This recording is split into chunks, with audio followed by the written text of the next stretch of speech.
Kok skin lu banyak amat, Bang? Yoi, ini hoki dari sering mabar. Dapatkan 1 dan 5 skin elit permanen dengan mabar bersama temanmu. Juga kesempatan terakhir untuk dapatkan Julian Melkin Tracker gratis di bulan kemerdekaan. Login MLBB sekarang.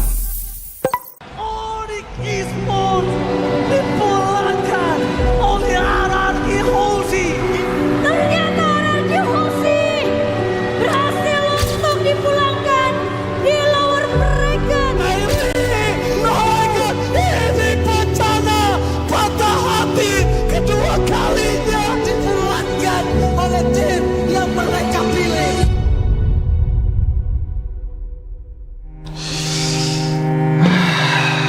Bete banget ya, gagal mulu. Tapi kan kita Royal Bestie. Gue yakin kita bakal comeback sih. Terus kita bawa pulang Piala M Series deh. Enak lu kalau ngomong. Tim lu kemarin juara. Tim gua gagal MSC, MPL runner up 2 kali lagi. Udah, jangan dipikirin lagi. Kita tuh jago kok. Kalau kata pepatah, kita tuh perintis, bukan pewaris. Gak nyambung sih. Tapi gua akui ya, generasi baru sekarang garis ganas. Respect sama veteran dong. Indonesia bakal comeback dan kita kasih paham sih.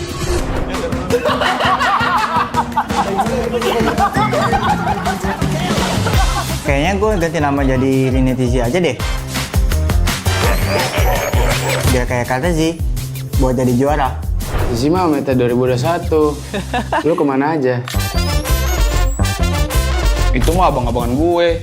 Lihat aja, gue bakal jadi penerus kalau terus di tim Liquid.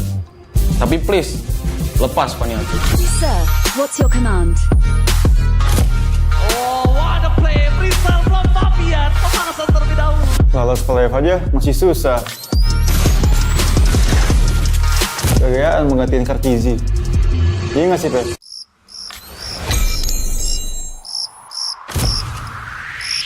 Meskipun gue gak pernah lolos ke playoff, setidaknya gue pernah dipuji ke Eral. Berhasil mendorong Torito menjadi korban hasil kali ini untuk mendapatkan dan kembali di atas satu sama sekali dan Pedia. Udah jangan pada ribut-ribut. Udah pada pernah punya cincin ini belum?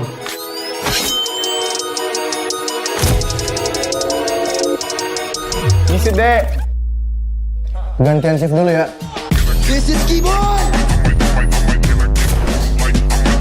Kalau bukan karena gue, Monster kill.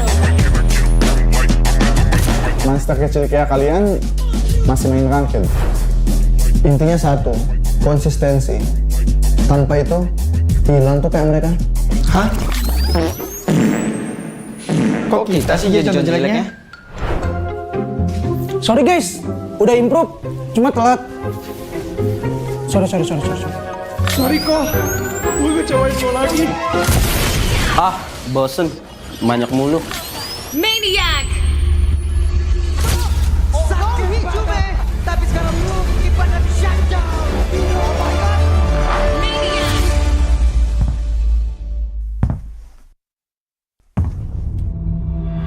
Mau adu Maniac season ini?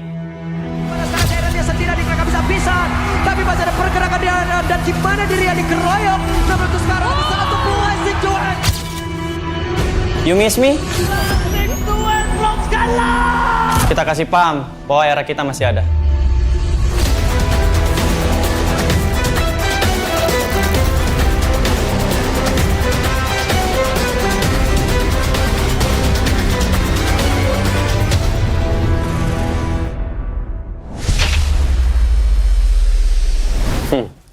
Lu masih ingat nggak ini siapa?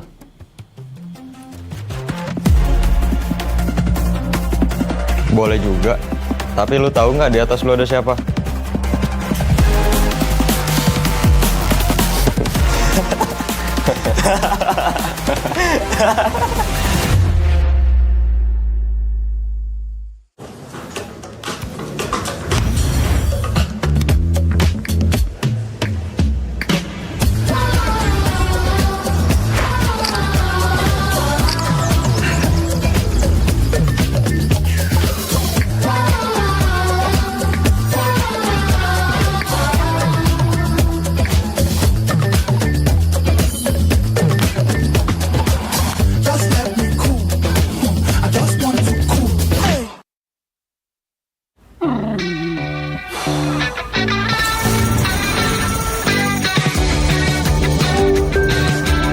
How do I stop my new puppy from chewing my stuff?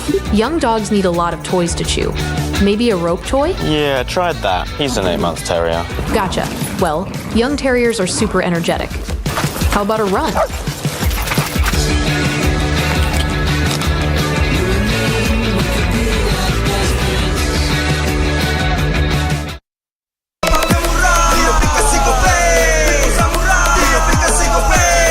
Walau yang lain terus berubah, Gope konsisten, kasihnya pasti murah. Bayar tagihan murah di aplikasi Gope, gratis transfer 100 kali per bulan.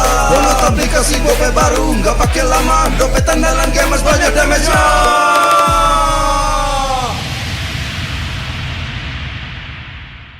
Level up bareng Special Edition Good Day dan MPL. Temukan kode unik, lalu scan QR-nya. Buat kumpulin Diamond Mobile Legends yang banyak dan menangin juga skin kerennya. Cobain semua variannya sekarang. Sebotol Good Day bikin GG Good Day. Yo, Good Day MPL, woo, Good Day MPL, woo, Good Day MPL, yes, Good Day MPL, woo, Good Day MPL, yes, Good Day MPL, yo, Good Day MPL, oh.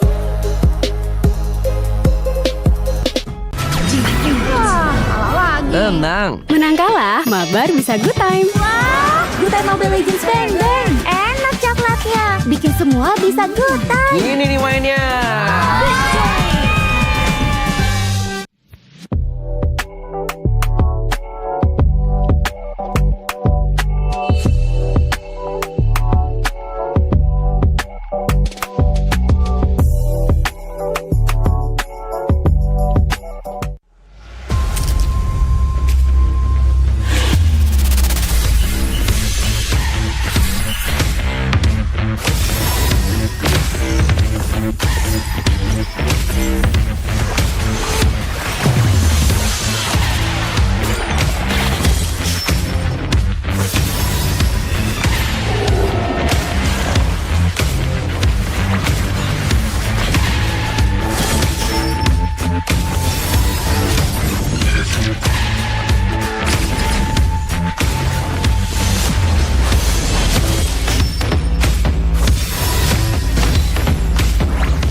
Pin lu banyak amat, Bang.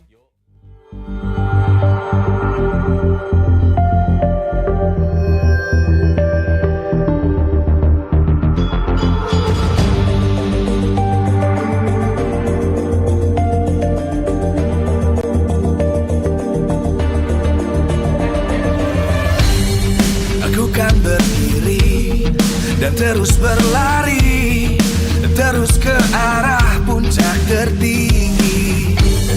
Ku takkan berhenti, hanya sampai di sini. Kemenangan abadi menanti. You know we won't miss if we unite our focus. And if you haven't noticed, we all live. Nyalakan apimu, hadapi semua tantangan, hadang semua serangan, jatuh bukan halangan. Bakar semangatmu, janganlah engkau menyerah. Kita akan buat sejarah. We all this, we won't miss. We all this, we won't miss. Saatnya beraksi, jalani ambisi. Aku kan menyawakan hari ini. You know we won't miss if we unite our focus. And if you haven't noticed, we all live. Nyalakan apimu, hadapi semua tantangan, hadang semua serangan, jatuh bukan halangan. Bakar semangatmu, janganlah engkau menyerah. Kita akan buat sejarah.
Live from MPL Arena, Jakarta, MPL Indonesia Season 16 is powered by Munton.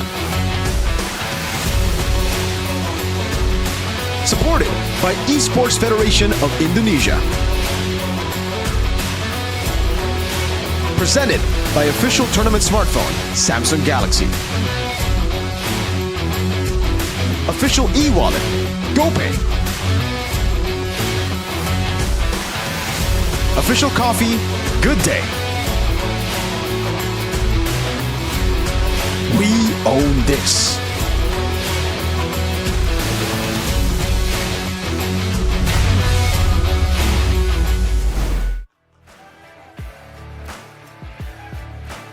MPL Arena tentunya begitu ramai dengan banyaknya super fans yang menantikan tim-tim akan berlaga. Di hari yang kedua, minggu yang pertama MPL Indonesia Season 16. Harap-harap cemas karena kita mengetahui baru 4 tim saja yang bermain dari 9 tim total. Jadi hari ini kita akan melihat banyaknya perjuangan dari 3 match yang akan berlangsung. 6 tim akan berlaga, ditambah lagi di match pembukaan. Kita akan menyaksikan tim Liquid ID dan juga Geek Fam. Mereka akan berhadapan satu sama lain. Keduanya punya harapan besar untuk match ini. Match pembukaan bisa menjadi sebuah awal yang baik untuk mereka. Mengingat Geek Fam, mereka tidak mengubah banyak pemainnya. Terlihat solid dan begitu kuat. Berbeda dengan musim-musim sebelumnya, kita melihat banyaknya perubahan dari segi jungle-nya. Namun sekarang mereka terlihat begitu kokoh, masuk ke musim yang baru dengan semangat anyar. Dan mungkin mereka sudah mempersiapkan sesuatu dengan veteran-veteran yang kembali hadir. Ditambah pula The Young Blood yang masih berapi-api. Dan bukan hanya Geek Fam yang akan kita perbincangkan. Karena dari tim Liquid ID, sang veteran yang kembali hadir. Ada Kabuki yang kembali ke line up tim Liquid ID. Membuat banyak harapan dari The Cavalries untuk bagaimana tim Liquid ID menentukan siapa gold laner yang akan mereka turunkan. Mengingat adanya 3 gold lane yang punya potensi besar di panggung MPL yang megah ini. Dan sebelum kita menyaksikan bagaimana perjuangan dari kedua tim ini untuk membuka laga mereka, izinkan Bude mengucapkan terima kasih kepada para super fans yang hadir di MPL Arena, yang sudah berkumpul, dan khususnya juga para sponsor dan partner. Karena MPL Indonesia Season 16 powered by Munton, supported by PBSI, presented by official tournament smartphone Samsung Galaxy, official e-wallet GoPay, official coffee Good Day, dan kita juga punya partner ini esports. Ada Simpati, Dunia Games, Gamesmack, dan juga Good Time. Bersama dengan advertiser, ada Kacang Sukro dan Yoritos.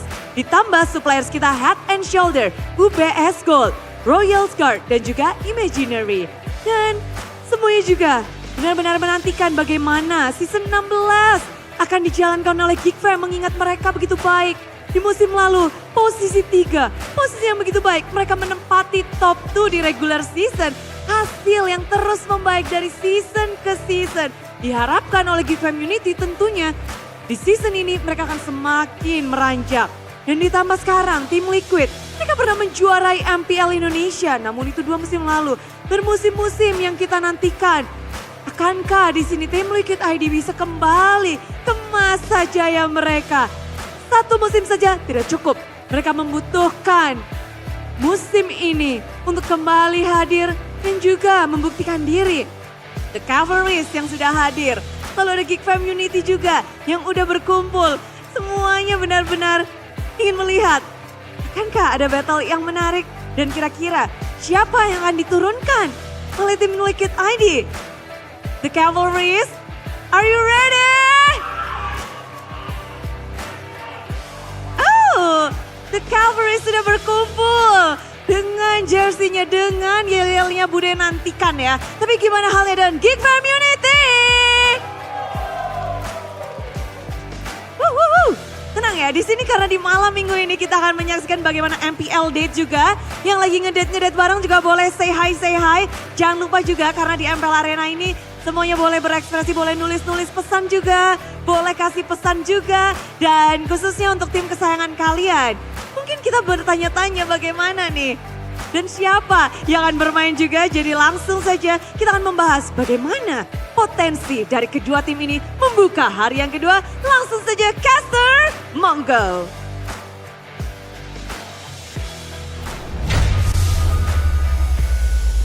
Thank you so much, Bude Claramongstar, for that wonderful opening. We got the Cavalry and the Geek Fam Unity ready for the day here. And yes, it'll be a TLID versus Geek Fam opener. One with a few changes with Fabian and Kabuki? Fabian and Aaron perhaps changed by Joe and Kabuki. Geek Fam sticking to the good old lineup. So, welcome, ladies and gentlemen, to day number 2 of the opening week of MPL Indonesia Season 16. The road to M7 is getting really hot here in MPL ID, seeing yesterday's matches go all the way 2-0, 2 times. I'm here with Gani and Arashi. How y'all doing after seeing yesterday?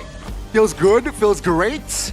It's going to be very interesting to see the matches here today, but what do you feel, Arashi? Yesterday you were there. Oh yeah. I mean, dude, I think the big point here is that Geek Fam did not have a revamp, a switch up. It's gonna be a whole different situation. The age-old pattern of Geek Fam and their anime arc is not gonna be available this season. Is it gonna be better? Is it gonna be worse? Because I think, especially early on in the season, we're gonna see a lot of sweeps, man, for sure. That's right. In case you guys, again, have been out of the loop, that's been the case for Geek Fam. They have only changed one person from the roster. They've added Zeltron from MDL Geek Fam Jr. and replaced Chidera. So Chidera is no longer in the lineup. We'll probably still be seeing Kenziski as the main goal laner for the team. But we're going to take a look at today's schedule one by one to see which matches we're going to highlight, which matches we're going to go and get to watch today. Again, opener, TLID versus Geek Fam, and then our match of the day. That's wow, I think self-assumed match of the day. Because I think that's match of the day. Do you think that's match of the day? I think that is the match of the day. Do you concur, Rashi, or maybe you want to take the RRQ route?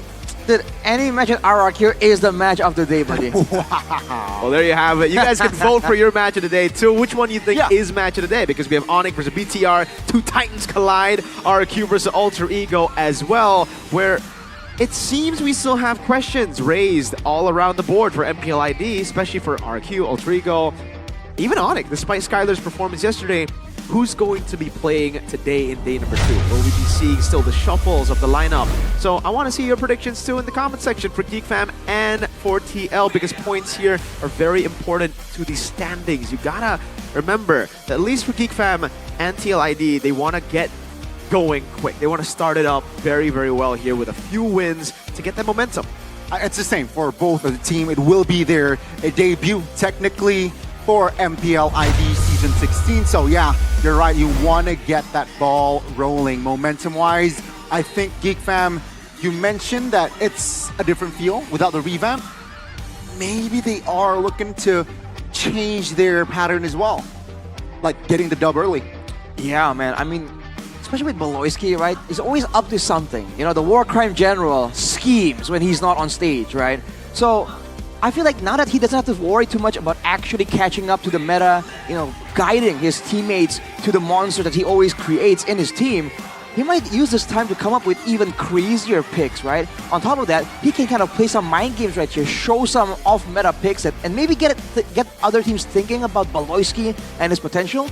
You know, throw him off in the early stages of the season, and then in the mid-season, he might reveal it's all a ruse. And that's why, for the people back at home who voted too, they voted for Geek Fam a lot. That was Onyx, RQ, and Geek Fam leading the pack when it comes to the superfans' choice of who's going to go to M7, who's going to win this tournament. Give as many comments as possible for you guys. Go ahead and join the boys, or the people who've already voted, in the live chat by voting for your favorite team. Remember, even if you say, like, BTR sucks, let's say, right? That still counts the BTR vote. So you can go and hate all you want, baby, but it's going to help the team that you don't like. Yeah. Oh, we're going to get through this, though, because this is the big topic coming for TLID. They've replaced Aaron Shiki, or presumably, again, replaced. We don't know if that's the case, because Kyo's already been there from last season. Kabuki hasn't been there for a while. Last time he showed up was Season 14, before they had the whole roster swap of the MDL trio walking back up to MPL.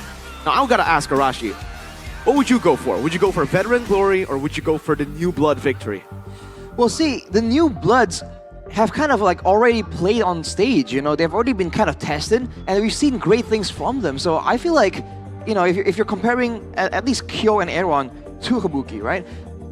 They've already shown like their own strong points, whereas Kabuki now, he's had strong points before, but now is he still at the same level, right? Can he actually keep up with the current meta, which is a bit different as well? Not to mention adapting to the rest of the team as well. So I gotta say, even though Kabuki is the veteran here, I feel like the new bloods are the ones that are a bit more, reliable in this discussion.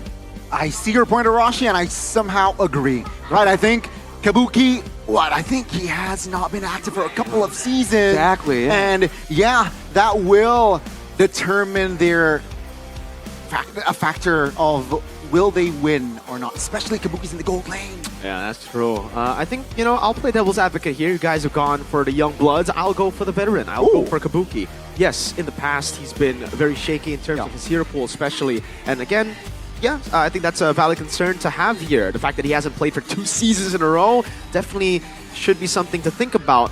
But there should be a reason why they chose Kabuki in the lineup. There has to be a reason why they've decided to, again, utilize Kabuki instead of just fully entrusting Kyo, who played in the playoffs, who became the main man for the team. And hey, I don't want to, make any assumptions here, but it does seem like he's the one doing the ping test. Baebuki, 2020 Aura Fire. That was before the Liquid acquisition, and now present Team Liquid ID ever since that buyout. And he's just been saying there, despite some rumors saying that he might be moving to another team, Evo's wink wink last season, he is stuck with Liquid and gone through his arc. Well, immediately, right? You talk about Kabuki and how he used to be when he was, in a previous org before the acquisition. The Fanny switch-up comes to mind here because that was a very unique strategy that only he was really able to bring to the table. The gold lane with strong prio picks that can be flexed over to the jungle. Now, the Fanny is still very much relevant, but I feel like it's not really... I don't think it's likely that will happen, but hey, it's still up there, in a possibility. Yeah. And speaking of that rivalry now, with the veteran having so many different heroes, just not in the gold lane, like, he's got a lot of heroes, like you said, Arashi. He's actually played the Yuzong, the Chos as well, in the gold lane back in the day when it was still meta to play fighters in the gold lane. Kenzie, though, is just the traditional gold laner. You see him on mages like Harith, but that's about it. For the most part, he's the guy who wants to just shoot. Marksman, 1-1, not really a shooter hero, technically is a crossbow, but you know what I mean. Well, you shoot it's crossbows. Standard. You shoot crossbows. But Mia, what about Mia? Do you shoot arrows?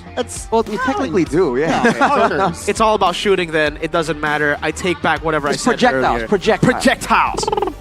Well, now, I think we're going to get an interview with some of these boys here to see exactly how they feel about their lineup, how they feel about the synergy in the new season. Kabuki, Kenzie. Now, I want to ask you guys whether you would choose Kabuki or Kenzie. The 2 Ks here. Hey, right now, I think my money's on Kenzie. All right? Because gold laner, he is just more relevant. Okay. His hero pick? Wise, yeah. So, Kenzie, it is. Rashi, do you agree? Yeah, I gotta go with that too. Again, this is like the meta for these projectiles. And again, he's been around, right? And if you take into consideration the monster maker Boloisky, right? I think we can expect great things from him this season. Nice. That was a good MM right there, A fellow Shout out to him, Coach. Exactly. A close friend of ours on the Indonesian desk is also an MM, although maybe it might be a different kind of MM. Yeah. It's still an MM. We're talking about Marksman here, ladies and gentlemen. He plays the Marksman a whole lot in the mid lane. Now, speaking of these 2 teams, I think we can go into the jungle matchup too. Maykits made his debut last season. This time, you would expect Fabian to play. But we actually still don't know because Joe has been selected as the main jungler for the Indonesian national team that, again, is utilizing Liquid's lineup. So, questions out there as well as to, will Fabian actually play or will Joe make his debut here? I think we are going to find out soon. All right, let's see if our questions will be answered here. First, Geek Fam, Gobs, Maykits a boy. Yes, as expected, no changes. Just the good old from last season, building on that foundation. The dangerous lineup here. The lineup that surprised everyone despite being relatively new with rookies. They were able to match up against veterans. Now with time, have they gotten better?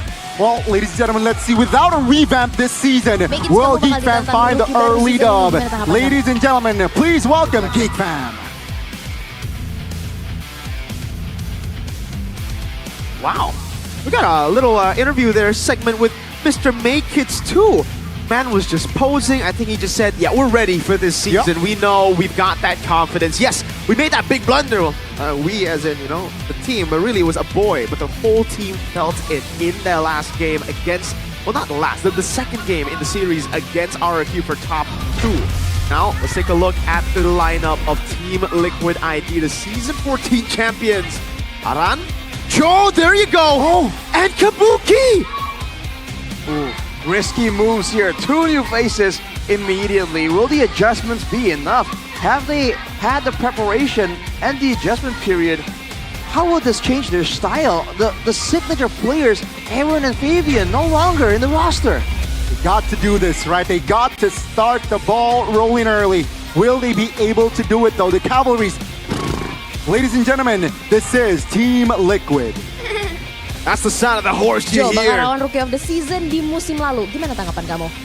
Itu kan season lalu, sekarang giliran gue.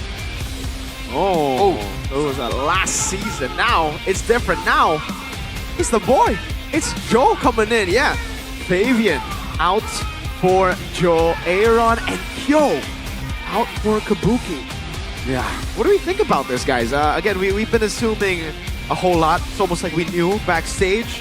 But how will the coaches handle this different lineup? And I'm not talking just about St. Lucas and Facer. I'm talking about Mr. Dora and Bluff C2. How will they handle the change? Because, guys, welcome to our first match of the day. It is going to be Geek Fam taking on Team Liquid ID. Or DSP, now the coach. Interesting. Taking the helm here, moving things around. Let's see what he has in store then. Again, I think more eyes are on St. Lucas considering the massive, the massive change. And the fact that the players who are changed are not, supporting characters. Technically, in the anime, the Team Liquid anime, they're the main characters. Yep. And it does seem like Team Liquid, they're the Geek Fam. They're doing the revamp early. Will it pay off though? I don't know. Especially after Kabuki time jump. Wait. Let's see. That's a clean jersey though. Wait. Extras? What is this? Is that the long sleeve one? Is that a jacket? Well, I guess Kabuki just wants to. Hey, honestly though, I gotta say Kabuki definitely looks better with the blue instead of the old red. I agree. Let's take a look at the audience topic voting though. With the veteran on their side, we're talking about Kabuki here. Can TLID secure a victory? Yeah, that's a staggering wow. Bro, where's the love for Kyo? I don't know. Aaron definitely is, the bigger name in the business. Everybody, even outside internationally, they know Aaron. They've never seen Kabuki in the international stage. So Aaron Shiki is better. 48% of you voted for that. So. Yeah. Arashi, stats-wise, is that a fact? Is that Aaron better? I mean, as of right now, right? If you look at their performances so far, when Kabuki was still there, they weren't really a top-tier contender just yet. So I think you can argue with the facts, but I think we can discuss the differences in play styles because Kabuki is a more safe type of gold laner, and what made Liquid so successful is the fact that their gold laner isn't passive. It's a very aggressive style, and back then, with everyone going with the rubies, with the Alices, that's what made them so special, so eye-catchy. Now going back to Kabuki, can we expect the same kind of style? Can he bring back some of those fighters from the Yutong days, the Paquito days? Unlikely, but if he's gonna step into the shoes of Aaron Shiki, he's got big shoes to fill. I hope it's because Joe is just. I think it's because of the utility meta. That's again my assumption here for TLID. It's, why they haven't utilized the boy Fabian, Usurper Man, in the jungle, and instead have gone for Joe. Kabuki though, yeah, hero pool was a big issue back in the day when he was playing. After that, inactivity. So definitely a lot of questions there for Kabuki that he has got to answer here because they're up against a lineup that, just to remind you again, have stuck together for so long now. This is a 2-season project for Geek Fam, and this is their 2nd season. It looks like this is the season where they want to go guns blazing from the start. No longer with the anime arc. Want to get that win streak. Hopefully getting the upper bracket slot back-to-back from last season. Man, Kabuki back then, what was his hero pool, Mirko? Like Claude, Beatrix, and Carrie. And that's about it. That was it. And right now, we did see an interesting Beatrix game just yesterday. Carrie we haven't seen for so long. The Claude, though, seems to have a place in the meta, but very situationally. Let's see if the Moscow Granger here in his arsenal, because I'll bet you that the Granger and Moscows will appear for Geek Fam's side. Kenzieski, every single time he gets his hands on the Granger to 1-1, very, very happy. He's able to carry the whole team. It's an interesting lane, right? If you see the gold laners, it's young versus young. I mean, technically new. Kabuki is a veteran, but is new to MPL Season 16, of course. And of course, in the jungle, it's Joe against Kenzieski, who got Rookie of the Season last season. Yeah. Right? Make-Kids. I think it was Make-Kids who got the Rookie of the Season. Make-Kids, right. It was Make-Kids. But it was part of Geek Fam, and Kenzie was close. Exactly. Make-Kids against Joe in that jungle position, so it's going to be one of the lanes to watch. Tough competition for Joe, in his debut, going up against, in my opinion, not just the Rookie of the Season, but my first team jungler choice. You have to remember as well, this is one of the junglers who has shown great flexibility and has grown great mastery on that Fanny as well. So even in the drafting phase, dude, Team Liquid, they got their work cut out for them, right? You can't let go of that Fanny against a jungler like Make-Kids. He's shown again and again that he has an aggressive style, but he also knows when to dial it back and allow his team to flourish on their own. Blue side has been getting a whole lot of traction here, at least from the last international that we watched. Blue side was just dominating MSC 2025, I'm talking about in the Esports World Cup. And you bringing all that up, Arashi, means that Geek Fam will get tremendous value from being blue side. And for Liquid, maybe we'll still see a bit of that value with the Juice in first pick if it gets left open for Yezkiel. But other than that, mastery on these heroes have got to be a big concern. Geek Fam are definitely the more complete lineup in the hero pool, in the meta as well. Right. It does seem like this utility assassin-esque jungle fits Make-It so well. We're going to jump into the drafting phase of game number 1 of our opening match here of day number 2 of MPL ID Season 16. And it is TLID who take first pick. Geek Fam will be on red. 1-1 Yishin, instant respect. But interestingly enough, we see the Lancelot banned out on blue. So pushes the agenda for TL that they really just want to get through Sin. Could be the idea here, man. But you're seeing, again, a lot of prio on these on the usage in 1-1. I think mobility is the name of the game right now. Teams are getting so much better at maneuvering in and out of fights. So technically, you want damage dealers that can have that degree of outplay potential. So especially now in a matchup of teams with great outplay attempts in their own rights, Geek Fam and Team Liquid ID, I think that mobility is definitely going to be something that's contested by both teams. Remember, Mathilda is open for Weedy, so that's also an option here for TLID, but no, they will decide to go for the Baksha. So yeah, technically a flex, but it's 80% going to jungler. Oh, quick response by Geek Fam. It's going to be the Farsa, and I expect a quick EXP? Are we seeing a hero early for Gobs? We'll see about that. The Phobias are still up for grabs. They might actually just flex it later to see what TLID have and give Gobs a good matchup. Glue can come up too, up against this Baksha. The Farsa though, this was one of their weaknesses, Geek Fam, last season in the playoffs. They just weren't able to utilize Farsa at all. They've stuck to the Faramis, Kimmy's, and I think that was one of their weak points. They fixed that, at least here. They're confident enough to go for the Farsa first pick, unlike in playoffs. This is a very risky choice, but going Granger Moscow, I was going to say Granger. Yeah, Granger would have definitely been the greedy option, so they've gone for the safe choice instead with the Farsa, and it is Moscow. And it's good because it plays around that Fanny. It plays against the Fanny really well, and instantly we get a Joe debut on Fanny. I thought they were going to play it safe with the Baksha. Nope. Instant flex in the first phase into the roam, it should be, and it's the Kimmy that we haven't seen in a while, not even an MSC. Definitely, it kind of augments their engage and catch potential though, because the Baksha can start things off, and then the Kimmy can follow up and make sure that whoever gets knocked with the shield unity can stick around to get bursted down. And so far, for Team Liquid ID, it's still a pretty flexible composition in a sense that it's not really locking them into a certain playstyle, a front to back, a dive comp. They can kind of adjust as they go here in the second phase. And actually, they can potentially flex the Kimmy as well if they really want to be that confusing. Whereas for Geek Fam here, it's a bit more straightforward. But if they don't need to play mind games, I don't think they need to force that out.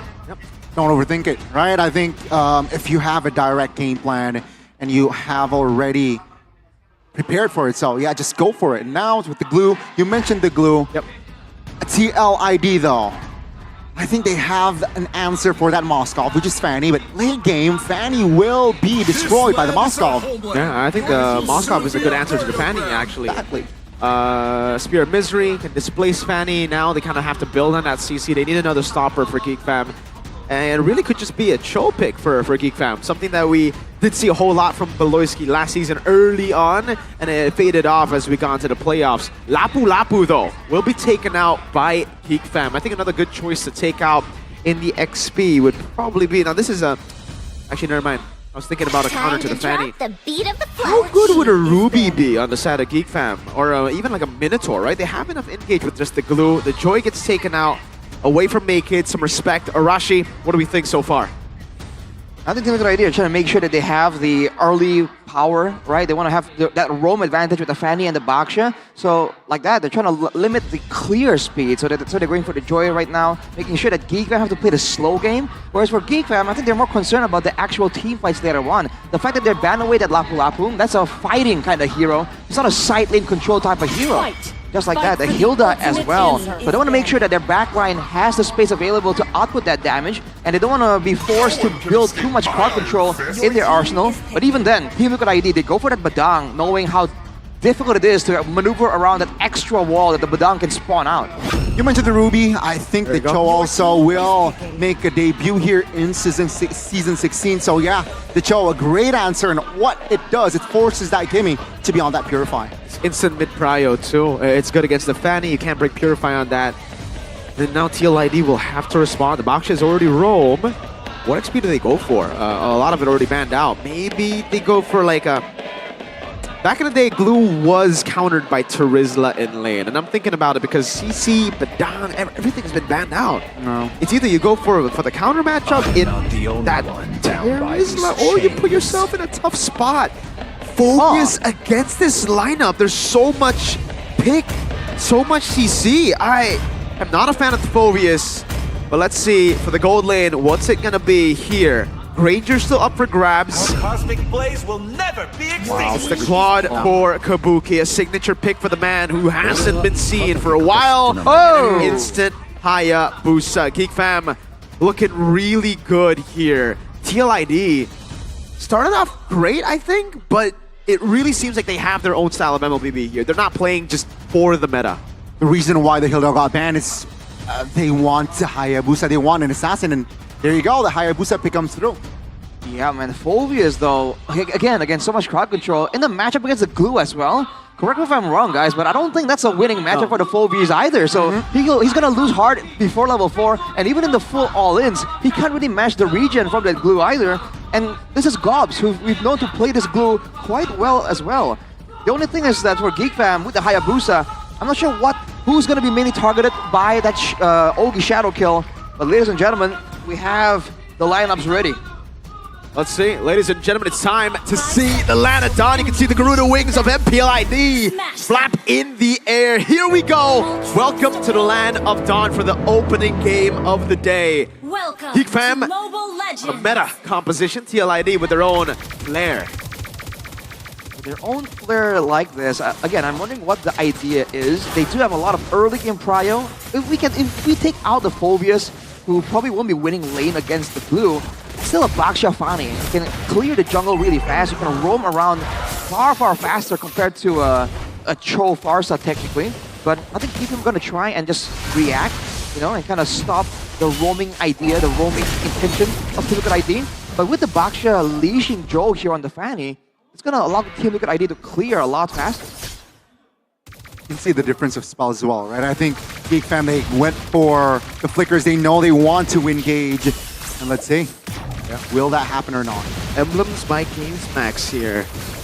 It's an aggressive build, Master Assassin. It's the agility for the Glue, as expected. They're already trying to invade. Early on, that's a gamble. Loyski canceled out, stunned one. That's gonna be Weedy popping the Revitalize early, and no purple for Geek Fam. Great pressure. Joe wins out the retry battle. Make-Kids was unable to answer. And it's Weedy who actually takes it despite it. So Joe with the retry, Weedy with the secure. Make-Kids unable to react to it.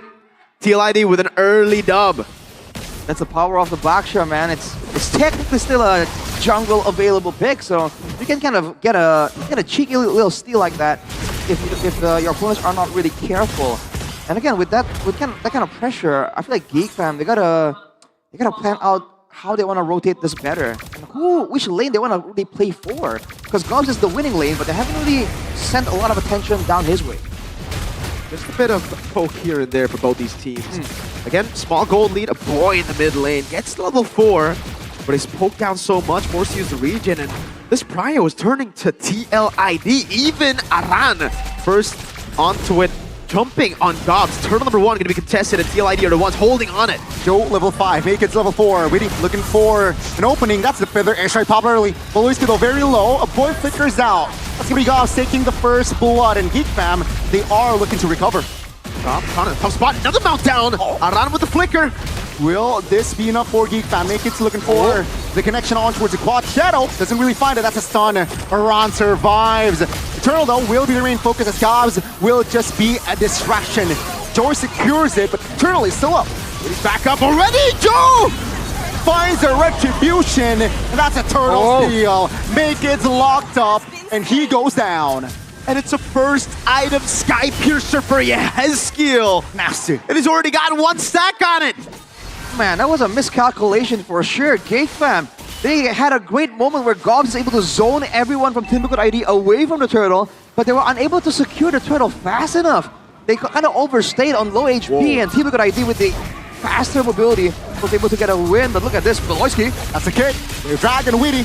Oh, he is a beefy boy, but Kenzie will be able to take that kill. A great win for Geek Fam. Good moves by Mackenzie, stealing the gold buff as well, using that Spear of Destruction. But again, Geek Fam, man, that was certainly not how they wanted that fight to go. And Team Liquid ID, they gotta be careful, man. They have a bit of the advantage, but they can't miscalculate here against Geek Fam, especially with the outplay options, all the crowd control tools available to Geek Fam. If they misplay just a little bit, the punish is gonna come really, really quick from Geek. It's just so interesting to see that TLID won the long team fight there with the Kimmy. They played it so well, and Geek Fam were really kind of like, they're very scattered with the way that they utilize their resources. The mount down was on Aran, but no one really wanted to commit it. They just wanted to poke, gave Aran much more of a chance to actually turn things around, and that's what happened. Now we got to check on the in-game equipment. That's a very fast play. I have to see the man questioned here today. Joe, can he replace Fabian? So far, so good. He's won all the red trees, even the one where Witty got, you know, the purple. That counts as a win, right? Yep, for sure. Oh boy, with the glowing wand as well, it's gonna slow down the regen from Witty. It comes down to a full-on all-in. Gobs though. 2v1! Oh, almost enough to take Gobs down, but Turtle will spawn in the bottom side of the map. That's a very big resource to burn out. Joe doing so well in his debut.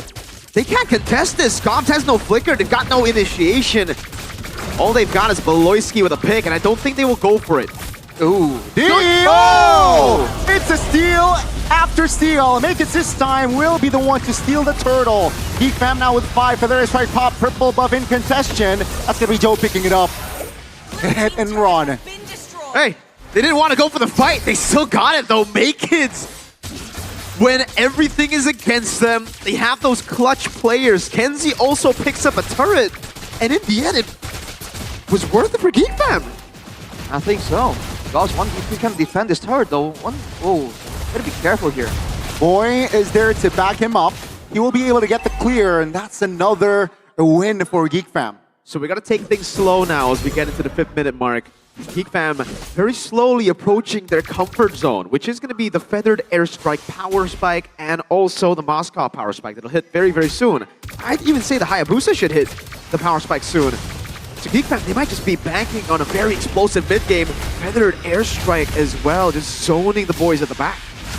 Yeah, the burst damage and pickup possibility with all the crowd control is very much on Geek Fam. And don't forget, they have the cross-map pressure with the Moskov as well. Whoa, hang on a second. That's Kabuki locked up. He's able to get out of the BMI, but Sodi lands. Witty's there to back him up, but seems like Kenzie will slow his horse down. In the mid lane though, different story. A boy pops his flicker. Shadow kill popped. No casualties whatsoever though. You're seeing it, I think Make is finding quite difficult to actually find a proper target to easily find. Because he can go on Yehezkiel for the most part, but Kabuki can DMI out of there. But still, with the pressure, they're getting turrets down, Geek Fam, but Maloyski might pay the price for it. Oh, they're forcing this fight. Witty, Revitalize is there. Immobilize will be taken down first. That's gonna be the... Oh my goodness. The damage there is enough. Kenziski picks up the double. And Geek Fam, they have the momentum. Right on the dot too. Man's just picked up the golden staff and he got 2 kills right after. So much value, good punish. Even Kabuki zoned away low. Oh, the Yasudi almost landed. That's crazy. And Geek Fam, again, that explosive mid game, it's happening. And they're timing it perfectly, man. It seems like they knew. They were waiting for this moment. They had item power spikes in mind, and once it was there, they had no issue turning the gas on, turning things around immediately for Team Liquid ID.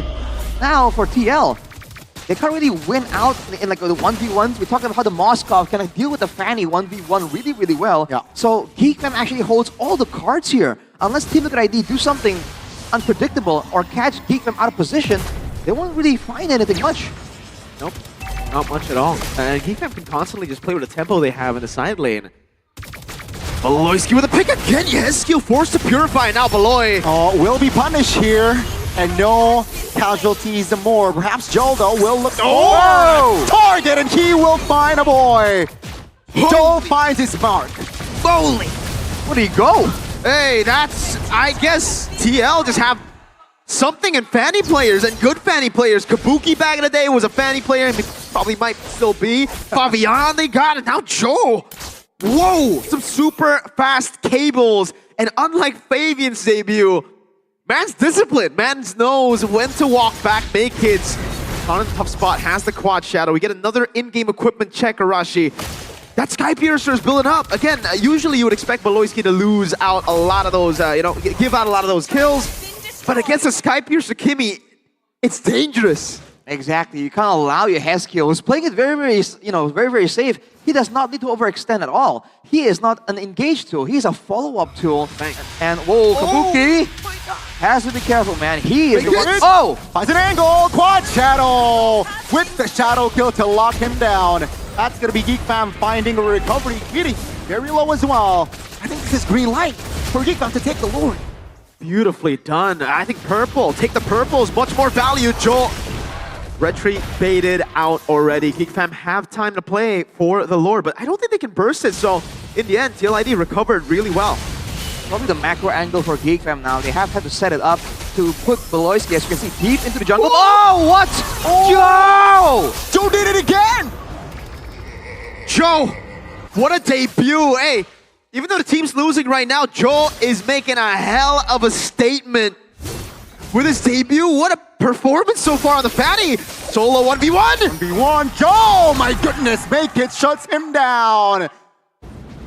Oh man, both jungles wrestling control away single-handedly, but now with the jungler down, this is the angle for Geek Fam, but look at this, Kenzie with the Trinity available already, he is doing a ton of damage. Team Liquid has to be careful here, they're getting kind of surrounded. TLID knows that Kabuki? make it no shadow kill, that's gonna be Kabuki. Picks Weedy, immobilize. That the rare strike is there. Revitalize will not help him much. Maybe I might be wrong, as Weedy is still standing strong, but he will fall. That's gonna be Kabuki, though. Oh my goodness, yes, still finds the mark. 2 for 1. And they can't go for anything else. TLID get the dub in a very long team fight. Again, that was so sporadic, so ridiculously well-timed, and well played by TLID. Naked was only able to get the assassination. There, Gobs! Oh, I saw the hands. Maked's looking for the retribution. Who will get it? Oh my goodness, Lord! Will be taken by Maked, and that's gonna be Geek Fam cleaning house. A few jumps here and there, but Aran will fall, and Kenzie gets a double. Still untouched this game. A win for TLID, but again, the few new players that they've got really has shifted TLID's discipline from what we've seen in the past seasons to now being so aggressive. Winning a team fight, instantly wanting the instant gratification and getting punished for it. Oh, they corralled too far around the Lord. That was a whole sequence of events. The fact that Kenziski, blinked forward, got chunked down, got chased down by Aran, was able to get out with his life intact. That in itself was crazy, but then Gobs goes in. You thought he was making a mistake, overextending, but the SOD, the Lord knocking Team Liquid ID up for good measure. that played out perfectly for Geek Fam, dude. They could not have asked for a better team fight. They capitalized that moment, and now they are at a 5,000 gold lead. The window of WinCon of TL ID is getting slimmer. It's getting really tough. Kabuki's gonna be the man of the hour for TL, and oh my lord, make hits! Oh, damage not yet enough, but that is... Oh, my lord! Great block there by Ron. 2 steps ahead from that situation. That'll definitely make it think, you know, man, I should have gotten lethal ignition. Yeah, that was a clencher, dude, for sure. Man, just like that, in the midst of the whole team, Make-Its, I was questioning if he's gonna be able to find assassinations, especially with everyone covering each other from Team Liquid ID, if you look at their composition. But man, he's proving me wrong right here. And look at this, Geek Fam, even though they're backing away, they're making sure that Team Liquid ID has to fight, has to be concerned every step of the way in their own jungle. And now with the purple being contested, Weedy, whoa! Let's see, that might be a mistake. Rubberized Pop looking for an angle there. That's gonna be Weedy falling first. The back line, it's gonna be Gobs though. The trade, 1-for-1. Sony doesn't land. Great juke there by Yeskiel, the sidestep it. That's gonna be Geek Fam and TL ID. Oh, looking to hit the reset button. Look at that coverage though. Yeah. Kenziski blink towards a boy to protect him. That's some synergy, man. Geek Fam. Everything unlocked. The split-second decisions from Geek Fam right now are just so much more calculated compared to Team Liquid ID. And even though it's looking messy from both teams, it's allowing Geek Fam to just find the slight advantage, is allowing them to get so much more value in this mid to late game. And you know for sure, Rashi, a boy held his breath there, right? Like even with Kenzie walking to him, he's like, oh no, not for the 3rd time in this game, man. was down. Yeah, he was down. It could have been another like assassination for free, but yeah, good position by Kenzie and good position for Geek Fam right now. Again, they're within their power spike. They have everything on the map. They got the tempo control, legit every advantage you could find in the game. Aside from the fact that maybe they would want to get another big objective in the base turret up top just to secure that prio. Yeah, with a Moskov, it's kind of already automatically given to Geek Fam. TLID are gonna have to choose between the Lord or purple buff at this point. Both teams are just dancing around it for now. You see Geek Fam, they're not using Moskov for the cross-map pressure. They're just using it as a decent front-to-back marksman with a way to just get to the backline. And that's the big question here for Team Liquid ID. Can they protect that backline? Because if Yeska and Kabuki stay alive, they have a chance. But look at this, whoa! Gotta be careful, they got the Lord. Will Geek Fam be greedy? That's gonna be Joel looking for an angle. Feather airstrike popped. Voloisky screening. That's gonna be them going all in. Ron goes down. Joe, take him down. But that's gonna be Kabuki with the blazing duet. Finds a kill. Kenzie wants blood, and he will find the triple kill. That's gonna be Geek Fam taking the 3 kills plus the Lord. Voloisky was making monsters, and the monster is here today. Kenziski, who made his debut last season, is a monster this time. Oh, Witty. One more. Not take more damage there. He is very low. Lord is still up. Ladies and gentlemen, Geek Fam strikes first in this best of 3. Give him the MVP. Give Kenzie the MVP. Last season, it was a debut that Geek Fam unities all around the world that even Kenzie himself will want to forget. But in Season 16, with that experience under his belt, he has come out guns blazing. Yeehaw! And he's become the man for Geek Fam here. I don't even want to call him man. That was a monster performance for the man. Untouchable as well. 0 deaths. That was a crazy performance, man. The beginning looked a bit shaky, but towards the end, we're seeing shades of the old Geek Fam. The Geek Fam that kind of has risky maneuvers in the early game, in the mid game. But towards that late game, around the Lord, around the game-changing objectives, they're just locked in, man. Make it. Finding Yeskiel again. Team Liquid ID had no backline. The backline was never allowed to play the game. And when Kabuki and Yeskiel thought they were out of the fight, Kenziski says, you ain't going nowhere, brother. Wow. You really don't. And what a showing. It shows that Geek Fam, with a different approach this season, without the revamp, it seems like they are able to get the wins early as well, at least this time. Well, we got to remember that Geek Fam are an odd team in that department. You know, sometimes they do look really good, but it's always a best of 3 going all the way for them last season. Hopefully it changes here with a good win at the start. Again, we just got to see good Geek Fam from the start. This is very rare. We've never seen this, actually. Not just rare. This is a sighting that has only now been seen. Geek Fam doing well in their first game in the season. Hopefully they can wrap it up here, because if they don't, Liquid are definitely the ones that can capitalize on mistakes. And we did get to see a few of those mistakes for Geek Fam, especially in the early game. Giving a few kills over to that Sky Piercer, losing out mid-prio, and still going for turtles. But they recovered really well. Imagine the botch engagement by Beloyski as well. There was that one moment where he was going for the Baksha, I believe, and it wasn't really clean, and the team, to their credit, capitalized on it. And that's a good thing for Geek Fam, because you have to understand that it's better to fail together as a team than succeed individually, because then that's where the doubts and the chemistry start getting shaky. But they're just, you know, a full-on team, and everyone seemed to understand that, hey, if I'm the frontliner, I know that the backline is going to do work. I don't have to think about whether or not my team got my back. So we're going to take a look at it again here. A few of those skirmishes, I think it played out the way we expected, you know? Early game definitely didn't, but the fights in the mid game, this is what we expected with the draft. Geek Fam just had the better brawl and skirmish and composition, and the better composition in general for long team fights. It's just they needed to wait for Kenzie to hit those power spikes. The big fights, the 5v5s, it's all for Geek Fam, and it's mainly because of this guy right here.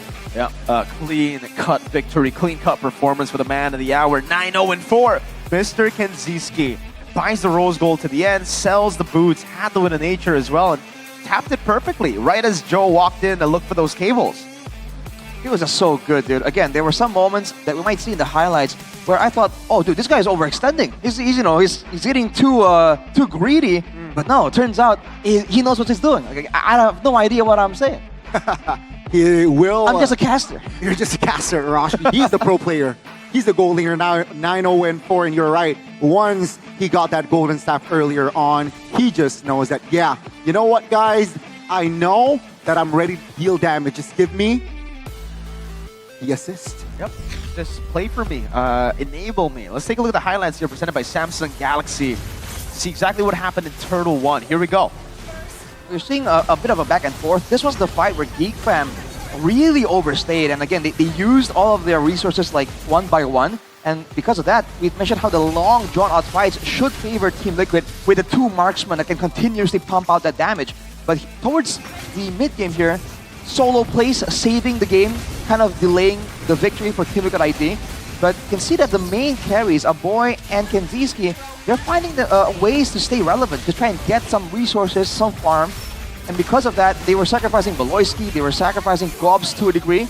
And credit to Joe, man. Joe was making some crazy plays there to really push Team Liquid ID ahead. But unfortunately, towards the end here, you can see that Geek Fam, dude, they just kind of understood what they wanted. And it's not any macro play. Despite having the Moskov, despite having the Hayabusa, they didn't go for some of these 1v1s on the side lanes. They know that we want to group S5, you know, distract them, get Makits to the back, get Kenziski a chance to, you know, to sneak the backline as well with the Spear of Destruction. And that's what they went for, man. Even though, in theory, they could play this game several different ways, they just know exactly the kind of game that they wanted, that would suit them, that would make the game as difficult as possible for Team Liquid ID. Look at it here. Makits so patient and always finding that backline, dude. There was no damage output coming in from Yehezkiel at all. And we get to see Kenzie just clean up in the end, right? The SOD too witty, just to gap close to Kabuki and Yehezkiel. That's split-second decisions, bro. Well played to Geek Fam with a solid win here for game number 1. Looked a bit dicey, but in the end, it was a 15-minute quick game by all means for Geek Fam. And let's take a look again at, for me, Team Liquid ID, I gotta bring up the fact that the last two picks were very questionable. Phoveus, Claude, those two picks I didn't like. Like the Phoveus especially, against a composition full of CC, so much displacements. Phoveus struggles, man. And the Claude against the Moskov isn't really the best of matchups. And again, against this many CC lockdown, it's just really tough for Kabuki. I don't know. Is this a glimpse into the problems that Kabuki has had as a player in the past? You know, the hero pool issue? Or is this just the coach thinking that the Claude would have worked because, oh, Claude gets free stacks on glue, so he should work? Or maybe both. Or maybe both. A little bit both. But yeah, stable, I guess. Early game looked quite decent for Team Liquid, but there was no follow through towards the mid game, especially Geek Fam knows that, yeah, we got our power spike. They are more aggressive in that. At that point, Team Liquid, all they can do it was just to react and hope for a mistake from the other side, but Geek Fam kept it close, kept it tight. I think they were relying on getting some like pressure across the map, right, wave-wise, and then they're trying to make sure that they have questions they can throw out towards Geek Fam using the traction pulse and all that, try and bait out skills and engages. And then I think they really were relying on Joe, right, being able to get in the back line. Because if Joe was really out of control and if their composition can actually dive in together, then it makes sense if you want to have a Phoebus that can kind of follow up on that. Claw, you have a Claw that can kind of dive in together. But unfortunately, Geek Fam immediately identified that and they just stacked on the crowd control. And that's why Kabuki didn't really have space to blazing the wet. That's why Joe, even in the late game, we saw the crazy mechanics in the mid game. But in the late game, he could not get that space, right? Beloyski is always hunting down for that kick. Yeah, I think the big problem for Kabuki was also the fact that he just kept on getting poked by a boy before the fight even started. So he was practically out of the fight before the fight even begins. You gotta be the guy dealing damage on the clock in the late game, but when you're zoned away by that much damage from a boy, and when there's really no threat at the start of the fight to the Farsa, that's what makes the Farsa so good right now. You can go 0-3, performance like a boy early on, and you can still be very valuable to the team just because you've already dished out the damage you need to in the fight before you've died. We're going to be throwing over to Alyssa with an interview, I believe a segment in with the stage here. So take it away, Alyssa. What do you have for us? Thank you, caster. Seperti biasa melaporkan dari MPL Arena langsung ya, Lisa lagi berada di boothnya Good Day X MPL. Halo. Nama siapa nih, Kak? Perkenalkan, aku dari tim Good Day. Aku Angelica Louis Kurniawan sebagai SPG di sini. Oke, Kak Angel, aku pengen tanya-tanya dong, di sini ada activity menarik apa nih kalau beli sesuatu di boothnya Good Day? Kebetulan karena kita lagi collab sama MPL, kita ada promo kaos-kaosan sama topi sama ada tas juga. Ini udah menjadi bundle di paketan sini. Wow, jadi kalau beli Good Day bisa juga beli paket bundling sama merchandise dari MPL ya. Selain itu kalau aku pengen beli Good Day-nya aja nih bisa ada aktivitas seru apa nih? Kita kalau pembelian 2 botol bisa main Wheel of Fortune di sini. Wow. Hadiah-hadiah menarik. Wow, seru sekali dan kayaknya udah ada nih game community yang datang dan juga membeli langsung Good Day. Dan kita langsung lihat ya, kayaknya langsung spin the wheel nih. Kita lihat akan dapat apa nih di sini. Wow, dan wow, dapat 1 Good Day lagi. Hai kakak, namanya siapa? Joel. Kak Joel, di sini seru-seruan dukung tim mana nih? Aku Geek Fam. Geek Fam Unity ya. Nah, di sini kita beli juga Good Day. Wow, kamu paling suka yang rasa apa sih? Aku semuanya sih. Semuanya suka ya. Kita akan coba nih karena katanya lagi ada collab MPL X Good Day dimana kalau kita buka bungkusnya di dalamnya bisa dapetin diamond. Jadi langsung aja nih karena kamu sudah dapat nih, kita boleh ya. Kita cobain dulu kali ya, kita minum. Kakak juga, ayo kita minum bareng yuk. Oke, ini aku yang rasa tiramisu bliss, kamu rasa apa? Fantasi mochaccino, kalau favorit kamu yang rasa apa? Favorit aku yang cookies. Cookies, oke. Boleh dong dibuka, kita cobain dulu ya nih. Sambil kita juga akan lihat apakah di dalamnya kita bakal dapetin diamond. Oke, kita coba dulu ya. Langsung minum, seger banget ya. Apalagi sambil nonton MPL nih. Jadi langsung pengen seger lagi dan pengen nonton lagi. Kita langsung buka aja kali ya, kamu buka deh. Dapat nggak sih diamondnya, kita lihat ya di dalam sini ya. Oke. Nih ada, ada kemasannya bisa dibuka ya. Jadi di sini tuh seru banget, gak cuman kalian bisa dapetin seru-seruan bareng player favorit kalian. Kamu gak dapet ya? Wah sayang banget. Kak di sini udah ada yang dapet belum sih dari kemarin diamondnya nih? Kita belum buka langsung sih Kak, jadi mereka mungkin bukanya di rumah. Bukanya di rumah ya. Ya aku juga belum dapet lagi. Belum berhasil. Jadi pastiin kalian datang ke sini dan buka langsung, siapa tahu kalian yang menangin diamondnya. Thank you so much kakak-kakak, dan kita seru-seruan bareng nih di match kedua kali ini, di gameplay yang kedua. Kamu ada pesan-pesan gak nih buat Geek Fam? Semangat buat Geek Fam. Semangat terus pastinya, dan kita akan melihat di game kedua kali ini apakah Geek Fam atau Liquid Indonesia akan mendapatkan poin. So, aku akan lemparkan lagi kepada caster. Silakan caster, take it over. you, Alyssa, with that segment, Good Day segment. Hey, we've been drinking a whole lot of Good Day. That's why we got that crazy energy here on the English desk with Arashi, especially getting added bonuses there after watching that segment. Now he is a true Geek Fam supporter this game. Unstoppable Arashi. We've been drinking this from, what, a couple of seasons ago or from last season, and it's got our own flavor now. I mean, they've always delivered, man, honestly, right? If you need that extra boost of energy, why not? You know, you gotta get that energy level up. And honestly, if you want to get your performance up, you know, sometimes you gotta try and get upgrades as well. So what will they have to do? TLID, how have they just been folded by Geek Fam like that in game number 1? You gotta flip the script, bro. You really gotta try to flip the script right now because it's not looking really good. It's looking awesome for Geek Fam. Right? Not for Liquid. For Liquid, it's kind of like they might need a fold right now. They might need an actual fold so that they can get unfolded. Dude, you gotta check it out. Game number 2. Now, Gani, you play MLBB. You're a roamer. Yes. What's the most important thing as a roamer?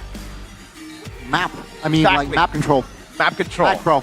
Opening up the map, giving vision. Now, what if you have an advantage?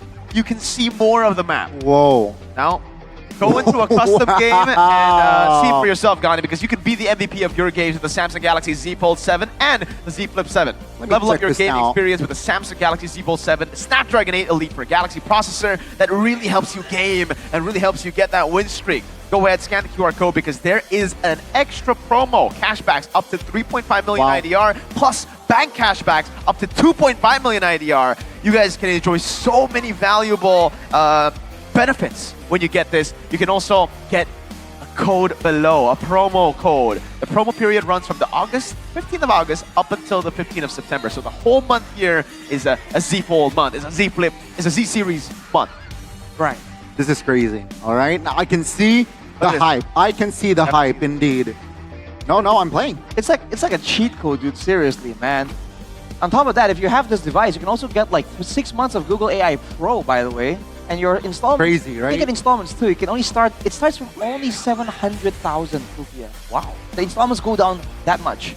So you can get a fold, man. You can unfold the power. You can flip it over. Samsung.com/ID. Scan the QR code if you want the simple route, which we do usually. Other people want to just type the whole thing in. Right. If you like that, fine. Wow. Show them real quick. Wow, look at that. The entire screen. Get the angle, bro. The entire screen. Dude, he's cheating. He's cheating, dude. Wow. Look at that. You get to sit there, right there, with Chessian here. Wow. I believe that's Laura as well. So go ahead, guys. Come over to the Galaxy Zone here to sit with your favorite players, brand ambassadors, Sheffin, who's right there in the building too because he has a Samsung phone. So W Sheffin. For real? Yes, sir. Sheffin's here? Yeah, it's here. Look. He would have missed this. CITV indeed. Oh, CITV. He's not only there for you know what, but it's also for Geek Fam. Exactly, dude. That is his team. And he's probably smirking right now saying, oh my god, I've got the best team in the world. He's chatting Etern now. Hey! How's Team Liquid gonna do, bro? Geek Fam looking so good right now. But this is where we can really test Team Liquid and their new players, right? Okay. Yep. What are they gonna do now? You know, are they gonna have that adjustment immediately? Are they gonna clean up some of the mistakes that were done?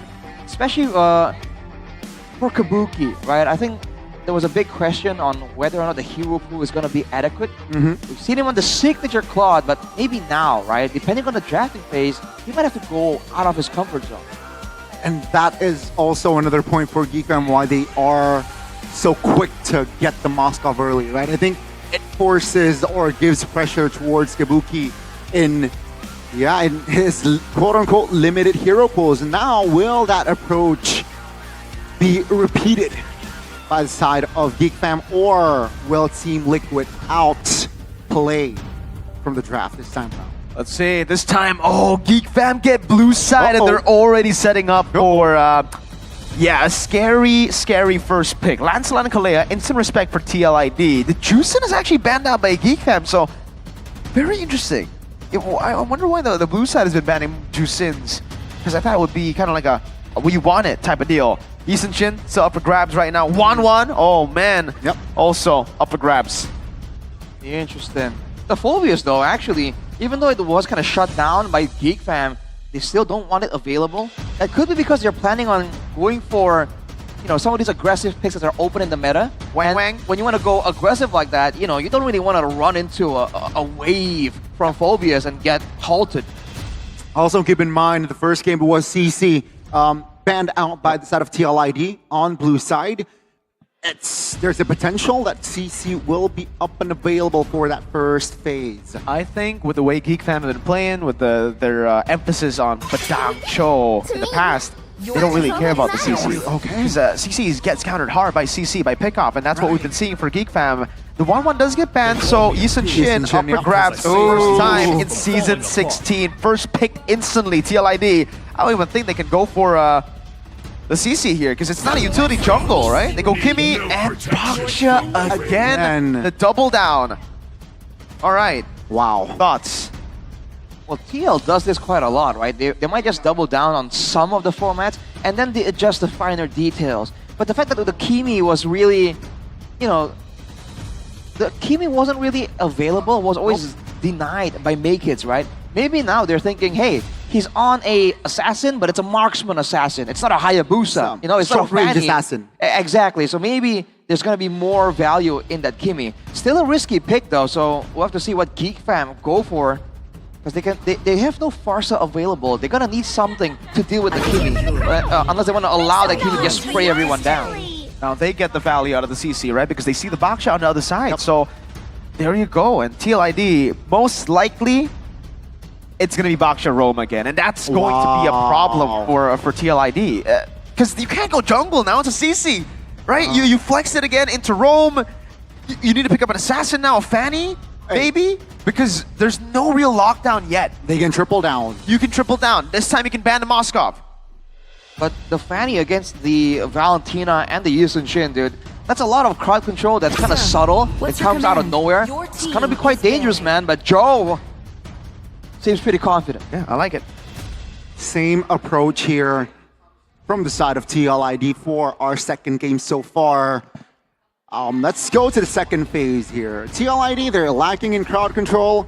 I'm sure they will cover that area. Also, Geek Fam, they're lacking in crowd control, so expect a lot of heroes that have crowd controls here to be eliminated in second phase. I would say don't ban Moskov. Pick it up for yourself. You can't go Granger here. It's already very, very tough. Again, Geek Fam have a lot of mobility, and that's what they want to play with against the Kimi Granger. But they still decide to ban the Moskov. So again, this raises the question: is it because they don't play the Beibuki? Come on, Beibuki. Because there's no way TL go Granger, right? If you go Granger and Kimi against a very mobile composition, it'll be hard to land your shots. Wait, are Geek Fam planning for like a Ruby Gold? Oh. Just play for the Yisun Shin? With the Goodness Band, that makes sense, right? Oh man, that's kind of a bold move, Mirko. I'm not sure if they want to do it. I don't know if they want to show it this early as well, technically. But hey, with the Uranus banned out, I feel like they're just trying to make sure that they have heroes to punish, right? They want to make sure that they can threaten Team Liquid ID and get advantages that way. Team Liquid ID seems to realize that as well, so they're banning away the engage tools. So no Cho for Beloyski, but the man has a lot more options available to him. Ruby, let's not forget the Kufra as well. We've seen Beloy on a Kufra a couple of times. Is this a glue ban? Glue ban makes sense. Franco? He's gonna be the Hilda though. More direct. Yeah. Alright. So, no real sustainable laners here. I think they're gonna try and make sure that they want to force the Baksha into the EXP or something. Like they just want Gobs to have a really winning matchup with the CC. But the Ruby in the picture. They want the Ruby themselves. I think it's an XP Ruby for TL. I really don't think it's gonna be gold lane just because. Yeah. Actually, you know what? It might be, but it's a good deny. That's why I was thinking Ruby has to be banned out. They decide to deny it instead, which is good. Geek Fam now are caught in a tough spot. Like, they probably have to just go Badang against the Fanny. And they go Granger. So, oh wait, no Badang. It's a Hylos Granger. Wow. Ooh, I don't know about that, man. What's the lock for the Fanny? Is it you really gonna bank on Hylos? Law and Order, is that enough? Well, there's also the Valentina Terrify. There's also the ship Yisun Shin. Right. But I feel like they're not really planning on stopping the Fanny outright. They're gonna try and like outplay it. All these heroes from the side of Geek Fam, except for the Hylos, have mobility that they can kind of use to kind of dodge. And against a Yi Sun-shin, a Granger, a Valentina, if you stick around too long as a Fanny, you get chunked down and you gotta get out of there. Yeah, I mean, I think this Hylos will just play for cover. Late game for Granger, early game perhaps for a boy or Makekids. That's going to be, it's another Claude pick. So once again, it's a dive, like AoE kind of come from Team Liquid ID. For Geek Fam now, this is a kite chase kind of composition. They want to make sure they don't really get dove on, but once they have the advantage, once they see the HP bars drop from Team Liquid ID, they're going to be chasing them down. And with the Glorious Pathway, if it's still available, all these heroes from the side of Team Liquid ID can escape, but not over a long distance. The Kimi can fly away, but only for a little bit. You know, the Ruby and the Claude, they can dash away, but it's not the whole range of the Glorious Pathway. Okay, so Geek Fam's route, try to counter the Fanny, is win lane, invade purple, and then we'll just smash them to the ground. Let's see if it works here for Geek Fam. More of a risk for Geek Fam compared to game number 1. Welcome to the land of Dawn. Will Geek Fam get it done? A clean sweep victory? Doesn't sound too much like Geek Fam. They always go all the way, but we'll see. Let's see, will they be able to follow Evos and Onyx? Whoa. Only for understanding. Exactly, 2-0. Or will we get to see the first best of 3 in MPL ID Season 16 right here, right now? It's still been sweeps all across the board from yesterday. We'll have to wait and see. Around on the Ruby, definitely not a familiar sight. Oh, Gobs though, whoa. Early rotations from Beloyski. Aran forced to use that flicker. That's a bait, great bait there by Beloyski, and that's going to be info for Geek Fam. And look at the value instantly for Geek Fam. They want to try to freeze this lane to punish Aran even more. And yeah, Beloyski's going to be staying there. Joe in the mid lane. Naked should be able to get the Letho, and he does. Emblem check. Gonna be second. Whoa. 2v1. Not looking good there for Beloy. First blood. Rain is wet. Well, immediately Team Liquid ID get the kill and they get the steal on the camps as well. 2 camps even. All right, already immediately a better start for Joe, for Team Liquid as well. So now even with that freeze that Geek has painstakingly set up, we have to see if Gobs can capitalize as Joe is on the hunt, trying to advance his advantages here. Yep. I think this is as expected though in the early game with the Hylos, right? You're there. You're stuck.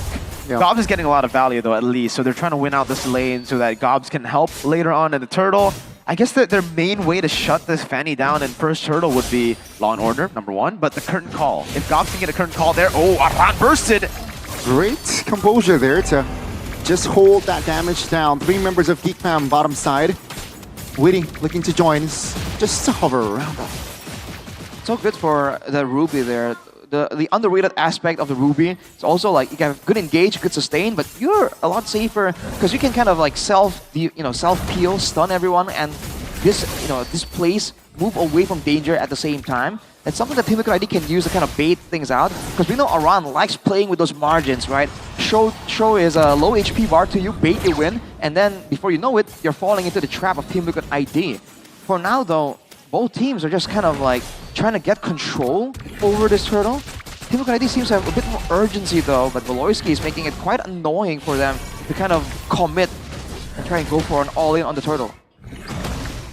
Well, let's see here. It's going to be Geek Fam looking to find the turtle. They will get it. Witty though will find and engage. That's going to be Beloyski very low, almost taken down, but Witty with the Poissons is able to get out as well. Yep.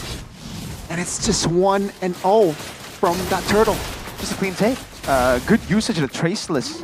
And just clean again for Geek Fam. That's what they did. Really, just clean stuff. You see the setup, very disciplined Geek Fam. They just went back and forth. They knew Joe took the purple right as he went to orange buff. They took the turtle. It's really just fundamental MLBB for Geek Fam.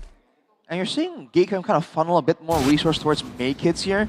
Even though Henzi is still a real big factor, especially later on, they want to make sure that Makekids is on point, having the EXP advantage if possible, because they know they like playing for these 50-50s to try and get that neutral objective, because they have more synergy so far.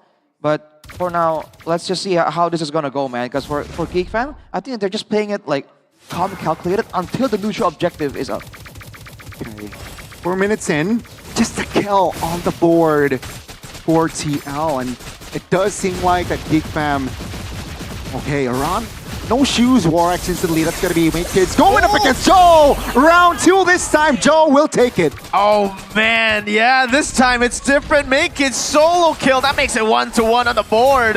Let's see if TL can get the 1-1 on the scoreboard. Let's say Iran trying to provide the peel. Weedy looking for an angle. Doesn't really want to commit just yet. It seems like TLID slowly but surely, they're taking this game early on. And the concern is still there, Arashi.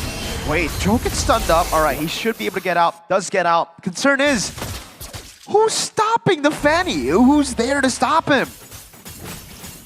No one. Not one just yet. So let's see here. 4 seconds on the clock for that turtle to spawn. It seems like Geek Fam this time will contest as well as CLID. Putting 4 bodies already in the river. Terrifying. Gonna poke here. Kenzie will be joining the fight, but Joe is gonna be free. Curtain call on Aran.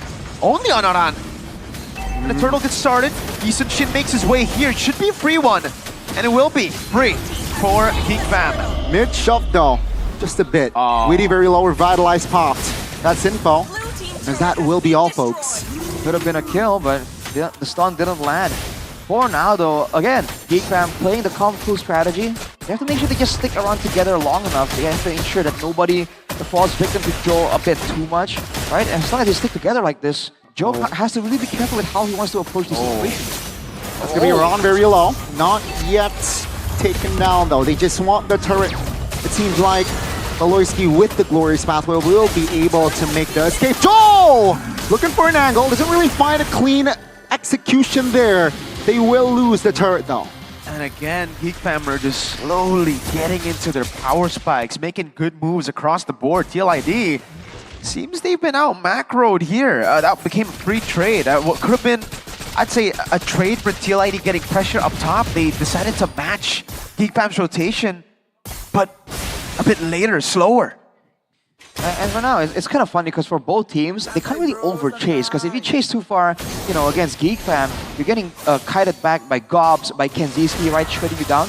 But then when you, if Geek Fam chase too far, they're walking into the Turtles' prisons. They're walking through the beam from your skill as well. Okay, so now it's going to be very interesting. It's going to be, oh great, I'm offended. 2 members locked down. TLID, they found their opening now. Seems like no answers from Geek Fam. Nope, nada. Great move by Aran on the Ruby. Geek Fam, they've been winning the macro game, but whenever TLID gets a fight, they get it so convincingly. A pick off from Joe, a pick off. Aran getting 2 I'm offended. Now he's gonna go for a boy. Oh, up again. The chain CC is there. A boy still survives, but Aran will not survive this time. TLID stands with 4 as Geek Fam, they will advance with 5. Let's see, the last turtle fight, that's gonna be Glorious Pathway locked. Weedy down, he's quite low and he will fall. A boy with the secure kill, and that's going to be the 3rd neutral objective on the board for Geek Fam. So there we go, they've been winning fights, but they just have no capitalization, Arashi, and now the mid lane is gonna fall too! It seems like they're taking it slow, and then once they do get something, they get everything all at once. Team Liquid ID are having all that advantage because they're able to find these big moments before the neutral objective is around. But once it is there, Geek Fam, they use the high loss, you know, they abuse it even to stand in the front, threaten anyone. And then for Team Liquid ID, they have no idea if they overstep. Is it going to be Gob shutting them down? Is it going to be a boy, maybe even stealing an ultimate, supplementing that engage? And that's what they were able to do right here. Team Liquid ID, man, they gotta try and make things a bit more chaotic because the calculated game is really all Geek Fam. So clean by Geek Fam in the macro department and the objective conversion department.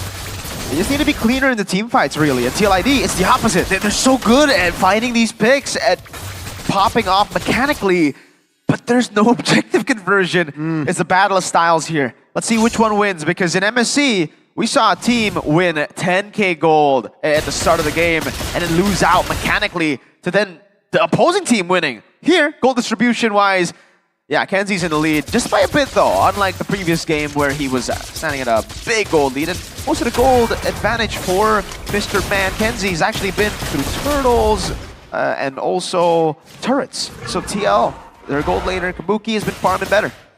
Especially because you can see Kabuki was getting a lot more camps from the jungle, right? For Geek Fam, the jungler, Lee Shin, also has to kind of farm up. And that's kind of a slowing down Kenziski's farm. But considering how overall ahead Geek Fam is, it's allowing the gold lane to stay competitive, even with Make It, hogging a lot of that resource. And for now, with the EXP lane, the EXP of the junglers kind of equal for now. Gonna be again. Geekfam's gonna wait for the next objective with the Arm of Bandit available for a boy. See if we can find something of value here. Seems like the call here for from TL ID is to go and look for more space. They got the mid, both bushes though. Top lane, it's a 1v1 this time. Make It's got the dub, and it's 2-4-1 there for both junglers. Yeah, the best of 3 is completed. 2-1 in favor of Make Kids, and hey, Joe, that has given now Geek Fam an opportunity to go for this for free. 3-out power spike for the Claude. We're saying 5v4, reverse halfway pop, Witty. Revitalize will not save you, Witty. And that's going to be 2 members off the board from TL ID Geek Fam. Seems like they're taking it slow. Iran still looking for an engage. That's going to be the airborne, helping TL ID out, but Make Kids calm. Retribution, Joel. Looking for a kill! Finds Make Kids and finds the escape route as well. There you go. So does that make it? No, that's not a solo kill, right? But it's still a kill over to Joel. And this time it's Geek Fam overextended. They played it very aggressive. A boy too, Iran. Oh! Great spot there.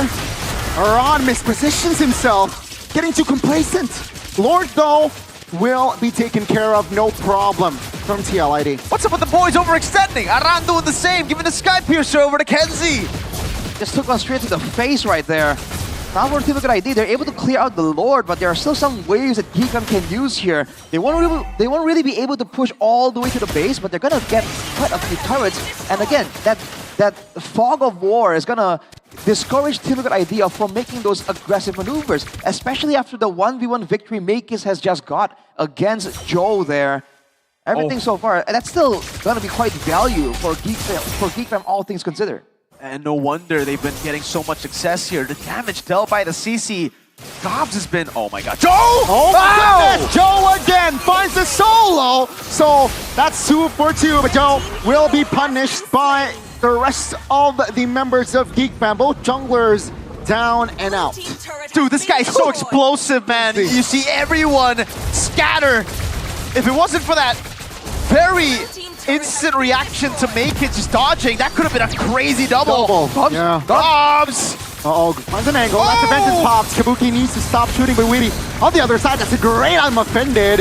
Locking 2 members of Geek Fam down. And ladies and gentlemen, TL ID finds an angle of their winning condition. They gotta get the win of natures. They gotta start respecting the damage of TL ID because Joe is doing damage, has been doing damage, but Yehezkiel is starting to really hurt. Man, there's a bit of a miscommunication there as well. It seems like they were trying to get something, but not everyone was on board with that idea. Team Liquid ID trying to find something more here. Kabuki is going to get that turret, and the gold lead that Geek Fam has painstakingly built slowly but surely has shifted almost immediately by the explosiveness of Team Liquid ID. That fight right there might take us to game 3. Purple buff this time around will be taken by the side of TL ID. Dude, Make It's bot with nature. Wow. I mean, we did mention respect. Yeah. But do we... 2 with natures already, by the way. Make It and Kenzie. Done. Well, hang on a second. Look at this, though. They left that cannon, that cannon minion on top side, making sure that they have control over it. You know, trying to time when they want to push it out for the Lord. So Geek Fam, again, trying to play some of these macro tricks to really get a bit of an advantage positioning-wise against Team Liquid ID. TL are just pushing it out, so they're getting a bit of a farm advantage. And now they're on the Lord already. Geek Fam, have they taken it too slow? No, that's a good slow push up top. So they're playing it well, but TL ID, yeah, they have a way to just burst it down. But not too quick. Gobbs regaining position. Weedy's kind of a tough spot too. Geek Fam regaining control. And remember, that wave up top was a slow push built very well by Geek Fam, and it will crash to TL soon. So he's still with 5 here. All spells are up, so technically both teams are ready to just go all in on a big 5v5. Let's see who finds an angle first. I feel like everything hinges on Joe, right? If Joe finds success here in this next fight, then Geek Fam immediately lose steam. But if he doesn't, if he gets caught or if he gets shut down or zoned out from the fight, then Geek Fam, they can just fight front to back without really being too concerned. And Yeheskiel has damage, but again, he's also very, very vulnerable. Oh, Weedy! That's a pull. Around pulls, 2 members of Geek Fam, and TL ID will wipe the members clean. Gobs taken down. Joe looking for an angle. Weedy doesn't commit on towards the next fight as Makis and Gobs off the board. And TL ID claims the Lord. The Ruby Aran is popping off. This win, Turtle fight, was brought to you by Aran. That's the reason why the guy was so feared, man. Out of nowhere, 2 catches, and it's on Makis and Gobs, the 2 members that we have already highlighted as being one of the main conditions on why they're able to get so much success. And they're not stopping, man. Team Liquid ID, even without the Lord, they just trying to maintain the tempo, maintain the pace to keep Geek Fam disoriented. All they got to do now is just to stay disciplined and yeah, just really find an angle again. Aran, no flicker this time around, so Geek Fam, they're keeping tabs. Malefic Gun's competed for Kabuki as well, so he really isn't as vulnerable as he is normally, even if he doesn't really go in with a Blazing Duet. So he can take his time and wait for the right engage to happen. Geek Fam here being very wary about Aran, dude. And Aran this time won't have flicker, so that's at least some safety for Geek Fam. They can clear the waves properly, and they've done that. Wave in the mid lane cleared out. They've good wave clear with the Granger and Yisun Shin, plus the CC2, so they can shred through these tanky minions as much as they want. It's just, now you're fighting against the clock. You need to get a shutdown on Yeheskiel. You need to get that Sky Piercer controlled. They're losing zones around the map that Beloyski has been able to use to really confuse them, to go for those crazy flanks. With the base turrets being the only one standing for Geek Fam, Team Liquid ID have so much control, so much vision to deny Geek Fam all those surprise maneuvers. So it's gonna be a front to back. And when you see what happens when both teams kind of dance around, Aran can make the first move, Weedy can make the first move, whereas for Geek Fam, the best they can do is Glorious Pathway and run someone down into the shots of Kabuki and Yeheskiel. Beloyski pulled with I'm offended. Oh, that's a burst, that's a DPS! Ooh. As well, doing work. Glorious Pathway committed though. So TLID there, just testing the waters, testing their damage, and it seems like it's enough for Beloy. Yep. Not much they can do right now. Again, they really have to just play pure front to back at this point of the game, right? And it's tough to play pure front to back when TLID outranges you with damage. Usually at this point of the game, you would have Granger be at 50 minimum stacks, and that should be enough to really threaten some of the opposing members. But in this game, he's sitting at not even 10. He died earlier, so yeah. What, 6 maybe? He's sitting 7, I think, but yeah. And don't forget the card control advantage Team Liquid ID has. Again, even Yeheskiel on the Kimi has the traction pulse, etc. to really slow down the initial rush. And when Geek Fam were able to get so much success, remember, it's by slowly but surely surrounding Team Liquid ID. We saw Makits do that. We saw Gobs do that. Approach from the sides, right, where Team Liquid ID are, are forced to kind of be distracted. But now, because they can force out the front to back, Geek Fam can't really find those angles anymore. The big problem now, again, is the slow push that TLID have actually kind of dealt with already. They've done enough damage, I say, to make it push back to Geek Fam, so Geek Fam won't even have that advantage. Gotta be careful now, because Aran's flicker is up, so Geek Fam, oh my goodness, full Weedy, traction pulse committed. Wow. Revitalize will make Weedy survive there. That's going to be enough for him to stay, and land on. 5v5, Weedy recalls, and Geek Fam, they are not able to punish. The wave up top is at a stalemate. I would love to see the camera pan to it. I thought Kimi would have done enough damage, and yeah, in that fight, dude, they threw everything. Literally 4 ultimates. With a flicker as well. With a flicker at Baksha. They got to revitalize. And I don't think Flick for Revitalize is all that worth it Witty will have it back up way faster than a boy on that flick. BOD done, at least for May Kids. They gotta somehow bait out the I'm offended from Aran. That's the winning condition here, because then there shouldn't be any more engage, right? It'll just be Fanny cabling all around. And yeah, okay, the wave will be pushing the Geek Fam. This is favorable to TL. Yeah, they know this, and that's why they're taking their time. Glorious halfway on towards Witty. Damage taken. Tacton falls to provide cover. Iran is there to also hover around. That's a pull. On towards God. Vengeance pops. Kenjiski free hitting, but right now Geek Fam. Oh! Kabuki jumps in with the blazing duet. Wind of Nature. Not enough just yet though. Joel looking for an angle. Enough to make Geek Fam retreat. Sprint with a Nature used up. Arashi, can they blitz it? I think they sure can, with basically 2 marksmen here and a very high damage jungler. This Lord is taken by Team Liquid ID. Geek Fam did a great job trying to deny it, but they were unable to get through. The front to back, again, is just so good. Because of the AoE, Aran, Witty, Kabuki, and Yeskiel are hitting everyone at the same time. Whereas for Geek Fam, even though they do catch multiple members, Kenziski cannot deal with multiple heroes at the same time, and neither can Make It, technically, after the initial ultimate. That's why I thought the Granger pick was just super greedy, and even the high-lows, right? No lock! Oh my! The I'm offended looked like it landed, just barely out of range. It's a Traceless, I think. No, it was barely out of range before the Traceless. And then you have to pop Traceless before the I'm offended if you want to get the CC immunity of it. You can't pop it after. But yeah, it was barely out of range. Now they have an Evolved Lord. This should be an end angle, really, for TL. Gonna be a big move by Geek Fam somehow to save this, but oh, Witty! Around pops quicker. That's a mistake. Yep, let's see Gobs, your half HP Lord is still very much 80% HP. Joel taking care of that turret top lane. That's going to be another turret on the board for TLID. Witty very low, taken down. 5v4 now, that's going to be a board taking 2! But Aran answers back. And ladies and gentlemen, it does seem like we got our first best of 3 as Yeskiel claims a Savage in early seasons. Ladies and gentlemen, we are going to game 3. Boom, bang, bada bing, Gani. That's your tagline. We're going to a game 3. The Ruby versus the Ruby. Whoever gets the better I'm offended ends up winning.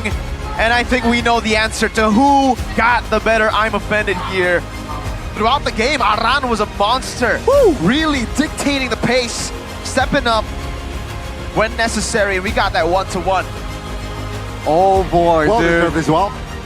Who's gonna win, man? The CC or the CC? That's the question. CC. Exactly, dude.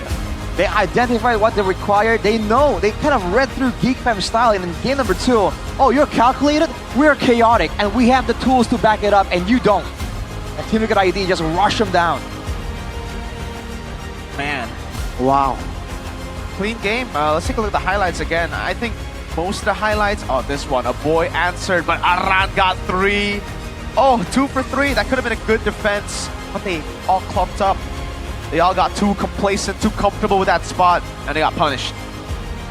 Makes you wonder, man. Do you think the Valentina was is there a better option for them? Because again, other majors would have crowd control, would have AoE, and they desperately needed that AoE and crowd control. The Valentina was able to actually steal the I'm offended, turn things around, but overall, you really get that feeling that, dude, the mid lane, presence damage gap is quite significant. I think the big problem was the Hylos and Granger, last 2 picks. Didn't like it. Even if I were to nitpick, I think from the Sushin first pick ban, blue side ban, yeah, I think that was a little bit too. I think that was a little bit too greedy, ambitious, yeah, a little too ambitious, and they paid the price 1-to-1. So yeah, let's see how Geek Fam will recover this time. Yeah, solid win though from Liquid. Great win by Liquid. They just stuck to discipline. Again, stuck to what their drafts were about. Utilized everything. I think the Claude was the one that just kind of filled in the gaps because the Fanny and the Kimmy, Yeskiel, and Joe were mostly the ones dealing the damage, and Aran was the one making plays. Yeah, I don't know. It just forced them to play pure front to back with a composition that was just very hungry, right? And they didn't have any shred, I think was the problem, aside from the CC. So once we got into late game, that's it. You have to just get CC damage on Witty, and I don't think you're enough to go for it alone. I mean, this guy is just keeping tabs on that Traceless, right? If Makids pops the Traceless just a little bit too early, that I'm offended will land, and that will be the play. Ron making plays. I mean, it's so interesting early on. You're seeing both these teams have their own moments, right? It's been a while since I think I've seen a game where, you know, it really seemed so even in the early game, right? Usually one team has a clear advantage and it's all about, you know, it's all about timing, about power spike. But this time, there are so many exciting moments, like, you know, the 1v1 duel right here. And overall, GeekFam were doing so well, getting that advantage, getting the map control, shutting down any potential from the side of Team Liquid. And after getting this Lord, I thought it was only a matter of time. But afterwards, right, despite having that advantage, I don't know, I feel like they really overcommitted several times. This moment by Joe, though, was absolutely crazy. I think that was a clincher for everyone, even back at home. But this moment here where Gobs goes in, the whole team commits. Boom. But you can see, you know, damage. They kind of like used everything. They kind of didn't get the immediate victory, and they're forced to back away. And that seems to be the turning point where Team Liquid realized, like, hey, they can't really walk over us anymore, right? If they take out one of us, it's gonna cost them. And they turned it around and just started standing their ground and counter-engaging. And you can see that once that happens, there's nothing that GeekFam can do. They are just out-damaged, outgunned. Wow. Savage. And the Savage just carry on top there for TL, but 21 minutes. 10-0 and 2, brother. Yehezkiel ended the game with a fully stacked Sky Piercer. You don't usually see mid laners go Sky Piercer first item, but when you do, it's Yehezkiel. It's probably just Yehezkiel on the other team building it, or someone part of the Dark System, you know? It's always 10 kills or 0-10. There's never in-betweens when it comes to mid laners with first item Sky Piercers. It's always going to be 0 deaths if you're the Ghost of Jakarta, though. The Ghost of Jakarta. Shout out to a young man from the Philippines watching, Mr. Dan. That's a Kuya right there. That's a Kuya. Kuya Leo. It sure is. Kuya Kubangay. We're doxing him. And again, look at the damage difference, though, right? Like, dude, actually, GeekFam was doing a decent amount, but it's how rapidly they can pour it out. Yep. Unfortunately, against Akimi, right, towards that late game, it was just so difficult. It really was. You can just stop the dives again and again. That begs the question, Game 3, what are you going to do? Will you respect Stefani? Or is that slot just too expensive? Yeah.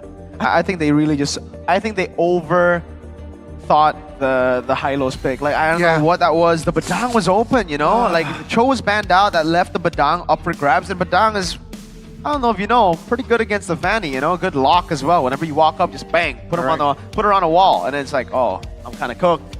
Then they can go for those. What would have been better than the Granger? I think what would have been better is the Valen not being shown too early. Instead, go for a Moskov, but that would be very greedy too, because you want to go Yisun Shin Moskov CC in the first phase. That would have been tough either way. Another good shout if there was no Ruby, by the way, would be like a Brody, if there was no Ruby, but with the Ruby, it just makes it super hard. Do you think there's a window for GeekFam to go with something like a Beatrix here, maybe? No. Depends on the Ruby. It all depends on the Ruby. If the Ruby was banned out, or if the Ruby didn't show up for TLID, yes, the Beatrix would have been alright. And then... they need a hero with a Purify, right? Exactly. Tactically, so... I think Bruno also, safe choice. Bruno! Great option. Yeah, they just need more firepower somehow. Towards the end there, I think eventually they got close to full items, GeekFam, but at that point, you know, they've lost so much control, right? And it's hard to get fights on their terms. They were fighting constantly with the Lord in the picture, with the waves pushing and distracting them. So if they were able to get maybe at the power spike like a bit earlier, then maybe things could have been different. But overall, the same problems still persist. We're all just strategizing right now, you know, just trying to look for a different way to win. And you guys can do that without mechanics. Just play your game. Think if you guys are really smart, but maybe you don't want to go and have like a billion APM, swap items, all that. You can go play some Magic Chess. You can go and utilize synergies instead of items to swap around. You also have items in this game, but it's different. You don't item swap it. Cosmic Traders is here though. The new synergy board. Embark on this interdimensional journey together. Join the event to unlock a free Lunox themed avatar border and a synergy icon effect for the brand new Season 3 synergy. Complete the journey for a chance to earn the free Memorial Hill chessboard and invite your friends back for Season 3 and seize the opportunity to win a skin. Hey, guys, you all need to experience the thrilling strategic gameplay with your teammates, and also you can claim free skins. I know you like free. You like free skins, Arashi. Free skins, man. You gotta go for it. You know, it's like it's built into us. Built into our us. value, bro. If it's Value. free, that's just why when you eat food that's bought to you by your friends, it just tastes that much better. Yeah, that's why whenever I munch on Doritos, a good day or a good time, it's always really good. That's why you need because to it's free for us. treat us free food, Arashi. How about you treat us for a change, buddy? Well, maybe we can all treat each other to some good time. I got some good time. Hey. And we will have a good time here with Geek Fam. I want a good time. You got a recovering. good time? Yeah, Oh, Rashi, wow. I'm gonna go for the different flavored one. We tried the double chocolate yesterday. Now I'm gonna go for Classic. It's classic. Classic as well. Classic as well? Okay. I don't mind if I do, you know? Opening my package here as well.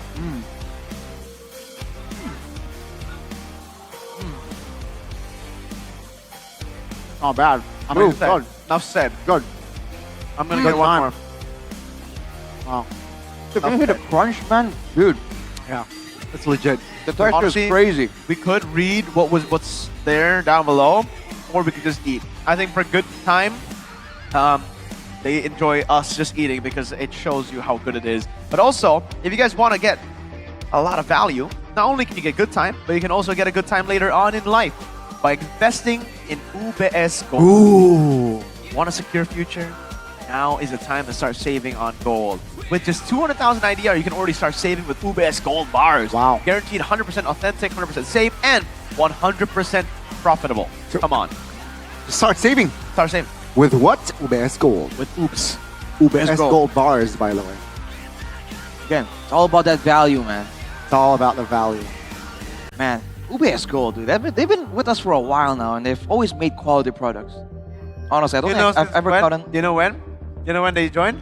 When? Season 10. Exactly. Oh, I thought you were trying to like... No. Quizzing. Bring up a moment. Because Season 9 RQ1, UBS wasn't a part. They didn't get a ring. They didn't get a ring. Dang. Season 10, they got a ring. Onyx got a ring. That's the first one. Coincidence? I think not. What do you guys think? Was it a coincidence that TL1? Or was it just pure skill? Ooh, Was it a draft diff? What do you think? Let us know in the comment section right now. This season, we want to be active with you guys. We want to be there, participating. We want you to participate in the conversations as well, you know? Yes. And for me, it's a draft. Draft, yeah. They overthought it, I think. And I want to see, just changes right now. Question. Geek Fam, where do you want to go? Blue side, red side? Yeah. Why ban Juicin and Farsa in blue, on blue? Exactly. When you just trade it, right? Like, was it that IO? Was it? Yeah, I mean, draft aside The as well. Juicin, sure, but Farsa? See, I'm always more of an execution person, and even if you compare it to game number 1, right? Even though there was chaotic moments in game 1 and 2, in game number 2, Geek Fam just looked way more lost compared to game number 1. In game 1, even when they were behind, you get this feeling like, okay, you know, they had like a way out. They have like an escape plan almost. In game number 2, and past like the 12, 13 minute, you're like, dang. It's what are they gonna do? It's all because of the Ruby. I feel like that's also another layer. Yeah. You can take more space without the Ruby. Game 1, what happened there? But let's see what happened. Bude is ready. We're gonna throw it to her. What you got for us, Bude? Di meja caster begitu ramai, namun di MPL Arena nggak mau kalah, pastinya inilah dia keseruan untuk match pembukaan kita di MPL Arena. Di tengah-tengah Bude, udah ada yang kayaknya tuh solid banget. Bude mau langsung ngobrol-ngobrol aja, sudah menarik perhatian kita semua. Halo abang-abang. Halo Bude. Halo, ini abang-abang dari mana nih? Kami dari Riau. Dari Riau, jauh-jauh. Pekanbaru, benar. Pekanbaru, ini namanya siapa ini? Ferry. Ferry Ferdiansyah. Ferry Yadi. Oh, soalnya Ferry Ferdiansyah juga dari Pekanbaru. Ini beneran dari Riau? Siap, benar dari Pekanbaru. Coba buktiin dong kalau bener-bener dari Riau. Sapa pakai bahasa Riau.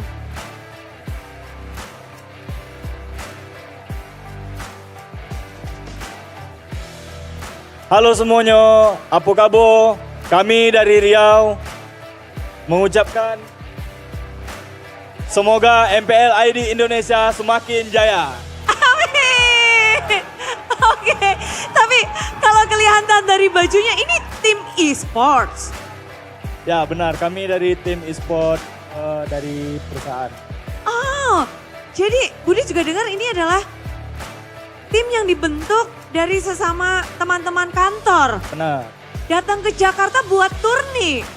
Betul, kami di sini lagi ada event turnamen. Lagi oke, datang ke sini mau mungkin cari strategi kah? Atau mau menikmati acara atau bagaimana? Sekarang kami kan lagi selesai tadi pagi kan, lagi istirahat.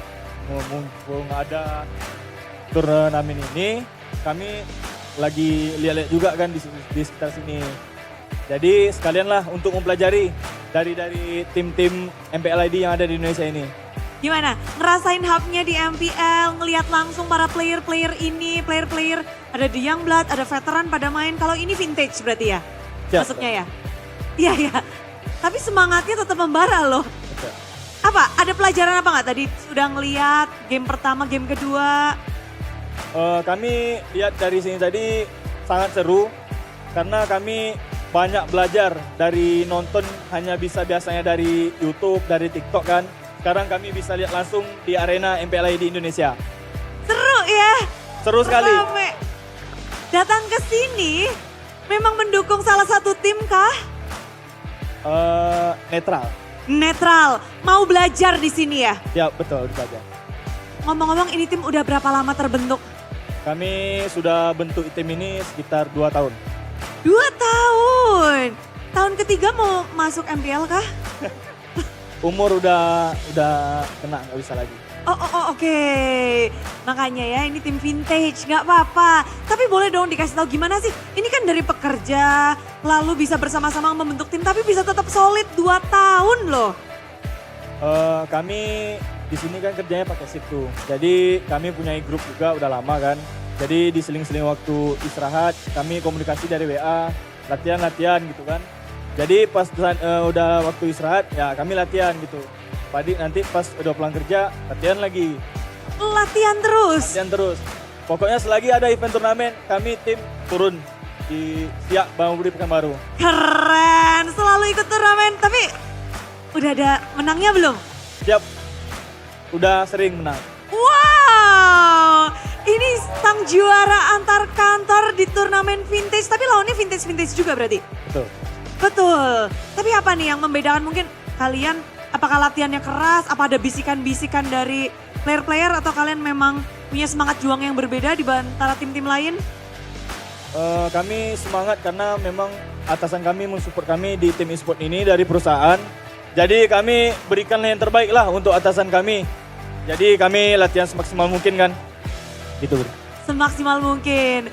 Dan kita melihat sekarang semuanya begitu semangat, terima kasih. Good luck untuk acaranya juga semoga juara. Kita doakan bersama. Amin. Dan kita bakal mau lihat nih siapa yang akan menang di game yang ketiga. So kita akan lemparkan pada para caster. Let's go game 3. Wow. Hey. Wow, indeed. That was a pretty good story right there, right? Yep. I mean, the fact that they came so far away. Yeah. Here to train, here to show up. Hey, that's what Geek Fam and Teal ID are also going to be doing. They're definitely going to be using that as motivation. Thank you, Bude, with the interview earlier with EMP. Dedication indeed, and seems like, hey, follow your dreams. Follow your dreams. Wherever it may Dreams go. are meant to be chased. Dreams are Exactly. meant to be realized. Even though Realize is not here with us. He was here. He was here, He was yes, here not yesterday. today. So dreams was realized yesterday. Today, Dreams for our Dreams player? Are we? no, he's in Todak. Maybe it's his dream to go to Todak. Maybe. To play in Malaysia. Well, again, you gotta take that risk. You gotta push for what you really want. That's exactly what the teams have to do now, man. Liquid and Geek both really wanted to start the season strong. Like you mentioned, Connie, get that ball rolling all the way from the first week. That would be ideal. Whose ball is rolling faster? Well, see, for Geek Fam, there's more risk because this is their time to break the pattern, right?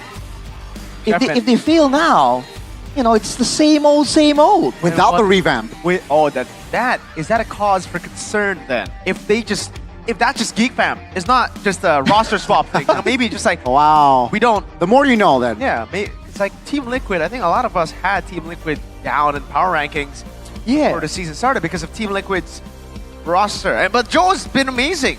Kabuki has been present. Been around. He is. That's the only way I can, describe it. At least he shows up. He's been there. Some people don't even show up, but he shows up. Exactly. Aran's been amazing. Veterans have been great. Especially against Joe. Aran, Widi, they've been great. Yeah. Joe's been amazing. Someone's been present.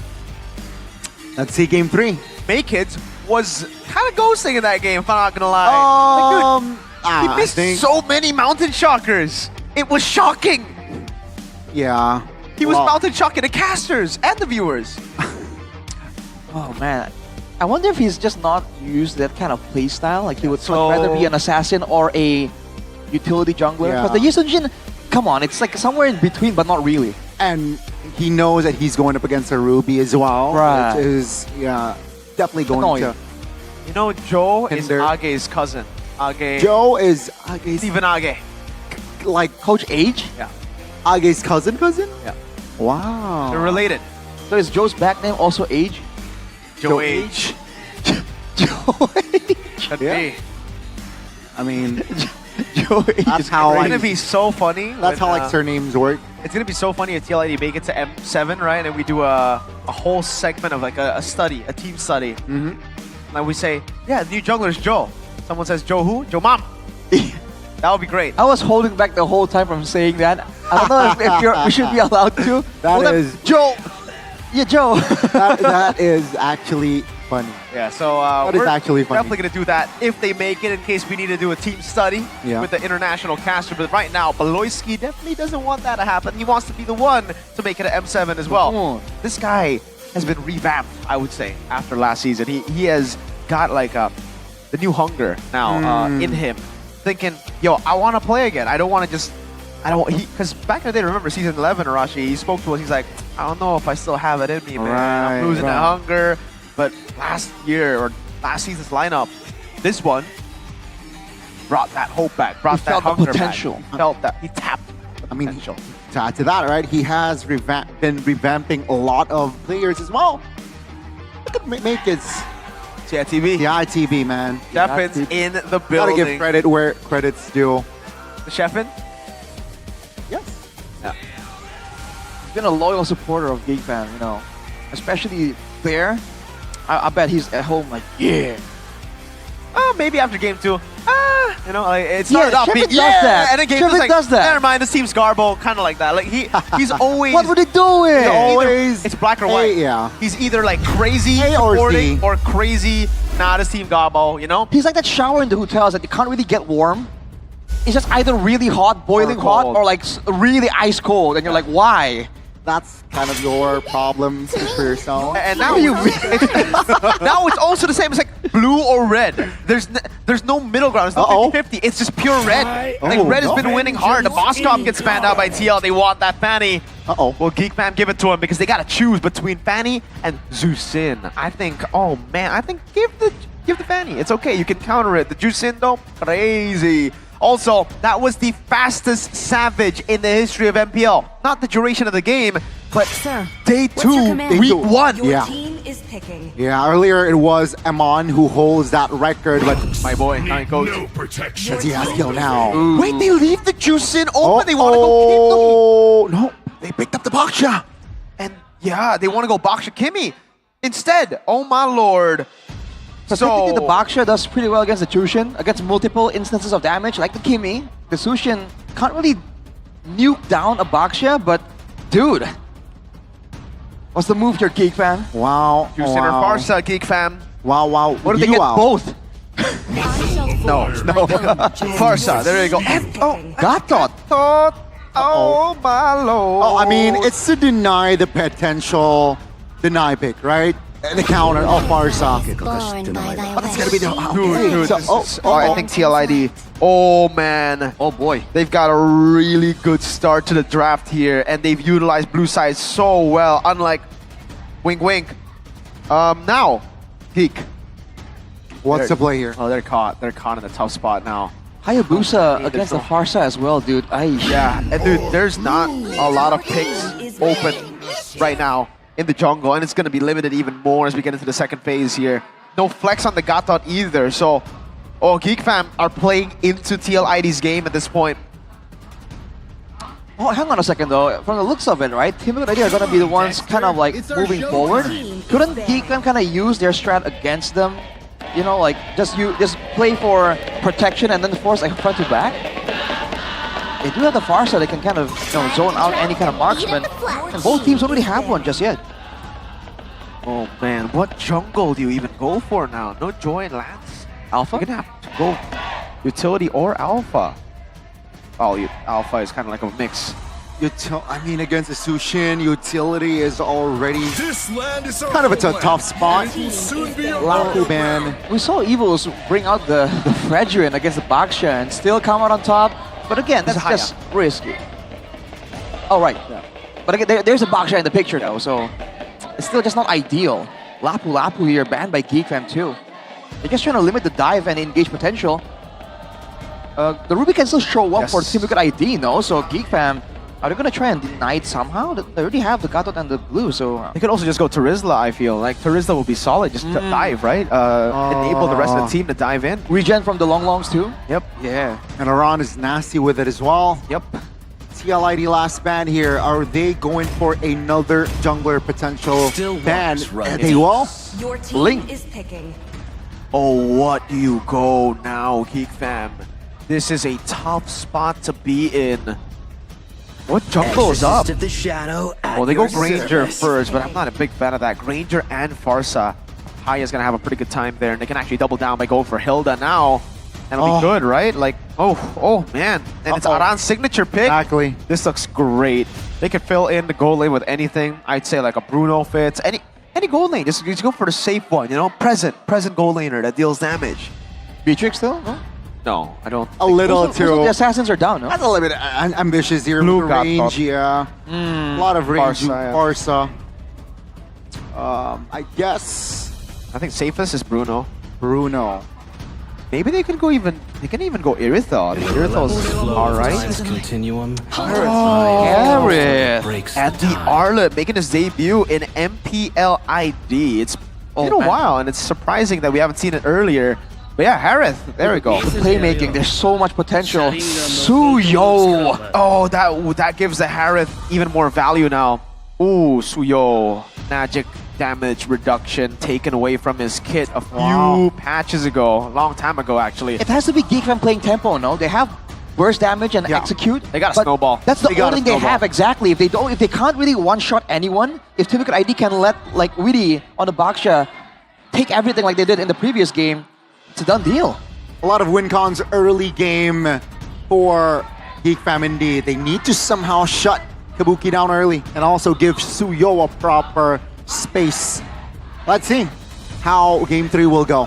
Can Geek Fam break their early season curse, winning against TLID, or will TLID prove the doubters wrong? The big concerns of whether they can perform without Fabian and Aaron Shiki. We'll find the answers here in the Land of Dawn for game number 3, the first one of the season. Full 3 games. Let's get it. Welcome to Eyes on the mid lane here. The Sushin that's been so feared. See what Yehezkiel can pull off on it. A boy on the Farsa. Again, this is a... We talked about how a boy didn't really seem comfortable on that pick before. Now he is. I think the early game still is going to favor Geek Fam a little bit. But can they use that early pressure to get something more? It's not enough to just win the lanes. They need to try and get picks, get invades, you know? You really do. XP Crab Ryo already though. They're gonna get this over to Gobs unless Aran walks up. Let's take a look at the emblems, Arashi. Anything interesting? Bargain Hunter for Kabuki, so he's trying to scale as much as possible. And again, if Team Liquid ID reaches that power spike, that's fine. Ooh, Makis really gets out that situation.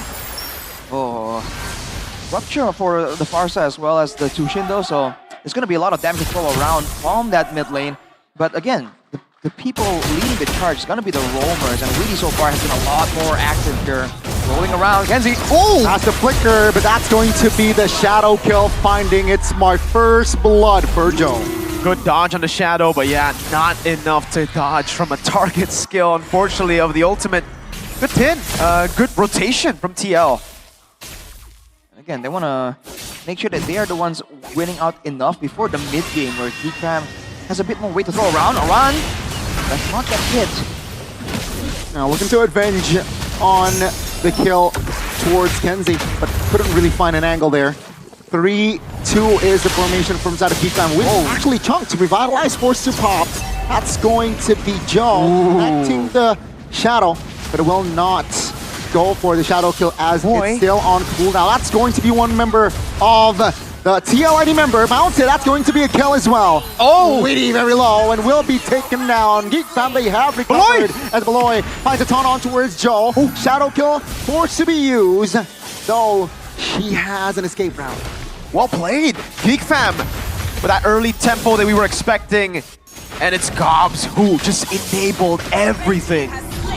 Great zoning there, Gobs. We talked about how comfortable he is on this blue pick. But even a boy, with the 2 bolts fade away, he canceled the feathered airstrike right after casting it because he knew it was a sealed deal for Witty. It's great. GeekFam were able to force Team Liquid ID into a corral position, so they're able to get value from Make-Its on the Suyo as well. He was slashing multiple members in that small skirmish engagement.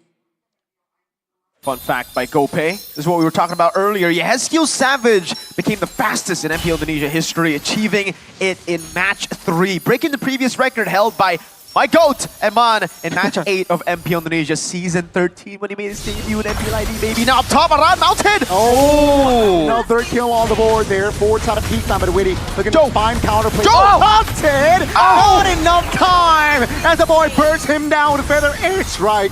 And GeekFam now looking for perhaps... Wow! Yeah, Loy survived that, so another value trade there from side of GeekFam. He used the passive to survive that. Hey, hey, in Indonesia, we love Ayam Geprek. It seems GeekFam love Joe Geprek. Man, they just smashed him to the ground.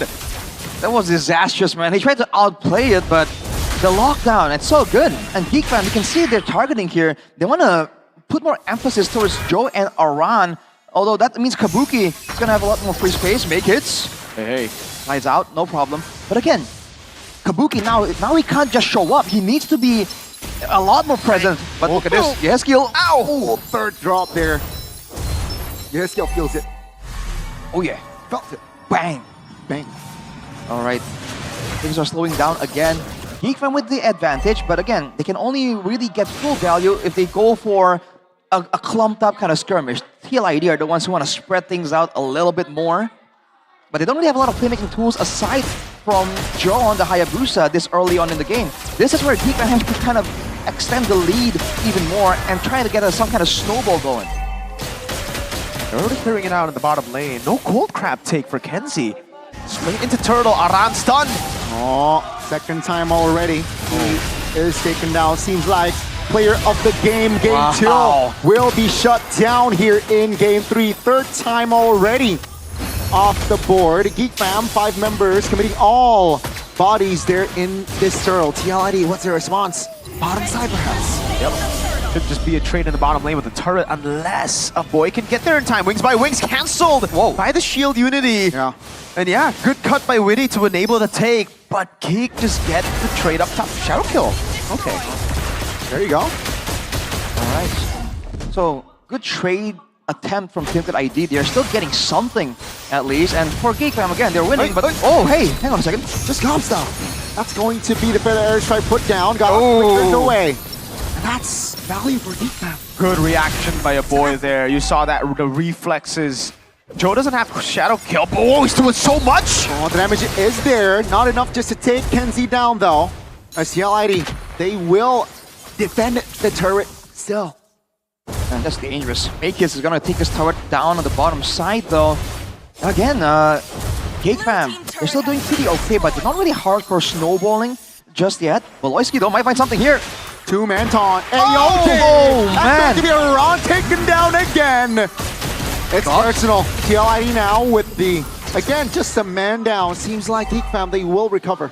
And orange buff take for Make-Its here. Joel has the shadow kill. Make Kids wants some smoke! Oh, wow! Nope. Okay, Shadow Kill Force. Oh, great cancellation there. Now Quad Shadow lands on Make It. Surely enough, Joe will not commit. It's still 0-0 here, folks, for Jungler v Jungler in the third game. Smooth move there, but oh, look at topside Beloyski.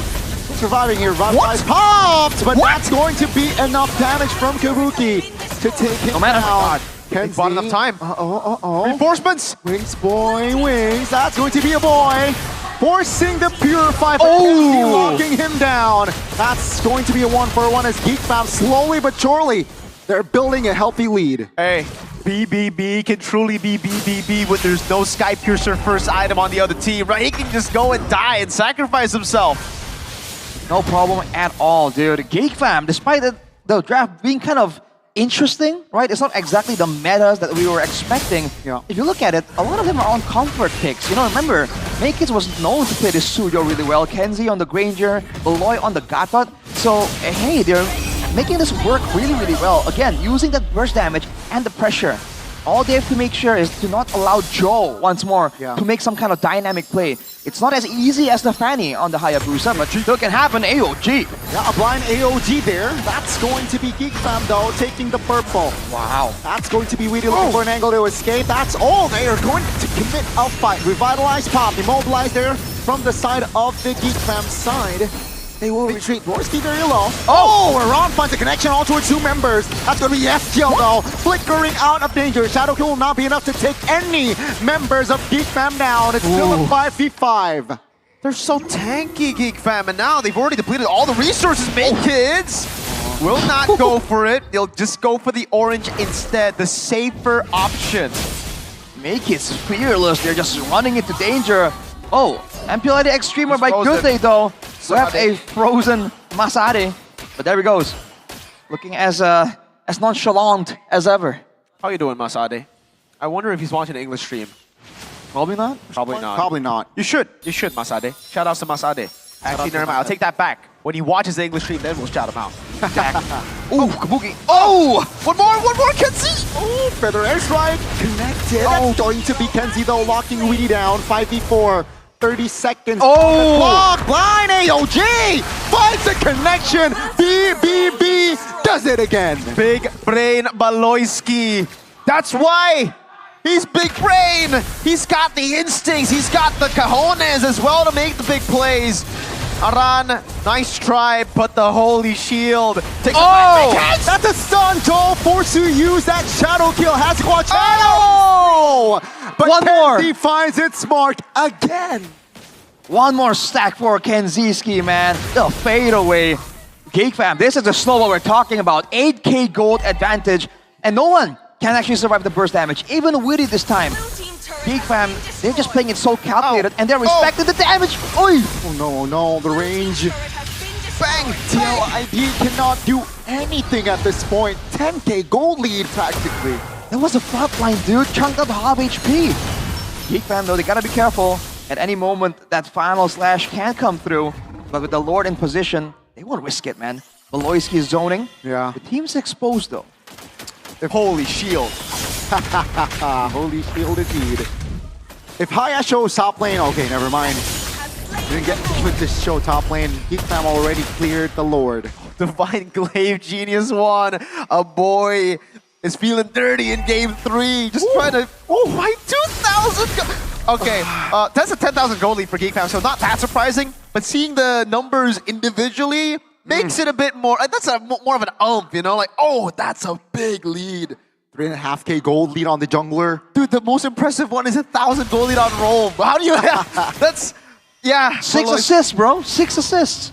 Yeah. This is not Beloyski. Beloyski usually has 6 deaths and 1 assist. Gotta be careful. Another blind AOG perhaps coming soon. Mid turret falls first. Oh, the AOG doesn't really land. Good talk though. Shaman Force popped. That's gonna be the Purify baited out. Gobs under the turret will be positioned. The Lord!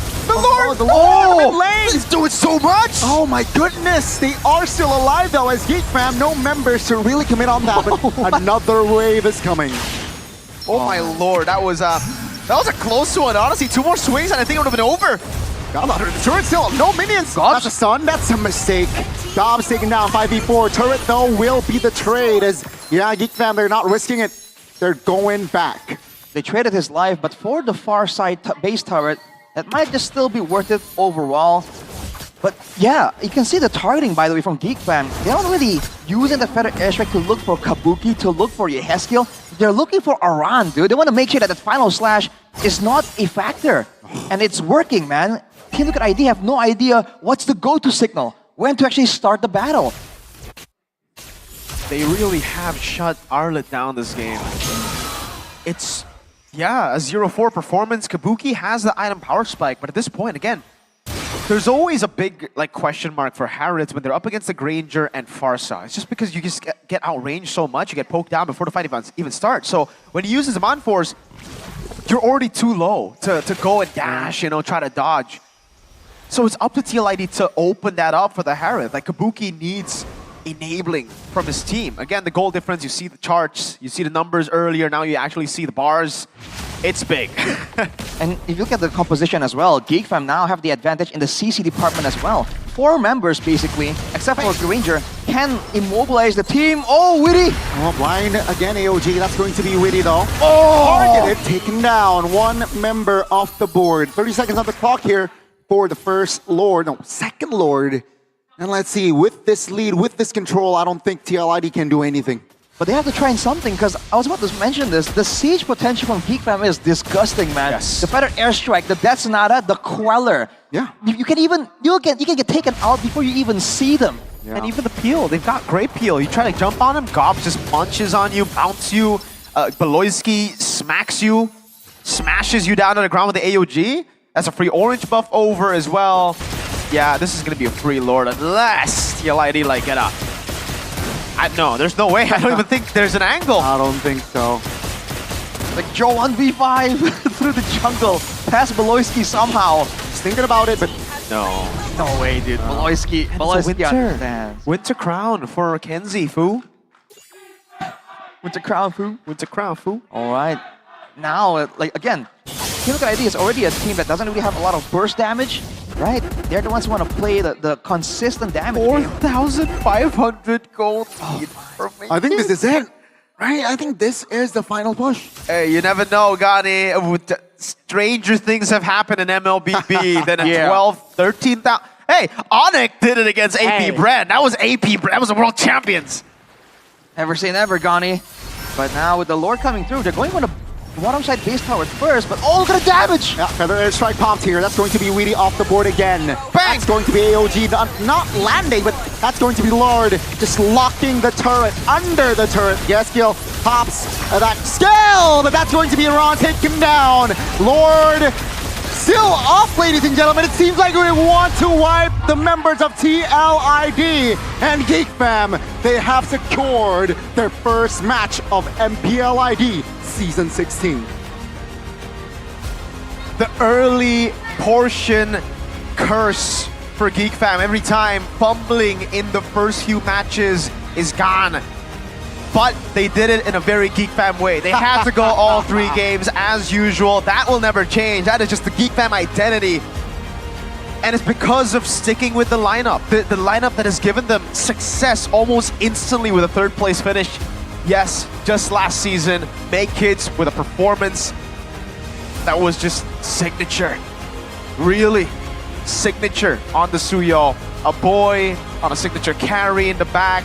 Kenzie as well. They just snowballed their way, tempoed their way. Now, in that fashion, that's not really Geek Fam. Geek Fam are a very mid-game team. Here, they didn't want mid-game. What they wanted was early stop, and they got it. Crazy stuff. Crazy beginnings, but not what you want if you're a TLID fan here. Kabuki, Joe, struggled. But yeah, 2-1 here. First time in MPL ID Season 16. All right. Well, let's see what Geek Fam have to say with Bude on stage about lifting the curse here. Bude, are you ready? Teams Geek Fam are ready. The supporters are definitely ready. I can hear Chefin all the way from here. I was about to say. You can hear Chefin too? CITB, and I can hear him. Okay, I can hear everyone. Let's go. Hey, dan suara Geek Fam Unity mana dong? Coming out terpercaya untuk tim Geek Fam. Memulai season dengan cukup kuat. 2-1 dan the expected winner. Bahkan semua talent juga ngevote kepada tim Geek Fam. Apa nih? Apakah benar-benar dari Geek Fam season 16 ini anginnya lagi bagus? Apa gimana Aboy? Mau nyoba sih di week awal mau menang gitu. Soalnya dari season lalu kita nggak pernah menang di week awal. Panasnya biasanya telat ya? Ya, mau panas dari awal nyampe akhir. Wow, apakah ada metode yang berbeda di season ini? Udah mau panas di awal-awal? Nggak ada sih, mungkin chemistry kita aja udah nyatu aja. Taruh sama kayak season lalu. Yap, dan kita ngelihat kalau hari ini kamu masih bertemu kembali dengan tim Liquid. Tadi kaget nggak di Savage-in? Baru match pertama kalian loh udah harus menelan Savage dari YSKL. Nggak kaget sih, lebih kaget ke Fanny-nya aja. Fanny-nya aja. Oke, kita akan ngebahas di mana playernya masih sama berlima. Buset, ini kapan terakhir kita melihat Geek Fam hadir dengan lineup yang sama? Ini kali pertama Geek Fam hadir di season yang anyar dengan member yang sama. Gak ada perubahan, biasanya ngerombak lumayan berasa. Gimana nih Geek Fam?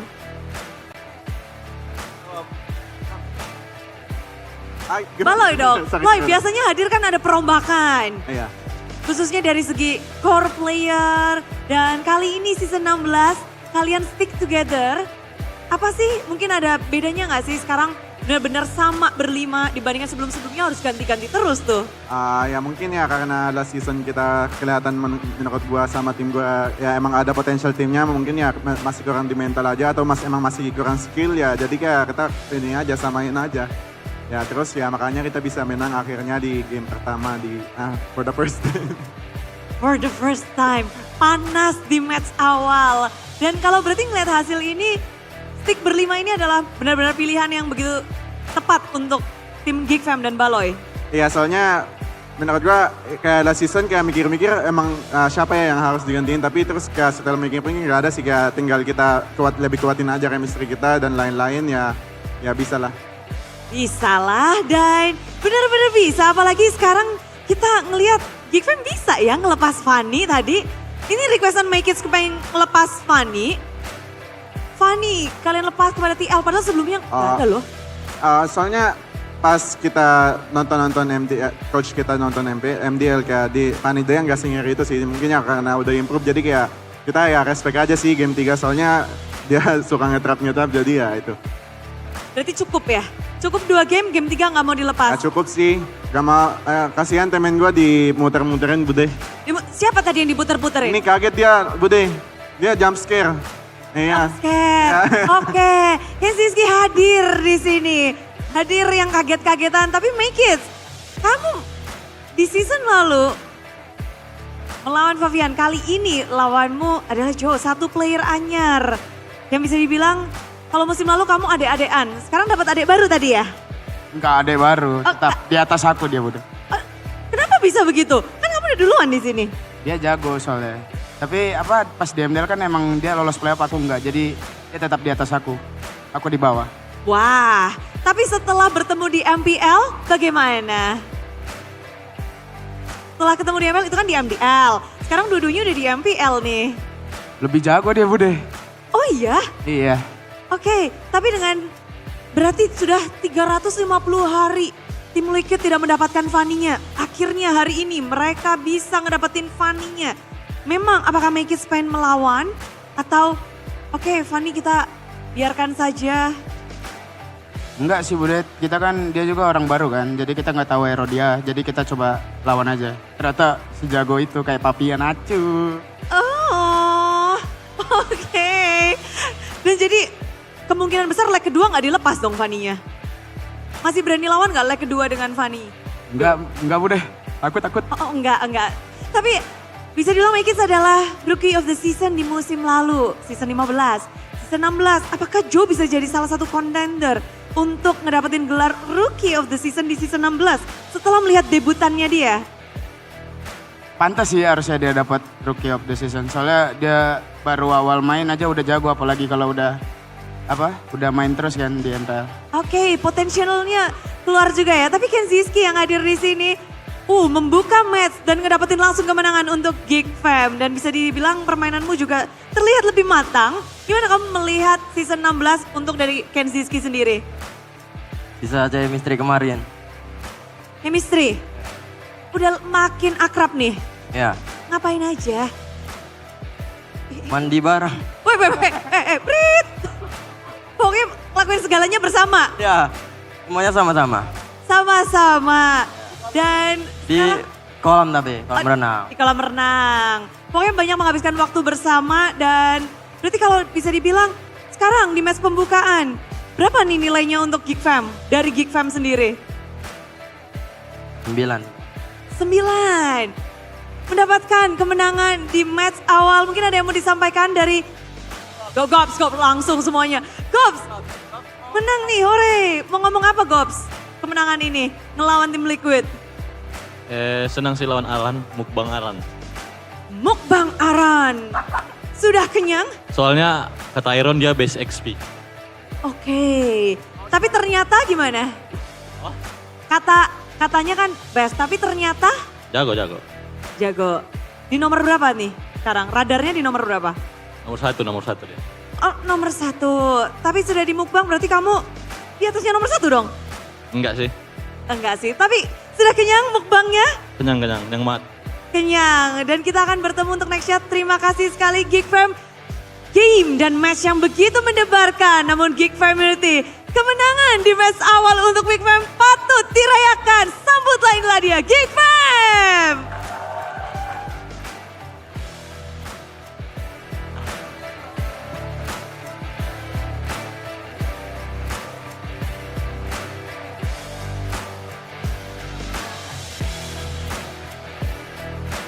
Tentu kebahagiaan belum berakhir karena kita akan ada GoPay hadiah GG. Jadi yang ada di MPL Arena yang udah standby di sini, siapkan semua device kalian karena sesaat lagi Bude akan kasih tahu caranya. Dan inilah dia cara untuk ngedapetin GoPay Coins karena dompet andalan para gamers, dompet andalan kita semua.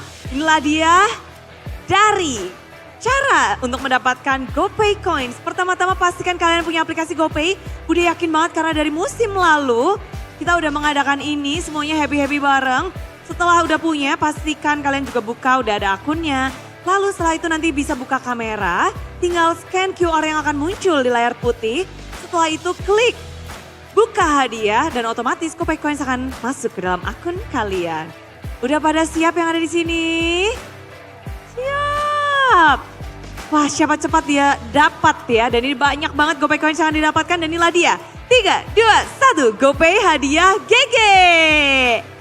Dompet andalan para gamers. Dengan mendapatkan GoPay saldo. Udah pada mendapatin? Udah cepet kali, congratulations. Dari Geek Community, dari Calvaris yang sudah hadir. Congrats. Selamat. Dan itulah dia pasti GG di GoPay. Karena kita udah happy-happy bareng, kita juga kepengen tahu dong gimana sih kebahagiaan Geek Fam untuk ngedapetin kemenangan di match pertama mereka yang kita bilang jarang sekali minggu awal Geek Fam bisa mendapatkan kemenangan. Bagaimana para caster melihat match hari ini dengan 2-1. Kemarin 2-0 terus, hari ini 2-1 ada apa? Langsung saja caster, break it down.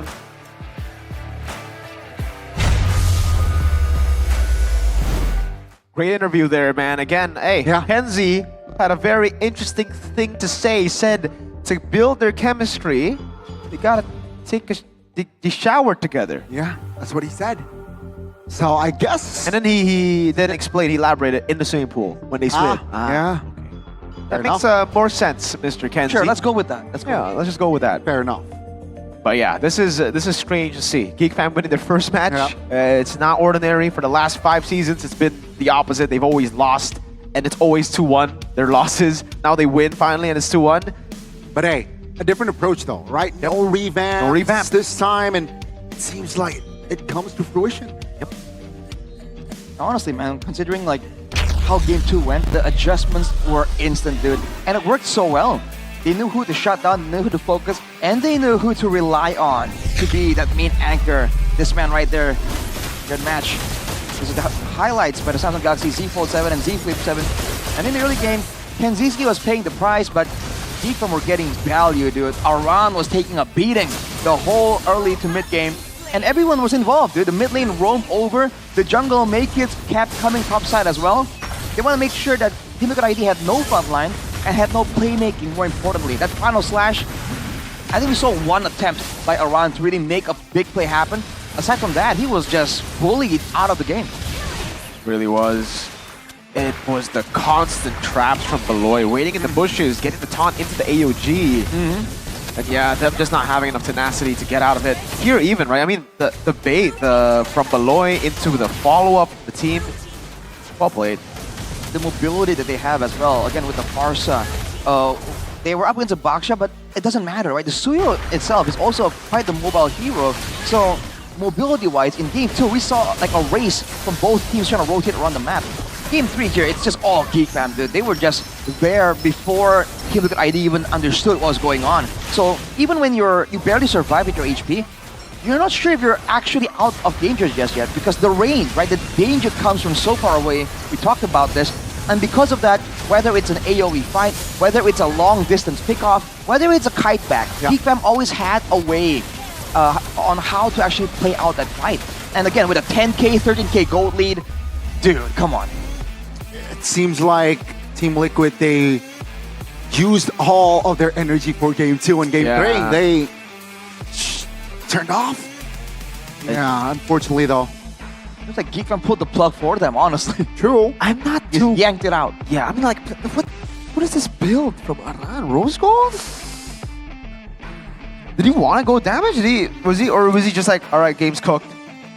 I think from the emblems, it's could go either way, right? I think he was just concerned about. He thinks that the main damage source towards him is a boy on the Farsa, right? Maybe he wants to survive initially, and then he thinks that that extra damage is gonna allow him to sustain. I mean, he was trying his best to kind of find some kind of solution, but when you get ganked like 8-9 times, I don't know who can, do well in that situation, dude. They had a mission, Geek Fam, and they completely went at it. I still gotta say though, Aran, after getting ganked 5 times, maybe don't go for a 1v1 against Gobs, just stay behind. He just kept on... Just let the turret fall. Kept on doing the same things. It really felt like Aran was just tilted that game, and maybe that's why the build was the way it was. Hopefully this won't be, a recurring thing later on. Hopefully they are able to fix some things, because TLID, I think, bright future ahead of them. It's just, will the players have the patience to trust on the newer players? That's true. By newer, and technically I only mean Joe, because he is the rookie. Kabuki's been here for a while, and yeah, I think a very underwhelming debut. Welcome back, homecoming for Kabuki. I mean, what did you think about that Herod in the final game? I think it was a bad pick that game. So, but true. But again, he was the lane that was kind of left alone, right? And unfortunately, I guess there wasn't much team could do as well to kind of elevate his performance even more. So even though he was left alone, he was just stuck, man. Kenziski played that lane still pretty well, despite the fact that he was on losing side. He was the one that was kind of left out to dry. We've seen now 2 games of Harith getting picked against a Farsa. Maybe don't. Yeah. And especially Farsa Granger. No, that's tough. That's tough. A tough loss definitely from side of TLID here. So I'm not quite sure if tomorrow they will play, but hopefully they can solve their early problems or early issues as soon as possible. It's still a long road, ladies and gentlemen. Regular season week 1, day 2 here. Yeah, so it's still a long road, and now we get to remind you of what's next. We got BTR versus Onyx next after seeing that banger of a game. He can't break their curse. Will BTR break their curse? And Mirko. Always losing to Onyx. Last time they met, BTR actually won. Yeah. When and where? Regular season. When and where? Regular season. Last time we met, we won 2-1. Oh, you're right. He deleted that whole segment from his memory. Okay, dude. now I remember. You remember Yeb against Tazi. Yes, sir. Yeah. So, now with Tazi's not Niall. here now. We don't, with Niall. Yeah. We got Niall. We got your Niall boy. does, dude. Your boy will be Bigatron's man. Hey. Either or, Skylar or Savero. I trust Onyx. Oh, that's a good question. Which one will play? Either one needs Royal Dust, right? Yes. If it's Skylar, if it's Avero, it doesn't really matter. They're all going to lose to Iman if they don't get Royal Dust. They have to be slick with it, really quick with it, just like Iman. Iman does it as well. All right, all Kyrie, Niall, they all use Royal Dust, and you guys can go and enjoy the discount right now. Royal Dust is the pro player's choice in MPL Season 16. Royal Dust gaming powder doesn't make a mess and won't smudge your screen, so it's very easy to use, and it doesn't get messy like the other powders. No. So for those of you guys who don't really like the powder, go for Royal Guards, okay? Price is okay, right? It's good. Yes. Affordable, of course. Okay, well, let's see if Alyssa can promote Royal Dust to the losers, because maybe the losers weren't wearing the sleeves or weren't utilizing the Royal Dust. So Alyssa, ask some questions. Tell us what went wrong with TL. Thank you, Caster. Sudah kembali bersama Alisa dan kali ini sudah bersama Coach Sad dan Lukas dari tim Liquid Indonesia. Halo Coach. Hari ini kekalahan pertama dari tim Liquid Indonesia di season yang baru ini nih. Kita melihat rosternya ini baru-baru nih. Apakah memang mau dicoba-coba dulu atau gimana nih Coach? Ya untuk saat ini ya kita kan banyak rosternya, jadi ya kita pakai yang ada dulu aja sih. Ya Joe sama Kabuki kan udah lama gak main kan, jadi ya kita pakai mereka supaya di week 1 ini udah mulai panas dulu lah, kalau nggak ngerasain stage MPL. Buat Joe ya pertama kali, buat Kabuki kayak buat comebacknya lah gitu. Buat comeback ya Kabuki ya, tapi ini bakal jadi roster utamanya nggak nih? Weeknya masih panjang sih, jadi ya kita belum tahu. Kita belum tahu, tapi rencananya kan tadi bikin panas, tapi sayangnya nih kalah atas GFM. Gimana nih Coach? Telat panas berarti. Telat panas ya, kita tunggu ya di week selanjutnya, di match-match selanjutnya nih. Tapi kalau melihat nih dari hero-hero yang digunakan juga sudah 350 hari sejak tim Liquid Indonesia pakai Fanny. Tapi GFM kayaknya nggak terlalu khawatir nih, apakah Joe belum semasif Favian atau gimana nih Coach? Kayaknya karena waktu 2 season kemarin berarti kita pakai Favian, terus match pertamanya Favian kan lumayan inilah Fanny-nya. Terus ya di respect dan sekarang udah ganti player, mungkin disangkanya kayak Joe nggak bisa main assassin atau gimana. Terus ya ternyata dikasih ya, mumpung first match kayak kita kasih aja hero yang biar ngeboost dia supaya pede. Jadinya ya kita pakai aja. Oke, seperti itu. Dan kalau melihat dari match kali ini evaluasinya apa nih Coach? Paling tinggal komunikasi aja sih, kayak komunikasinya mungkin karena baru lagi kita MPL jadi lumayan chaos. Komunikasinya kita harus benar-benar lebih santai lagi lah buat main next week. Oke, kita akan melihat apakah di next week, di next match-nya tim Liquid Indonesia akan menampilkan yang terbaik. Jadi The Covers, jangan lupa dukung terus tim kesayangan kalian. Thank you so much Coach. Good luck untuk next match-nya. Dan kita akan kembalikan lagi pastinya ke para caster. Silakan caster, take it over.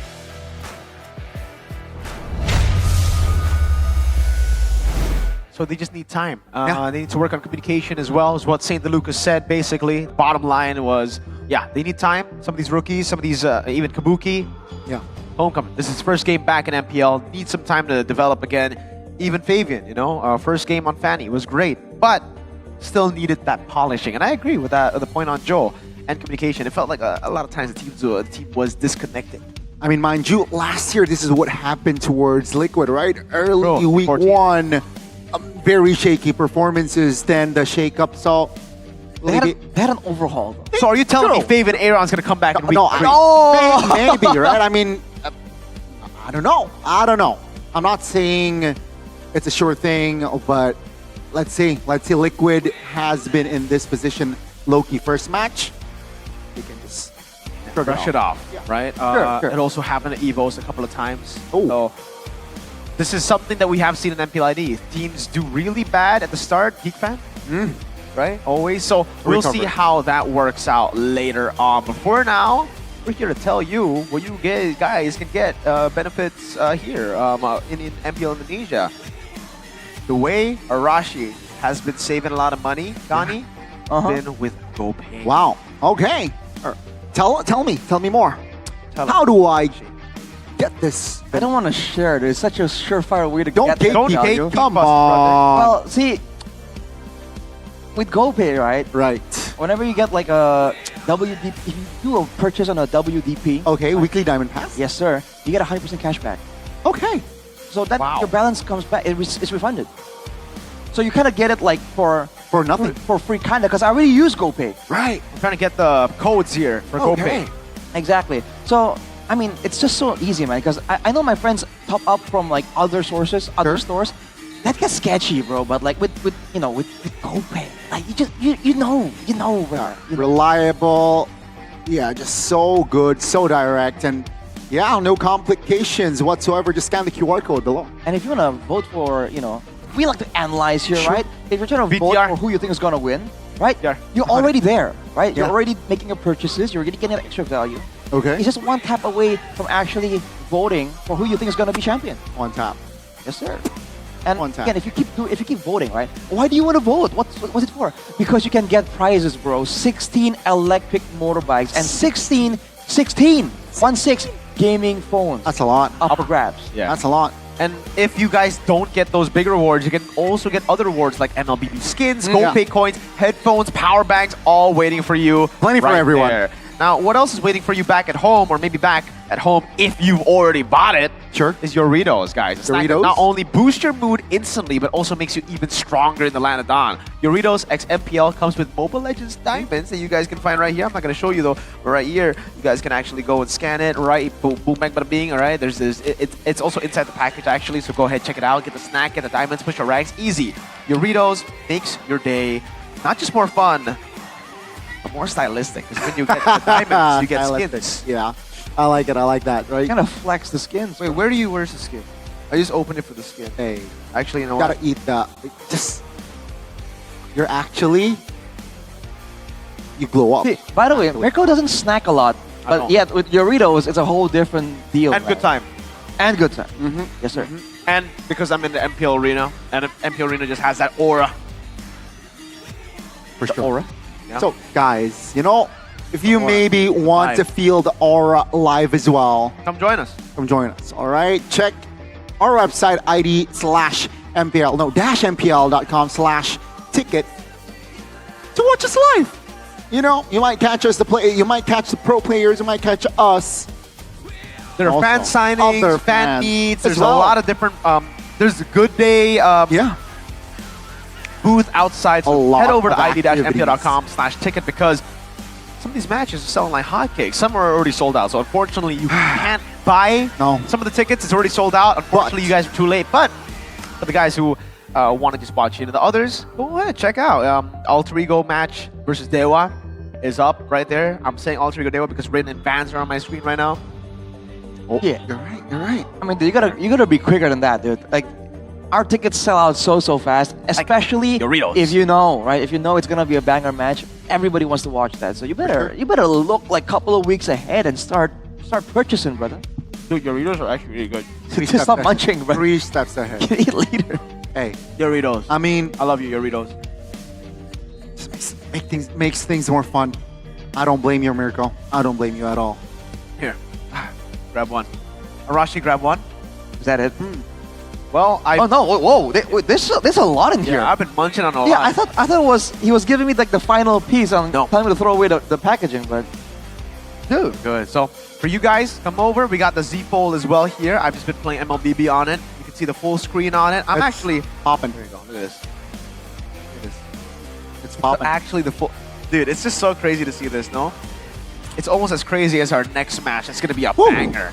Who's gonna fold, BTR or Onyx? We'll find out in match number 2. But for us here, we're done. See you after the break.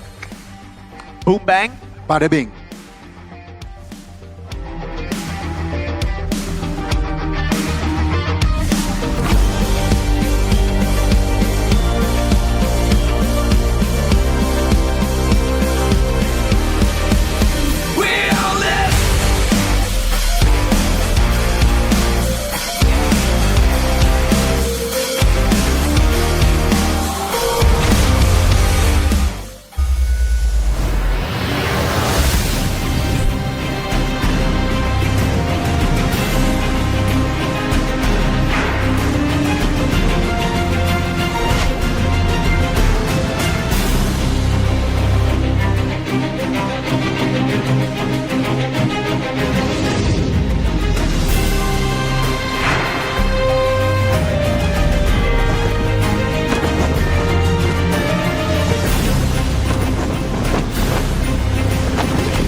Kok skin lu banyak amat, Bang? Yoi, ini hoki dari sering mabar. Dapatkan 1 dan 5 skin elit permanen dengan mabar bersama temanmu. Juga kesempatan terakhir untuk dapatkan Julian Melkin Tracker gratis di bulan kemerdekaan.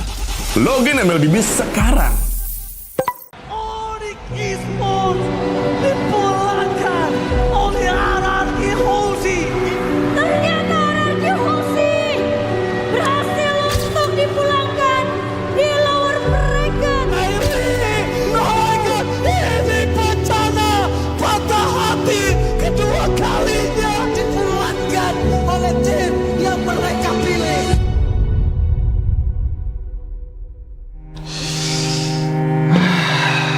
Bete banget ya, gagal mulu. Tapi kan kita Royal Bestie. Gue yakin kita bakal comeback sih. Terus kita bawa pulang Piala M Series deh. Enak lu kalau ngomong. Tim lu kemarin juara. Tim gua gagal MSC, MPL runner up 2 kali lagi. Udah, jangan dipikirin lagi. Kita tuh jago kok. Kalau kata pepatah, kita tuh perintis, bukan pewaris. Gak nyambung sih. Tapi gua akui ya, generasi baru sekarang garis ganas. Respect sama veteran dong. Indonesia bakal comeback dan kita kasih paham sih.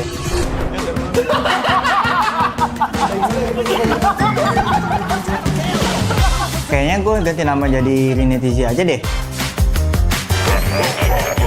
Biar kayak kata sih, buat jadi juara. Zizi mah meta 2021. Lu kemana aja? Itu mah abang-abangan gue. Lihat aja, gue bakal jadi penerus kalau di tim Liquid. Tapi please, lepas Paniati. Sir, what's your command? Oh, what a play! Rizal from Fabian, pemanasan terlebih dahulu.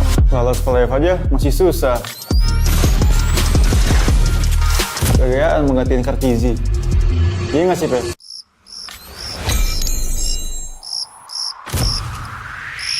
Meskipun gue gak pernah lolos ke playoff,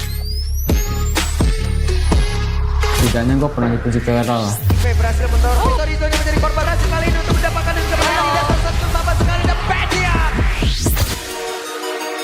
Udah jangan pada ribut-ribut, udah pada pernah punya cincin ini belum?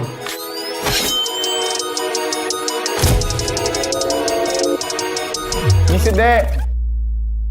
Gantian shift dulu ya. This is Keyboard. Kalian bukan karena gue? Monster kill. Monster kecil kayak kalian masih main ranked. Intinya satu, konsistensi.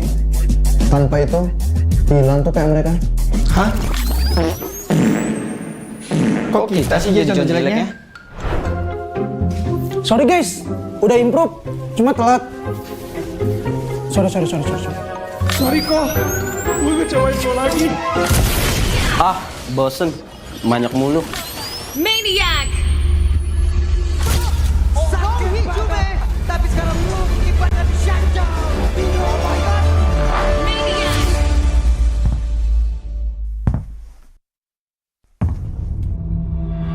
Mau adu maniak season ini? Dia sendiri habis-habisan. Tapi masih ada pergerakan dia dan gimana dirinya dikeroyok. Namun itu sekarang ada satu buah situation. You miss me? Kita kasih paham bahwa era kita masih ada.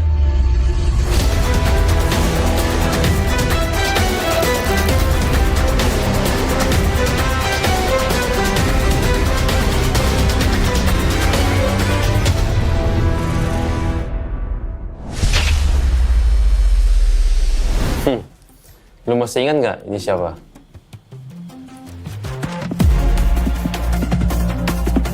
Boleh juga. Tapi lu tahu nggak di atas lu ada siapa?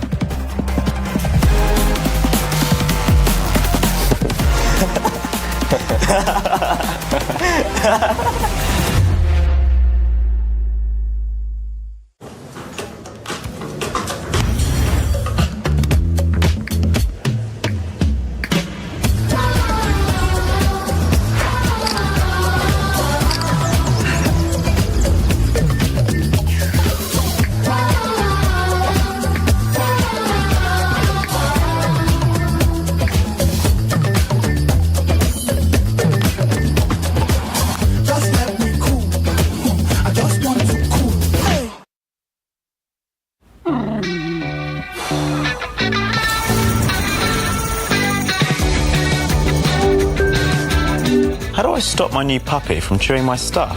Young dogs need a lot of toys to chew. Maybe a rope toy? Yeah, I tried that. He's an 8-month terrier. Gotcha. Well, young terriers are super energetic. How about a run?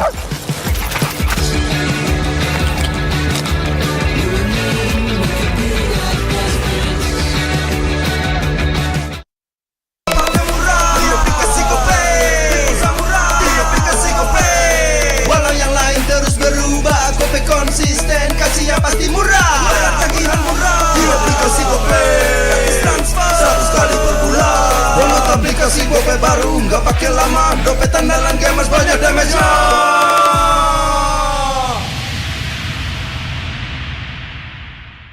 Level up bareng Special Edition Good Day dan MPL. Temukan kode unik, lalu scan QR-nya. Buat kumpulin Diamond Mobile Legends yang banyak dan menangin juga skin kerennya. Cobain semua variannya sekarang. Sebotol Good Day bikin GG Good Day. Yo, Good Day MPL. Woo, Good Day MPL. Woo, Good Day MPL. Yes, Good Day MPL. Woo, Good Day MPL. Yes, Good Day MPL. Yo, Good Day MPL. Oh.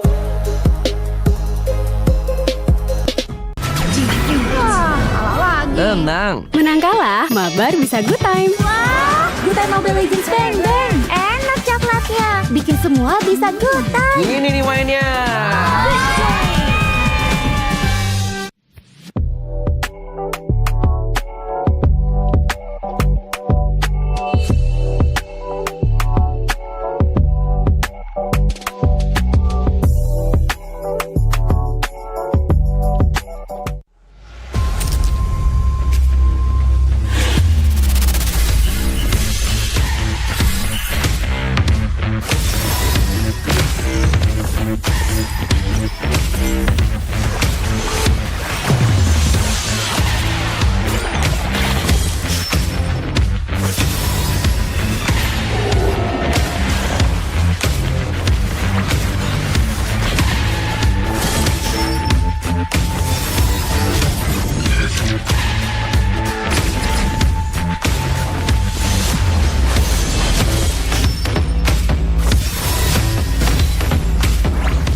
Skin lu banyak amat bang. Yoi, ini hoki dari sering maba. Dapatkan 1 dari 5 skin elit permanen dengan mabar bersama temanmu. Juga kesempatan terakhir untuk dapatkan Julian Melkin Tracker gratis di bulan kemerdekaan.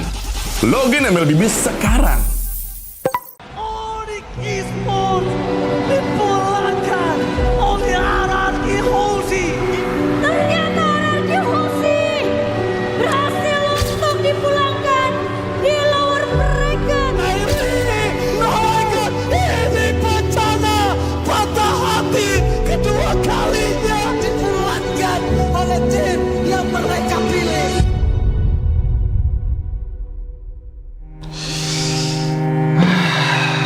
Bete banget ya, gagal mulu. Tapi kan kita Royal Bestie. Gue yakin kita bakal comeback sih. Terus kita bawa pulang Piala M Series deh. Enak lu kalau ngomong. Tim lu kemarin juara. Tim gua gagal MSC, MPL runner up 2 kali lagi. Udah, jangan dipikirin lagi. Kita tuh jago kok. Kalau kata pepatah, kita tuh perintis, bukan pewaris. Gak nyambung sih. Tapi gua akui ya, generasi baru sekarang garis ganas. Respect sama veteran dong. Indonesia bakal comeback dan kita kasih paham sih.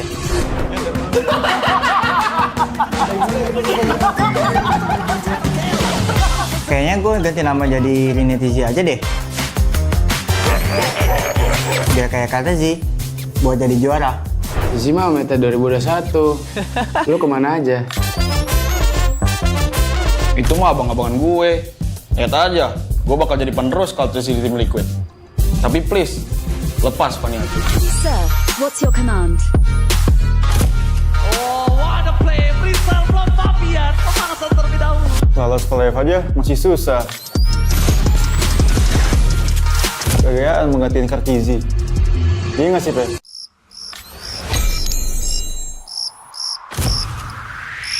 Meskipun gue gak pernah lolos ke playoff, setidaknya gue pernah dipuji ke era lah.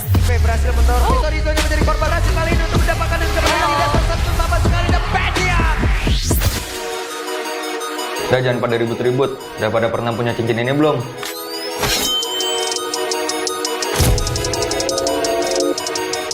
Ngisi deh. Gantian shift dulu ya. This is Keyboy. Kalau bukan karena gue, Monster kill. monster kecil kayak kalian masih main ranked. Intinya satu, konsistensi. Tanpa itu, hilang tuh kayak mereka. Hah? Kok kita sih jadi contoh jeleknya? Sorry guys, udah improve, cuma telat. Sorry. Sorry kok, gue ngecewain kau lagi. Ah, bosen. Banyak mulu. Maniac. Tapi sekarang lu kipan dan shutdown. Oh my god. Maniac.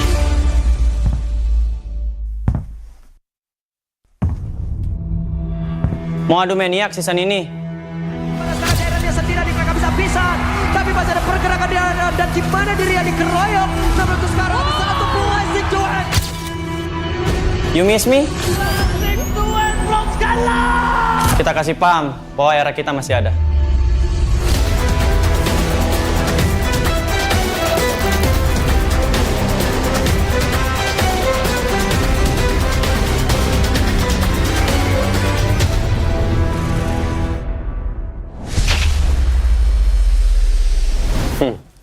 Lu masih ingat nggak ini siapa?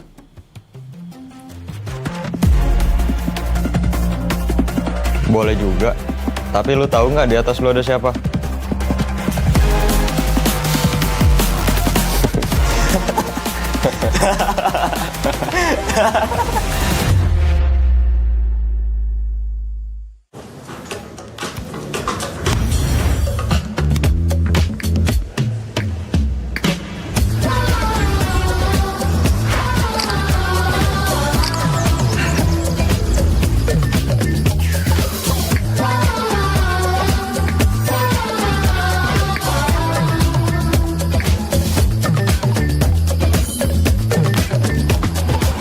Just let me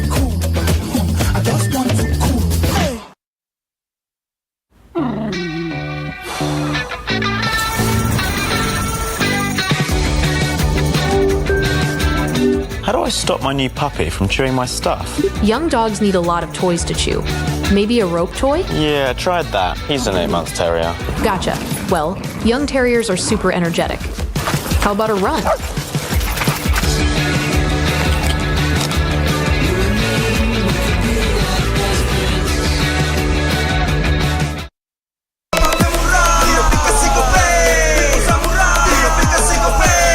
Walau yang lain terus berubah, Gope konsisten, kasih yang pasti murah. Bayar tagihan murah di aplikasi Gope, gratis transfer 100 kali per bulan. Download aplikasi Gope baru, nggak pakai lama. Dompet andalan gamers banyak damage-nya.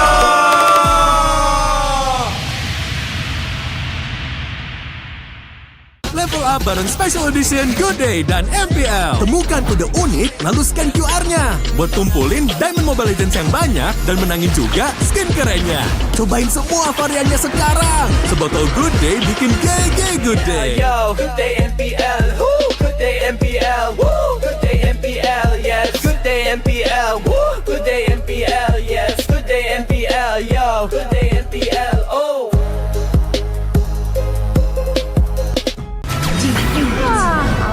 Tenang. Menang kalah, mabar bisa good time. Wah, good time Mobile Legends bang bang. Enak coklatnya. Bikin semua bisa good time. Ini nih mainnya.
terus berlari, terus ke arah puncak tertinggi.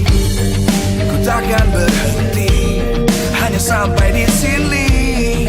Kemenangan abadi menanti. You know we won't miss if we unite our focus. And if you haven't noticed, we all live. Nyalakan apimu, hadapi semua tantangan, hadang semua serangan, jatuh bukan halangan. Bakar semangatmu, janganlah engkau menyerah. Kita akan buat sejarah. We all miss, we won't miss. We all miss, we won't miss. Saatnya beraksi, jalani ambisi. Aku kan menyawakan hari ini. You know we won't miss if we unite our focus. And if you haven't noticed, we all live. Nyalakan apimu, hadapi semua tantangan, hadang semua serangan, jatuh bukan halangan. Bakar semangatmu, janganlah engkau menyerah. Kita akan buat sejarah.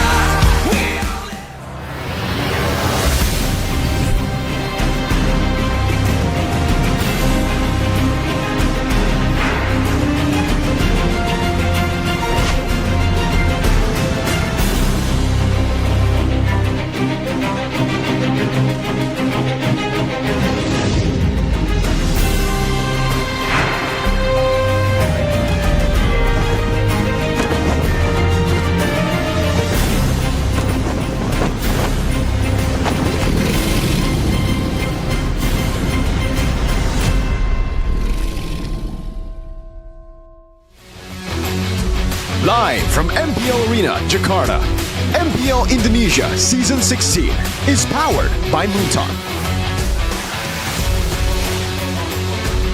Supported by Esports Federation of Indonesia. Presented by official tournament smartphone, Samsung Galaxy. Official e-wallet, GoPay. Official coffee, Good Day. We own this.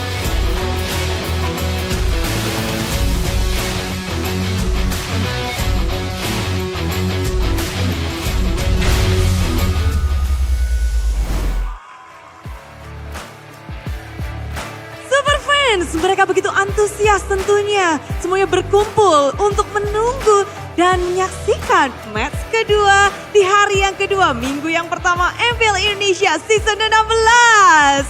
Di mana kita akan menyaksikan bersama hadirnya kembali Sang Raja Langit, tim Onyx. Mereka telah membuka Season 16 dengan kemenangan 2-0 dan hari ini bersama dengan Sonic, tim Onyx kembali hadir. Dan lawan mereka bukan lawan yang mudah tentunya karena ada Bigetron by Vitality yang akan membuka match perdana mereka di match kali ini. Di match yang kedua tentu harapan besar hadir dari Biget Troopers. Karena kita tahu Bigetron mereka mengganti amunisi mereka dengan dua lini yang dirombak dengan jungler yang berbeda dan juga EXP laner anyar bagi tim Bigetron. Dan semuanya berharap pula bagaimana Nael yang muncul di tim Bigetron akan menghadapi lawan yang tentu saja punya histori yang panjang. Berada di bayang Kairi bermusim-musim, kali ini dia harus bisa menghadapi satu sosok yang menjadi kawannya di musim-musim lalu. Dan sekarang tim Onyx dan juga Bigetron harus berhadapan satu sama lain. Sebelum kita menyaksikan bagaimana pertempuran yang akan panas di Land of Dawn, Bude juga ingin mengucapkan kepada super fans yang hadir di sini, thank you so much antusiasme kalian, semangat kalian dari Sonic.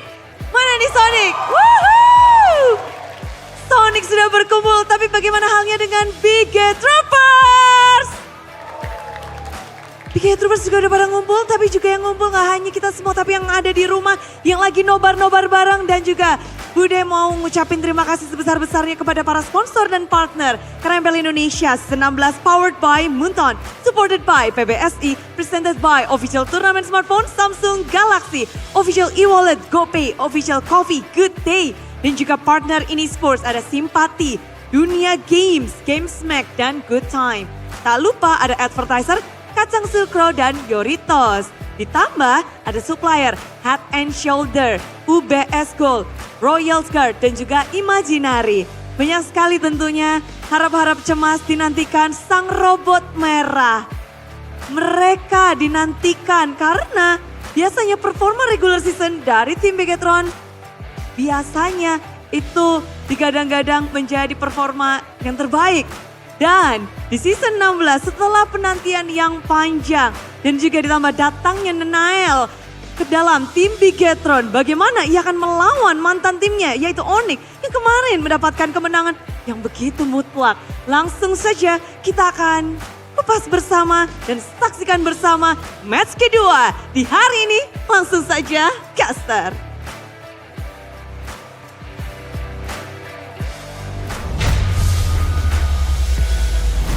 We got the match of the day ready for you guys. Bigetron by Vitality takes on the defending champions of MPL Indonesia, Onyx, with Skylar, with Severo, who knows?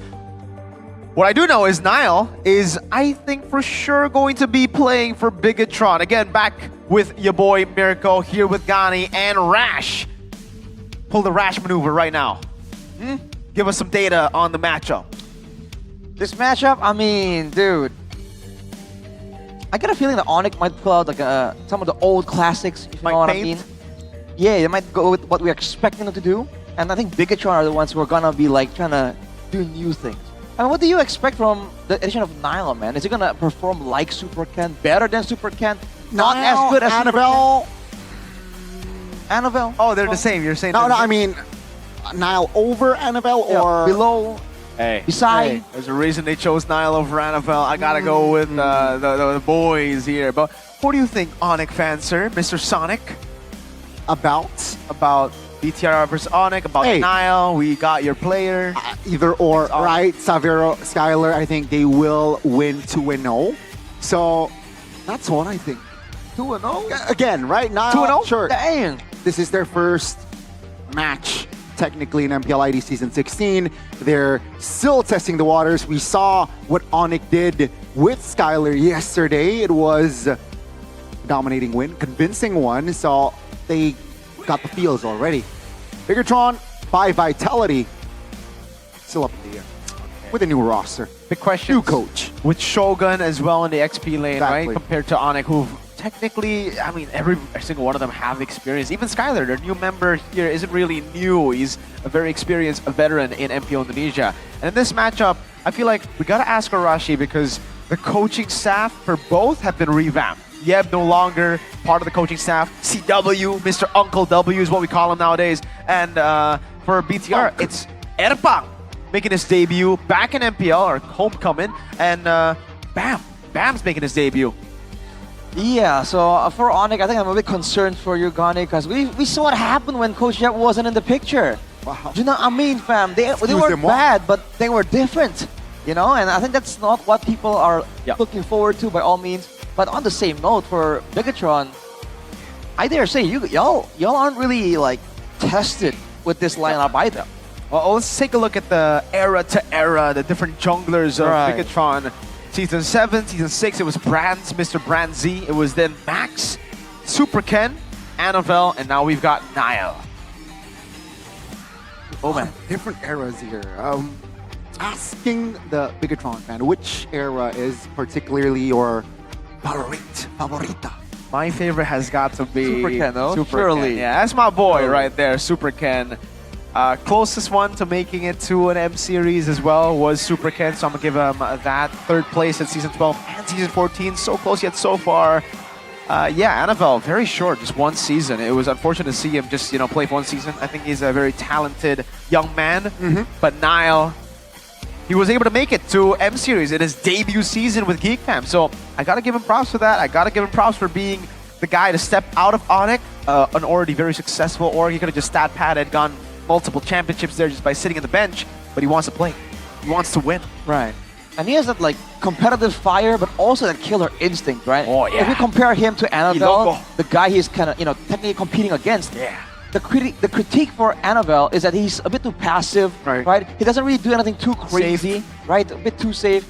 Niall, in theory, should be the opposite, right? This is the guy who's been doing crazy things. Again, provided he is allowed to, right? Yeah. He's given the space to do so.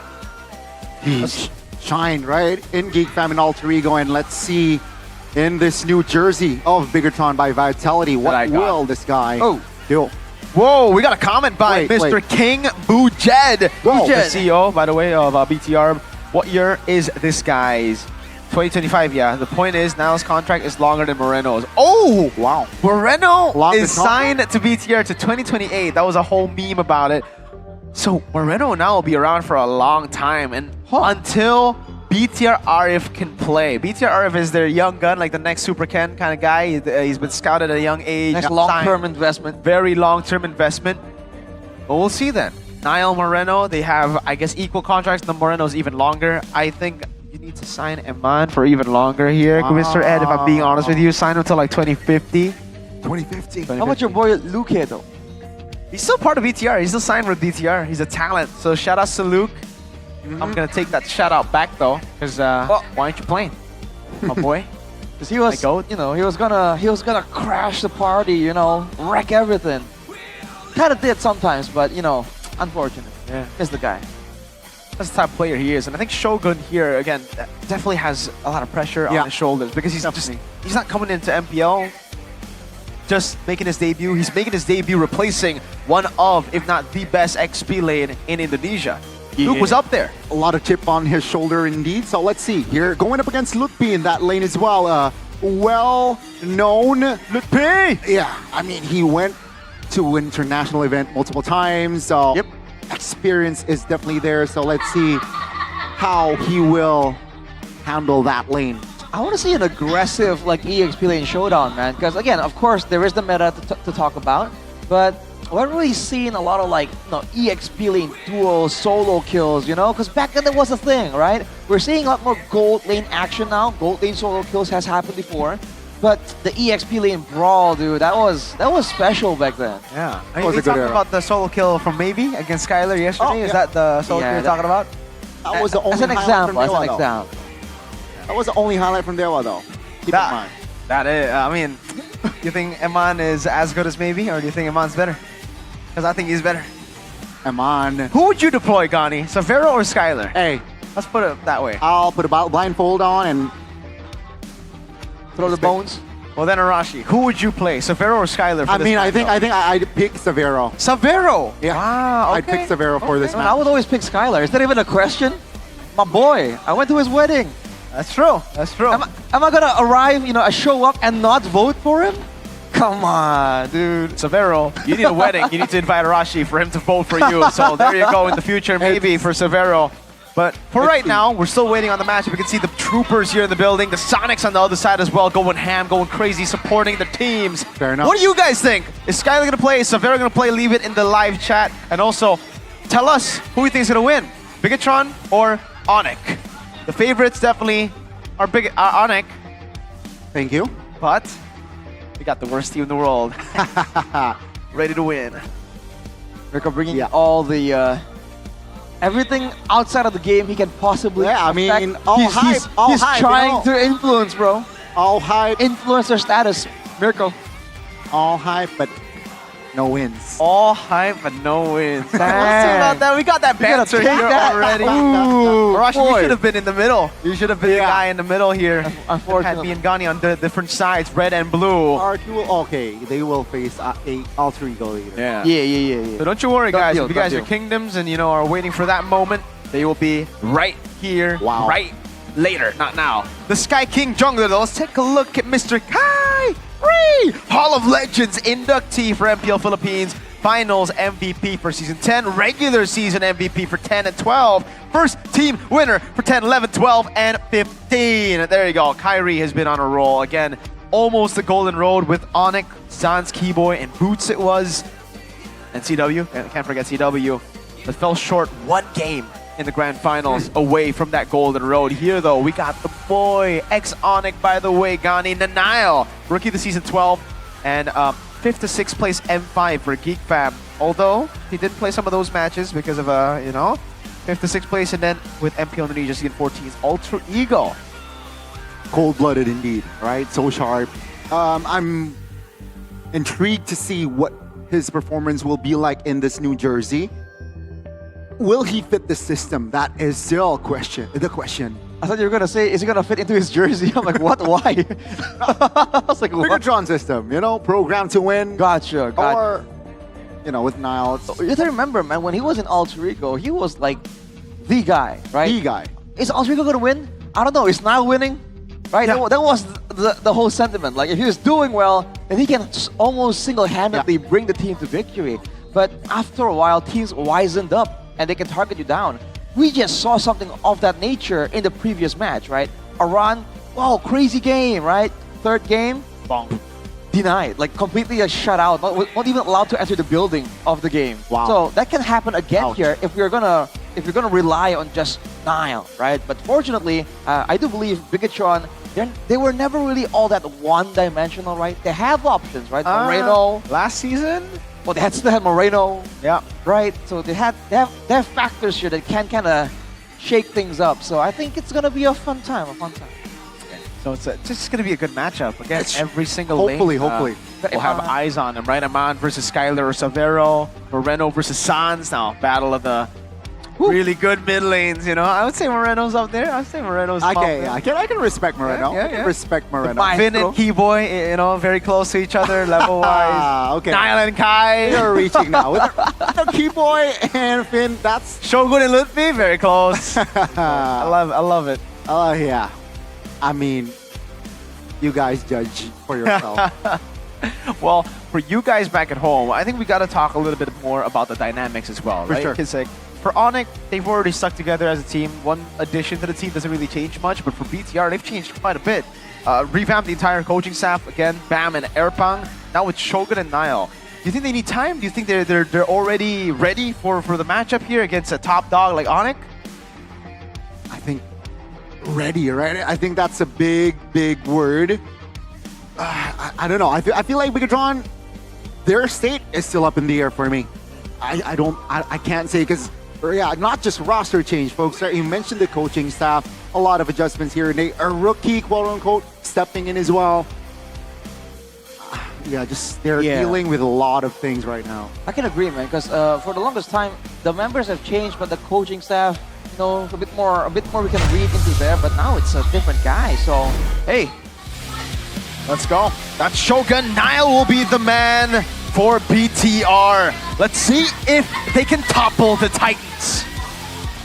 Niall wants an Onyx jersey. It seems like this time, his debut with Bigatron, he has to defeat Onyx. Ladies and gentlemen, take a good look. Whereas Niall on this new jersey looks clean. The man of the hour, Rashi. Do you think he can pop off and send BTR to Cloud9? Well, nothing is impossible, man. He's fitting into the jersey like a glove right now, Gani. Your concern was not necessary. Will they be able to find the formula to program themselves to win? This is Bigatron by Vitality. A solid lineup with the core of last season, Moreno, Eman, and Finn, with some new bonuses, additions to the lineup to strengthen them even more. But on the other side, the big question is, will Skylar play back to back? Lutpi, Kairi-san, Savero makes his way back to MPL. Skylar's gonna sit this one out. Interesting development right here. Savero back at it again. This is the roster they are more familiar with. Is this a sign that they are taking Bigatron by Vitality a bit more seriously? Niall will face a Titan in Kai Uri. Ladies and gentlemen, they won their match yesterday. With this roster, their defending champions roster, will they be able to find a win as well? Please welcome, this is Onyx. The defending champions, the Sky Kings, the ones who almost won it all. We thought the final piece of the puzzle would be Skylar, but they have decided to still trust in the process of Severo. Yes, Skylar is a good addition to the team, but that doesn't mean we can just throw Severo away. Let's welcome the coaches to hold up. BTR find themselves outnumbered in the coaching staff department. It's just Barbosa, Adi, and CW for Onyx. Where's Bam? Where's Airpong? But this is the match of the day, ladies and gentlemen. Bigatron by Vitality takes on Onyx. Gotta be honest with you, I like Bigatron's jersey. I like the away more. Wow, I actually thought the home was way better. I don't know, maybe that's just first impression. It's different. Well, interesting though, again, like, what can we expect here from Bigatron? Only one guy walking up here against Adi and CW. Is that gonna be enough? What kind of style, right? Do we even have any insider information, Mirko? What kind of style they do enjoy showing here?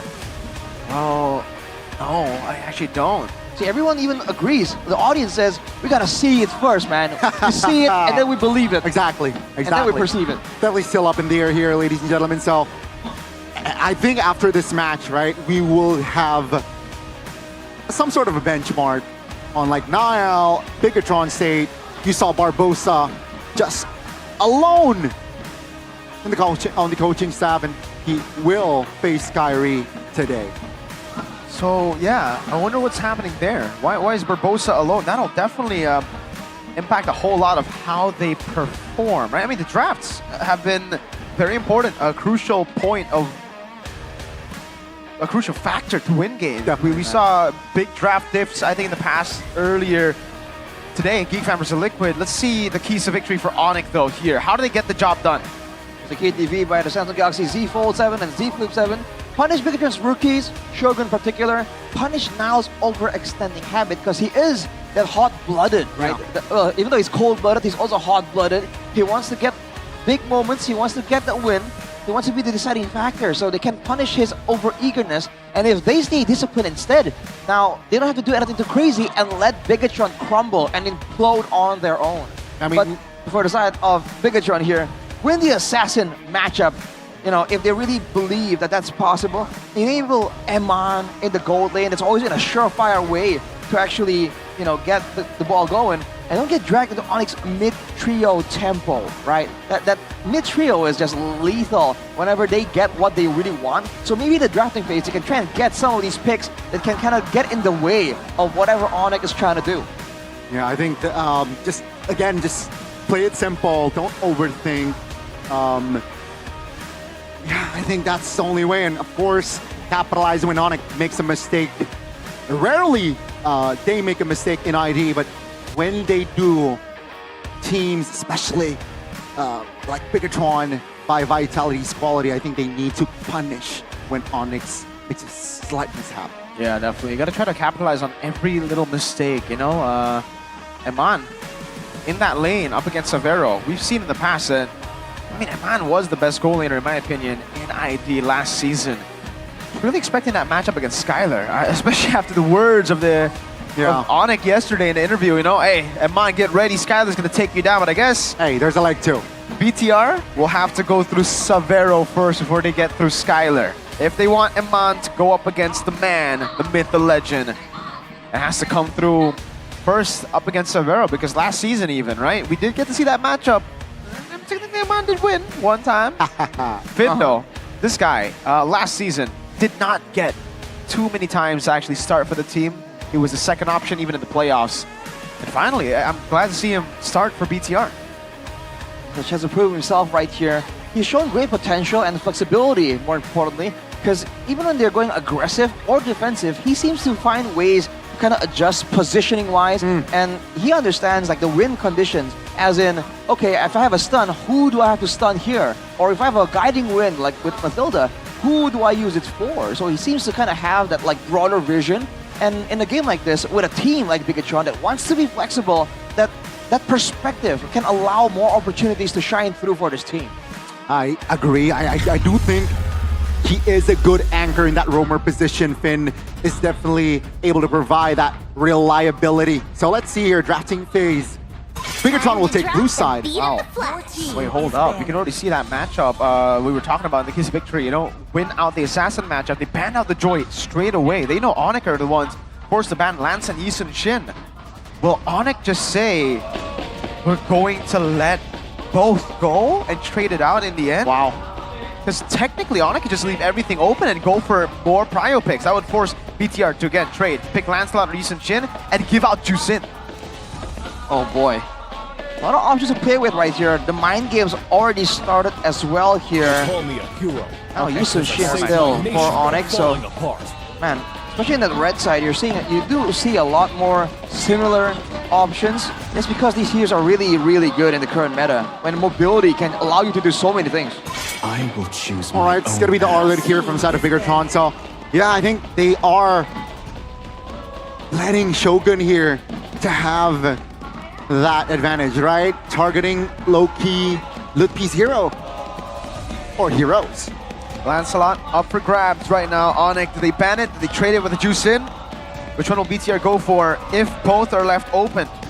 Jusin or Lancelot? Now you can really see Onyx thinking about this hard, long and hard. I feel like it's something that Onyx wouldn't have too much difficulty kind of dealing with, technically. Right? They have options and a wide enough hero pool to really deny a lot of success from those very strong picks. But again, that kind of puts the ball in the court of Bigatron. And for now, it's Selena. Okay. Whoa. Opening possibilities for that Farsa pickup, right? I mean, Sans really comfortable on that Farsa. He's a monster, if not. So, yeah, Selena somehow hinders that Farsa pick. And with the Selena ban, it opens up possibilities. Bigatron, what did they go for here? First pick. Yeah, that's why they got to think long and hard about this. It's the trade that Onyx are forcing on them. Jusin, Lancelot. They will not go for either. Oh, they go Baksha. They want to play for Iman, it seems, or they want to just flex it. Even Kai is confused, right? He scratches his head. He's like, are you really giving me Lance? Is this a bait because you want to go Phobius? I think the idea here, man, the Baksha have been so prio for a lot of teams so far. Is it going to be worth letting go of all of this though? Lancelot's Phobius immediately. Sushin can still fall into the hands of Bigatron, but dang, off the bat, Onyx already with a lot of staying power in the early game. Kalea. Kalea is open. Asking a question as well. Will they pick up a hero for Shogun in the first phase, or will they just let it in second phase, right? Asking deep for Bigatron. Farsa is still on the board, Sushin as well. Which route will they go for here? I think Kalea Zusin is a great combo here, but it might be too greedy because they already have a Baksha, and then the flex won't really be present for the second phase. They will go for the Kimmy, and no Kalea, it's a Hylo. So sticking to the Baksha Kimmy still. A lot of these teams, even TLID, but unfortunately TLID were not able to win on the Baksha Kimmy in game 1. Recovered in game 2. Yeah, Hylos. This is a good matchup for the XP, and it's still good flex, I guess. They want to really shut down the Phobius with the Hylos. Oh, I think they're just going to double down on the box, on the front to back. I think, again, it's a game of slows at this point. The Phobius, again, really isn't as mobile, so if Bigatron get an advantage with a Kimmy and a Hylos, they can almost guarantee they can catch the Phobius and keep him in place and prevent him from jumping around, doing damage, disrupting positions. But now that the Eve is in the picture now, even when they're trying to catch him with the Glorious Pathway, they're going to have to walk through the Void Crystals and potentially even the real-world manipulation. So it's a good flexible option here for Onyx. I really like that Eve pick as well, right? I think it offers a lot of value here with the poke power that Eve has. Second phase, it's a quick one here so far. Fanny and Cho banned out. So yeah, they're keeping tabs on Nile. Hey, Nile can pick up the Fanny, so let's not risk it. It seems like they want to take away the Harith here. It was hovered over by BTR earlier. I guess, again, trying to take away the possibility of the double down on a box, right? If you want to play a formation, clean cut, Eve Harith is ridiculously strong. Great source of high ground as well. And they have already a great physical damage dealer in Lancelot, so they don't, and Phobius, both. So now, final ban Onyx. I think they got to double down on the jungle bans. But they, gotta put some respect over to Moskov, over to Eman here. They're taking away mobility. Blinks. Of course, again, the crowd control availability to try to push the Phobias and Lancelot away as well. It's going to be a bit annoying for Onyx to deal with. Right now, though, I feel like if they go for a front to back, they're kind of set with the Phobias and Yve. I feel like in the collision, they can kind of get a lot of AoE value. If they get a bit more range here, then they can kind of start shredding down Bigatron before they even get close, right? If you add like a, whatever long-range kind of poke hero along with this Yve, then you're going to be slow and you're going to be taking a lot of long-range damage before you can even engage into a Phobias. All right, and I wonder if a hero that is currently popular in the ranks, Natan, is it available here for Onyx? Last pick, Gatot Kacha, a great source of crowd control, also a way to peel. Let's see here what will be the response from side of Bigatron, and what they need is the crowd control from Bigatron right now enough with the slows. Yeah, definitely something they're thinking about here, Onyx. Going for the Natan, but BTR might actually pick it up themselves, I think. But no, they just have too much. Then they would have too much magic. I mean, Kimmy and either Onyx can pick it up. No, they need a physical damage dealer. Okay. For BTR. Is not okay. Did they just go carry Kalea? Kalea is still up for grabs, and carry seems like an okay choice. You can shred through everyone. They go for the Bruno Mathilda instead, so it's it's a classic lineup. They want to play with the front lines here, and Niall's debut with Bigatron won't be on an Assassin, it'll be on a Baksha. Interesting, so they're playing for a full front to back, but again, they don't really have a lot of range to work with here. Against the Yve, the Bruno and the Kimi can very easily get zoned out, and let's not forget that if you try to kite back too much, the Lancelot can get to you, along with that AOG as well, right? We saw Baloyski apply that, cutting off the escape routes, forcing a messy fight. Now Onyx has control on how the fights are going to develop. At your service. Seems like range will be their theme here from side of Onyx. They have the Yve, they have another source of range from that physical. It's going to be the Granger. Oh man. Tarashi? I really like this Onyx draft, man. I feel like they don't have to risk anything. All they have to do is do textbook stuff. Use the clear, use the rotation, use the range, and they're gonna bank on like Bigatron. What are you gonna do? And while that was happening, Onyx are gonna be setting up for the responses for whatever Bigatron is gonna do. So I think they are the ones with more control here in this game. For Bigatron, it's all about the first neutral objective. They want to win out the matchup as well, and I agree with the lineup rating.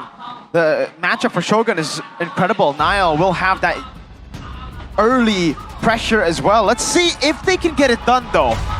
Into the Lanadon we go for the Battle of Titans. Bigatron revamped lineup against Season 15 lineup of Onyx. No Skylar, still Savero. Welcome to the Lanadon.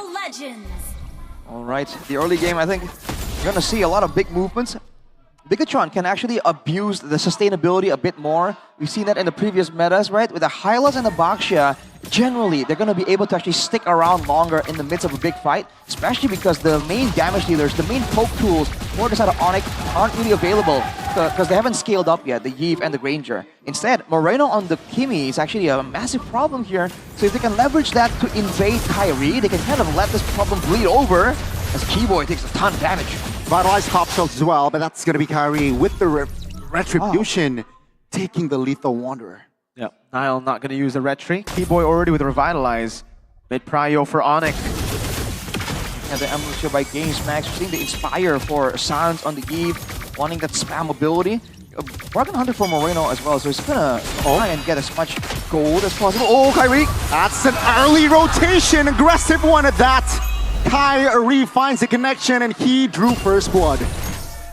Just like that, dude, making it look easy. Bigatron, gotta respect the Lancelot threat potential, dude. You can stick around with low HP, with minions available to hop over from for Kyrie. Oh, no red tree. Wait, Ty still gets it, right? Niall's caught in the tough spot. Uh-oh. Oh, not level 4. No backup. Is this a solo? Kyrie finds a solo! BTR have given 2 kills. Not to a random. They've given 2 kills to Kyrie's Lancelot. Definitely not the outcome that they wanted now. with the turtle coming up, with Onyx having a lot more control here. Theoretically, they're going to get level 4 earlier as well, and their level 4, I think, is a lot more impactful compared to Bigatron's, but Bigatron are still trying to contest. They're trying to get something of value right here. Are they forcing it too much, though? Nice, a level ahead. And Man's going to walk up as well, though. Keyboy stun. That's going to be Keyboy getting jumped on. Revitalized pop, view, world manipulation is there, as well as Kai, who will help to deal the damage. Now, Bigatron, though, they have some counterplay. Savero is in the flanks. The bulk damage is so strong. Sans and Savero is able to just make Bigatron retreat.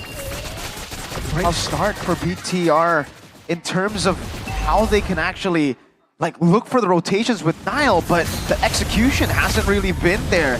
They get the turtle, but Onyx are very happy to give it to them. 2K gold lead already, so just one neutral objective here on the board forward side of Bigatron. You're already seeing Bigatron struggle with the distance management of Onyx. The positioning is already good. If you add the slows and these AoE crowd control tools to it, and Onyx have multiple slows technically with the Yi, with the Gatot Kacha as well. Bigatron are going to be very unexpectedly immobile, and this is a team that requires that mobility to really get an advantage, because they have no stuns or wide area crowd control tools to work with if they want to catch Sans or Savero. This is dangerous. Nile's already a level down, 2 levels now. Kai getting that level advantage, and Nile, you gotta understand on the Baksha here, falling behind early could just be the death of the win con for BTR, right? They need a tanky front line. Both Shogun and Nile need to be healthy in these team fights. Because Finn is trying his best to kind of assist around, but he really hasn't been able to find anything either. No real potential gank areas, no real playmaking allowed here. Bigatron, again, they need to play around with Moreno, but they really haven't been able to find a fight that allows him to really exploit that early game power of the Kimmy. He's just too vulnerable right now if they go for a full-on fight. Is Amon enough for a safety net? Safety net late game. That's the big question here. Deathless still. Farm okay. Is it enough? Good question. We saw Innocent play a very crazy Bruno in MSC. It was able to scale into late game, but yeah, different player, different lineup as well. Does seem like BTR want to play for it though, so it just comes down to, I think, the front line being tanky and sustainable. I guess with the Matilda, that's a fail-safe in case the Baksha falls behind early. You still have the healing, you still have that sustain.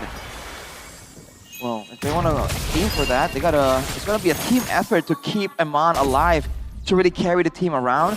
And again, usually you would be a bit more confident about that, but really it doesn't seem to be that easy at all. And already Onyx pressuring for the turtle. Oh, collision by Nile. Let's see. Will this time Onyx finds the equalizer on that neutral deck. Shogun! Almost taken out, revitalized very low. Savero finds the kill. That's gonna be Nile next on the chopping block as Onyx. They have the river control, and it seems like Lupi wants to go for more. Kai finds the turtle, but that's gonna be Amon sidestepping from that crowd control. Keyboy is still A-OK, and that's just 2 members off the board, plus Onyx got the turtle. Oh! Kyrie looking for an angle, doesn't really find a connection just yet with the flicker in hand there. Finn escapes. That's the threat of giving Kai 2 kills early. Now Onyx hold everything on their side. This is looking like a game against Dewa yesterday. Arashi 5-0, everything to Onyx. Way too clean with it. Talent prediction by Gope, almost as clean, but there's one single caster against everyone. Hey, you know me. You know. Will it be a curse or... You know me. Season 16, blessed curse. Hey, you know what? It's anything I want it to be. Okay, fair enough. Fair game. Fair game. Look at Finn now with the Flash of the Oasis completed already. Is it going to be enough though? They're trying to catch Ludwig here, but he's tanky. 2v4. Looking good. Ludwig though. Tom Flicker. That's a great glorious pathway, as that will be enough to disengage on a great recovery. They expended the flicker there from Ludwig, but they're able to actually deny anything from the side of Bigatron, whereas the whole time Savero is still farming up a Storm, already having an EXP advantage against Eman even. So it's looking tough. They're trying to funnel gold to Eman as well, but there isn't really... Oh man, Kiwi even steals that. Dude, nowhere is safe here. Onyx always keeping tabs on the movement of Bigatron, just making sure that whatever they do, Onyx at least understand what they're trying to do, so they can always be one step ahead. The Evo's going in. Is this the right move? Is this the right call, or is Onyx too greedy? Seems like Bigatron not convinced and not making a move just yet for as well. Keyboy, will this be punished? Her top lane taken down. Yeah, Onyx taking it slow. Free takes all across the board. Nothing BTR can really do. Onyx is just hovering over, cutting lanes, giving pressure away, and this is a free turtle again. They're giving BTR no room to play, no space to play with. Ooh, Dragon Falls, look who's caught, but oh, Shogun tries to go for something decisive here. Now that's going to be, oh, Keyboy under the turret, a little bit too aggressive punish, but that's going to be the trade. Shogun for Keyboy for now. They will be able to make the clear, but Onyx now will move elsewhere. Oh man, the AOG didn't even get to be used by Keyboy there. He got locked down way too hard there. And Sans actually got to almost 0 mana there, spamming everything to try and get an advantage. But that was a bit too ambitious by Onyx. Overall though, with a 6k gold lead, they can take those risks. And even if it doesn't play out, it's still a pretty good way to pressure Bigatron and keep him guessing for the next big play. Yeah. And on that note, by the way, Kyrie is doing this thing where he's poking with a Lancelot, and that has to be so jarring for Bigatron. Whenever there's a minion available, he just puncture Thorn Roses and then like dashes away. Too much to deal with, too much mobility. Onyx. Also, I mean, the risk that they're taking, it's not like it's these high-risk, high-reward type of plays. It's very low risk for them. Losing Keyboy is literally nothing for them, right? They got Shogun as well. They got Shogun, they got now a turret. It's just delayed a bit from with that kill, with that team fight. So, yeah, I mean, Onyx know that BTR, with the early game going so bad, with Nile falling behind, Shogun falling behind, they're going to have to wait for items. And if they continue to just pressure in, take everything away from the jungle, there's not much BTR will be able to do, even if we get to like the 15-minute mark, because Onyx will still just be holding so much more of a lead. You can see Sans picking up a core item, and Severo dealing ridiculous amounts of damage. It's that range, man. There's no answer for it. Traction Pulse won't allow Bigatron to find anything. Lightning Truncheon on the Yave. That's a slight bit unusual, but at this point, with only when they're trying to zone away the backline more than anything, that works really well to ensure that Moreno and Eman will not have a chance there to really get up close and personal. It kind of forces Nile and Shogun to kind of like operate independently away from their backline. And as a Baksha and Hylos, there's not much you can do, man. Okay. And again, it does seem like it's going to be free. If BTR go for this, it's suicide. They know it. And they will just give it. Oh, I thought Keyboy stole that purple for a second. Lord Slain. Oh, it's an endless battle. He's not even going to go for... Okay, he is. I thought he was going to just go full damage, but he got the brute force earlier. All right. So, endless battle, third item at 10, dude. All right. I mean, Eman's doing work, though. He is untouched. So, that's only saving grace. Comes out of Bigatron. That and Moreno. I guess Moreno got a Sky Piercer stack, but he's going to need 80 if he's going to like get through any of the frontliners as of yet. Ooh, but Eman is also like 2k gold down, by the way, compared to Severo. So, dude, it's a tough situation. If they go in for a fight, again, Ludwig will rack them apart. But if they go and allow Onyx to bring the waves, to bring the Lord to them, the poke, dude, is just so much. Oh, let's see Shogun now. Chonks, pops the glorious pathway. That's info. Bigatron will take care of the top lane minions, and let's see what will they do for the Lord, who will crash bottom side. It's going to be a free turret off the bat, but afterwards, I get the feeling somehow that Onyx are going to try and get at least some kind of pick off, some kind of punish, you know? They do have the damage for it. Mr. Pulung, Mr. Pop Pulung is AOG for some flicker. That's going to be Shogun though, trying to provide cover. But the damage from Kai is more than enough to take one member down. That's a shutdown, a big one from Moreno. Now, will it be Moreno? Will be taken down, and Severo here finds the connection. Now, Bigatron looking desperate to clear. Will this be it, ladies and gentlemen, as 1-by-1 Onyx? They will find the wipe out for game 1, and they will secure it. It's a stomp for game 1. 11 minutes in dominating fashion for Onyx. Skylar yesterday, Severo here today. Back-to-back 11-minute games. Dewa, BTR, they're all the same to Onyx. Dude, It seemed like a mistake. They gave away the shutdown. They got their members taken out, but it's all calm, cool, calculated. That's what's so scary about Onyx. Even when you feel like you've gotten something of value, sometimes it's all part of their plan. It's too far, it's too far. Onyx. Wow. Wow. Speechless. Indeed. Giving the Lancelot to Kai is one thing. Giving 2 kills to the Lancelot of Kai is a whole other thing. Well played, a Keyboy, man. Locking him on down in the last team fight too. Really enabled this to happen. And yeah, it looked good, Arashi, up until Severo said, nah. My turn. Bang, bang. Oh boy. What's the solution here, man? They went for an early game composition, and again, Onyx had all the cards in their disposal, man. If they wanted to go a bit more aggressive, if they want to slow the game down, they have the tools to do so. So it's like a big machete from Bigatron against the Swiss Army knife of Onyx. And unfortunately, when the circumstances keep changing, flexibility becomes a deadly tool. Wow, what a clean performance execution, right? I think so steady.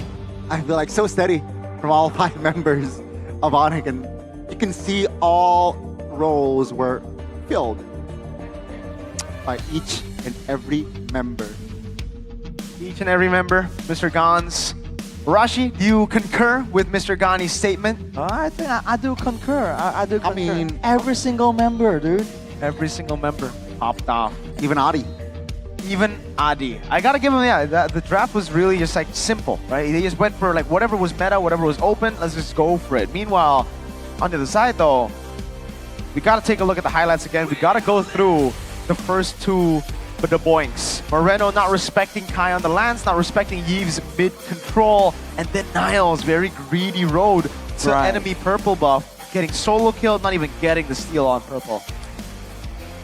We talked about the impatience, you know, the hot-headedness of Niall, and you're seeing it there. He wanted to show people. He wanted to shut down Kyrie with that Baksha, right? Shut down that Lancelot, but you gotta plan things around, dude. You can't just like, you know, improvise like that. You need everyone on board with a plan like that, because otherwise you get punished. Begs the question, is Baksha really expensive? Yeah. Baksha Kimi. I think the combo, right? I think it's kind of like just like, why is this combo making a sudden reappearance after it being non-existent in the high-level play of MSC? And this is the moment. Niall and Moreno in the mid lane earlier. Oh boy. And that felt personal. At that point, dude, look at this. Even if they want to go for a decisive fight, quote-unquote, what's going to happen, dude? They get comboed. Oh, the AoE, including the AoE of the MVP. Mr. Kai. Kai. He got the solo on his ex-teammate. Technically. He got the kill early. So both the kills early, again, was on Kai. And he was the one who made... Well, this one wasn't really proactive. This was more on like, oh, hey, I guess I'll get another one. You see Moreno shuffling by like, yo, please, wait. But credit to Lupi as well. You gotta give a shout out to this guy. Because we were concerned about how well he's gonna do, right? Taking the brunt of the aggression. But the timing on these waves, dude, he's able to actually stop Bigatron's assault at the best possible moment, I would say. Every single time. Even afterwards, if they try to continue with the assault, the momentum is gone, right? And then when they try to escape from that danger zone, the real-world manipulation just keeps them in, keeps them at bay for the bullets of Severo as well. So this comp just works so well in so many different ways. And the finishing touches here, Niall unfortunately not landing the shield. Maybe could have cleared up the way, but it was kind of inevitable at that point, right? They have to just like adjust to the early portions of the game, but they were very impatient. Like you said, Rashi, 11 minutes, 11 kills, 3 kills to BTR by Vitality here. The items, yeah, I mean, first item Sky Piercer for Moreno, but no kills were given up until the very end. And I think all the way till the very end, I saw Finn only having the Flash of the Oasis really, really late. Like what was it? Like 8 minutes, if I'm not mistaken. Yeah, it was under second item. Yeah. It takes so long, and then like I think he built the Enchanted Talisman after the Flash of the Oasis, and that's with the extra bounty towards the end of the game. So it really wasn't all that relevant towards the team fighting that was happening. So despite the fact that they have these tanky members, the Hylas and the Baksha, and the shielding from the Matilda, shows you again that if you get shut down, if you don't have the gold, man, it doesn't matter, dude. Really doesn't. Yeah, I mean, this is a fast game, man. Not First even Lord. close. First Lord. The Everything. gap was just too huge, and Bigatron, their win cons are. I don't think there were any at that point. Yeah, I think with losing the early game that hard, they kind of wiped their own win con because again, on the Baksha, you can't be behind. You have to be the one snowballing. You have to be the one really getting the job done, especially Turtle 1. They got Turtle 1, but not in the way that they wanted. They got Turtle 1 more of because Onyx were like, all right, have it. You know, we already got enough of a lead. We don't need to fight for this. We can just farm. And Kai can get a level advantage too by the time you get the Turtle anyways. So they just double down on, all right, we're set. We don't need to do this. Take it. That was the Turtle 1 win for BTR. Which is sad. Turtle 1 take, not even win, because they didn't win the team fight. Right. Oni were like, we don't want this. You don't really need it, so you can have it. We see better value elsewhere, right? You can take that if you want, you know? And that's the crazy part, man. They're so decisive with their decision making that if you break it down, they really have it all on lockdown, man. Yeah. They knew exactly like, hey, it's no longer value, like leave it immediately. And it didn't seem that there was any hesitation, any even discussion at all. They have to be running on some kind of extra fuel, dude. Definitely. I think they can. They are. Maybe they have fuel, more fuel now, extra fuel. Well, we have extra fuel here on the desk. We got those snacks earlier that we tried, obviously, but we have the man, the myth, the legend, or the nut, the myth, the legend, Sucro. The coated peanuts originally from Indonesia with flavor variants that are perfect to accompany your gaming experience. There's original, barbecue, kribo, and soybean to make your day even more exciting. For sure, the pro gamer snack for the pro gamers. Hashtag, are you a pro gamer? Are you a pro gamer? Technically, yes. Are you a pro gamer, Gani? I am.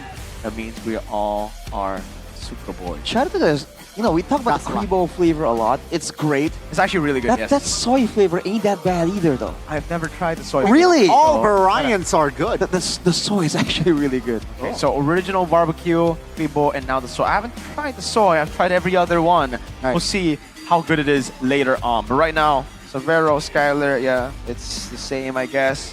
Severo actually got a Maniac. I don't remember Skylar getting a Maniac yesterday. So, Donnie, is Severo better then? Oh, hey.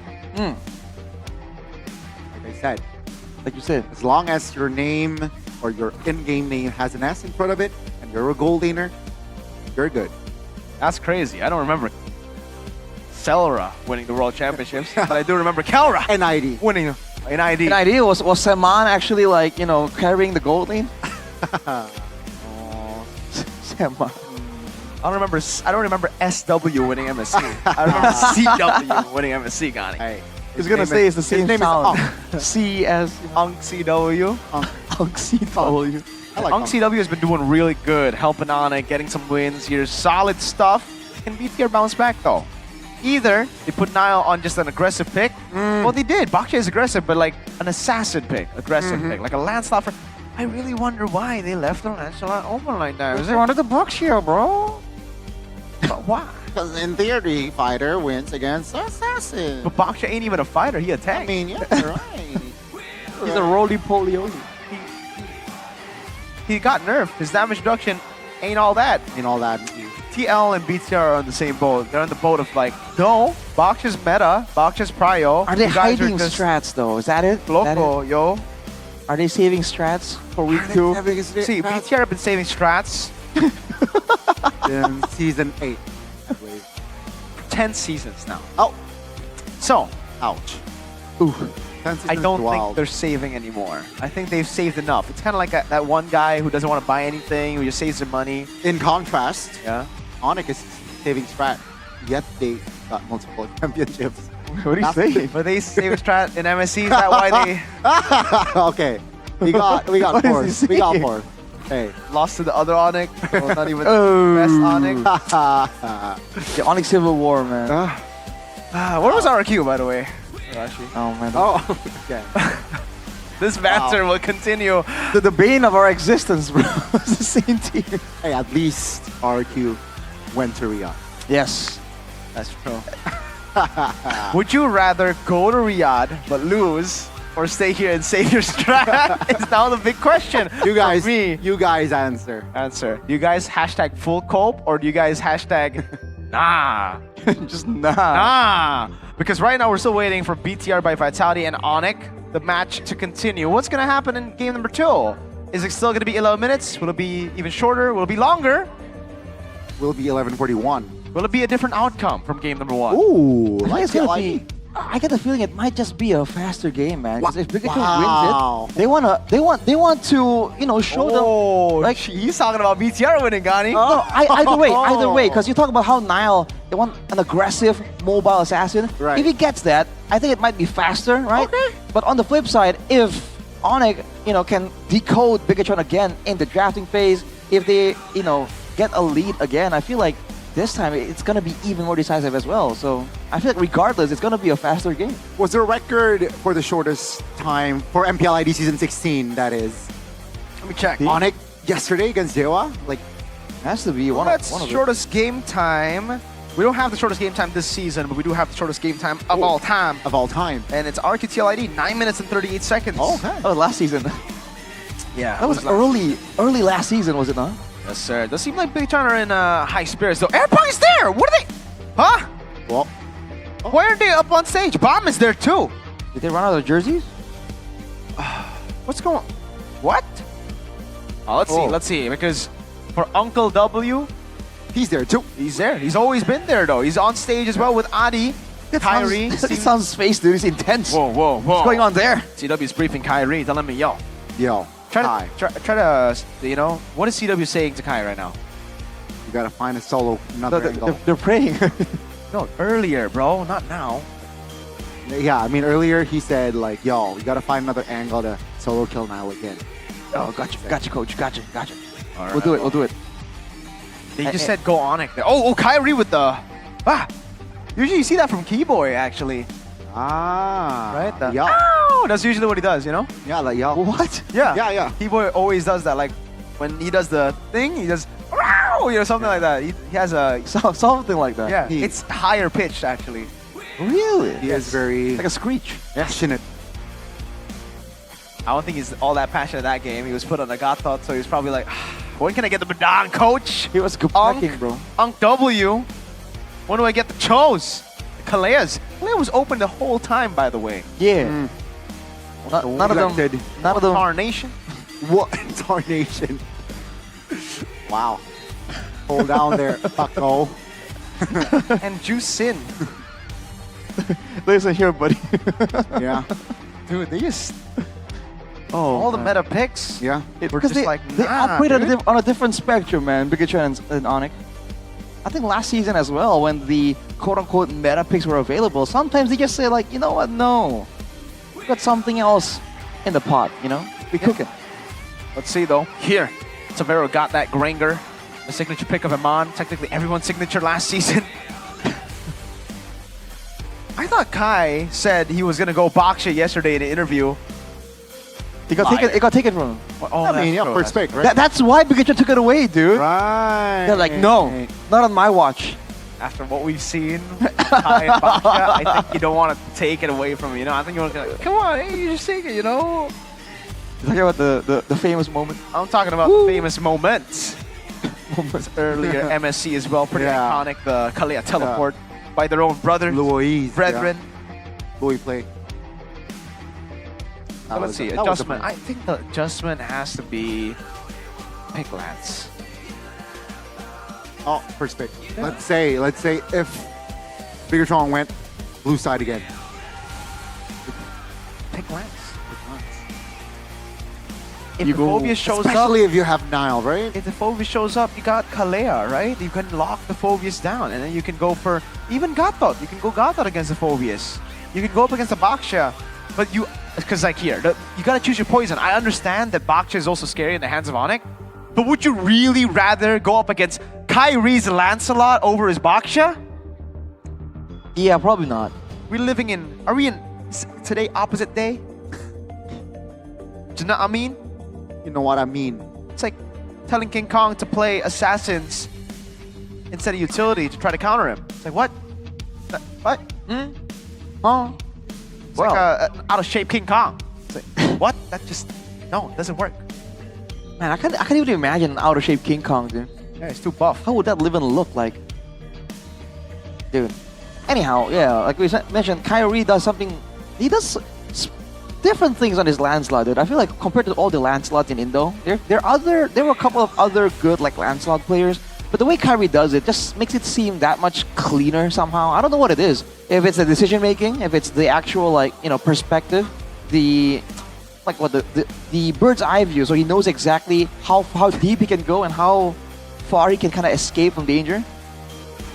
Spirit seem high for Onyx, but for Bigatron, you can see a bit more pressure, I feel like. As I say that. Let's say that we see Moreno do this, whatever that is. Exactly. Never mind. We're just gonna have to wait for the drafts, ladies and gentlemen. Honestly, at this point, we've talked about everything we could have talked about in game number 1, and we're gonna be starting game number 2. By the way, newsflash: Falcons got 2-0'd by Twisted Minds. Yeehaw! Shiver me timbers. That's crazy, That is y'all. crazy. What's happened? That's legit. For real. Yeah. 2-0 by TM. Wow. Oh boy. That is crazy. Some people would say that's a guaranteed type of match, but especially after Falcons beat Rora Man. 2-0 yesterday. What happened, folks? What happened? Share in your share in the put in the comments. Put in the Let us comments. know. Did MP the King king it out? Did he just start kinging? King mode? King mode MP? What happened? Surprises here. Does it mean there could be an upset here as well? Can Bigatron actually get it done? Of course they can. Reverse sweep. You see my boy right here? That's my goat. That's Nanael. Gotta say it with 2 N's, by the way. Nanael. Denial. Ooh. Read his lips, Mirko. What is he saying? He's saying, don't worry, guys. We got this, you know. We'll come back in the Assassins, and we got this. I'll But get they the would say- Lancelot. I'll start laughing. All right, let's go back to the drafts here for game number 2. Let's see if BTR can come back, take a game off of Onyx after that stomp in game number 1. Blue side, red side, who's it go? Oh, still blue side for BTR, banning CC. Oh, Time no. to drop That looks like the they're gonna beat of the oh, flower they're gonna go box cheese. again. Please, no.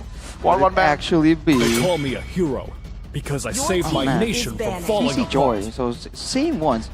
Bigatron is known to again double down like this, but you know there's a different coaching staff on duty today, so choose my own. I don't know if they're gonna do the same thing. Okay. Oh man, they've gone for the same thing. Do they think that they got the better draft? They just fumbled hard in the early game? No way. I think they must make changes, at least some. You know, like Onyx are just gonna go for the same ban again. 1-1, Yisun Shin, and then It was the Selena. okay, are they gonna go Selena again? Yes, sir. The respect to Moreno on the Selena. Now let's go. Need no It's protection. gonna be an Adi special, dude. The double down, the triple down, even. Maybe. I think they will replicate. Guys, hello? Yes. I think I might be lagging. I think I might be stuck in game 1. What's happening? Yo. This is the same. Whoa. I mean, if that's the case, then Bigatron thought it was an execution problem, not a draft problem. Oh wow! Who would have thought? Wait a This minute. Lancelot, we called it, Wolf. We are doing it better than you. This is new. This is new. Phobius Lance is new. No. It was Lance Phobius. Yeah. It was Lance. But, oh my god. Are they going to go for, instead of Kimmy, Hylos Kimi? Hylos? They can go Hylos Kimmy now. That's crazy. Oh man, that's the juice in. There we go. There we go. Thank goodness gracious. That was what I said in game 1. Oh my lord. Oh man, that's what we call stress. They're not subscribed to your No channel, stress. Mirko. I think they are purposely. They want to rage bait you. I think so. I think at this point BTR have been rage baiting me for 10 seasons. But they finally stopped, at least in game 2. Let's go. Onyx. Are they going to go for the same? Do they go Yves up against this Chusin? It's still a very good pick, right? A counter to the Chushin, the slow to the Baksha. Can rock the Purify as well. Yep. So I think. Muscle of iron. Got that gotcha first. So different Okay. approach here. Okay. Do you think they're considering the Farsa still, again, being a more comfort pick for Sans. Probably banned out though. I think Farsa and Eve will both be banned out. They're gonna leave the gold lane open. Will Sans go for something like a Sicilian there? If he wants that long range style, right? Yeah, Fanny gets banned out. The Kalea actually does, like Gata is a good match into the Kalea, so something we're gonna be looking forward to see later. BTR, let's see. What do they go for? Yeah, they are on the mage category. Probably gonna go for, Harith ban still. Knowing that Harith will take over the game if it gets picked up. Cool. All right. No Harith, but that means only one more mage can be zoned out again. I really do feel like the Yiv, the utility is more important than the damage here. Because again, against the Kalea, the Tushin, and the Baksha, if you can keep them at arm's length, away from the effective range of their crowd control tools, you can win the game without even going for a proper full-on fight, as they ban out the Beatrix even. Yep. Beatrix combo with Kalea. Yep. You want to take it away? BTR last ban. Did they take the Farsa out, or did they feel like they have enough to deal with the Farsa and instead ban out the Eve? Because I think Onyx, we'll just probably go Granger, right? It's a safe bet, safe choice. The Moskov can get picked up by BTR, but then they'll do damage. They actually ban out Valentina. Interesting. So, they're setting up for a big ultimate. Now, what big ultimate? They already have the Kalea though, so I think that's... So that just that. I think ready, like... Do they want to go for an assassin, Bigatron? So they don't want a Valentina to steal like a Tsunami Slam and, you know... What assassin would you go for though? Ling? Hayabusa? Hayabusa? I don't like Hayabusa. Gata, Lance, and Phoebus all are pretty good against the Haya. The Ling as well, not the best option. I think the Baksha is going to go into the jungle here. Kalea is going to roam. I don't think I don't think there's room for flex on Baksha anymore. No XP, so XP is going to have to do damage here. Bruno gets picked up. Now BTR, I don't think they can even go Granger. Tough spot. They might have to go carry at this point. Some shred combo with Kalea. Carry, huh? That's the only other option, I guess. Let's carry Lapu? No, Lapu's really bad against Lance, right? Is that glue? Is it like a glue? A glue? Against Gata's Phoebus, it's pretty good, yeah. Yeah, glue with what though? Like, I don't... But there's still gonna be a lack of damage. Like, they Irithel? don't have damage. Irithel just for the safety? I'm not sure, but the kiteability? I'm not a fan of Irithel against this comp. Neither am I, but I'm not quite sure what else could be in the picture. Benedetta Granger. Okay, so they go for the carry up top in XP and the Granger in the gold lane. So there's no big combo with the Tsunami Slam. No. But they do have mobility, right? Baksha, Benedetta, I guess, will that be enough to, like... That should be enough to... It could be just a deterrent for the Lancelot or Phoebus, right? Correct control to stop them from going in without getting punished, I guess.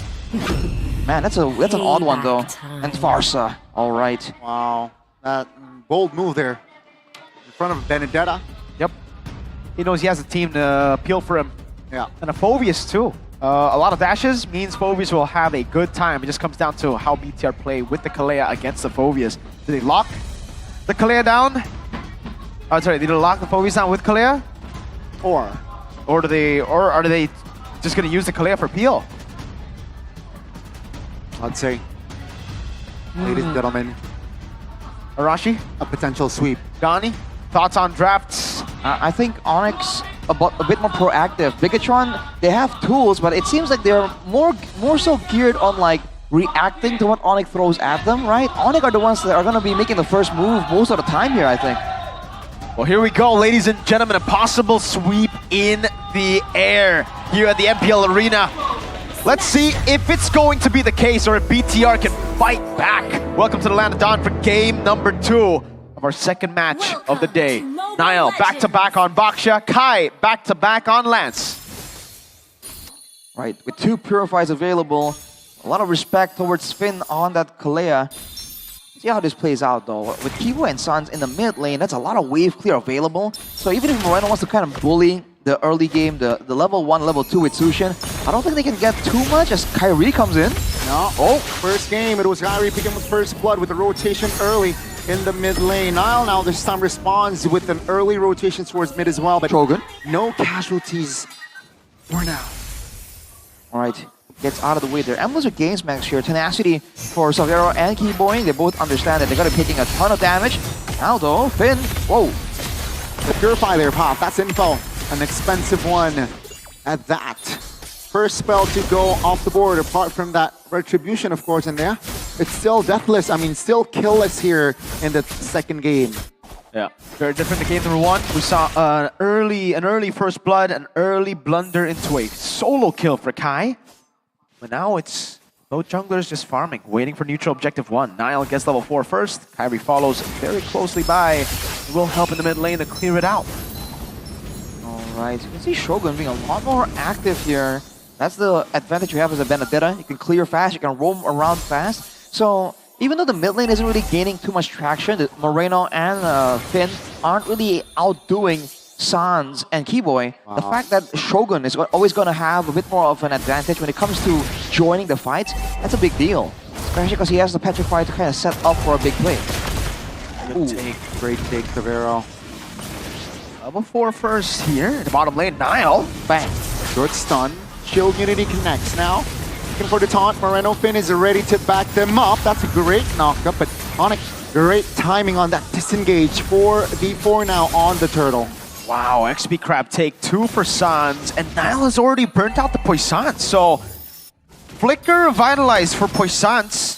Better trade for BTR, but they won't have it here. Shogun! Okay, boy, not level 4! Oh! Petrify connecting! That's Finn collecting first blood. Onyx, do they have more gas in their tank? Nile finds a Retribution. That's Onyx just collapsing. But that's Keyboy off the board. And that's going to be Lutpi finding a trade. Lutpi against 3 members, 2 members now. As Finn is there. Kyrie finds a connection. Lutpi claims the double. Onyx, they bounce back. Oh, wait a minute. Moreno wants to stay, wants to go for it. Nile's back up already. Kai, just a bit more flicker forward. Moreno. Is this too aggressive? Let's see. That's going to be Kyrie using the Phantom Execution. Sans finds the call, and Sans shuts Moreno down. A bad call to chase, and it's punished instantly by Lutpi. We talked about this, the Phobias having so much value with so many dashes, and you're seeing there, Lutpi putting it down, slamming everyone. He needs to be put under control, dude. Bigatron use all of the crowd control tools on the other members. And they let the Phobias, this one of the strongest early game heroes, if not crowd controlled, run wild. And you gotta understand that, like, this is bad for BTR, not just because they lost the fight, but because 2 kills are on Finn. Like, even when it comes to the gold, it's not really dispersed to the right members. Unfortunately. 4 minutes in. It's design. Just with the control, slowly but surely building. And I feel like Bigatron made the wrong call there. Right? I think over commits on towards the fight. Oh, happy for Shogun, dodging off all of these spells, but Lutpi again, way too tanky with it. You're fighting against the clock, man. You're fighting a losing battle whenever you're going up against Phobius and with a dashing hero, because that guy just constantly gets the passive back up, and now Kai wants to pressure in the mid lane. Long half HP. Savero is still busy top lane. 2v1. Wow. That's a Petrify. Is this too much? That's a great stun. Final blow to escape. That's info. Top lane though, Savero. Oh! Timing on the Purify. He survives as Onyx. They have found reinforcements. No kill on Savero. Look at the raid boss though. Lutpi walking menacingly. Full HP still. He can zone the whole team at this point. Bigatron has just used the bulk of their ultimates already. Moves to the mid lane by Onyx. It should be a pretty easy turtle take. Let's see. Oh, here's right Pop committed just to zone members. That will be a clean turtle take. They have equalized in that objective department. And yeah, Bigatron, no. Red team turret has Okay, been they destroyed. got the turret at least. Yep. Right. Man, the transition there for Onyx from attempting to go to rescue their member towards a turtle take, towards a kill attempt, just seamless, man. It's like everyone on their team understands the roadmap. What can we take if this happens? If this doesn't happen, what's the plan B? Just like that. That's allowing them to move with so much more determination. And so far for Onyx, it's not a massive lead, but considering the aggression built into Bigatron's composition, this is a great win for Onyx. Yep, really good. And for BTR, it really just goes back to them playing for Eman again. We were expecting with Nile it'll be different. Nile goes in, but actually misses and goes on Sans. Oh, this is a little bit disconnected now. Chunks, very low, taken down by Kai. Onyx now, they might go for more as Bigatron, they're scattered. Whoa. I mean, miscom, but also misplay there. I think they were gonna go for Keyboy, but when he jumped too far and instead just got Sans, and that was way too far for anyone else to follow it up with.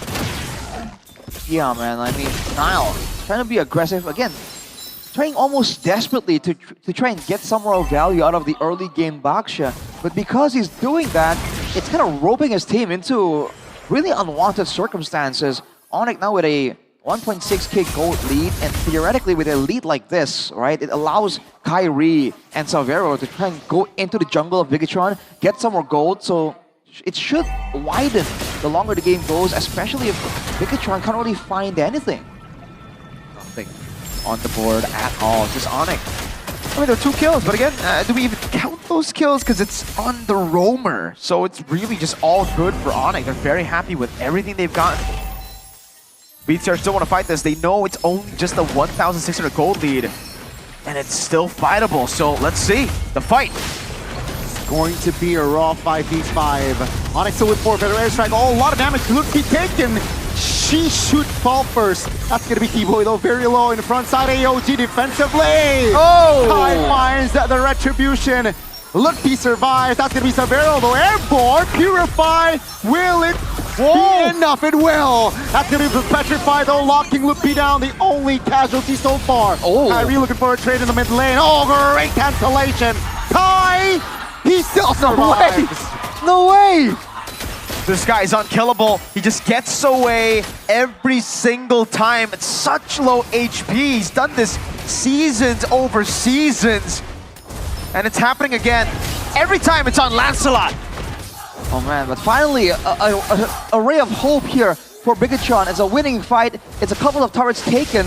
Onyx got really greedy there, honestly. The fact that Salvero held back on the Purify for so long as well, they got what they wanted, but they really underestimated how far Bigatron are willing to go, and they went all the way there, diminishing that gold lead, getting some control. And again, when the turrets are down here, when you are a team like Onyx with a mid lane like Sans, who wants to stay kind of safe, kind of out of sight, out of danger, it's dangerous when you don't have a lot of towers to fall back to. We saw Strogan jump straight onto him and cancel out that feather airstrike. You can expect the same thing to keep happening in the next couple of fights. Yeah, despite these fights, Eman has not been able to pick up the Sky Piercer stack at all. He got it quite early too. He had to sacrifice not getting boots early so that he can get the Sky Piercer, thinking that maybe he would get more stacks as he picks it up. But yeah, again, Onyx has just been able to play around it so well, evading from these executes barely. Ludpi getting away earlier, you saw a Keyboy with AOG.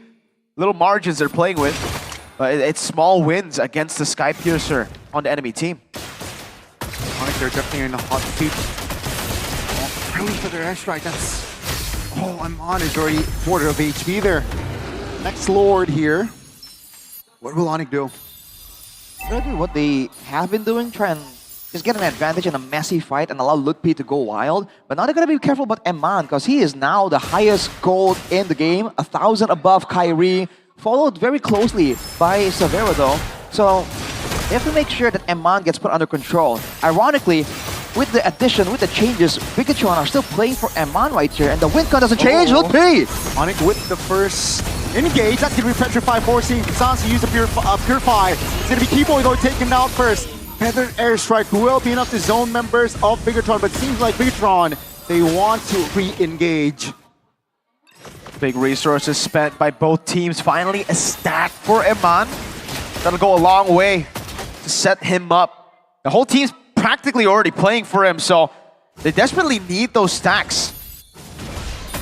See Ludpi actually recalling way too low to stay around for the fight. Bigatron has a control here, trying to blitz it down, and Onyx, they let it go. They don't risk it, playing the calculated game, but the risks that Bigatron have been taking have allowed them a Lord here. They don't have the best siege capabilities, but they have playmaking. Watch for Nile or Shogun or Finn to try and make something happen because they have to. Let's see if Onyx are able to defend this, because BTR, even with the Lord, with those winning team fights, they're only ahead by 300, 100 even, right? This could actually be a gold swing back to Onyx if they are able to defend, if they are able to make some smart moves back and forth. Remember, they got good clear. Bruno, Lance, and Farsa. Finn, though, is looking for the play. Looking for a cheeky pick up. Feather airstrike is there. That's going to be the AOG locking two members of Bigatron down. In the back lane, it's going to be Kyrie looking for an angle on towards Amon, but it's not enough. Nile survives barely. That's going to be Lord still marching bottom side, but do Bigatron have enough health bars? Amon is looking for that HP in that purple. Lord is still very much healthy. Oh, Sans almost claims that one. But yeah, Bigatron, very, very messy engage there. And that's what we were talking about in the draft when we saw the Kalea and then an instant Gatot on the other side to respond it over. When you go for these picks and it's not on Gatot catch, and say you want to go on Phobius, the Gatot can just follow up. You go for it and 2, 3 members gets knocked up on the opposing team. Man, what's the idea here for Bigatron now? Because it's going to be a duel between Sans and Iman in the long-range game, basically. And both teams don't really have a vested interest in actually going for an all-out engage, right? Onyx later on, I think they would much rather just counter-engage on Bigatron when they're bundling through and allow Salvero the maximum amount of heal potential. But Sans, what? Oh, so risky. Yeah. He's crazy. Yo, that's the name, Gila. Oh my goodness, Salvero taken down! This might be the opening as Finn finds the connection. That's gonna mean another Onyx member should be off the board, as that will be Keyboy. Would be now Hawaii low airborne. Amon picks up the double. Ladies and gentlemen, this is the window for Bigatron to force a game 3. Wow. Sans, an uncharacteristic mistake, but a very characteristic ultimate open in the mid lane into Savero, just overextending, not really expecting the all-in, and Shogun's damage. Now Sans again.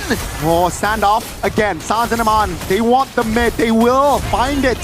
25 seconds on the clock for the next Lord, and Onyx, they are slowly but surely getting dismantled. Wow. Uncharacteristically, man, they're sticking around like painfully long after the initial fights. They have to understand that Bigatron, this is a team that wants to prolong the fights like that to allow maximum opportunities for Nile, for Moreno, for Shogun to kind of spam out their abilities. Even Finn? Even Finn, exactly. So Moreno just got so much value there because he was just lifting everyone up and down. But a boinks for Moreno. Shogun on the other side of the map as well. Onyx now having the control. Nile! Bigatron taking it slowly. They know Shogun. bottom side is pushing. Macro play by Bigatron. This is something that the team is kind of well known for. Yeah. 1v1 in the mid lane. No, he's going to wait for an angle to flank or a slow push down below to get a turret for free. Yeah, I mean, bottom side is at advantage. Finn cancelled.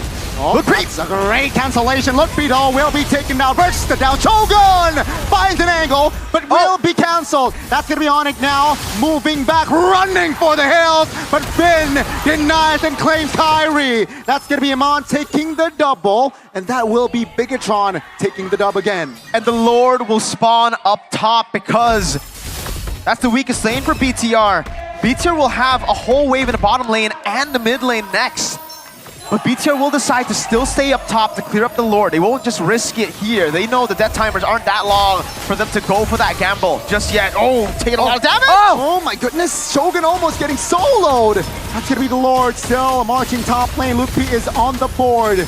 Waiting for Kai, who will be up to 5. That's gonna be Taunt. That's gonna be Finn taking a lot of heat. That's gonna be Keyboy taken down. Lutfi looking for an angle, looking for a kill on towards now. Doesn't really find the right connection. But Amon, perfectly timed flicker as he finds the double. And that's gonna be Sans just taking the That's a great immortality caught by Amon. That's gonna be Bigatron just finding the outplays. The Red Raider is ridiculous. Amon, what was that? Buys immortality. Pops into with a nature against the man, and now can he do it? The real standoff is here! Shogun spoils the party, but Kyrie finds the connection to shut him down. Looking for a double, but Shogun has one target in his mind. Finding an angle. Great stun, but Sans, no wings by wings. Where are you going? That's going to be a secure kill. Kai looking to avenge his teammate. Will he find the connection? Malefic Roar bot, but Kyrie shuts him down. Back-to-back bangers, duels across the map. Wow. Onyx obliging Bigatron. If it's a scrap you want, it's a scrap that we are prepared to take. Man, that fight was so crazy because Onyx, they did all the right things, targeting Eman as always. Lutpi diving in so deep. Let's take a look at the replay here by the Samsung Galaxy Z Fold and Z Flip. Bigatron overstaying to try and take out the Lord. And then immediately, the chase from Lutpi. Solo attempt against 3-4 members. And Eman was able to survive, but Salvero with a risky play got baited out by Eman with the immortality. And afterwards, the plays just keep rolling. Advantage still to BTR. They got the bar lane turret so low. Yes, Onyx got the Lord. They're able to recover just a bit, get a bit more space, get a bit more time to breathe. That's a good one by T-Boy, but Shogun has the eye for an eye. And we're back to the waiting game. 15 seconds for the next neutral objective. The big arena, I would say, for this battle to continue. It's a 3,000 almost gold lead for Eman, and Shogun's doing a good job here. Finn! Oh, knocking 3 members up. Feather Airstrike popped. Moreno dealing damage. Oh, that's a great taunt! No, Feather Airstrike this time. Now Finn, low! Oh my goodness, Niall! And T-Boy will fall. That's gonna be the trade, but Tavero looking for an angle. Kyrie as well. Tavero finds its mark. Wind of Nature will make Eman survive just a bit. Top lane, Shogun. Oh, spotted. Great read. Will it be enough? Oh, Feather Airstrike popped. That's a solo by Suns off the map. Eman goes down. Oh man, what was that? Suns out of nowhere pulls another crazy play out of the bag, dude. 3K gold lead, the Lord is up, but it doesn't even matter with the marksman available. Onyx, go for an end as Moreno tries to buy 6 more seconds for Finn to spawn back in the map. Moreno. Oh my goodness, Winter Crown just to buy time mortality as well. But ladies and gentlemen, Onyx will make the sweep happen. Bigatron failed to find game 3. A crazy performance. They went bang for bang. But Onyx were just better. Suns getting that last kill on Eman. Shogun failing to get the assassination. Great win of nature from Savero. And Kyrie, as always, on the Lancelot. It's on GG, well played. Improvements in game 2, but not enough to get the Sky Kings down. Not even a dent. They go sweep back to back against Dewa, against BTR. 2-0s. After a controlled play like that, they gave up the gold, they made it a brawl, and Onyx beat Bigatron at their own game, showing them that, hey, it's gonna take a lot more than that to take us out. A lot of action indeed, but sportsmanship is still shown here by both teams. And again, 2 matches. Oh, wow. 2 O's from the side of Onyx. This is it. This is the moment. Shogun, no petrify. Try to go for the flank. Moreno tried his best to clear, save the game, buys the immortality, pops to win a crown, but just does not have the waves in his hand. We're gonna throw it over to Budek Monster on stage with an interview with the Sky Kings.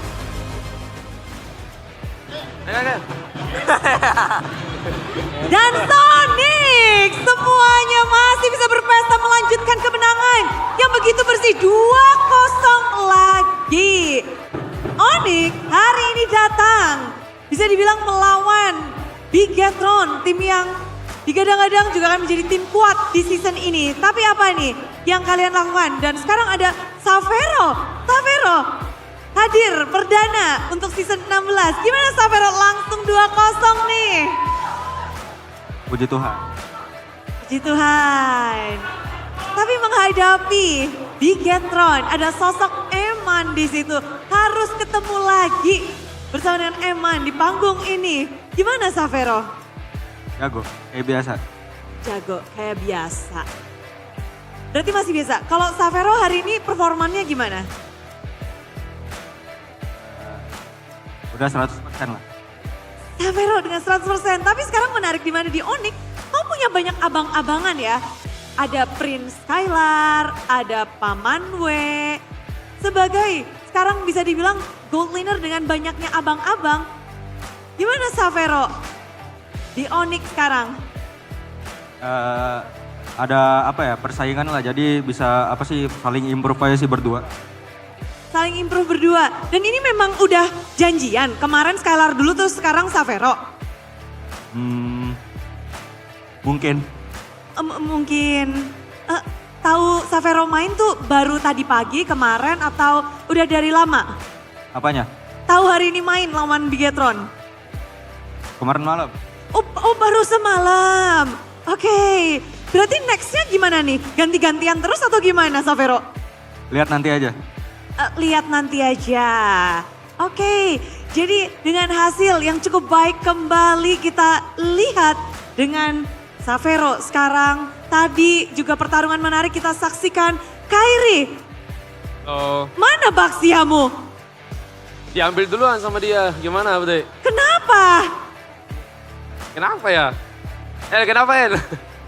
Kamu kaget gak? Kamu kemarin udah bilang kepengen pakai Baxia di match ini, malah diambil Nile 2 kali. Kayaknya respect pick sih kayaknya, deny pick buat gua. Dynamic respect pick. Jadi pakai Lancelot. Sebenarnya kalau boleh milih Baxia, antara Baxia dan Lancelot, pilih mana buat kamu sendiri? Kenapa? Baxia sama Lancelot. Pilih mana harusnya di match ini? Skip Baxia dulu kayaknya. Skip dulu, skip. Skip dulu malah? Skip dulu, kasih loot aja sama Kiboy dulu. Malah mau di skip kemarin bilang. Tapi hari ini pada akhirnya nih, ketemu langsung di panggung ini. Sudah perdana dari Nanael muncul dengan Baxia 2 kali. Ada komentar nggak dari Kairi? Buat Nail ya? Nggak ada sih. Paling request aja next ketemu leg kedua main assassin atau assassin. Biar seru. Aduh assassin. Oke, kamu penasaran sama hero assassinnya Nail? Hero apa sih sebenarnya? Apakah ada Nail kalau pakai hero assassin apa itu spesial banget? Link sih kayaknya, Nail. Specialty dia Link. Sama Fanny. Link dan Fanny? Link, Fanny, Lance. Semua kayaknya semua. Semuanya? Ya, kecuali Soyu. Oke, kecuali dia ya, jangan. Kalau kamu bakal pakai apa, Kairi? Kenapa? Kamu bakal pakai apa? Kenapa? Leg kedua, what will you pick? Apa ya? What you want to show to Nail? Pengen adunya apa? Gak tahu sih, tanya coach cewek sama Adi. Yang penting main assassin ya? Ya. Aduh assassin. Dan kalau tadi hasil udah 2-0, kita ngelihat permainan juga menarik banget. Dan dari Sun sendiri hadir lagi 2-0. Kalau hasilnya 2-0 gini, ini memang kepengen ngasih tahu ya ke orang-orang Onyx nih memang lagi kuat banget. Udah bisa dibilang Onyx kuat? Nggak peduli sih dengan kata-kata itu. Fokus ke tim diri sendiri aja. Ya. Diri sendiri. Tapi tadi ngelihat momen dimana ada tuh potensi jadi 1 sama. Ada kayaknya. Soalnya emang dia late game lebih unggul kan. Terus kita bisa atasin late game-nya juga. Jadi ya kita bisa menang di situ. Tapi momen apa nih yang mungkin bisa dibilang menjadi kunci atau momentum untuk Onyx ngebalikin keadaan lagi? Awalnya undi, lalu sempat dipegang Bigetron dan pada akhirnya Onyx nih. Mungkin comms kita bagus di situ, terus cara kiting kita lumayan bagus. Soalnya kita pakai Parsa kan. Kita lihat Parsanya Sans. Tapi melawan tim Bigetron yang sekarang dengan komposisi barunya, apa yang paling berasa beda dari Sans? Ada nggak? Lebih kuat karena ada Nael juga kan. Ya, lebih kuat, pasti lebih kuat. Tapi leg 1 kamu ngalahin Nael yang dulunya juga menjadi keluargamu. Ada yang mau kamu sampaikan ke Nael nggak? Semangat aja. Soalnya besok masih ada match ya? Ya lebih semangat aja. Nggak tahu. Oke semangat aja ya? Ya, semangat aja di match next match. Next match. Tapi gimana dengan Upi? Sekarang kita ngelihat perbedaan yang bisa kita rasakan adalah EXP laner anyar. Dan kamu pernah bertemu di MPL sepertinya. Satu season walaupun belum pernah match up. Shogun pada masa itu. Iya kayaknya. Iya, di saat melihat Shogun sekarang performa perdana dia masuk ke MPL. Gimana Bigetron dengan Shogun nih? Ya jago sih, dilihat dari tadi mainnya juga kan pakai hero Bene, ya jago. Jago. Ya. Simple ya, tapi kalau berbeda dulu kan kamu melawan Luke. Sekarang ada Shogun di situ.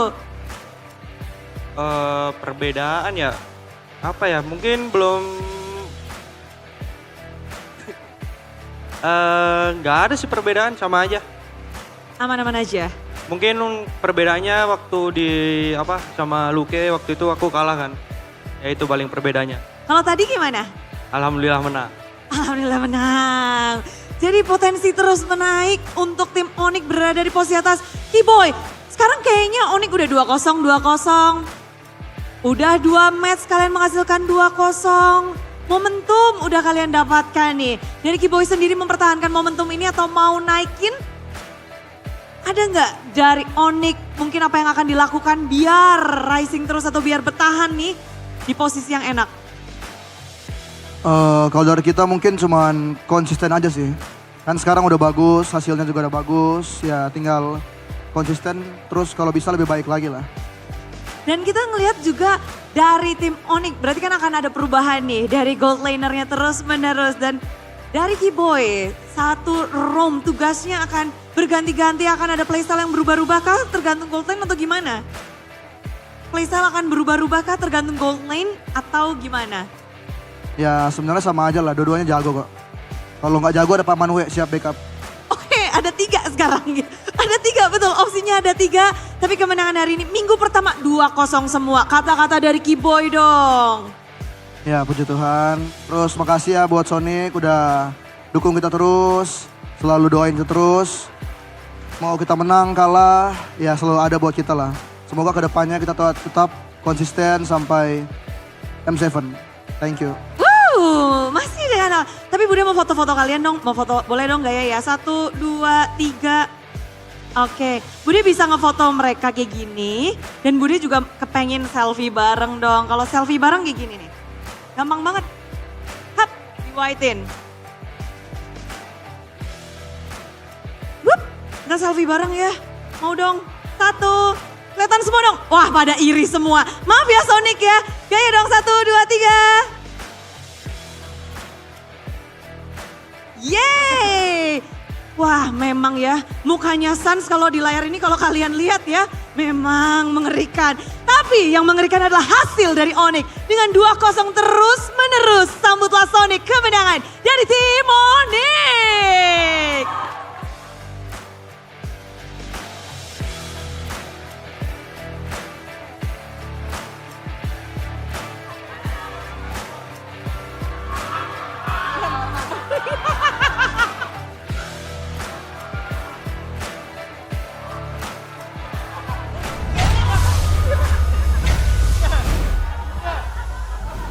Consistent, improving. Both gold laners are equally good. If both underperform, we're gonna get CW back in. That's what Keyboy said. That's crazy. W Keyboy, all right, and yeah, Kai also told Niall to just play assassin, brother, and he also said that I guess BTR just keep on denying that Baksha away from him. He wants Baksha. BTR, give him Baksha. You know what's wrong with y'all? Come on, you almost won with it though. GG, Gunners, as it was a great one. Yeah, the underdogs won today, but it's okay. Oh, the underdogs. Dang. That's GG crazy. though. Hey, well played to Onyx. They As it should be. They were really, really good. But M1 better. M1 was better. M1 was better. popping off though, let's be M1 was better. real. Dude. He made it seem possible. The rage bait is real. Here, Arashi, walk us through this one.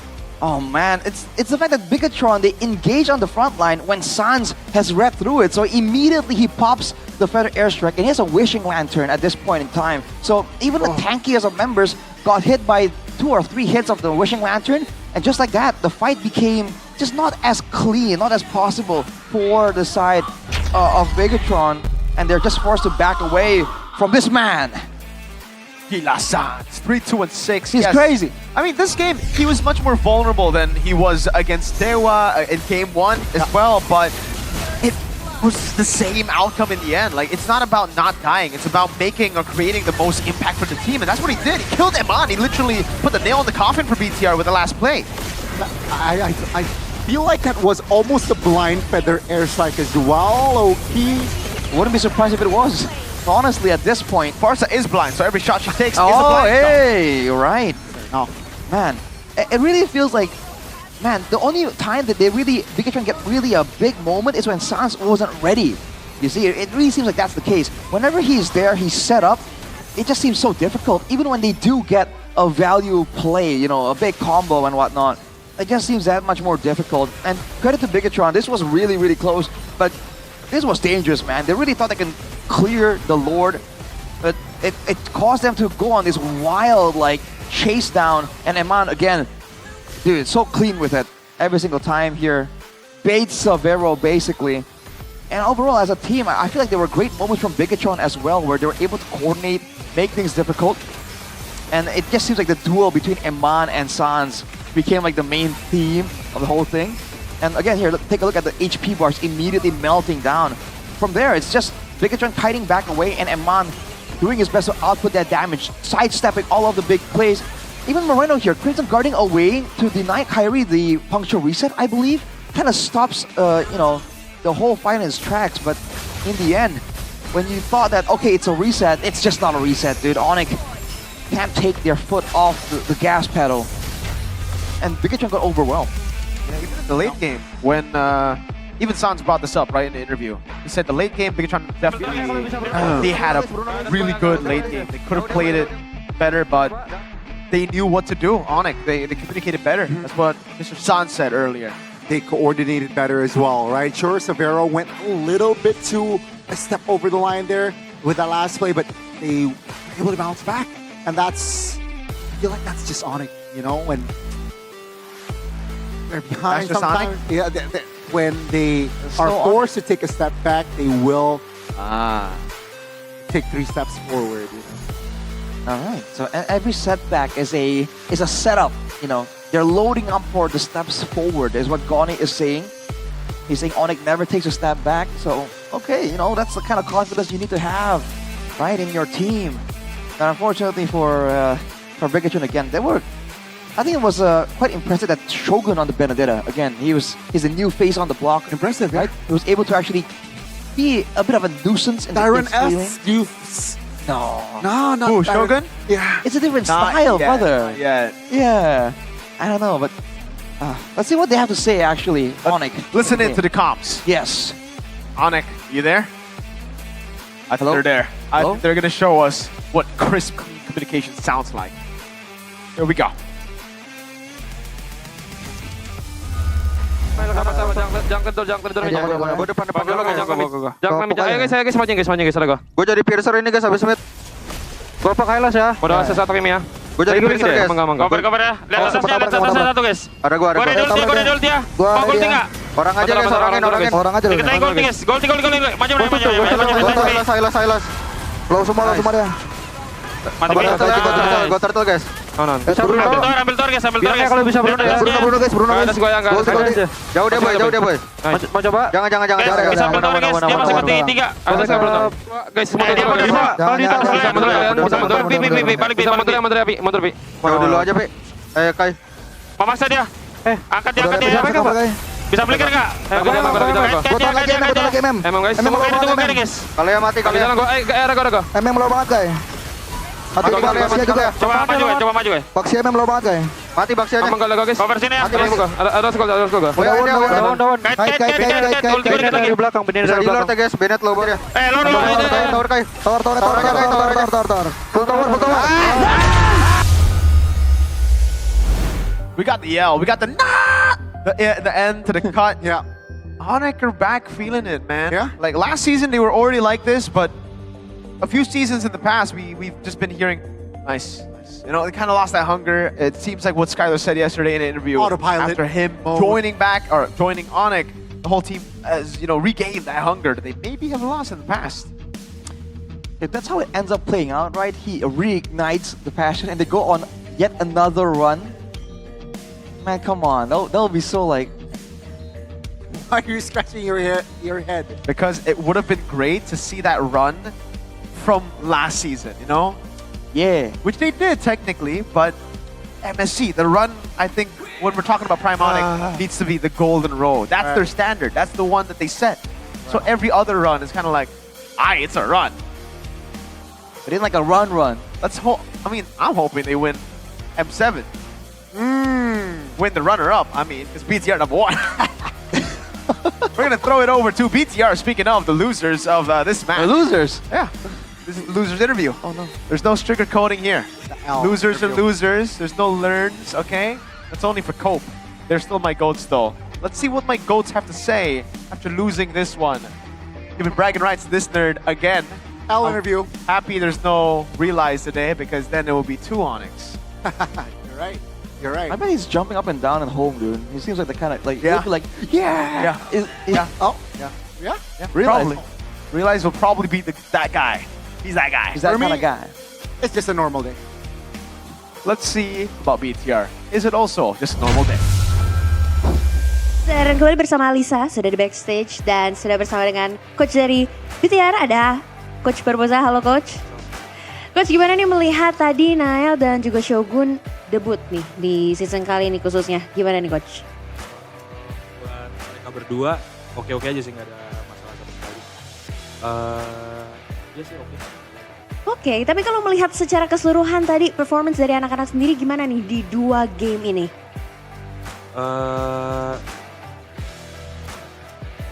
Belum panas aja sih kayaknya mereka kalau ini ya. Kalau lihat dari gameplay mereka hari ini soalnya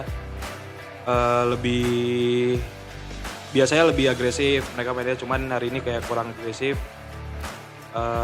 Sama udah sih itu doang, kayak beda di agresifnya aja sama PD-nya mungkin. Cuman kalau dari gameplay sebenarnya udah oke lah. Sebenarnya udah oke ya. Gameplaynya Oke, jadi masih kurang panas, gak apa-apa. Ini adalah match pertama mereka di season kali ini. Nah, tapi melihat tadi di game kedua apa sih sebenarnya yang bikin gagal comeback di padahal tadi gitu, dikit lagi.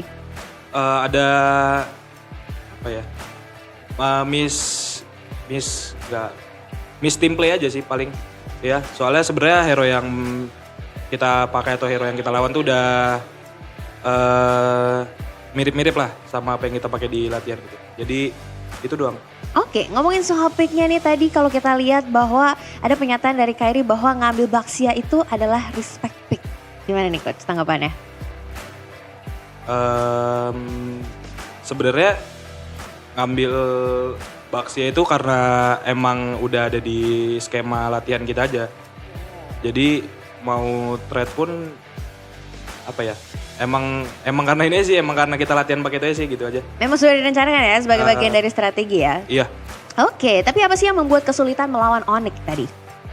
Onyx disiplin gitu. Disiplin terus mereka juga apa ya? Disiplin sih mereka di ininya, di kuncinya, terus draftnya juga oke juga gitu.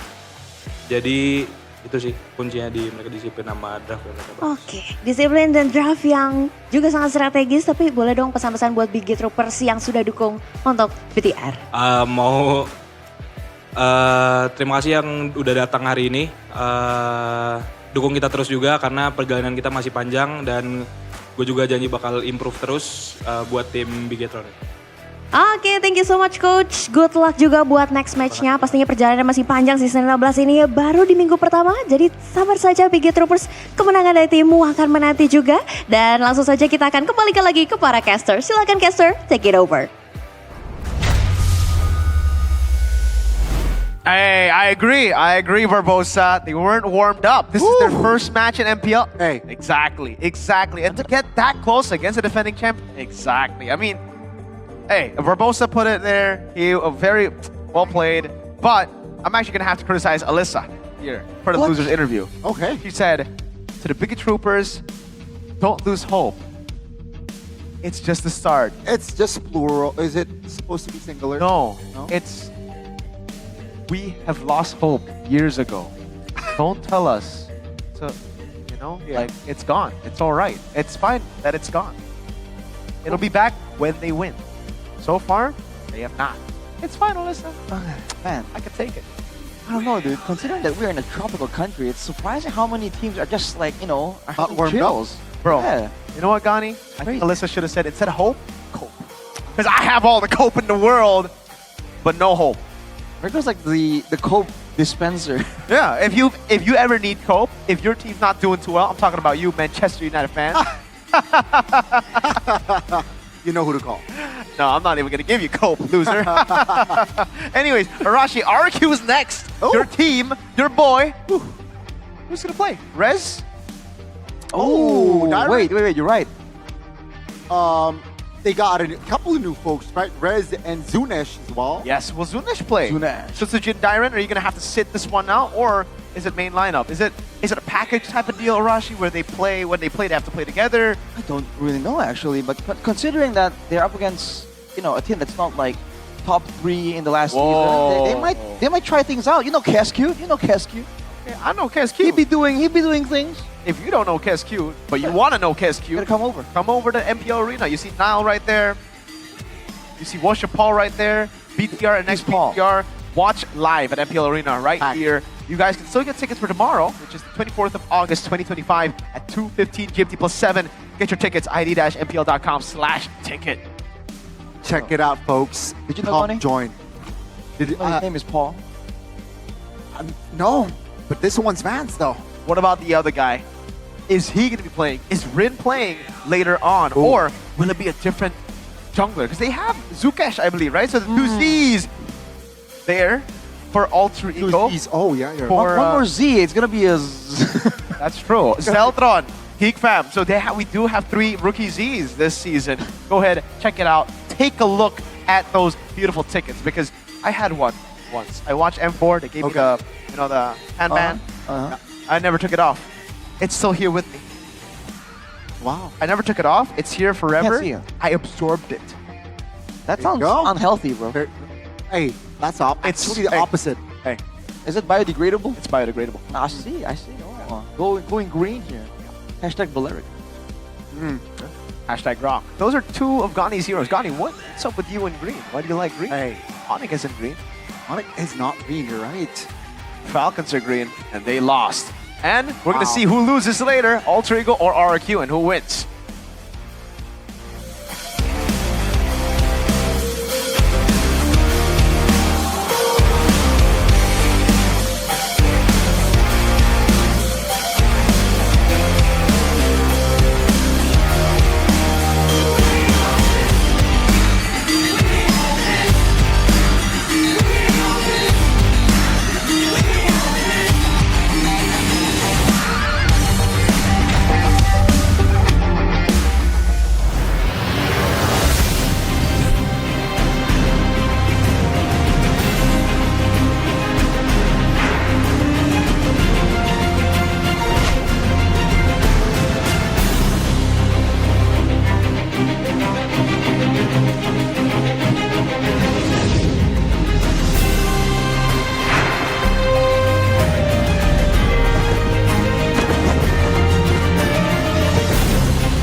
Skin lu banyak amat bang. Yoi, ini hoki dari sering mabar. Dapatkan 1 dan 5 skin elite permanen dengan mabar bersama temanmu. Juga kesempatan terakhir untuk dapatkan Julian Melkin Tracker gratis di bulan kemerdekaan.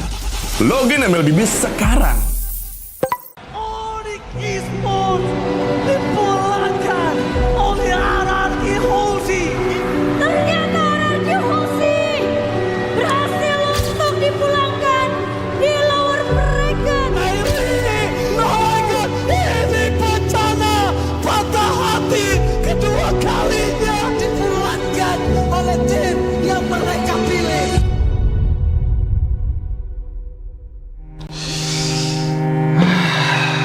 Bete banget ya, gagal mulu.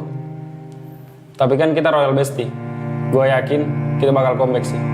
Terus kita bawa pulang Piala M Series deh. Enak lu kalau ngomong. Tim lu kemarin juara. Tim gua gagal MSC, MPL runner up 2 kali lagi. Udah, jangan dipikirin lagi. Kita tuh jago kok. Kalau kata pepatah, kita tuh perintis, bukan pewaris. Gak nyambung sih. Tapi gua akui ya, generasi baru sekarang garis ganas. Respect sama veteran dong. Indonesia bakal comeback dan kita kasih paham sih.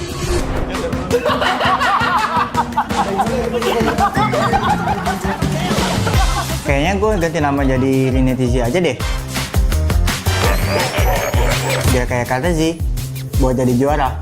Izzy mah meta 2021. Lu kemana aja? Itu mah abang-abangan gue. Lihat aja, gue bakal jadi penerus kalau terus di tim Liquid.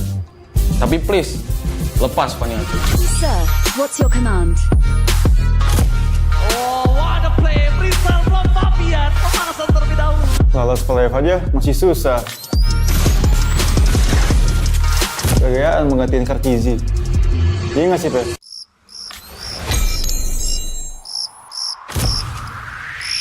Meskipun gue gak pernah lolos ke playoff, setidaknya gue pernah dipuji ke Eral. Berhasil mendorong Vitorino menjadi korban hasil kali ini untuk mendapatkan dan kembali di dasar satu sama sekali dan Pedia. Udah jangan pada ribut-ribut. Udah pada pernah punya cincin ini belum?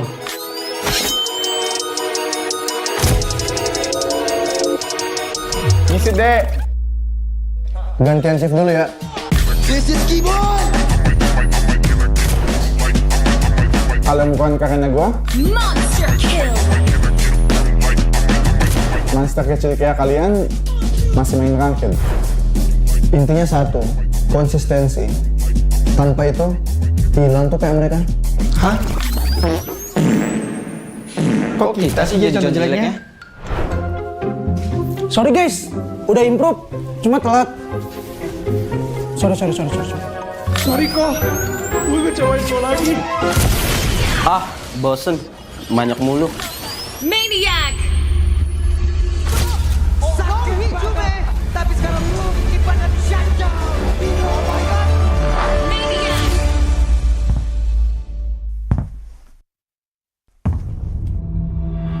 Mau adu Maniac season ini? Daerahnya sendiri mereka bisa tapi masih ada pergerakan di dalam dan di mana dirinya dikeroyok. Namun untuk sekarang ada satu buah situasi. You miss me? Tuan belum kalah. Kita kasih paham bahwa era kita masih ada.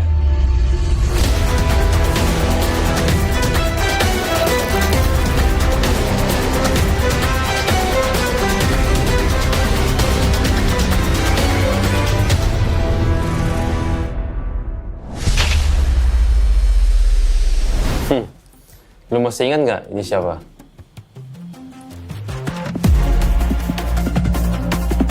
Boleh juga. Tapi lu tahu nggak di atas lu ada siapa?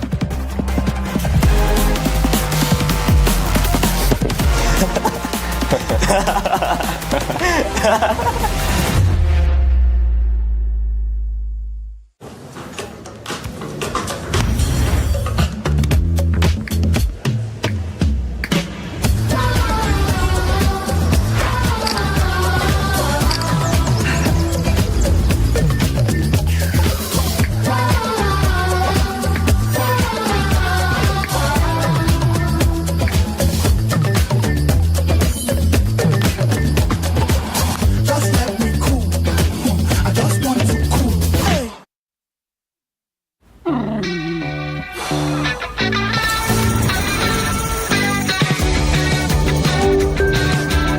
How do I stop my new puppy from chewing my stuff? Young dogs need a lot of toys to chew. Maybe a rope toy? Yeah, I tried that. He's an 8-month terrier. Gotcha. Well, young terriers are super energetic. How about a run?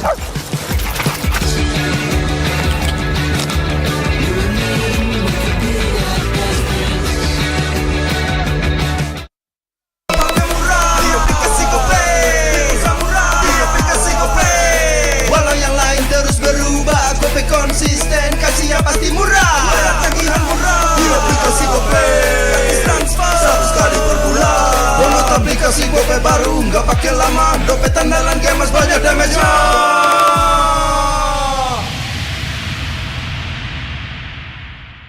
Level up bareng Special Edition Good Day dan MPL. Temukan kode unik, lalu scan QR-nya. Buat kumpulin Diamond Mobile Legends yang banyak dan menangin juga skin kerennya. Cobain semua variannya sekarang. Sebotol Good Day bikin GG Good Day. Yo, Good Day MPL, woo, Good Day MPL, woo, Good Day MPL, yes, Good Day MPL, woo, Good Day MPL, yes, Good Day MPL, yo, Good Day MPL, oh.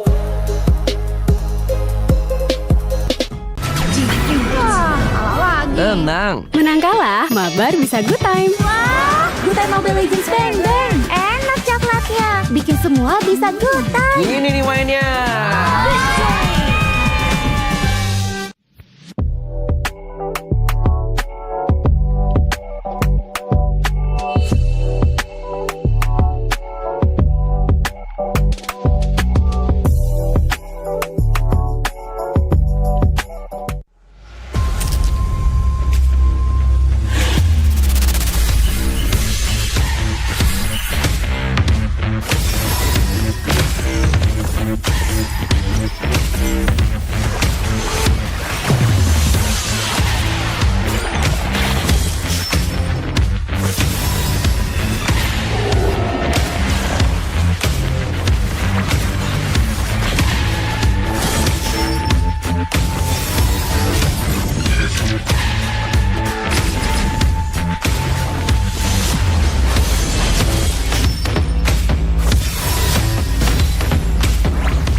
Kok skin lu banyak amat, Bang? Yoi, ini hoki dari sering mabar. Dapatkan 1 dan 5 skin elit permanen dengan mabar bersama temanmu. Juga kesempatan terakhir untuk dapatkan Julian Melkin Tracker gratis di bulan kemerdekaan.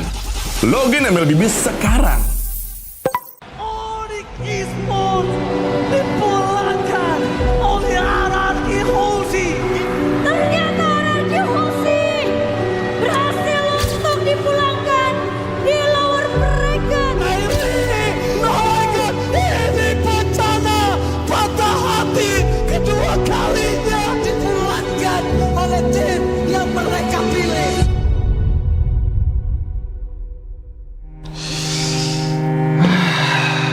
Bete banget ya, gagal mulu. Tapi kan kita Royal Bestie. Gue yakin kita bakal comeback sih. Terus kita bawa pulang Piala M Series deh. Enak lu kalau ngomong. Tim lu kemarin juara. Tim gua gagal MSC, MPL runner up 2 kali lagi. Udah, jangan dipikirin lagi. Kita tuh jago kok. Kalau kata pepatah, kita tuh perintis, bukan pewaris. Gak nyambung sih. Tapi gua akui ya, generasi baru sekarang garis ganas. Respect sama veteran dong. Indonesia bakal comeback dan kita kasih paham sih.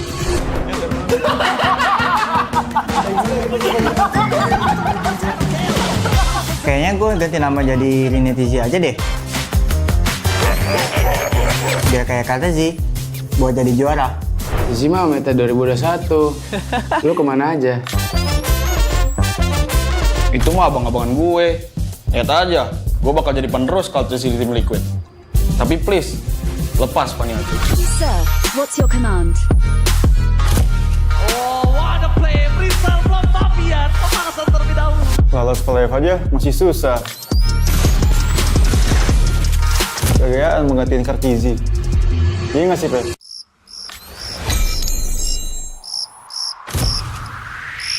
Meskipun gue gak pernah lolos ke playoff, setidaknya gue pernah dipuji total lah. Berhasil mendorong Vitorino menjadi korban hasil kali ini untuk mendapatkan kemenangan di dasar satu sama sekali dan Pedian. Udah jangan pada ribut-ribut. Udah pada pernah punya cincin ini belum?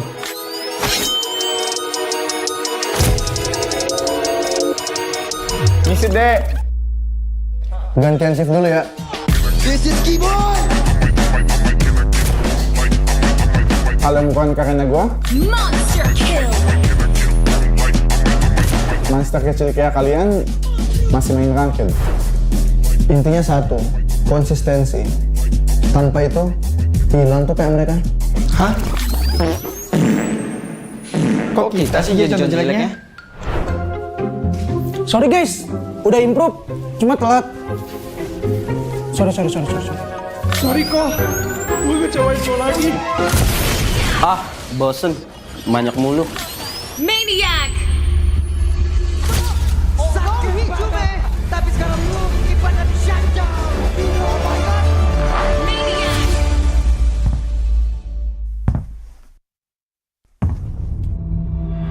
Mau adu Maniac season ini? Pada sekarang daerah dia sendiri kakak bisa pisan. Tapi masih ada pergerakan dia dan gimana dirinya dikeroyok. Sampai itu sekarang satu blessing Johan. You miss me? Tuan Rock kalah. Kita kasih paham bahwa era kita masih ada.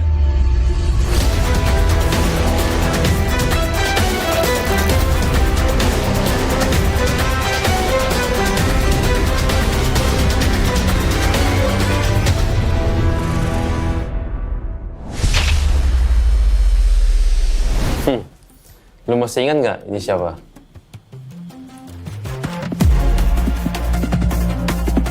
Boleh juga. Tapi lu tahu nggak di atas lu ada siapa?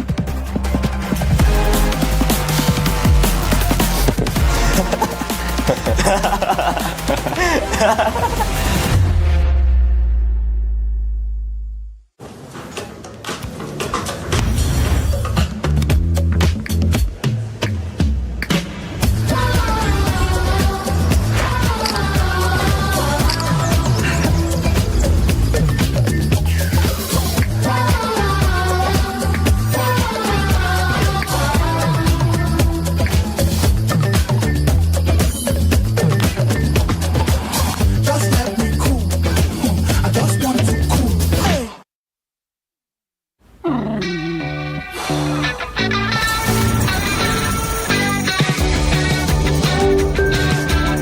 How do I stop my new puppy from chewing my stuff? Young dogs need a lot of toys to chew. Maybe a rope toy? Yeah, I tried that. He's an 8-month terrier. Gotcha. Well, young terriers are super energetic. How about a run?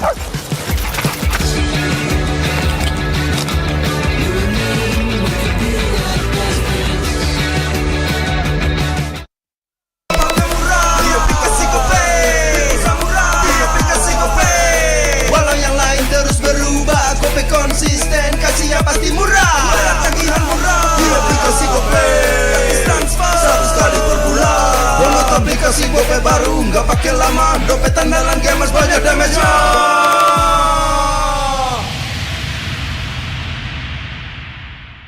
Level up bareng Special Edition Good Day dan MPL. Temukan kode unik, lalu scan QR-nya. Buat kumpulin Diamond Mobile Legends yang banyak dan menangin juga skin kerennya. Cobain semua variannya sekarang. Sebotol Good Day bikin GG Good Day. Yo, Good Day MPL, woo, Good Day MPL, woo, Good Day MPL, yes, Good Day MPL, woo, Good Day MPL, yes, Good Day MPL, yo, Good Day MPL, oh.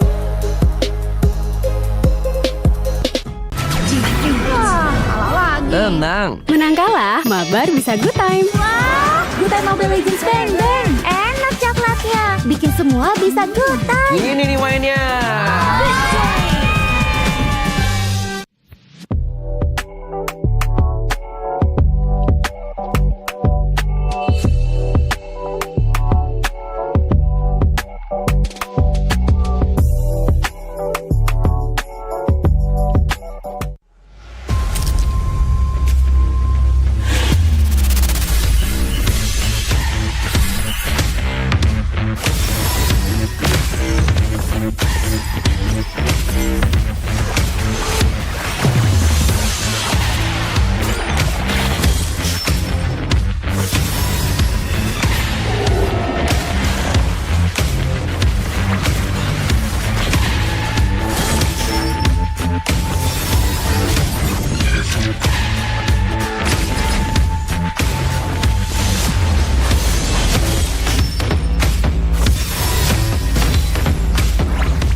Kok skin lu banyak amat, Bang? Yoi, ini hoki dari sering mabar. Dapatkan 1 dan 5 skin elit permanen dengan mabar bersama temanmu. Juga kesempatan terakhir untuk dapatkan Julian Melkin Tracker gratis di bulan kemerdekaan.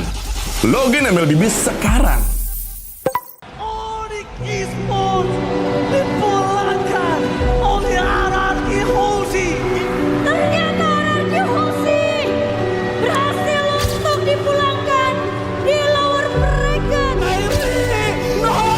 Ini bencana patah hati kedua kalinya dipulangkan oleh tim yang mereka pilih.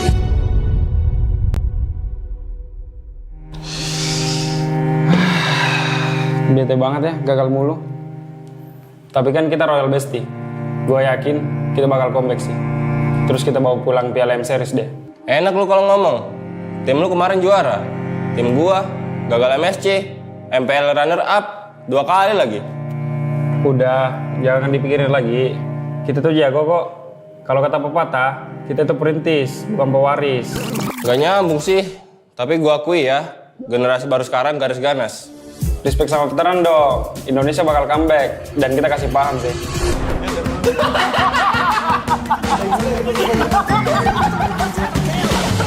Kayaknya gue ganti nama jadi Rinetizi aja deh. Biar kayak kata sih, buat jadi juara. Isi mah meta 2021. Lu kemana aja? Itu mah abang-abangan gue. Lihat aja, gue bakal jadi penerus kalau terus di tim Liquid. Tapi please, lepas Paniati. Sir, what's your command? Oh, what a play! Brisal from Fabian. Pemanasan terlebih dahulu. Lolos playoff aja masih susah. Gayaan menggantiin Kartizi. Iya nggak sih, Pe?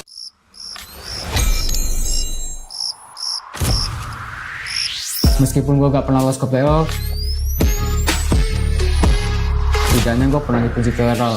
Berhasil mendorong Vitorino yang menjadi korban hasil kali ini untuk mendapatkan dan kembali di dasar satu sama sekali dan Pedia. Udah jangan pada ribut-ribut. Udah pada pernah punya cincin ini belum?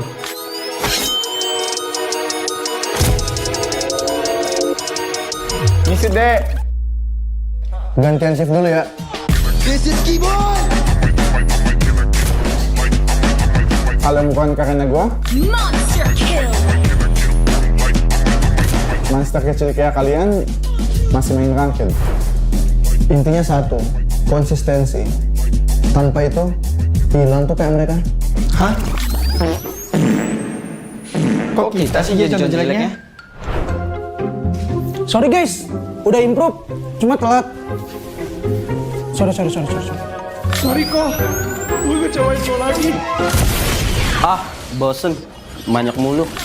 Maniac. Sakit Hijume, tapi sekarang lu ibadah di shutdown. Oh my god. Maniac.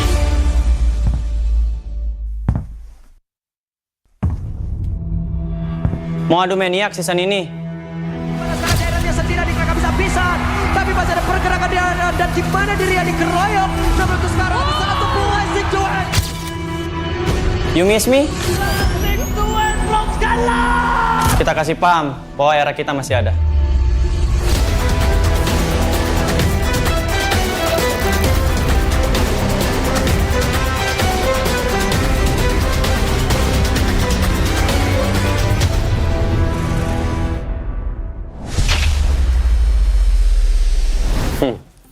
Lu masih ingat nggak ini siapa?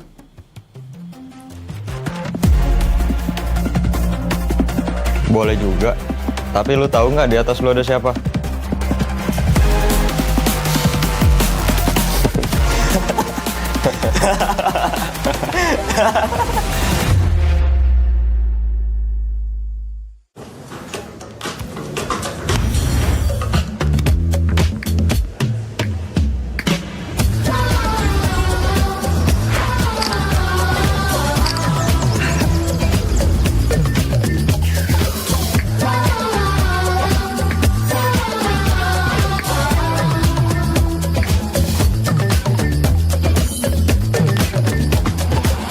Just let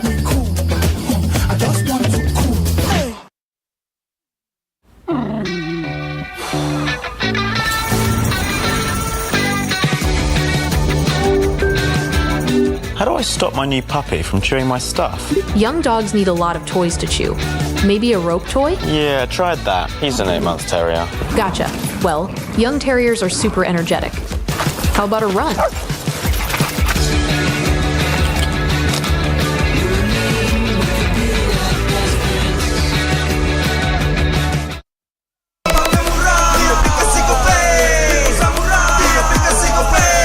Walau yang lain terus berubah, Gope konsisten, kasihnya pasti murah.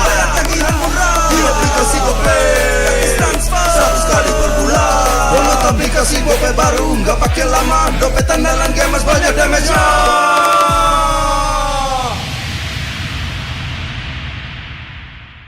Level up bareng Special Edition Good Day dan MPL. Temukan kode unik, lalu scan QR-nya. Buat tumpulin Diamond Mobile Legends yang banyak dan menangin juga skin kerennya. Cobain semua variannya sekarang. Sebotol Good Day bikin GG Good Day. Yo, Good Day MPL, woo, Good Day MPL, woo, Good Day MPL, yes, Good Day MPL, woo, Good Day MPL, yes, Good Day MPL, yo, Good Day MPL, oh. Wah, kalah lagi. Tenang. Menang kalah, mabar bisa good time. Wah, good time Mobile Legends bang bang. Enak coklatnya, bikin semua bisa good time. Ini nih mainnya.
Skin lu banyak amat bang. Yoi, ini hoki dari sering maba. Dapatkan 1 dan 5 skin elit permanen dengan maba bersama temanmu. Juga kesempatan terakhir untuk dapatkan Julian Melkin Tracker gratis di bulan kemerdekaan.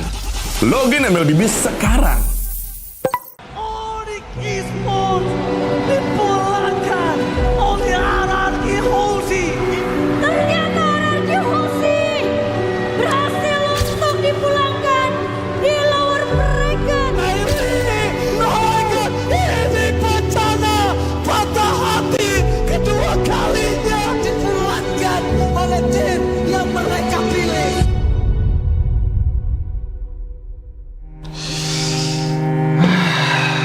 Bete banget ya, gagal mulu.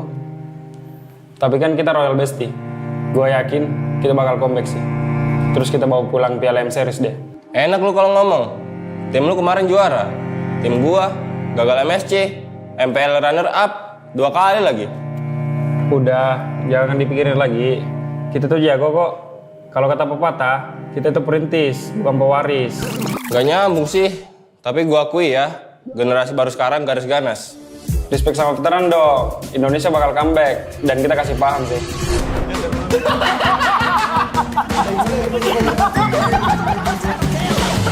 Kayaknya gue ganti nama jadi Rinetizi aja deh.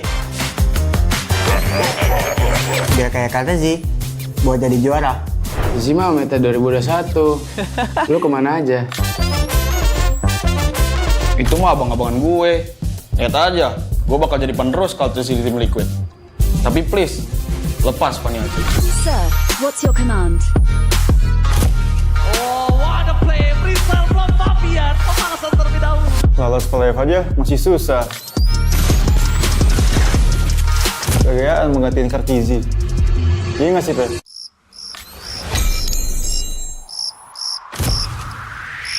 Meskipun gue gak pernah lolos ke playoff, setidaknya gue pernah dipuji ke Eral lah. Berhasil mendorong Vitorino yang menjadi korban hasil kali ini untuk mendapatkan dan kemenangan di atas satu sama sekali dan Pedia. Udah jangan pada ribut-ribut. Udah pada pernah punya cincin ini belum?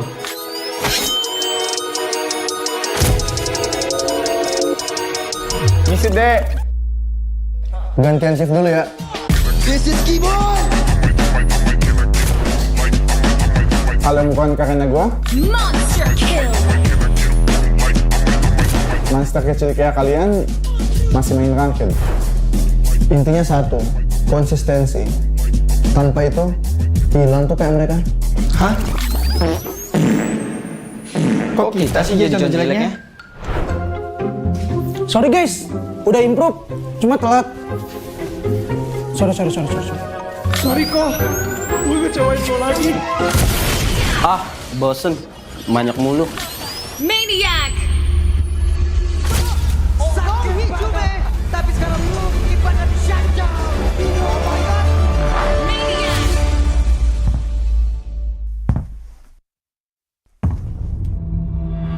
Mau adu Maniac season ini? Sekarang dia sendiri mereka bisa tapi masih ada pergerakan di dalam dan gimana dirinya dikeroyok. Namun itu sekarang satu peluang Zigduan. You miss me? Zigduan blok skala. Kita kasih paham bahwa era kita masih ada.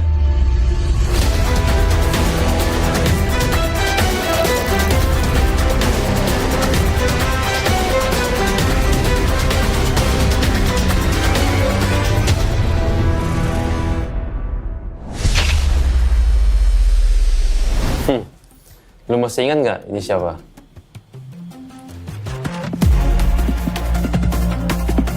Boleh juga. Tapi lu tahu nggak di atas lu ada siapa?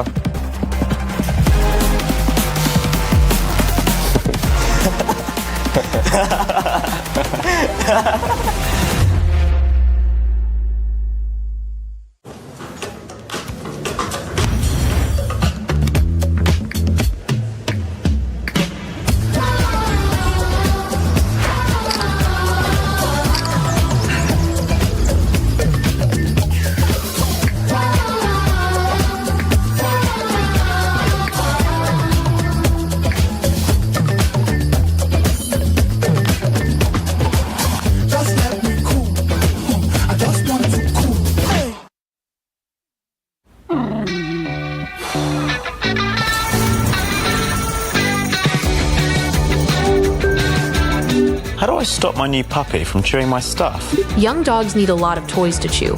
Maybe a rope toy? Yeah, tried that. He's an 8-month terrier. Gotcha. Well, young terriers are super energetic. How about a run?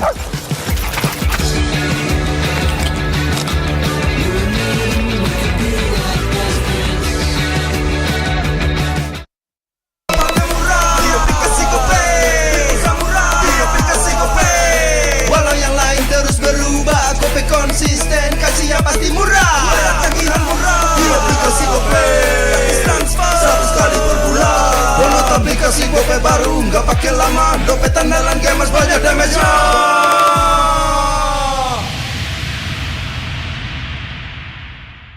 Level up bareng Special Edition Good Day dan MPL. Temukan kode unik, lalu scan QR-nya. Buat kumpulin Diamond Mobile Legends yang banyak dan menangin juga skin kerennya.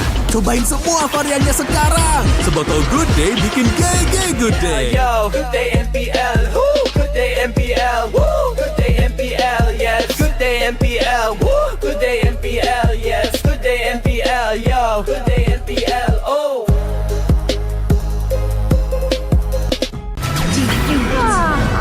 Tenang. Menang kalah, mabar bisa good time. Wah, good time Mobile Legends bang bang. Enak coklatnya, bikin semua bisa good time. Ini nih mainnya.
Kok skin lu banyak amat, Bang? Yoi, ini hoki dari sering mabar. Dapatkan 1 dan 5 skin elit permanen dengan mabar bersama temanmu. Juga kesempatan terakhir untuk dapatkan Julian Melkin Tracker gratis di bulan kemerdekaan. Login MPL ID sekarang. Esports dipulangkan oleh Anarki Hoshi. Ternyata Anarki Hoshi berhasil untuk dipulangkan di lower bracket. Ini bencana patah hati kedua kalinya dipulangkan oleh tim yang mereka pilih.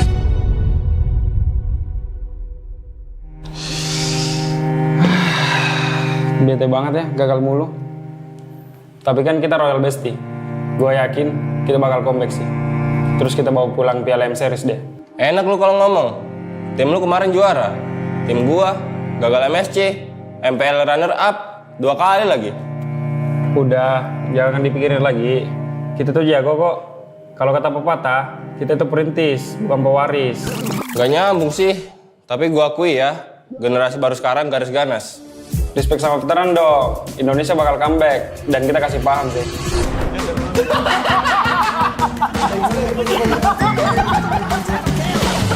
Kayaknya gue ganti nama jadi Rinitizi aja deh.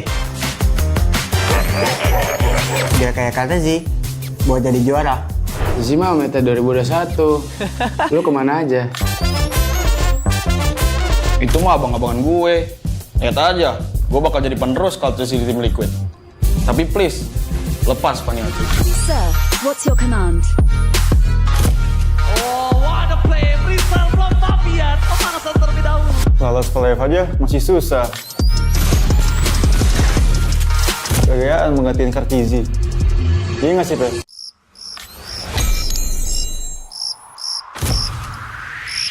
Meskipun gue gak pernah lolos ke playoff, setidaknya gue pernah dipuji ke level. Berhasil mendorong Vitorino menjadi korban racun kali ini untuk mendapatkan dan kembali dan tersatu sama sekali dan Pedian. Udah jangan pada ribut-ribut. Udah pada pernah punya cincin ini belum?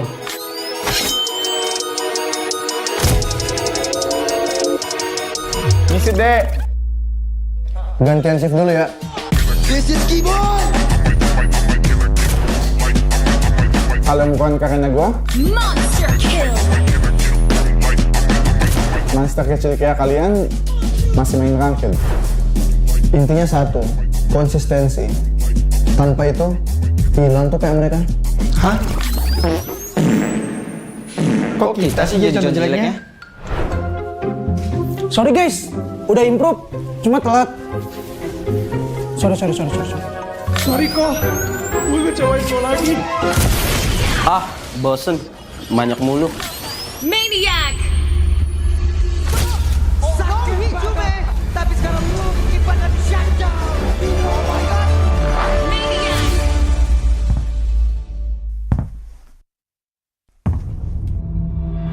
Mau adu Maniac season ini?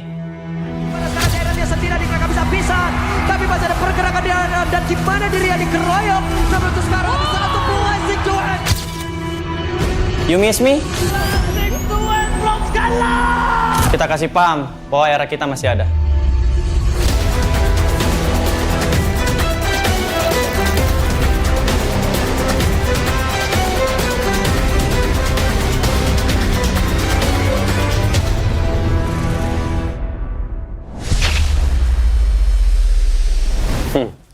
Lu masih ingat nggak ini siapa?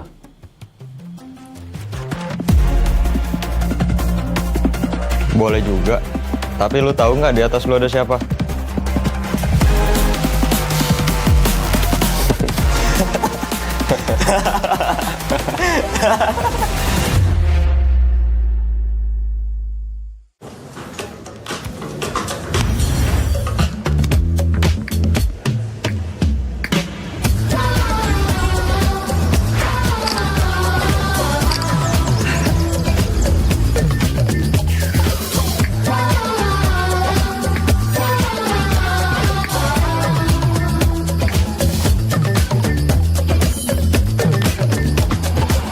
Just let me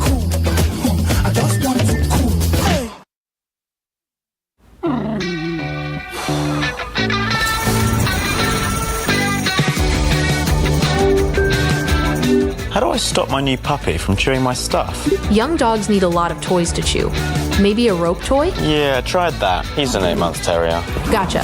Well, young terriers are super energetic. How about a run?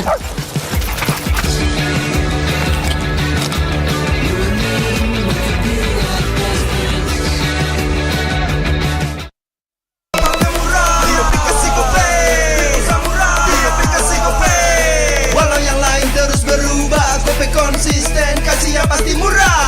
Tagihan murah, di aplikasi Gope, gratis transfer 100 kali per bulan. Download aplikasi Gope baru, nggak pakai lama. Dompet andalan gamers banyak damage-nya.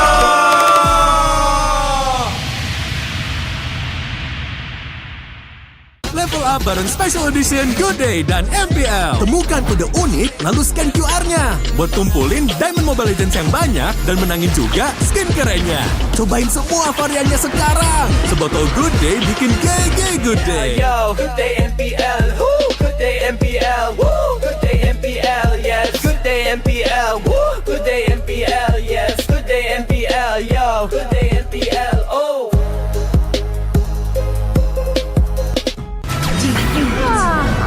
Tenang. Menang kalah, mabar bisa good time. Wah, good time Mobile Legends bang bang. Enak coklatnya, bikin semua bisa good time. Ini nih mainnya.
Kok skin lu banyak amat, Bang? Yoi, ini hoki dari sering maba. Dapatkan 1 dan 5 skin elit permanen dengan mabar bersama temanmu. Juga kesempatan terakhir untuk dapatkan Julian Melkin Tracker gratis di bulan kemerdekaan.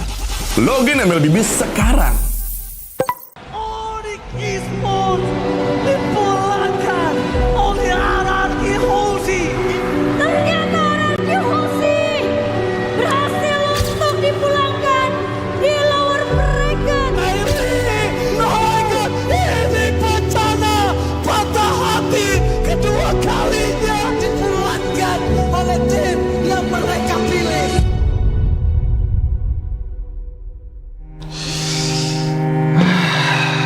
Bete banget ya, gagal mulu. Tapi kan kita Royal Bestie. Gue yakin kita bakal comeback sih. Terus kita bawa pulang Piala M Series deh. Enak lu kalau ngomong. Tim lu kemarin juara. Tim gua gagal MSC, MPL runner up 2 kali lagi. Udah, jangan dipikirin lagi. Kita tuh jago kok. Kalau kata pepatah, kita tuh perintis, bukan pewaris. Gak nyambung sih. Tapi gua akui ya, generasi baru sekarang garis ganas. Respect sama veteran dong. Indonesia bakal comeback dan kita kasih paham sih.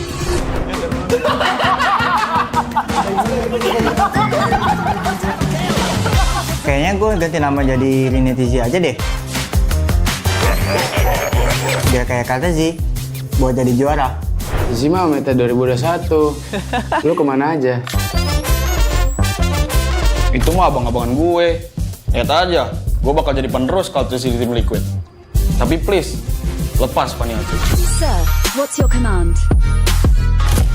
Oh, what a play! Rizal from Fabian, pemanasan terlebih dahulu. Lolos ke live aja masih susah. Gagayaan menggantiin Kartizi. Iya nggak sih, Pe?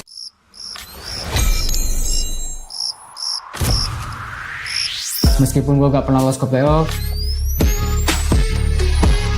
setidaknya gue pernah dipuji viral lah. Berhasil mendorong Vitorino menjadi korban hasil kali ini untuk mendapatkan dan kemenangan tidak tersentuh sama sekali dan Pedian. Udah jangan pada ribut-ribut. Udah pada pernah punya cincin ini belum?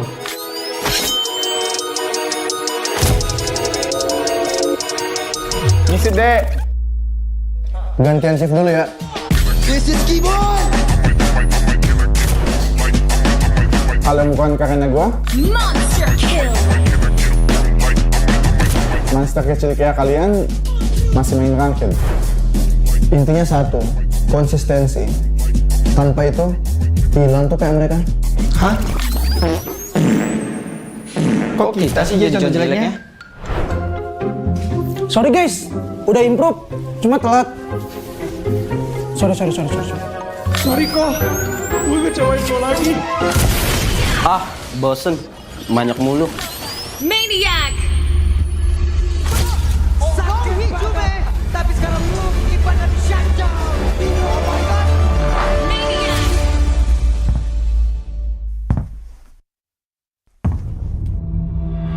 Mau adu Maniac season ini? Sekarang dia sendiri di kakak bisa tapi masih ada pergerakan di dalam dan di mana dirinya dikeroyok. Namun untuk sekarang bisa satu blessing duet. You miss me? Blessing duet belum kalah. Kita kasih paham bahwa era kita masih ada.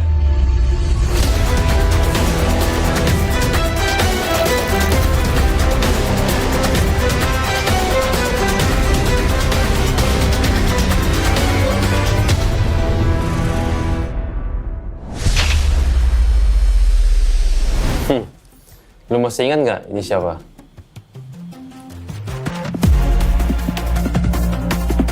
Boleh juga. Tapi lu tahu nggak di atas lu ada siapa?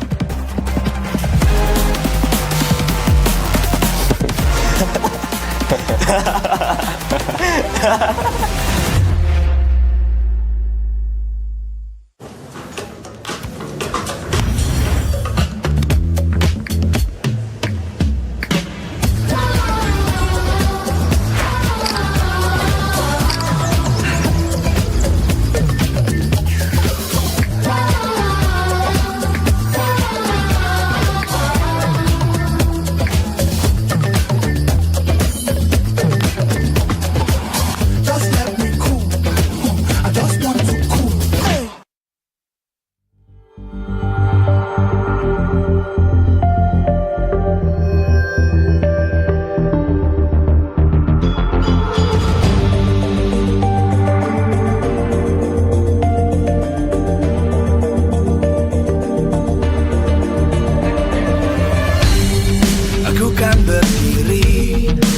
terus berlari, terus ke arah puncak tertinggi.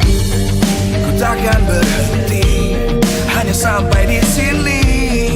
Kemenangan abadi menanti. You know we won't miss if we unite our focus. And if you haven't noticed, we all live. Nyalakan apimu, hadapi semua tantangan, hadang semua serangan, jatuh bukan halangan. Bakar semangatmu, janganlah engkau menyerah. Kita akan buat sejarah.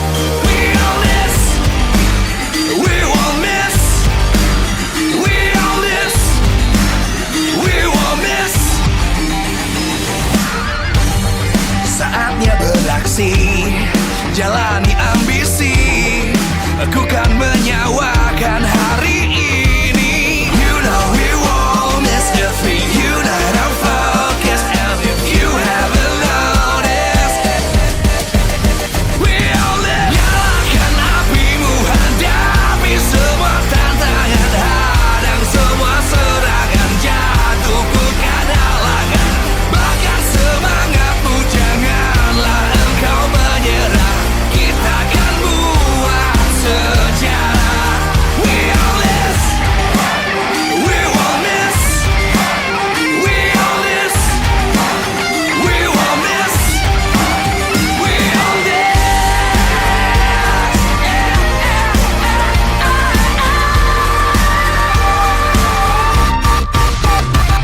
Nyalakan apimu, hadapi semua tantangan, hadang semua serangan, jatuh bukan halangan.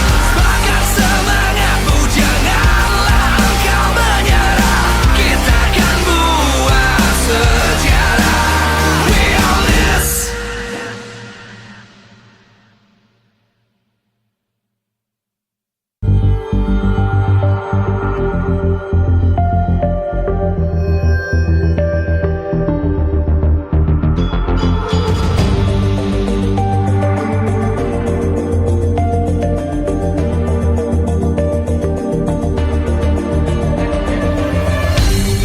Aku kan berdiri dan terus berlari, terus ke arah puncak tertinggi.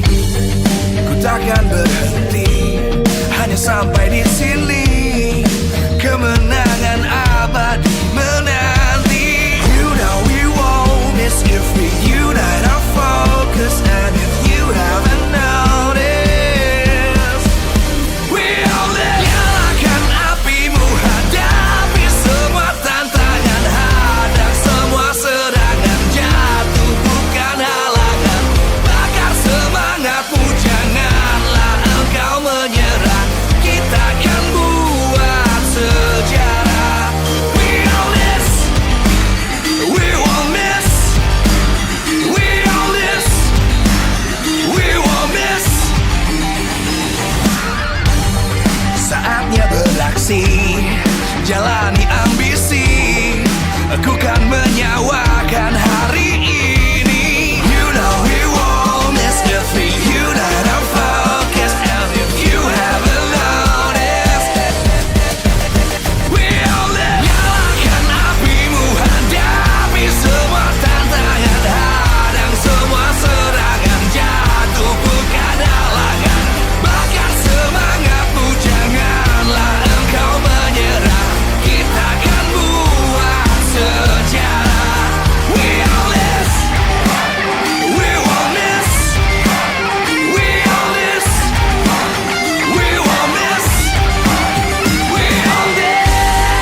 Live from MPL Arena, Jakarta, MPL Indonesia Season 16 is powered by Moontalk. Supported by Esports Federation of Indonesia.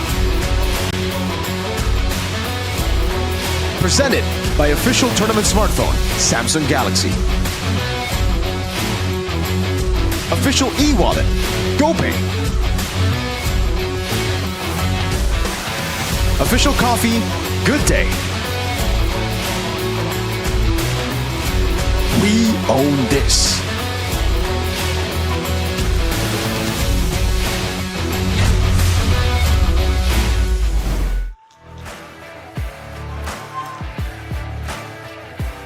Malam Minggu, benar-benar match yang kita tunggu. Di mana ini adalah match penutupan untuk hari ini. Hari yang kedua di MPL Indonesia Season 16. Hari yang kedua. Di mana kedua tim akan berhadapan dan mereka akan memberikan performa perdana mereka di season ini. Di mana raja dari segala raja, RRQ, mereka hadir kembali. Dan juga ada El Familia Alter Ego. Kedua tim ini akan saling berhadapan satu sama lain. Berhadapan tentu harus ada persiapan. Seperti apa hasil dari persiapan yang harus mereka buktikan. RRQ punya waktu yang cukup singkat untuk bisa bounce back kepada musim ini. Sedangkan Alter Ego banyak sekali hal yang telah mereka rubah pula. Keduanya sama-sama membawa racikan baru, tapi tentunya kita akan membahas bagaimana trio mid dari RRQ yang dirasa begitu kuat bukan hanya di Indonesia namun juga bahkan sampai ke internasional. Dan sekarang Alter Ego, mereka juga membawa trio mid MDL mereka. Sang juara dari MDL musim lalu dan sekarang mereka berada di MPL. Harapan besar tentunya ada di pundak dari player-player anyar di mana The Young Blood. Semua banyak mata tertuju pada mereka, namun para veteran pun harus bisa membuktikan diri, bertahan teguh di panggung ini. Dan kalau kita ngebahas tentang kedua tim ini, tentunya histori sangat panjang karena Alter Ego beberapa match belakangan ini terlihat kesulitan untuk melawan RRQ, belum ada kemenangan. Dan seperti apa perjalanan mereka sebelumnya hingga sampai saat ini, udah akan ngobrol-ngobrol bersama orang yang spesial. Jadi langsung saja, halo Coach Navari. Waduh. Bentar, jersinya masih Alter Ego, masih kecintaan sama Alter Ego berarti ini Coach Navari ini? Alter Ego sampai menjadi CEO. Waduh, kok Delwin jadi ini ya, harus deg-degan ini. Tapi Navari sekarang di mana Navari? Lagi di Jakarta, lagi ngurus visa. Oh jadi belum ada di Malaysia? Kemarin udah 1 bulan Bude di Malaysia, ini lagi balik sebentar aja ngurus visa, habis itu bentar lagi berangkat lagi ke Malai. Oke, berarti fix ya akan ada di MPL Malaysia bersama dengan Todak ya? Iya, fix. Oke, fix. Kecuali jadi CEO ya, mungkin berubah ya. Tapi kalau ngebahas tentang Navari, sekarang Alter Ego kamu lepas, meninggalkan Alter Ego, ini kondisi Alter Ego lagi seperti apa kamu lihatnya? Kondisi Alter Ego menurut saya Bude lagi bagus banget. Akan mengukir sejarah kah di season ini? Untuk itu nggak tahu, cuman yang pasti lagi bagus Bude. Apalagi ada dia, Alek, itu orang yang benar-benar gameplaynya sangat luar biasa, agresif, nggak bisa diprediksi, mekanik tinggi. Itulah dia Alek. Alek ya, itulah Alek. Ya. Dan ngebahas memang dengan membawa trio mid lane dari MDL. Ini ada 3 player yang bisa kita bahas bersama Alex, Cyrus, Yasuke. Alex sebenarnya 2 musim lalu sudah ada di Alter Ego MPL, tapi sempat turun dan membawa Alter Ego kepada kemenangan. Tapi lawannya trio dari tim RRQ nih. Kamu ngeliatnya gimana? Mereka harus langsung berhadapan dengan trio mid dari RRQ loh, Navari. Kalau dari aku pribadi, Bude, aku optimis banget sama trio mid Alter Ego yang sekarang. Karena gameplay Alter Ego yang sekarang menurut aku jauh lebih variatif lagi, jauh lebih agresif lagi. Jadi buat RRQ hati-hati aja ya sama keagresifannya Alter Ego ya. Iya, di sini pada iya. Jadi Ngomong tentang gameplay, berarti dengan kehadiran 3 player anyar ini, trio with baru, apakah sekarang Alter Ego udah punya gameplay? Kayaknya di musim lalu kita dengar yang bilang Alter Ego tuh gak ada gameplaynya. Hati-hati aja sama dia Alek pokoknya Bude ya. Hati-hati pokoknya. Hati-hati aja. Udah itu. Iya benar. Udah dikasih kisi-kisi nih. Jadi lawan Alek harus bergetar dikit nih. Harusnya sih Bude, karena gue yakin banget sama dia Alek itu Bude. Dia Alek bakalan bermain, nah lihat tuh mukanya dia Alek tuh ya. Udah yakin banget tuh mukanya tuh dia Alek. Oh, jadi gara-gara Alek ini gameplaynya bakal agresif dan ya. Ini memang bisa menjadi jawaban untuk mengalahkan RRQ. Insya Allah bisa Bude, saya yakin. Oke. Dan ada siapa lagi? Ada Yazuke, ada Sirus dengan orang-orang yang masih darah-darah muda, agresif, cocok buat Alter Ego dan ambisi kemenangan, hasrat kemenangannya masih tinggi banget Bude. Oke, berarti dengan ambisi, gameplay agresif, itu yang akan menjadi bekal untuk Alter Ego di season ini nih. Itu aja. Iya Bude, benar. Tapi kalau ngomong-ngomong tentang gameplay agresif, memang nih Alter Ego harus agresif kah permainannya? Nggak boleh santai-santai, nggak boleh El Sabar lagi dong? Dengan orang-orang seperti ini menurut saya nggak mungkin mereka main dengan defensif Bude. Isinya orang-orang yang benar-benar semuanya agresif semua Bude. Jadi menurut saya pribadi pasti gameplay agresif nih Alter Ego. Nah, menghadapi kalau gameplay agresif itu, tapi kan lawannya adalah player-player yang sudah melalang buana di MPL, ada Sutsujin, ada Rins, ada Idok. Kira-kira pertemuan mereka bakal gimana nih? Dan apa yang harus kita highlight mungkin dari pertemuan dari trio mid kedua tim ini, Napari? Kalau dari saya pribadi yang penting untuk player Alter Ego, trio midnya apalagi yang baru-baru naik dan main hari ini, jangan terlalu overthinking, percaya diri aja, percaya sama teman-teman kalian. Gue yakin kalian pasti bisa. Kalian itu adalah player-player yang terpilih dari hasil trial, berarti artinya kalian yang terbaik. Gue sebagai calon CEO di masa depan Alter Ego juga yakin banget sama kalian. Jadi tolong lakuin yang terbaik, percaya sama diri sendiri kalian dan percaya sama teman-teman kalian. Itu sebagai calon CEO ya. Tapi kalau tadi udah untuk yang bloodnya gimana untuk kawanmu Seper, untuk Nino, dan untuk Alter Champs mungkin? Atau untuk Kodelwin? Ada pesan lagi? Buat Seper, mungkin buat Seper dulu ya. Buat Seper, saatnya tunjukin kejeniusan lu ya. Ken, tunjukin kejeniusan lu. Buat Nino, seperti biasa, gue percaya banget sama lu No. Lo tinggal main, yang penting ngelakuin job desk lu aja. Lu ngerti semua hero, lu ngerti semua job desk. Jadi lo salah satu EXP terbaik yang gue kenal No, aman aja. Buat Kodelwin, gak ada buat Kodelwin, gak ada ya Bude. Oke. Alter Champs ya, Alter Champs atau penontonmu nih banyak banget kan? Buat Alter Champs, jangan lupa selalu dukung Alter Ego sampai kapanpun. Alter Ego till we die guys, Alter Ego till we die, oke? Oke. Alter Ego, go go go.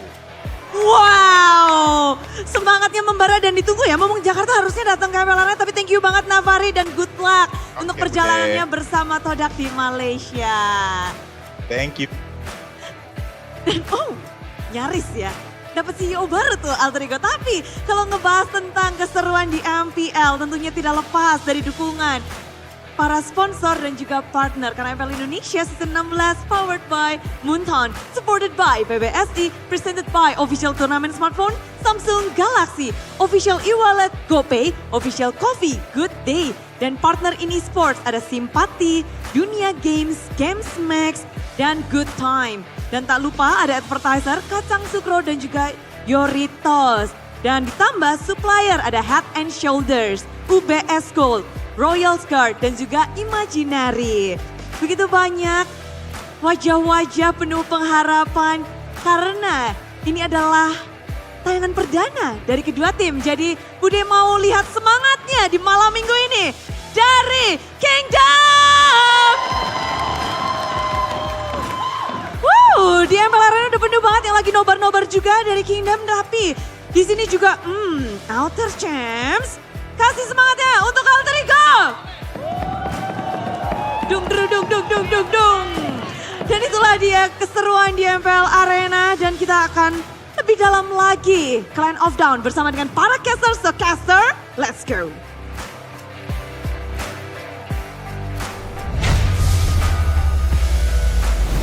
Heard it first from the new appointed CEO in his dreams, Nafari. He said it, alter ego till he dies.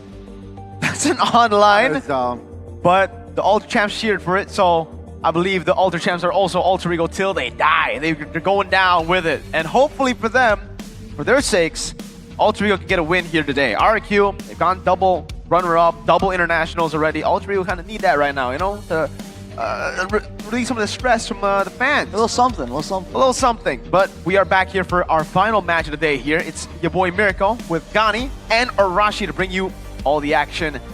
And man, is this going to be an action-packed match, just because we don't know who's going to play for both Alter Ego and for RQ, and we get to take a look at that. What is the new El Familia looking like? Well, it's Yasuke, Alex, and Cyrus. So, man, so many familias here. It's kind of interesting to see because of the labels, right? Family. Yeah, so like multiple families here, so multiple generations.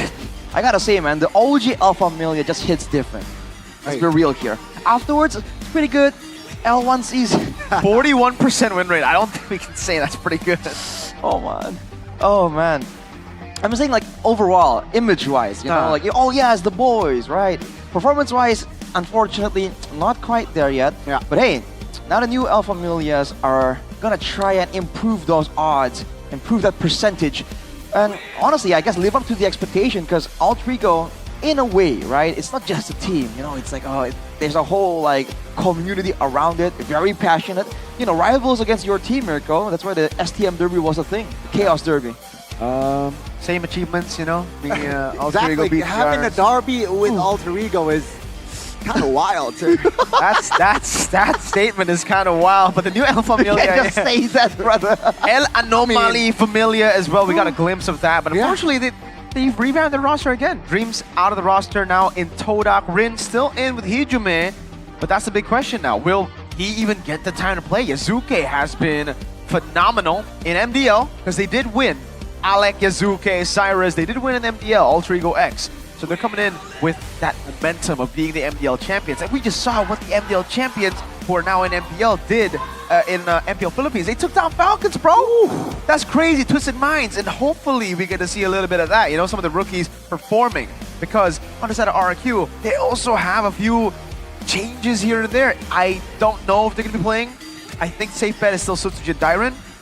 But it's Rez, who's not a rookie anymore. Zunesh, though, is. Yeah, I mean, he has been around the league. Ex-Onyx as well, by the way, and Ex-Dewa as well, by the way. Yeah, it's been around. Ex-Pajajaran Esports, by the way. True.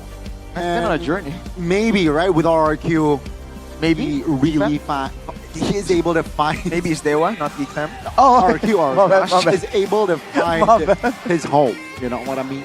You know Right. what I mean? Well, now taking a look at Yasuke, depending on which part of the world you're from. Remember what happened in MPL ID when 3 MDL players got a promotion? They went all It wasn't the a way. while back, you know, it wasn't long. But that was like in the middle, after like the first week. No, first week, second week. It was second week. Second week. Second week. So they're doing it a bit too fast, bro. Oh, yeah, you're right. And he's not a rookie, Alec. This guy, you probably know him from season 14. His name was Owen. Now he's Alec. Yeah. Yeah, when he played in MPL Indonesia season 14, it wasn't really that convincing. I think a lot of people agreed that he was kind of the weak point of the team. But since then, he's gone to MPL, learned so much more from just being in MPL, playing in MPL, and he became an MPL champion just last season. Now back in MPL, a lot of those doubts you will be looking to erase off of your heads. If you guys think this is still the Owen of the past, you gotta look at the future. Alec it to the future. That's pretty forced. Yeah, man. But you know what I mean. Let's take a look at the lineup. What is going to be the main man lineup for Alter Ego? Nino. Oh! Yasuke. Oh. And yes, it'll be Alec as well. All right. A lot of, you know, promise here. Let's see if he can actually deliver. Break Alec. Break Alec indeed. I like their jersey, gotta be honest with you. Let's see with this new player, new style, break a leg. Break a leg. And Yazuke, of course, leading now. The Helms, will they be able to take the Kings of Kings down? Ladies and gentlemen, this is Alter Ego. No Rin, no problem? Question mark. Rin has always kind of been, you know, the double-edged sword. When he does well, he does really well. The team gets carried by him, but when he doesn't, he becomes the real reason as to why they lose out. So maybe they want some consistency with Yazuke from MPL. For RQ, here's the shocker.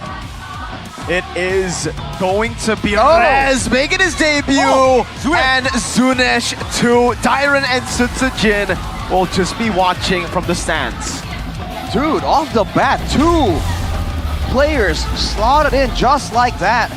Let's see what they can bring to the competition, because they're coming to the stage. The new roster will fill the lineup, ladies and gentlemen. Their first official match in MPL ID Season 16. Will the Kings of Kings slay Alter Ego? Ladies and gentlemen, please welcome RRQ Hoshi. Wow. Just wow. Again, this is a drastic change for the Kings. One of their main strengths was Dyron last season, MSC. Sutsujin, sure.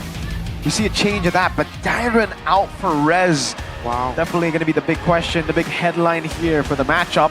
For both coaches walking up on stage already. Let's welcome them. For RQ Hoshi, it's Coach Keskewed with analyst NMM. For Alter Ego, it's Zephyr with Styx. This is our last, final match of the day. Ladies and gentlemen, Alter Ego takes on RQ Hoshi. The Faro was gassing up Zephyr and his genius. That's the word he was using here. Zephyr, show the people the genius that you are and show them that you got that next level brain power, that next level draft. So I'm looking forward to this, man. Keskewed against Zephyr. Now that he has a season, he's had a season to get used to the whole situation here. I think we can expect quite a great amount of deal from Zephyr. Yeah, I mean, they go way back, right? They're in the esports industry for quite some time, and now they're facing each other on the new season as well. Let's see. Wait, you guys went for RRQ is stronger than AE? Yes, sir. Wait, what? Facing the best trio of RQ? I think that's the bigger audience topic voting, or at least the bigger topic to talk about. You really think this is the best trio of RQ, Arashi? Well, I wouldn't say the best trio, right? But hey, we have no idea, right? There's a change here, so we have to wait and see, right? Get some data, get some information first before we can make an educated decision. Well, for you guys back at home, you think RQ is stronger than Alter Ego, and I gotta agree. Based on, on paper, Edok, Rin's Toy were amazing last season. Yes, they have a few changes here. I think if it's just based on Dyron, the same lineup from MSC, same lineup from last season, I agree. RQ is stronger, but now with the changes, I don't know. I'm kind of torn apart here. Definitely adds more variables, right? More layers as well. But it seems like Keskewed is smiling earlier, so yeah. Good sign. Good Remember, sign. when he smiles, equals to win. That was last season. Will it? That was season 13. That was season 13. Throwback. Like Well. PTR, by the way. That's always a good sign, man. The laughing Keskewed. An ominous presence on the stage right now. Let's see what he's got, because again, you must remember when he first burst onto the scene, he was putting out stuff like the Aurora Rome and all that. New season, new tricks for Keskewed is the assumption. Same goes for Zephyr. Yeah. What is this genius that Nafari was talking about? Because we didn't get to see it last season. I'm not saying that the drafts were bad, but mainly the drafts were on the hands of Nafari. That's the whole point, right? That he was able to help Zephyr, because Zephyr was still learning the game. So let's see, Zephyr, what you have, because this guy's fate is in your hands too. He's got a lot of hate back in season 14 for his performance, but I think a lot of that can also be contributed to the draft itself. And I've heard a lot of good things about Styx. Him coaching Alter Ego X, him winning with Alter Ego X. Age, you guys probably know him as the mad scientist back, ex-BTR, ex-EVO's coach. He said that Styx has been deserving of an MPL coaching slot for seasons now, for like 4 seasons now. He's been at the top of his game in MDL for the longest time. It's just he's never had the chance. Quite a big deal there. All right, hopefully we can get get a glimpse of what gives him that much confidence to put out that kind of statement. Right here, right now. The battle of the minds. Let's get into game number 1 of the drafting phase. RQ on blue, Alter Ego on red. It's the CC banned out with Gatot Kacha. Alter Ego quick to respond here. Kalea and a Baksha ban. So I think this is going to be the first time that we will not be seeing Baksha today, at least. Yeah, the Baksha has been a fan favorite. A fan. We hate it. We hate it. The fans hate I don't like it. But it's been a BTR favorite, a TL favorite, and it seems for Alter Ego they're thinking it'll be an RQ favorite too. And Yisun Shin ban on blue. This means it's either going to be Lance or Jusin for RQ. There's no Baksha either, right? So, yep, Lance, Jusin, make the choice. What would you go for? I would go Jusin for Rins. I mean, that's what they usually go for, but maybe they want to show something different, right? Because everyone knows about the Sushin potential. They're going for the Lancelot, dude. Now, that's a statement, right? With the new guy in the jungle position, Zunesh. Will he be able to show out with a Lancelot after the match where Kyrie, set the bar quite highly? Well, there you go. The Jusin, if it's not picked up, will be denied away from the other side. Phobius makes sense, especially with the Kalea ban. You've already set up for that, so I agree. I think I would go for the Phobius here, and then you can just pick up a jungler, anything, Joy, Haya, later on. Can work, indeed. Alter Ego are actually taking quite a while with it. They go for the Uranus. All right, we've seen some teams ban away the Uranus today. I think once or twice we did see it, although we haven't really seen that potential in the Land of Dawn just about yet. Not yet, indeed. Is that a debut pick then, Uranus, or did we say that? Yeah, saw that yesterday. It's a debut pick, but it was banned before. Right. So it's gonna be a debut pick. We will finally be seeing it in the Land of Dawn. Continuum. RRQ. Breaks the tide. RRQ's got to be careful here. I understand why they went for the Arlet. They know that technically the Uranus is going to be in XP, and that denies any chance of Phobia showing up. Plus the Moskov getting additional resets on the Vengeance. Alter Ego go for the Fanny. All right, there you go. Alter Ego. Yeah, this is very dive for Alter Ego. I expected them to play for Arfi, build on the foundation that was laid last season. But no, yeah, they're just going to go guns blazing. So there's going to be an assassin showdown right here off the bat with the two new faces in the jungle for both teams. Definitely an exciting situation now. Seeing that for both teams, do they want to double down? Do they want to turn up the aggression to threaten the assassins even more? Or do they want to ramp up the defenses? Because right now for Alter Ego, there's more incentive to go all in because they already have the Sushin and the Uranus, right? For RRQ, they can still pivot away technically to a more balanced composition. Right. So now without Give, they're somehow limiting the options for Rins. And I think they might go for another mid-lane ban. But it's gonna be, okay, they ban out Bruno. Will they ban out Farsa? Ah, Farsa. But then you have a Lancelot. Exactly. No one can escape my down. Making sure that the Fanny can fly around undeterred. Last one for RRQ here. They want to squeeze down on the gold lane a bit more. Want to take out the Granger from the equation, right? The scouting and the long range, because they have an Arlet that requires fog. I think right now they have so much dive already. They have so many ways to threaten the backline. They're going to take away like the safer gold laners, like again, the Bruno, but leave the Granger open. Leave even like heroes like the Beatrix if Alter Ego would want to go for it. But I don't think it's up there right now. I think the best choice for Alter Ego is just a safe gold lane that farms, which is probably Claude. Again, you have to understand that there's just so much dive for RRQ. It'll be tough for the Granger. How about a Harith, remember? That is a good choice too, yes. Right. The matchup with the Moskov ain't that bad. A lot of magic though. Exactly, but I guess you already have a Fanny here, so it already is more than enough. Board. 0% win rate though on the Harith. We just saw Oheb of TLPH lose to Onyx Philippines on the Harith too, so yeah, Harith hasn't really had the best of times here. What are we gonna see for the roam position of RRQ though? Again, they're a team that's known to really lean onto the Prio signature picks. It's gonna be a Kaja. Whoa. My own justice. And the Farsa. The bird combo. Yeah. Very risky Farsa pick up against his composition. A lot of dive. Alter Ego, last pick for the goal for the roam. Up against the Kaja. Gani, usually against the Kaja, don't you like Kufra? Don't you like, those heroes that can actually set up, wait for that set to be seen first and then you react to it? That's, or you know what, if they want to go crazy, Akai is also an option here. Just to reposition, right? The positions of that Kaja, or, just intimidate the Farsa. Let's see though. I think extra catch would be nice, just to make sure that they're not relying only on the Sushin to lift people up for the assassinations. Khalid! Wow. Whoa. A bit too all in my opinion. I was expecting something a bit more spammable, right? He's gonna rely only on the Raging Sandstorm. Yeah, and mid-prio. They're really just looking for mid-prio right now. Trying to rotate across the board, get that snowball going because this is looking like a snowball composition. Doesn't look like they're gonna be too good playing into the later stage of the game here. I guess the Harith, but I would pick Moskov and Lance in the late game over the Harith now in this meta.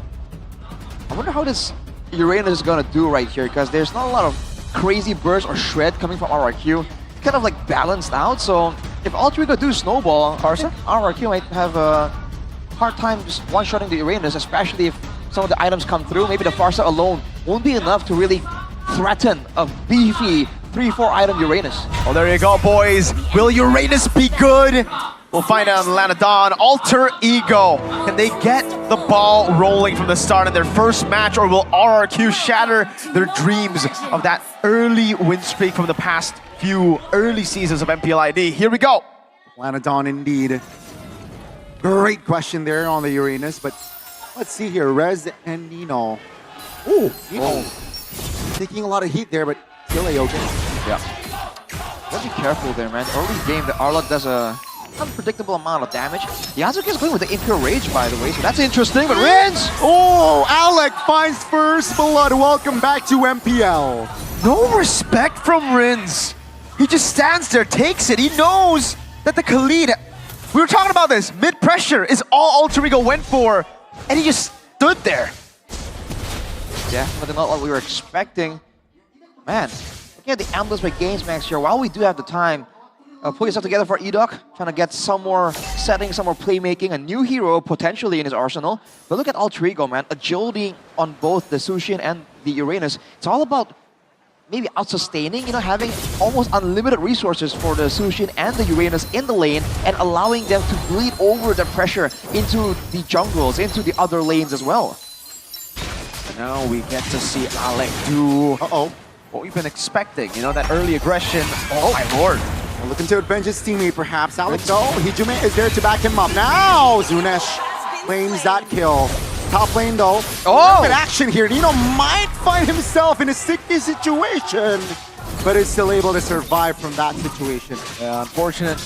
The last vengeance was not up. We get a talent prediction by GoPay. Oh my lord. 3-3, surprisingly. The boys, me and Rashi, have different opinions here. 2-0-2-0. Gani has went with 2-1. RRQ, we're gonna go for a gank on Nino. 3-on-1, Nino this time, no. Oh, still has Flicker. Alec is there to back him up here. RRQ will not commit on towards that guy though. Turtle is up. Okay. The fact that Alter Ego have such safe picks here, the Sushan again can get out of danger very easily. Nino as well on the Uranus. Oh! That's the Flicker. That's gonna be Alec though. No wings by wings! Rin still has the Flicker. Now it's gonna be RRQ now. Going back, Alter Ego have Prio. Alec! Oh my goodness, that's practically a solo. No Raging Sandstorm, but Rez now going back. RP finds the extra goal. Thank you very much. That's a knock-up. Zunesh taken down. A completely different look for RRQ. Yes, they have 2 new members, but the changes look bad at the start. They've always been an early game team, and now their early game's looking pretty darn bad. Alter Ego are outclassing them. Yeah, Alec just being so much more active around the map. This is what RRQ need to avoid, and they're falling into it immediately, man. 2k gold lead at 3 minutes. Definitely not ideal, but we've seen RRQ mount comebacks before, but they gotta make sure that they can read more into what Altrigo is doing, because they're getting caught off guard again and again.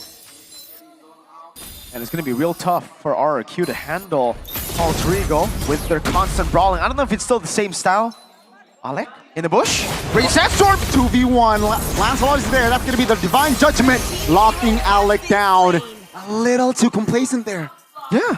A weird attempt.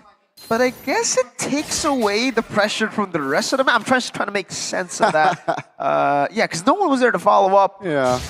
Alec still rough around the edges here. His comeback to MPL. Well, to be fair, we've seen Alec give up a couple more kills before this as well. Toy though, 1v3. Oh, great awareness, but Toy still will fall. That's going to be Altrigo taking another win. Arfi almost getting all the gold shield as well. Hijume finds Zunesh in the river. That's going to be Phantom Execution, forcing Hijume to use his own flicker. Oh, Yasuke looking to find a kill himself. He finds it and Hijume is safe.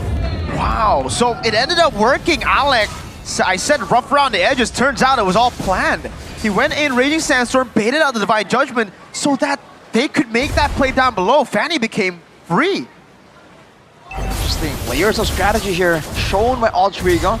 Now with 3k of a lead. Like we said earlier, man, the Uranus, if Nino can get a couple more tanky items, already on the Oracle now, he's going to be too tanky to be shredded down by Toy or Zunesh and Rez. And Riz won't have the damage to actually nuke him down. So now RRQ have no control whatsoever.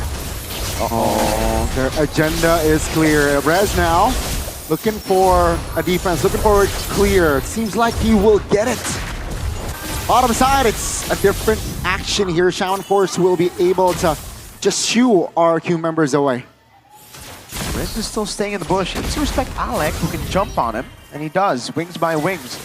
Everything doing good. I mean, it's looking good for Altrigo. What did RRQ do to recover, hold on to this position? You have to wait for the right moment to go and get a prior target, because they do have burst damage, but they have to select the target properly. Oh, hang on a second. Shaman Force, Rin's taking a lot of heat. Yasuke jumps in, finds the kill. Doesn't want to be greedy to find the second, but that's going to be Altrigo again claiming objectives on the board. And look at the way that they're handling this, right? Like, they get the kill, but they don't go for the turret straight up. They want to deny as many minions as possible from Toy. So they're doing everything just really well, Altrigo. Really seems that much more calculated. And again, the timing of when Yasuke feels confident enough to actually zoom in and go towards the backline, he just waits for the cross control tools to be down. Even though there's an abundance of it on the side of RRQ. Zunesh.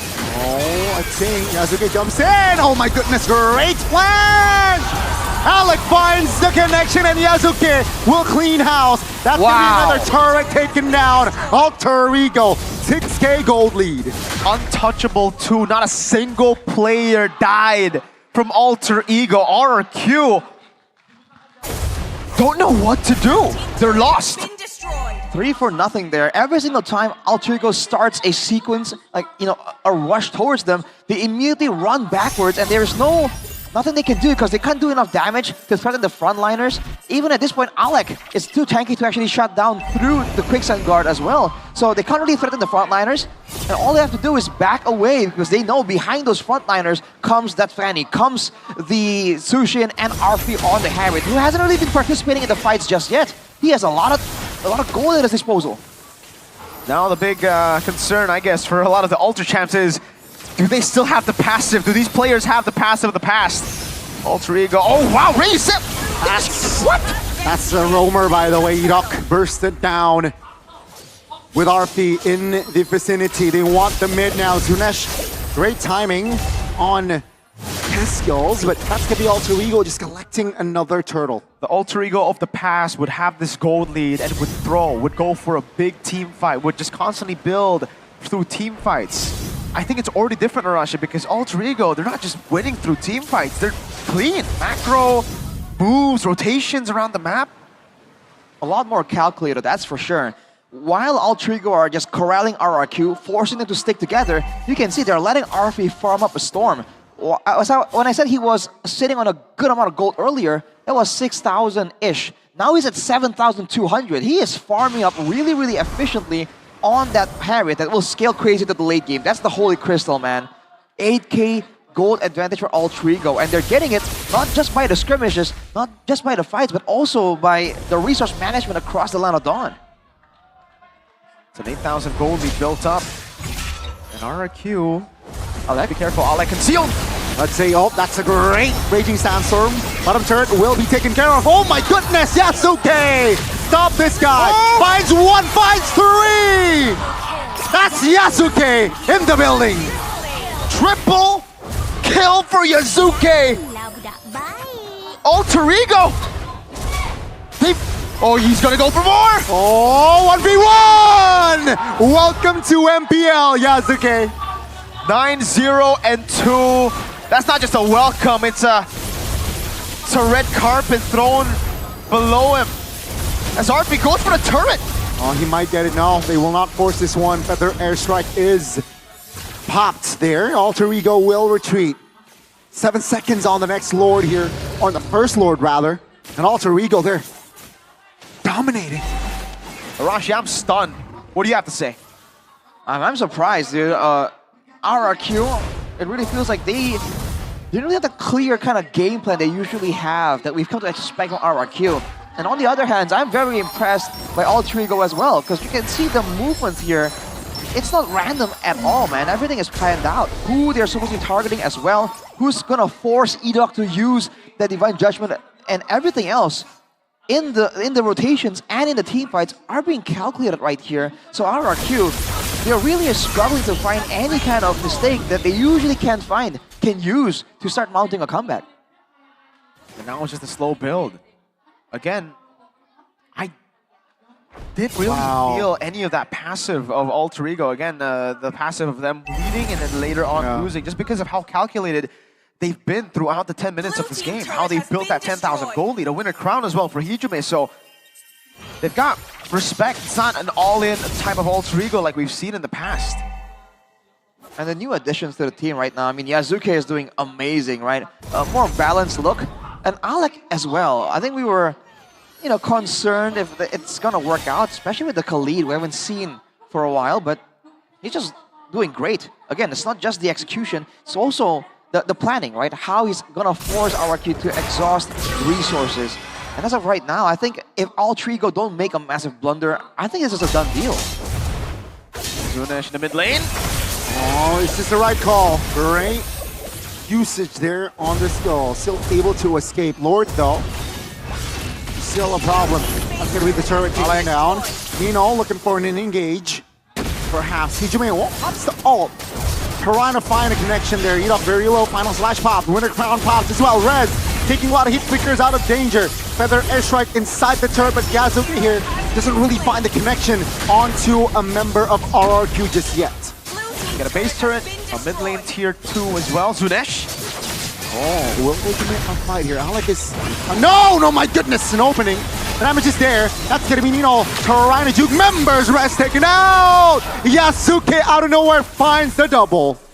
And now they can go for another mid lane turret. Edok without the Divine Judgment. That Kaja is just another minion. No Rins and Rez. Alter Ego stands with 4. 5 now with Hijume joining. Zunesh taken down surely. Very low, and he will fall to the hands of RP. Ladies and gentlemen, will they have a wipeout? First seems like so. Nino bought the Immortality Toy, trying to hold on, and does seem like Alter Ego will find game 1. In 12 minutes, 20-5, 11,000 gold lead in their hands. The three faces have a different aura around them this season, have a different feel to them. Calm, composed, calculated. Man, that's surprising. I think we were expecting a possible upset, but not like that. Domination from Altrigo. Not a single moment did we see a potential moment for RRQ to turn things around. What's going on? That build from the start of the game. the kill pressure, the draft. This is a genius that Nafari was so confident about. I mean, if it is quite impressive as of right now. Alter Ego looking very, very scary. I mean, it was a convincing game, Arashi. That was beautiful. Beautifully Yeah, I done. agree. Against a team that's been so consistent. Yeah, again, different members here and there. So refreshing in a way. It was truly refreshing after seeing, just the favorites win back to back to back to back the last few matches. Seeing Alter Ego come into the season like this is very refreshing. Yazuke, Alec, welcome to MPL ID. Now, can they maintain this kind of performance though? It was a very calculated, a high-level performance, but that takes a toll on you. And something that Alter Ego has been criticized for before is the stamina almost. How long can they keep up that performance? If they are able to do so, this is looking like a 2-0. Yeah, especially if you saw what RQ went through last game. It's tough, it's tough. It doesn't feel like RQ. Nope, not at all. The Arlet pick in the end felt kind of forced. I don't know, I feel like if they want to go for these kind of picks, the Arlets, the carries, and the XP, then it would be a Dyron kind of situation, Right. I'm not a fan of the Rez choice for these XP picks, but if they want to go for the old Gata Tylos picks, now that's where I'm like, all right, that's Rez. Yeah. What would you say, Arashi? Do you, as a kingdom, part of the kingdom, would you let them play the second game, or would you instantly just go for the swap with Dyron and Tsuzujin? I mean, I love Dyron and Tsuzujin, so I was expecting them to show up here first, actually, if anything. Because I think, maybe trade one, switch one player out, but both. That's a different situation, man. And again, the drafts, like you mentioned, Mirko, they're not really encouraged by the player choice either. So, yeah, and I'm concerned about the communication as well, because you can see that in this game, dude, there were so many things thrown at them, and you need communication in order to deal with it. And this man did not allow any of that to happen. 3, 2, and 7. The player of the game is Alec. What a way to come back. And here it is again, the flicker from Alec to get the kill on Rinse. And you're seeing him occasionally getting taken out. We were questioning some of these moments like, hey, why was he there? What was he doing? But in the grand scheme of things, the high pressure style, right? As long as they do get value, they get tempo by sacrificing Alex, it's all good, right? There's no problem at all, because it's not just about him giving up his life, not needing gold. It's also the fact that he comes back to the lane much faster with the passive too. So technically, if tempo is what you're looking for, if you're trying to just overwhelm RRQ by forcing them into these very difficult, confusing situations, that's a strategy that can really work well. Seems like Alec doesn't really mind taken down. That was a beautiful opening with the coordination, man. Their coordination in this game was beautiful. Yeah, just the little calculations as well. Again, in the bottom lane, what led to Yazuke getting those kills before this one, the dive in the bottom lane for tier 1, right? Was because the Divine Judgment was already baited out by Alec. And then Yazuke, with 9 kills, proceeded to just take over the game. Yes, but that's why I also voted for Alec. I think this guy enabled all this, and he went in for the re-engage again on 2, baited so many of those hits. He opened up everything for the rest of the team to do what they want to do. And I was saying that I wanted something more spammable, something that can be used a bit more frequently to assist with the tempo, but when you play the Khalid like that, I mean, order fulfilled. He just kept engaging, and even if he's not raging sandstorming into towards the back line of RRQ, he is still just taking away so much attention, doing so much damage. That's crazy. Wow. 20-5. I know I predicted 2-0 Alter Ego. I thought it was going to be a win for Alter Ego, but not like this, dude. This is, so far, looking like a complete shutout. If they went for the same approach, more or less the same, if not, I don't think we will get to see a game 3. But yeah, Alter Ego Esports, what a showing. Yeah. I think they need to ban the Fanny now, then. They kind of do. Again, now this is going to be a big problem for RRQ, a problem that has been lingering for the past 3 seasons for them. They just don't have a Fanny player. I thought with Dunesh, it could be an answer to that problem. Maybe he's the missing piece. But Lancelot was open. You would go for Lancelot over Fanny, I think 9 out of 10 times in this meta. Just, I guess, not in this game because Alec was all over the place. The main hero they went for, Kaja, to counter Fanny, couldn't. Just because, again, of Alec. Alter found ways to decipher the counter by playing it different. I gotta give him props for that. Alter Ego. Hey, I'm impressed. I'm impressed. I want to see some more here. RQ. Dyron, dude. Dyron's my boy, dude. On that note, though, about like, you know, signature performances we expect from RRQ, Kaja on E-Doc, it really didn't seem like he was all that comfortable. You know, the targeting, right? The engages, the rotations as well. He didn't seem that like, you know, well-versed at that Kaja at all. Kaja is good when you play it slow. When there's not much action around the map, like constant 5v5 team fights. Right. Alter Ego just kept on pushing the tempo. Yeah. And also with Kaja, I feel like you need to win early somehow, somewhere. You need to have heroes that... You need to be able to dictate the pace. Yeah. Because then you need that fleeting time. So why Kaja, do you think? Fanny, right? Is there no other solution there? Because they themselves banned the Cho, by the way, so... I think the only other option would have been Franco, and I think that would have been... Yeah, Franco is still same, available. Like, I guess more of a comfort pick. Yeah. They thought with Rez it's enough to peel, but not really. Also, there was just nothing to supplement the Arlet. You usually see like a Fredrin and a Kai, something to follow up, enable the Akai's vengeance. Sorry, the Arlet's vengeance. Akai's vengeance. But no, we did not see anything to combo it together. La Farsa was the only one with Moskov, and that's like one ability, 2 abilities. Lance doesn't have CC. Kaja only ult to get a vengeance, 1 vengeance stack. Yeah, not a lot of synergy built in, that's for sure. That was rough. That was rough for RQ. What do you think the game plan was then with this whole lineup, right? Because it just seems like they were trying to do a lot of different things, but none of them can really work off each other that well anyway. It's a very odd and rare miss for Keskyun. Because I don't know. I can't answer that question, Rashi. Same. That's why I asked it. Maybe you guys can help us back at home. Maybe. What? do you guys think? You want to talk to Alyssa instead? Sure. I mean, if you want to. Got her. Why? What do you mean, why? Why do you want to talk to Alyssa when we can talk to the boys here? What? You want a different perspective? What? That's what side reporters are for? Oh, well. Let's see what Alyssa has for you then, I guess, random fan. Halo Bang Oji, kembali bersama Alisa. Kali ini Alisa memperkenalkan nih dari MPL Arena karena katanya ada yang lagi seru-seruan di Bandung nih. Nah kita mau langsung tanya-tanya langsung kali ya, yang ada di Bandung lagi ngapain sih tim RRQ yang lagi ada di Bandung? Sudah tersambung belum ya sama Alisa? Kita langsung saja yuk video call bareng Thalia. Halo Thalia, apakah sudah mendengar suara Alisa nih dari MPL Arena? Wow, halo Thalia, apa kabar? Halo, baik. Wow, ramai sekali nih Kingdom yang ada di Bandung ya. Thalia, aku pengen tanya dong, kalian lagi ngapain sih di sana?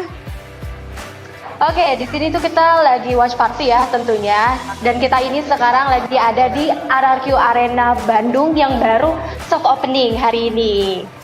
Wow, seru sekali ya. Dan kalau boleh tahu itu kalian lagi ada activities apa aja tuh di sana? Di sini sekarang tentu sekarang lagi watch party ya. Tapi selain watch party juga di sini tuh ada berbagai macam games. Jadi di sini bisa main game PC, terus udah gitu juga bisa main PS kayak gitu-gitu di sini. Jadi kegiatannya banyak banget di sini. Wow, seru sekali ya pastinya, terutama para Kingdom nih yang lagi nonton bareng juga. Thalia, tapi menurut kamu sendiri gimana nih game pertama kali ini yang sayang sekali RRQ belum berhasil menang nih? Ya, kita masih punya game kedua ya, jadi kita berharap nanti di game kedua lebih semangat lagi ya. Retap lagi, gak usah khawatir, kita tunggu di game 2. Kita tunggu ya comebacknya di game kedua. Dan kalau boleh tahu selama soft opening ini atau di sana itu bisa ngadain kegiatan apa aja sih? Ada bisa ngadain event gak nih kalau Kingdom pengen ngumpul-ngumpul bareng nih? Bisa banget di sini. Jadi kalau misalnya komunitas-komunitas lainnya pengen bikin event di sini, ngadain acara game kayak gitu di sini, bisa banget. Dan itu terbuka buat semua komunitas. Contohnya kayak komunitas board game itu bisa nanti bikin acara di sini gitu. Seru Jadi boleh banget. bisa banget gitu. Wow, seru banget. Jadi kalau komunitas apapun ya terbuka ya untuk datang langsung nih ke RRQ Arena. Tapi lokasi tepatnya ada di mana nih, Thalia? Lokasi tepatnya kita ada di Jalan Malabar, tepatnya itu di depan Hotel Malaka, Bandung. Oke, letaknya strategis banget. Dan boleh nggak sih kita overview sedikit di sana ada apa aja? Mungkin kamu boleh jalan-jalan sedikit nih, Thalia jalan-jalan nih. Oke, kita sebenarnya di sini lagi ada teman kita nih yang lagi streaming ya. Di sini ada King Clay. Wow, halo King Clay. Halo. Sapa dulu dong Kingdom yang ada di Jakarta di sini. Halo. Wow, sama teman-teman yang nonton online juga ya pastinya. Wow. Iya, terus juga sebelah sini tentunya ada Kingdom. Wah, ramai sekali. Ya, ini ada Kingdom Bandung di sini yang lagi pada nonton. Seru banget ya Kingdom di sana, luar biasa sekali nih. Pastinya boleh dong Thalia minta semangatnya buat RRQ di game kedua kali ini. Silakan. Mungkin kita mau yel-yel kali ya. Boleh biar dong. membakar semangat RRQ Hoshi juga. Oke. Ingat ya guys ya, yel-yelnya ya. Oke. 1, 2, 3. FIFA. FIFA. RRQ. Wow, luar biasa sekali. Thank you so much Thalia sudah bergabung bersama kita. Dan pastinya para Kingdom sudah bergabung. Sampai bertemu lagi. Dan jangan lupa pastinya teman-teman Kingdom, teman-teman Alter Champs, dukung terus tim kesayangan kalian. Di sini Alter Champs, mana suaranya? Dan untuk Kingdom yang ada di MPL Arena, mana suaranya? Oke, itu dia tadi keseruan kita di RRQ Arena. Dan langsung saja kita akan melihat di game kedua kali ini apakah sama serunya. Kita akan kembalikan lagi ke para caster. Silakan caster, take it over.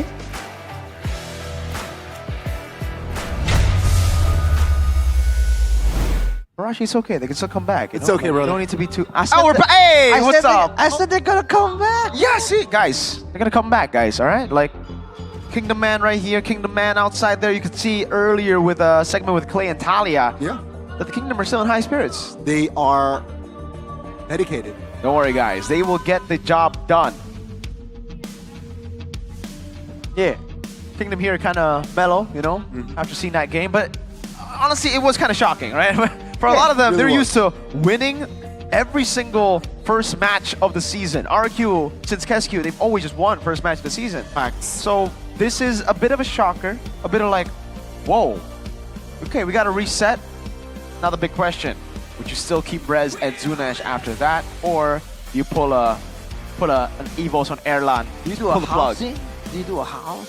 You just pull the plug, Arashi. I think they have prepared Rez and Zunesh for like 2 games or 3. So I think whatever the score here doesn't matter. Doesn't matter. Doesn't matter to the shakeup. Rock. Gotcha. I don't think they will change here. Okay. I think they'll just swallow if they really lose 0-2. Swallow the pill, you know. Swallow the loss. Okay. What about you, Arashi? See, there's that bit of copium in me that's saying like, hey, this is Kesq experimenting. We haven't seen the full extent of RQ's capabilities. And to be fair, we've seen Kesq do weird things and lose the first games before, right? So part of me believes that.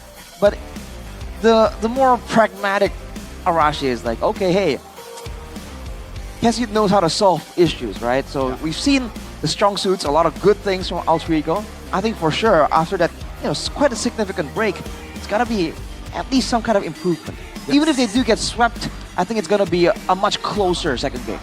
Let's hope so for RRQ here, because then it might be right. I think it might be the first time opening match for RRQ at least. They will not take that dump. Yeah. So, I mean, crazy debut. 11 kills, 1 death, 3 assists for the man you see on your screen here. That's Yazuke. Oh, I'm just really like still impressed. 11-1-3 on your debut. Most rookies, I guess we've been saying this, like most rookies nowadays have already like gotten past that mental block of playing in MPL. But still, seeing a rookie as phenomenal as that, Joe today on the Fanny, Dizuke here as well, Alec, Alec's not really a lot of Fannies though, yeah. Shogun, Shogun. Okay, no? Okay. I just try to sneak Hey, it in Shogun there. was pretty good. Exactly, my boy. I ran into Coach Adi downstairs like earlier actually, and he was saying like, yeah, dude, I think that Shogun kid's pretty good. See? Good. Yeah. He was able to Bigani, why are you laughing? he was able to catch signs off guard. It's one of the factors that Coach Adi mentioned to me. Mentioned in passing. It wasn't like a big deal. Wasn't a shout out, but you know, just putting it out there. See, Gani? Okay. Okay. Hey, come on. Yo bro. Perez You gotta be. is good too. He's not a rookie though, is he? Debutant. Also 27, 4 times the age of the players we see here on stage. Anyways, Gunners, Alec. Yeah. Impressive stuff. Impressive stuff. Solid, solid. Last pick value as well, right? Lead last pick. He was able to just deliver on that hero, opening things up, baiting a lot of resources, and yeah, you mentioned opening up spaces. He did that for game 1. Good casket though. He's got that look, bro. What look? He's giggling. He's giggling? You don't know. He's having a giggle, mate. He is having a giggle, man. All right, so you know that's a encouraging thing to see as an RRQ fan.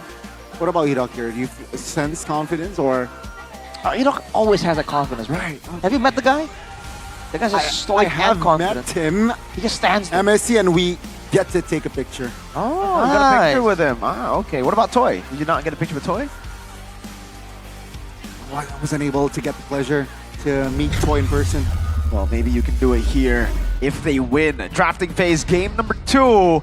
If they lose, I don't think they want to take any pictures just yet. Alter Ego this time on blue, and they ban out the Uranus. Uh-oh. So Shin and CC still for RQ. They want to go for... Wait. Alter Ego, they still ban out Baksha. No, they don't. They ban out the Gata Gacha instead. Does that mean they want to go Baksha, or does that mean they want to go for the Lance? And Alter Ego and Uranus, you know, hey, this seems familiar. They really love Uranus. They seem to really like that hero. It's pretty cool, pretty cool. Bit of a throwback there. Final ban is gonna be that Fanny though. Hey, different season, same tricks. So, it'll be the Lancelot here for Alter Ego. Take it away from RQ. Will this blade? It will. I shall sweep away RQ Juicin. all evil. Here you go. What do you go with the Juicin? Jushin Fovius.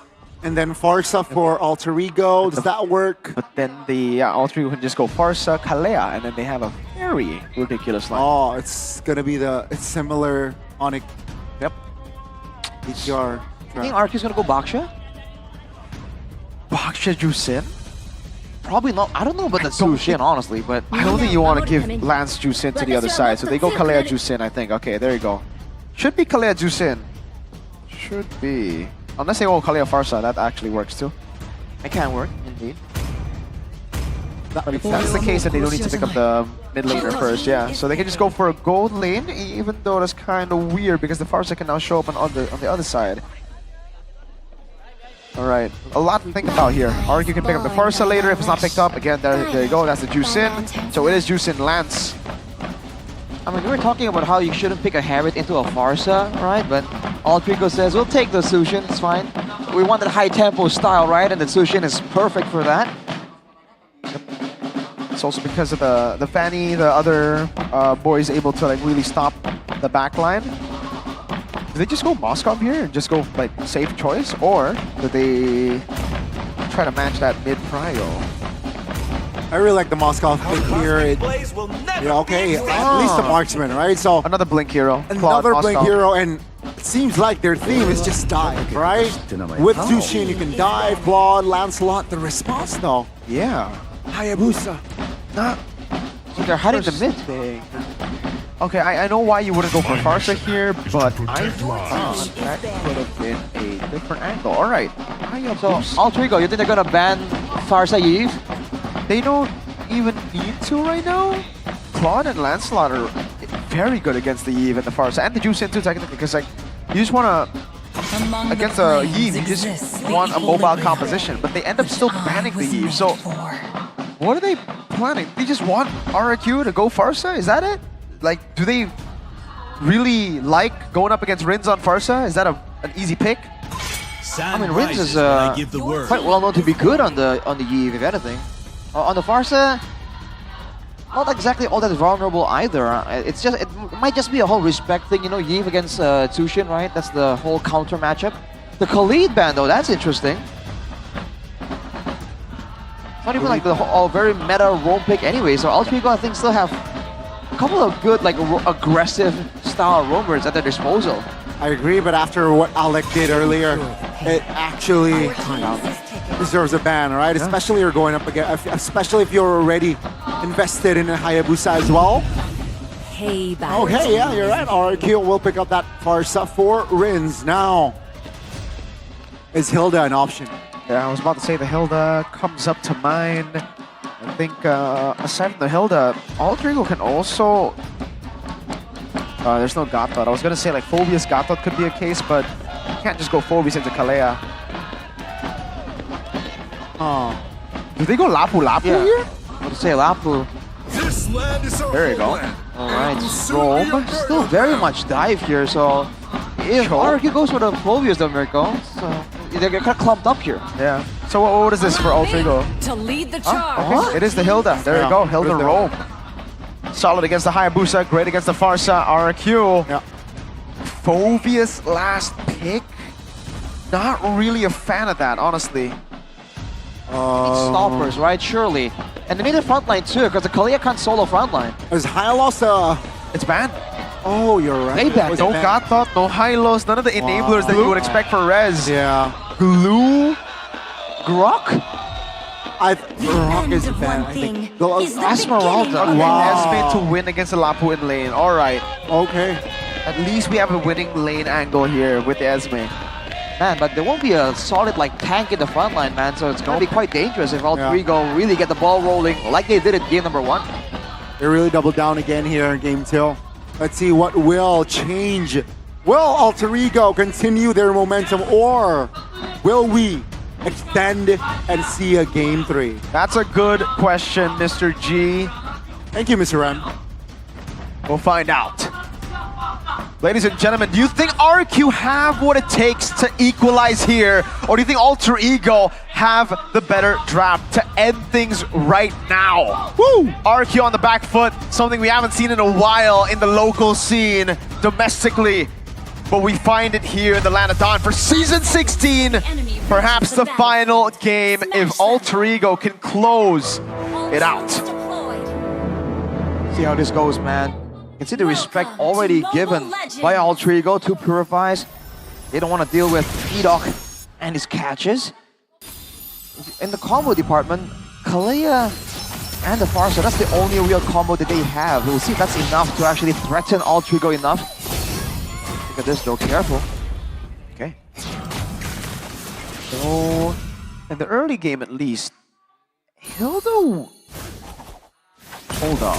We really just want to battle for Lethal Wanderer. I think Ultrigo have the better advantage. Edok missed position there. Yasuke doesn't really land with a Lethal Wanderer catch. Yasuke, no puncture! And Rez finds First Blood. That's going to be a punishment there. Man, the shoe is going to be under their foot here right now, because Rez can essentially do what Nino was doing on that Uranus. Yep. The Esmeralda, very deceptive tanky, but it actually does more damage than the Uranus. Looking at the emblems by GameSpecs, 3 tenacities for the side of Ultrigo. They wanted to brawl, but RRQ gave it to them and they crumbled. That's why RRQ were so confident. I know for a fact Ultrigo should have the better trio mid, but it was a 4v3 with the Esmeralda showing up. And that's why. The Wilderness Blessing, the Inspire, plus a Sprint, just in case he doesn't make it in time. And Sprint Esmeralda is actually quite annoying to deal with, because right now there's no real hard crowd control that they can use to shut down Rez. So for the most part, when they're chasing him down, can you imagine chasing a Esmeralda that's already speeds up with the built-in kit and then with the sprint as well? Usually very, very difficult. Wow, Arfi tries to get a cheeky trade. Yeah, good moves by Arfi there. Walks out of the Synchro Fission. Very cold. Pose, calculated again. Bottom lane now, Rez. Ooh, pressure to the one. Happy feet. What? Oh my goodness. Whoa! It's the flicker. Rez, calm, cool, collected. Alec now a little too aggressive, but the Airstrike locking him down. Rins finds the kill. Alter Ego, they're a man down. How many blunders was that? Someone counted. Yazuki missed ult, missed skill 1. Bravest Spider missed, Flicker stun missed. Hijume gets away, and then you saw the second part of Bravest Spider just hit the wall. Yeah, it was a sprint. A sprint. It was a sidesteps, dude. Rez was just dancing around doing the salsa. That's what you can expect from heroes like this, you know, the Uranus and the Esmeralda. They're coming back in popularity, so expect a lot more moves like that. Oh, Tsunami Slam though. On towards one, the damage is there. Alec not even level 4, taken down, but Alter Ego, they want counterplay. Yazuki looking for an angle, Hijume looking for a pressure. On towards Soy RP, knocked up and he goes down. RRQ, different vibe here, 4-0 already. There you go. 2,000 gold lead at 3 minutes. Faster than what Alter Ego were able to do in game number 1. And it really comes down to who dictates the pace. Now Nino. Uh-oh, that's still though. Okay. All right. The pressure from this EXP lane is kind of crazy though. Again, it's a winning lane for sure, but Rez is making sure that the rest of the team from Alter Ego feels it. Despite the fact that Alter Ego wants to be aggressive with this Tsushin and with the Hilda as well, they're really zoned out because every so often someone's gonna join the fight. Oh, that's going to be Yazuki. Tsunami Slam to death. Too deep. Nino. Oh, is this him too greedy? It seems like he will be punished. Okay. Hijume securing that kill with his ult. All right, and RRQ keeps it stable. It's back to a slower, waiting for the next objective situation. Alec on the Hilda though now, he really hasn't been able to find too much of anything. He hasn't influenced any lanes, he hasn't found Zunesh, he hasn't even found like information scouting for his team at all. Rins. Oh, that's a stun. That's Zunesh. Oh, great collaboration there. Zunesh will not continue. That's just an easy 1-2. Irok. Irok. Oh. The jump, and that's another kill on the board for Rins. They're finding everything at will. It's on demand. Who you want? Nino, right here. Boom. Tsunami Slam. Oh, RP. Uh-oh. Oh, is this a solo? No, it's going to be RRQ just diving, but Zunesh finds the connection to take him down. Dude, Zunesh has been a part of the past like 2 or 3 kills. He has not been using that shadow kill. He's like an assist Hayabusa. That's so weird to see. He just comes in there, gets an extra bit of damage, and he doesn't really, like, you know, go all in. Oh my lord. Oh my. Never mind. There he goes. Cast a curse. You're welcome, Zunesh. He just never needed it. He could get the kill without you. Oh my lord, Rez. Oh. It's a 1v1, but not a jungler v jungler. Rez holding the fort very well. If this game goes on to the late game, if Edo can actually get tanky enough, that opens up the window for Rez to just go and do this like split strategy, and they're gonna eventually require 3 members to try and stop this Esmeralda, especially if he collects a couple of bit more farm, a couple of more assists and kills even. More options for RRQ the later the game goes. Now they wait. RRQ again played slow. As slow as they can. It's a 4,000 gold lead at 5 minutes. They're trying to beat the clock. Alter Ego are against it. They do have some proper scaling heroes like the Claude, but that's about it, I feel, right? RRQ definitely have more firepower once we get into the later stage of the game. Ooh. Rez wins out. Already forced Nino to pop the Bravest Spider. Alec, a little too much, darling. He will be punished. Immediately, man. There's so much damage available to RRQ right now. And this was the criticism for Alter Ego last season, right? They cannot really find solutions when they're behind. When they're ahead, it's amazing. But now, on the back foot, they can't really find anything. Ooh, Zunesh. Yeah, baits out the Purify. Big resource, free turtle again. Alter Ego just left to farm in their own jungle. And even that has to be shared. Practically a perfect game so far here for RRQ. The only kill available was Hijume taking out that kill onto Edok. Everyone else hasn't really even been in danger, technically. Oh, that's Tsunami Slam. Onto Nino, still able to get out though. Now Alec looking for an escape route. That's the feathered airstrike, just creating 2 perimeters. 2 members of Alter Ego down and out. And wings by wings, looking for an angle as the mid turret falls. 1v1. Rez in the bottom lane. Oh, shadow kill. Just to the minions though. RRQ still holding on as well. He will not force his mid-turret collapse. They will just back away.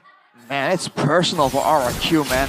Alec is taking the full brunt, the full force of RRQ. He's supposed to be the scouting, unkillable Hilda in the jungle, but with this kind of damage, with that kind of lockdown, dude, he can't get out at all. Oh my lord. What happened up top? What? Off-camera kill? Hijume, no purify popped, so... Where did he die? It's just a full court pressure from RRQ, man. Bottom lane, top lane, they're pressuring everywhere. Tsunami Slam! On towards Nino.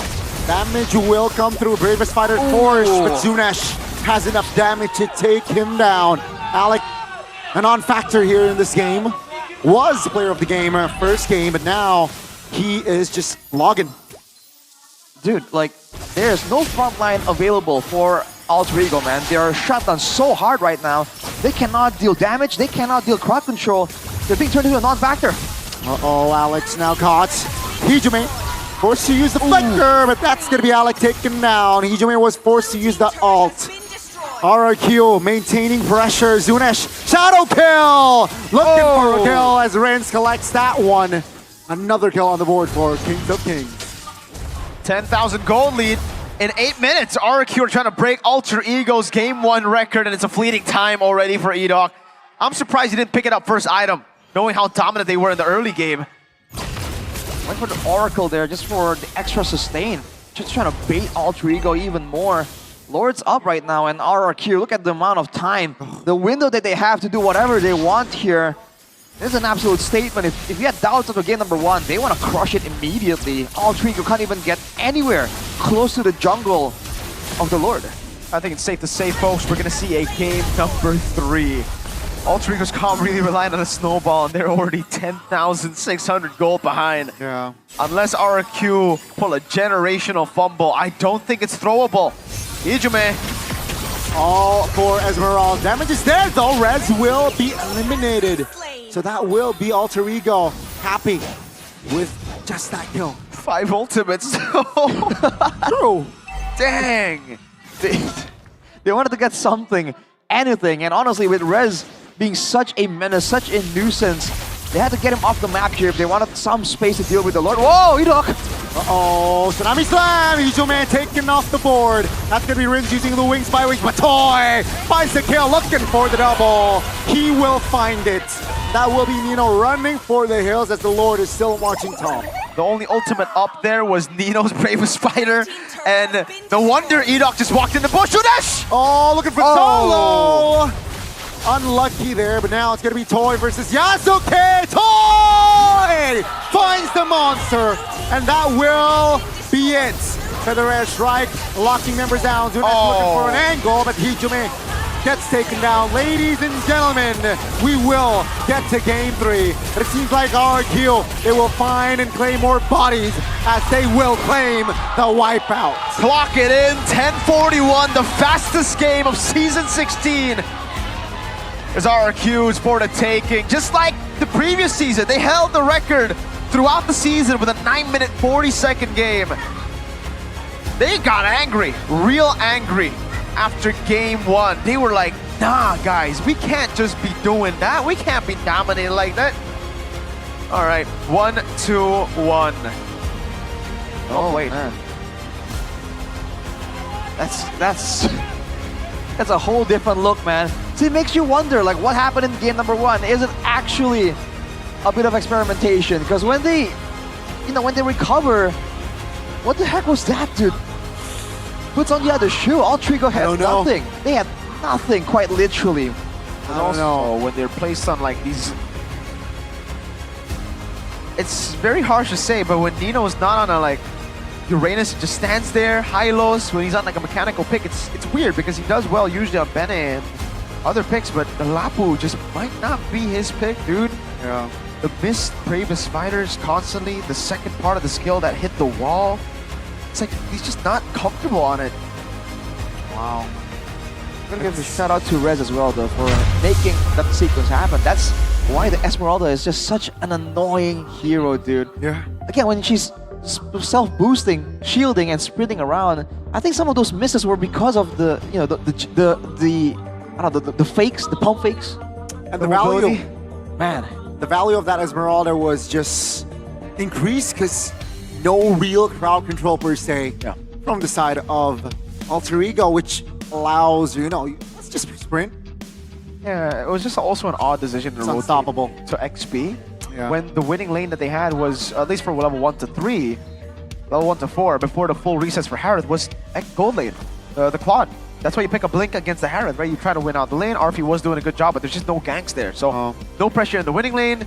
They pressured the losing lane instead, and that's what you get. Res. That's why the Esme was picked up. RQ were in desperate need of a winning side after seeing that Claude picked up against the Harith. But they were like, nah, let's just gank the Esme instead. And you saw what happened. The sprint, the Wilderness Blessing, the Inspire, those emblems that we mentioned early on really helped with the kiting around the map. And the early rotation, remember First Blood? Yeah, because of the Wilderness Blessing, was because of Rez having that winning lane. the support emblem as well, dude. He's getting so much more value from the regeneration, the movement speed as well. If I'm Pull down. mistaken. Yeah, so everything just Skill works one. well. Keep dancing. You need, in the early Do game, the Esmeralda, Gani. There you go. in the early game, you need multiple members. If Multiple. you want to gank an Esmeralda, one person is not gonna cut It's it. not It's gonna be- never gonna cut it, dude. That was brutal, man. From there, it's just again, RRQ with Edok on the Kalei. I mean, there were some engages there that seemed really, really clean, but there were moments like this where Edok just saw the opportunity and was like, "Nah, you don't get away with doing that in front of me." Well played, well played. Both roamers actually got the player of the game. First it was Malik, and now it will be Edok. So interesting. And he was vocal in this game. Yeah. If you have a Kalea in your hands and you don't do well, it's pretty surprising. Kalea is just that pick, you know? She's her. Yeah. She's her. She's her. Main character material, even though the character Sakura. Yeah. Definitely not lore accurate, but yeah. Oh, man. Why The catch is just so good right here. And again, this is the difference. Multiple ways of getting a catch. Falling Star Moon, stun, the stun with the feathered airstrike, tsunami slam, right? So many more ways for them to start off with some kind of engagement. Not to mention, even if there wasn't a big lockdown, you saw that Zunesh on the Hayabusa. You find him 1v1 in the jungle, you're getting taken out. No crowd control necessary. So they started off by dismantling the EXP lane. They dismantled the roam position as well. And what made Alter Ego so good earlier on, the constant engages are just non-existent because no one can just stand there long enough. You're right, and RQ, they know that there is no win con for side of Alter Ego unless they mega blunder. So yeah, they kept it clean, they kept it direct. This was this a blind engage, Gone? Did you just catch that? Yep. He just went in. He just went into the They know bush. they have 5 already, ultimates down. yeah, they already have the items, right? So why not? This was a nasty solo indeed by Toy. They were just way too behind at that point. It doesn't matter if Yasuke and Alec are actually good. They were like, RRQ were 11, 1,000 gold ahead? Yeah. Ridiculous, dude. Two and a half items, I believe, was the difference between players, and yeah, 1040. 1040. Oh man. Not even 1041. I call 1041. The timer lied to me. 3 2 24. Nope. Nope. Not 41. Not 41. It's 40. 3 to 24. 8 to 1 in kills, basically, RRQ. That's quick maths right there. Ho ho ho. Uh-huh. Fortunately, no 7 death power spike for Alec there. Nah. When he got it, he died. The game's over. So Oh, exactly. he was on the verge. It was that close. On the edge, some would say. Arsenal fans would say, you know, 'cause they're gunners. Oh, thank you. What? What's going on? Garbage fan. What? Who Sorry, I'm joking. Who said that? No one said that. I don't know. 6-1-12 though, so yeah. The tenacities though, again from Alter Ego. Yeah. They thought they were the ones who were gonna be brawling, but I'm just so confused, dude, because they misjudged, honestly. Oh man, look at the damage taken for Rez. He was just taking it and dishing it out back immediately. Wow. they are very, like, straightforward, Alter Ego. they're really maybe a bit too straightforward from the games. A little too naive. Maybe. Game 1, it worked for them because they won out early. Game number 2, you saw that rotation, right? Like Yazuke rotated down below with Nino to try to clear up waves. So I believe usually when the jungle goes there before Turtle, the main goal isn't really to kill the enemy XP laner, but it's to help when it's a losing lane like that. Right. They cleared up the wave. Nino got level 4, but instead of just being like, all right, we got the wave clear, we got this, let's rotate the Turtle. No, they were like, let's all in on res. And Esmeralda Even if early. they got res, I think Turtle would have gone to RQ. Yeah. So was it really going to be worth it? And in the end, it wasn't because they didn't even get res. Yeah, it was very straightforward. So like, what you see is what you get. They see Esmeralda, we want Esmeralda. Exactly. With like no info on Spring, you know.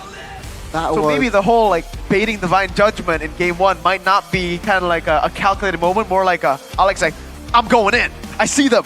So now I'm confused, but we'll see. Game 3. We'll get to see We'll more. get answers in game 3 for sure. We'll Like, get more is it a clarity if coincidence? not. Is it like, is it luck? It's We'll a find out calculation, in game coincidence, 3. Yeah. luck. What is it? I need to know. Alter Ego. Which face he is showing right now? Because we saw the angry face. Last game we saw the crying face. Uh-oh. What other face? Got the crying, Happy. we got the happy. Yeah. There are 3 masks, so... Gotta find out. The other one is Alyssa. Oh. Yeay, kembali lagi sama Alisa. Kali di MPL Arena nih bersama para super fans yang nonton langsung di sini. Malam minggu mereka diisi dengan match yang luar biasa antara RRQ melawan Alter Ego dengan skor 1-1. Malam minggu ini semakin panas. Baru minggu pertama tapi rasanya di sini luar biasa heboh ya. Mungkin kita langsung tanya-tanya dulu kali ya sama salah satu kingdom yang hadir di sini nih mencuri perhatian aku yang sudah menggunakan jersey RRQ. Halo, boleh nggak sih berdiri nih berdua malam minggu di MPL ya? Namanya siapa? Rialdi. Rialdi. Oke, Kak Rialdi membawa siapa nih bersamanya? Membawa istri. Luar biasa ya. Kakak cantik boleh nggak sih berdiri juga kenalan dulu kita namanya siapa kakak? Ica. Kak Ica. Sama kayak aku juga Ica namanya. Oke, Kak Ica dan Kak Aldi. Di sini pertama kali nggak sih ke MPL Arena? Pertama kali. Gimana euforianya? Oh luar biasa banget ya, bisa nonton langsung di MPL Arena. Selama ini nonton di HP aja. Luar biasa ya. Tapi BTW kalau datang jauh-jauh dari mana nih? Dari Kalimantan Selatan. Kalimantan Selatan, wow. Nanti kita cari ya yang lebih jauh lagi ada nih. Dan kalau di Kalimantan Selatan sendiri gimana nih euforia MPL di kota kakak? Kalau di Kalimantan Selatan ya kayaknya sudah sering ada turnamen-turnamen. Dan di kabupaten saya sudah ada tingkat pelajar sudah.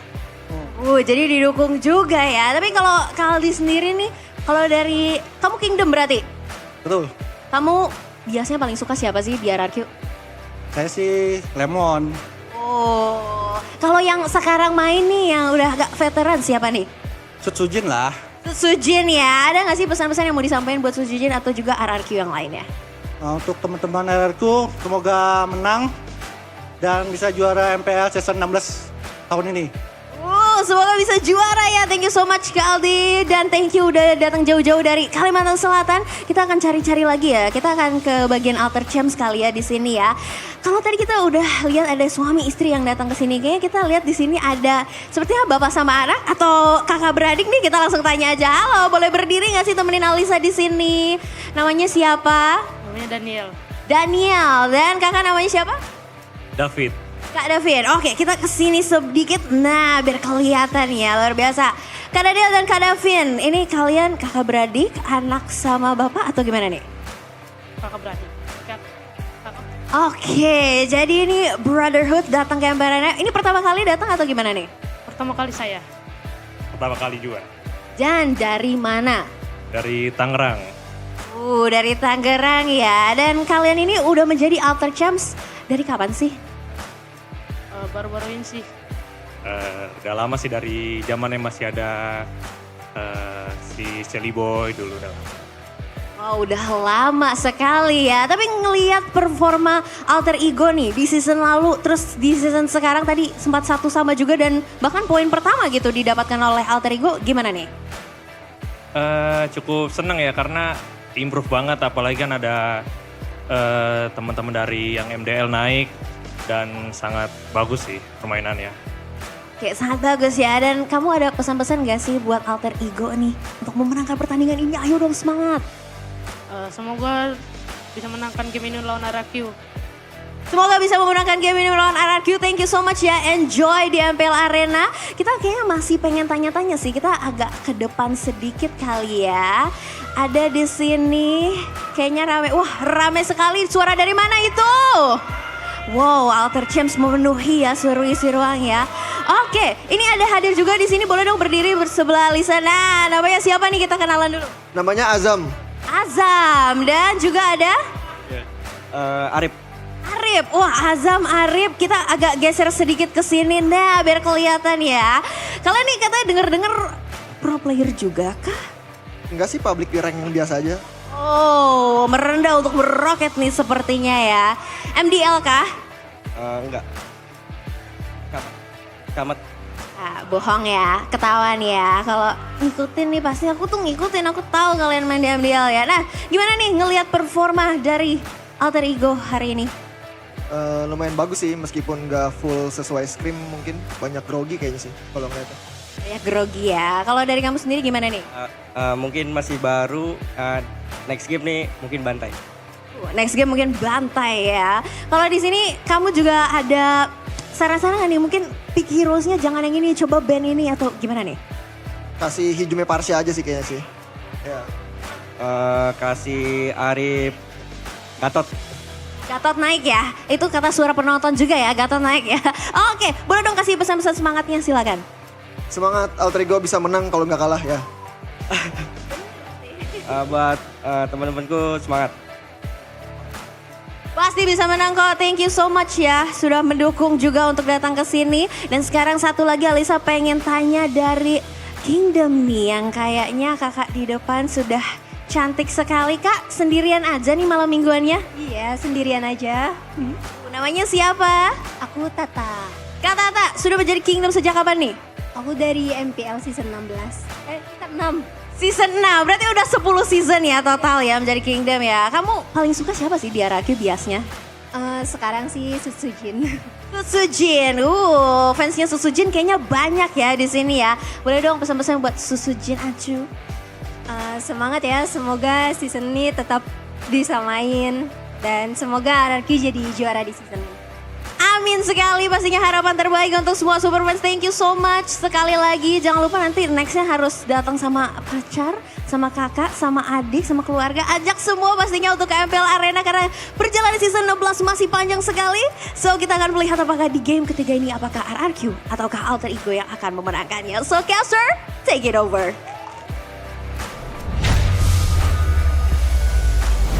Shout out to that completely random alter champ that was definitely not a professional player ever. He said, Alter Ego can win if they don't lose. Hey, that's Wow. quick logic right there. Hey, one of the statements of all time right there. You can't argue with the logic, I mean, you know. Yeah. So is that what we're Simple gonna say? math, simple math. RQ can win if they don't lose, and Alter Ego will win if they break Crystal. Sometimes it's not that deep, Barashi. Yeah, right. Let's break the crystal. What the heck? That's literally what I said. It's not that deep. That is what it is. No, Rashi. You don't see the vision. No, no. I see unity. You see unity? I don't see division. I'm gonna go home. That's I'll give you that. That's a 6 out of 10. 6 out of 10. I can hear that sentence coming out from Sheffin. I can hear that sentence, you know, from LaFell. From LaFell. No. Sounds like a LaFell thing to say. LaFell will probably give it a 2 out of 10 though. Oh. Because he's always... He would give himself Dude, he has a 2 out like of 10. double standards, bro. Exactly. He's so double standards. That's so unfair. We're talking about LaFell because Kids, the guy you saw earlier, played in MPL Malaysia. And you know what MPL Malaysia is famous for? SRG. So nothing to do with LaFell. Yeah. Oh, I think LaFell like lives in Malaysia or something. So shout out to LaFell. The man has double standards, though. He treats us different. What? He doesn't hold himself to the same standard. Ah, that's true. And I think it's the same for RQ. He's unique. Always He's special. like He's special. he's special. He's meant to be challenged. Anyways, RQ. What do you think about that, Marashi? After Game War 2? Do you think they experimented I in Game can 1? see the aura change, aura shift. Whoa. From Arashi when Yeah, he was kind of like, yeah, no, game I one. wasn't. What? This is Arashi Game one, after what? game one. This is Arashi now. That's a lie, dude. Nah, dude. It was on cam. What do you mean it's a lie? I wasn't all that gloomy. Come on. No, the aura shift, man. I tend to believe that RQ. I think I've told this before, right? So they were saving strat game one. I like to believe that they it's all planned, right? They were trying things out, right? Not ideal picks and all that. But okay. I've had times where I met them and I'm like, yo, so, you know, why would you take it easy game number 1? And they legit look at me like, what are you talking about? So I have no idea if they're like scamming me or if it's actually true. Yeah, why would they go easy though? It's not going easy, it's experimenting. Why would they experiment? Why would they experiment though? To try things out. It's the first week. Right? Low risk. Arashi yeah. I can see the logic. We did meet Zephyr earlier, guys. So Zephyr looked locked in. Maybe after that, was Zephyr experimenting game 2 though? Ooh. Interesting. We're talking about experimentation. Exactly. Right? Who was experimenting Science. game 1? Who was experimenting game 2? Because it looked like Altrigo were the ones who were like, you know what? We already got 1 point. Let's try things out. Maybe. Oh no. What do you think? I don't think there's any experiments. I don't think so. I think if it's Onyx, yes, because like they're by far. Thank you. This is battle for second place. Well, yeah. Don't say that now. Oh, don't say that. Onyx are the battle for second place because we know BTR are gonna. No? Okay. That's well, a funny joke. we are independent. Yes, 3 independent casters in a independent country. Celebrate the Independence Month with MLBB Freedom. Let's go. Mamba Freedom. That means play together, freedom, break free from solo play. Yes, I'm talking about you, Mr. Man, who's stressed out every single day, who has depression and gets even more depressed every time you play solo kill. Stop. Claim your free Julian skin, Meowkin Tracker. It's your last chance to complete the Meow Skin Skieries. Let's go. I said Skieries. Squad up, join the fun, and feel the freedom with Merdeka Mabar. Whole month of August practically. Just join in, log into MLBB Merdeka. now. Merdeka. Don't miss out. Yep. Independence Day. Don't man. play solo, okay? Trust me. no. It's bad for you, brother. No, Ranger Amas plays solo. He just told me. He's a madman. He Chef. just loves the game so much. He says, I can't go to sleep without playing the game. So if nobody is around at like 2 a.m. when he goes to bed, he'll play solo. You know what's crazy? He says that, but he never invites us. So it's just like, I know, right? if no one's around, I'll play solo, but he just forces himself to always be alone. Yeah. So, come on, Ranger, you can't always be alone. I know you're like the golden one or something. I know we red, yellow, black Rangers, you know, don't have the same level as a gold Ranger. But we're talking about Ranger Amas. His name is Ranger Amas. Amas means gold, in case you're like, what the heck are they talking about? Let's get back to the game, though. Edok. Edok and as well as Alec, right? Both players got player of the game respectively, game 1 and game 2. Will they be able to create both impact or replicate impacts? Big question. Game 3. Indeed it is, man. The impact that they can bring to the game, not just by just the plays, but also, you know, the mind games. At this point, right, both roamers have shown that, hey, I'm a big deal, right? Yeah.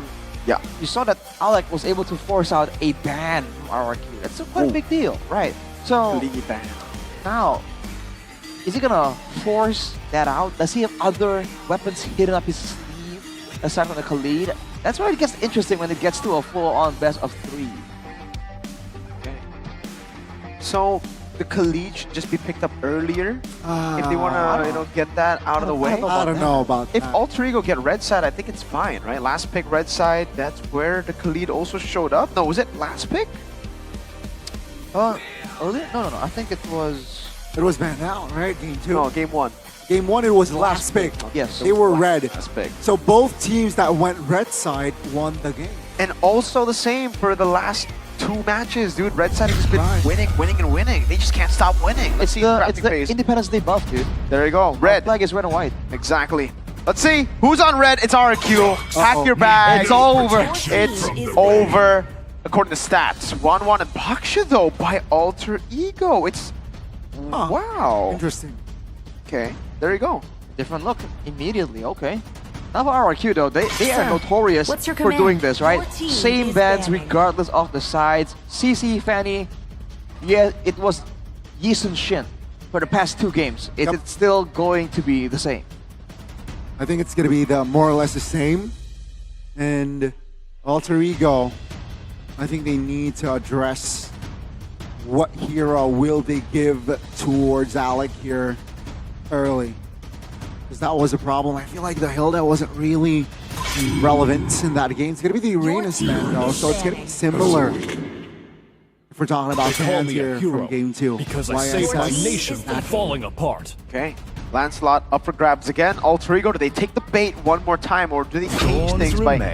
Never mind. I was going to say maybe first pick the Kalea here over it, right? But then you would just give Lancelot juice into RRQ. But for RRQ, I think they just stay the same. Kalea, take it away. What was with the Kalea?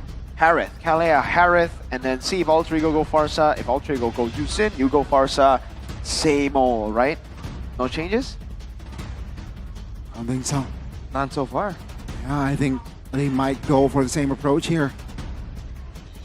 Yeah, the Kalea is just a bit too expensive, man. It's just so good. Got And him to lined someone up like in my no, sights. E-Dog, but might have spoken too soon. Huh? Wow. Gato Kimi Okay, this might against a Lance? this might be a 3-head or just over them overthinking. That's 1 less than 4-head. Yeah. That means that's a bad thing? 3 heroes. Oh. It's Okay. Oh. This should just be Juice and Kalea, right? There's no... I don't see Did why they not. just give Alter Ego Lance, Juice, and Kalea? Did they just give Alter Ego the 3 best picks in MLBB? But do they want to go Kalea Chushin though? Yes! They might want to go for something a bit more burst heavy in the mid lane, I feel like. It's Auto Prio. And they can just fill with anything else later. not much wise. They can't rely on Assassin and yeah. Right. What Kalea the heck? Jushin. By lanterns. Whoa! Now this looks like an experiment. Giving your opponent the 3 best picks in MLBB right now. Especially after you won Game 2 with it. game 2 with. I want to see Seven's reaction. Your team Like, is huh? All this? I think this is the same reaction he had when he was up against BTR. Because I asked him in playoffs when they reverse sweep BTR. I asked him, "What happened? How did you outdraft them?" And he's like, "I don't know. The enemies just changed everything. Like I just picked up what's available." Yeah. They overthought it. time and tide wait for Alright. no Oh, man. expand. Team is no Yeah, the girl. combo with the Kalea. Okay. What's another good combo? I am not the only one. I'd say another good combo would just be anything. Like, you're not gonna get the instant kill like a Beatrix, but you can just go Granger. That means Prio basically enables, the turtle takes to be easier. Just wreck the formation of our hero. Yeah, just get a strong XP here. They can just ban Esme, pick up Lapu, something like that. They can also go Arlet here, Kalea Juicin. Remember, Let's see. a lot of Vengeance procs. They banned Phoebus already. Okay. Yeah, I feel there's a bit more emphasis on like getting a stronger EXP lane. We've seen that both these teams really know how to use pressure when they do have it, right? Nino and Rez both. They just want to be active. They want to be involved here. Alright, Q taking their time here for their final ban. Yeah. Going to be another marksman. Well, it's going to be the Moscow here, so. Are they hinting at the Kimi gold lane? Magic is my I think they're gonna go life. green Your here, team RQ. is picking. Actually, but it's kind of tough if you want to go Granger and Kimi, because then Alter Ego will just go Hilda, right? XP? After game 2. That was Hilda roll. Okay. Good work. All right. First card reveal from RRQ here. Are they gonna really just like mind game you with this Kimi possibility and just go for the EXP lane pick first? But then they'll have the E-Dog on the Gato. That we've been very vocal about this. We're not exactly the biggest fans. Cho, actually. So who goes where? Cho E-Dog, right? Yeah, I think so. That should be it. there are 2 different options here. You can take his Granger away, or you could just go with a carry. That's also an RP pick. We saw him get a Savage, I think it was, with the carry last season. And then XP. What's okay against Haya? Ooh. We're just gonna be see. I think we might just see another quad pick here. at your Granger. service. Okay. Solid. can take you from me. Right, so now for RRQ, right? The options are down. Not really much left. Yeah, just Irithel, Claude. No. Ixia. Well, come on, Claude. look at this Claude. Alright. Good mobility, but again, the proactiveness really seems to favor Alter Ego with the Kalia, with the Tsushin. Looking kind of scary here. Let's see what the plan is for RRQ. AoE-wise, though, I think RRQ will have an edge, right? With the AOG, with Kimmy, Blazing Duet, Action Pulse as well, so they definitely can at least threaten in the 5v5. So let's see, though.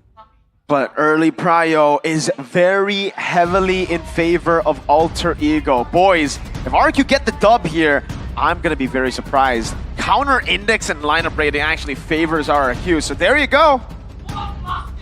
One last game. As Mr. Ranger just said. Yeah. Let's take a look at the Garuda wings of MPL ID to fly us into the land of Dawn for our final game of the day. Day number 2 of MPL Indonesia Season 16. Alright. Finally, this is the moment we've all been waiting for. See how this goes, man. Purify for both Rin and Toy. RP going with a Purify as well. And the fans go wild behind us there. All the champs just really expecting a big moment here from the team. So passionate, right? Alter Ego and been passionate. In the mid lanes, classic 2v2. A little bit low though, so yeah, Yazuke, will he find the early rotation here for this lethal battle? Again? Okay. No block shadow. Yazuke looking for an angle. Great. Oh my goodness. Oh, that's a knockup. Hijume in trouble. He is okay. Nino provide assistance there, but no first blood on the board just yet. So do we like Cho XP? Do we like Cho XP? I mean, in theory, I much prefer Edok to be on that Cho, you know, the same Cho he used to 1v1 Clay, right? But I don't know, man. See how Rez plays this, because he seems to like the style where he is hard to catch and he's very, you know, he's very slippery on the side lane, like we saw with that Esmeralda. The Cho technically has the same kind of style, so this might work out, but unfortunately for RRQ, this means that they can't really have the same dynamic engages that Edok was able to provide for them in the second game at least. All right. Back to the farming game, waiting for turtle number 1. So Cho will have ult. That's the benefit of having the Cho XP instead of Roam, right? You get level 4 way easier, way quicker. And then Edok is gonna get some more EXP as well. Rez is really kind of assisting Zunesh. Early game Cho, man, quite dangerous, but look at this. Oh, early action top lane. Yazuke, great cancellation, then the kick connects. Yazuke, barely survives, as that was a great cover. Point! First blood! That's a solo bottom lane. After Zunesh off the board as well. Hijume will not be able to survive. X is just so bluttered, but RRQ, they came out on top. And it was just so messy. Edok taunt! Oh, a little bit too aggressive, Alec. No backup whatsoever. Another kill on the board for RRQ. Wow. They're letting Rins, you know, just deal damage way too freely, man. The whole time this skirmish was building up, he was just right there, hosing everybody down. That's way too much damage, man. Early game Kimmy, in a way of speaking, is a bit more deadly than the Tsushin, because you don't have the utility, but you're doing that damage to everybody. And a complete disconnect. Nino went in for a massive I'm offended. The rest of the team were backing away. So while they were CC'd, while RQ were CC'd, Alter Ego were watching. And then right as RQ were not CC'd, got out of the I'm offended, Alter Ego went into the damage of Kimmy, into the AoE we were talking about. The traction pulse locked them down. Rez! Oh, nice kick.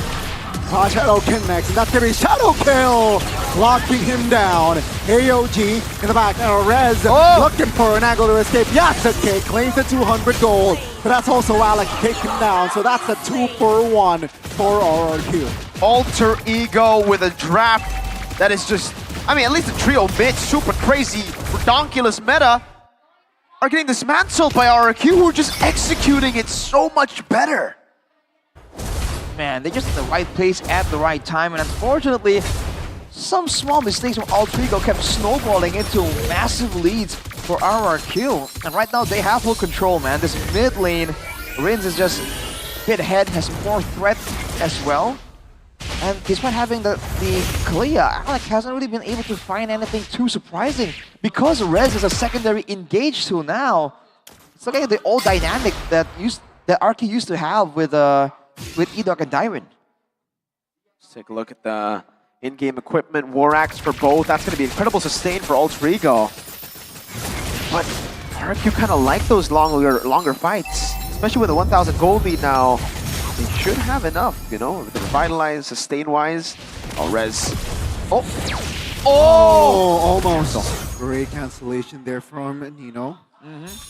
Good timing by Nino there, but that was an old attempt. Trying to use Attraction Pulse to set off the Way of the Dragon combo. Now all three guard the ones in control. Knock up on Jorsidok, the revitalized pop. Brez looking for an angle. Our feet is open! That's gonna be Zunesh finding the shadow kill. No Purify will save you. Arfi gets taken down. That's gonna be RRQ maintaining pressure as Yasuke is still around hovering. The turtle RRQ, a man up. Oh, looking for an angle. Hijume gets taken down. Nino figures out of danger, but will it be enough? It will.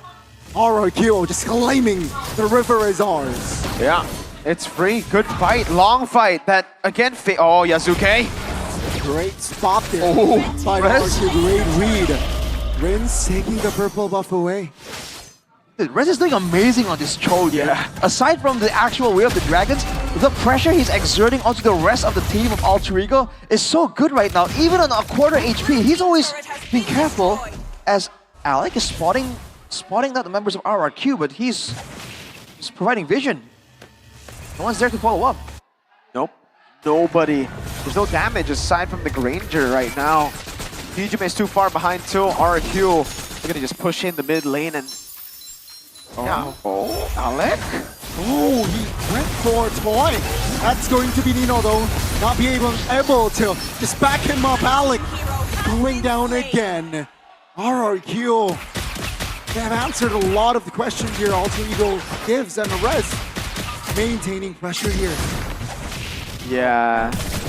Oh, quad shadow. Oh, towards in the mid lane. That's gonna be Alter Ego still with the clear though. RRQ, they will take the structures, bottom. Man, this is also the big issue for Alter Ego. The Ruby is great, it stops the Cho, it stops the Katot as well. But remember, usually the Kalia is best paired with an actual tank that can stand in the front, take that damage, and get vision to set up for that Kalia engage. Now, Nino and Alec are both looking for the engages, and if they don't really get it off the bat immediately, you can see how squishy both really are when they are subjected to the spray down from Rins. Rins is just having a blast right now. Everything. The Oracle gets picked up by Alex, so a bit of survivability back again in this game. But, oh, Traction Pulse. Nino already dashed! Oh, that's a good taunt! That's going to just be the icing of the cake. Nino gets taken down again before the neutral objective. And Alter Ego, no answer. This is a statement already, man. I mean, winning like this, 3,000 gold lead. Rez wants to go for it, doesn't have the kick. But the pressure continues to pile on. 5v4, looking for the Hail Mary play. That's a taunt. Yasuke looking for an escape. Oh my goodness, damage blazing wide by Toy! Will be enough to take two members down. Oh! As Zunesh finds an angle to claim the double. Another 3 for Rez! Wave Dragon on towards Nino, great cancellation, looking for the clear. He will defend, but RRQ, what's stopping them to get the Lord? Oh, nothing. I guess Izuke, if he somehow goes 1v5, dodges everything, plays it perfect, and then Red Tree's perfect.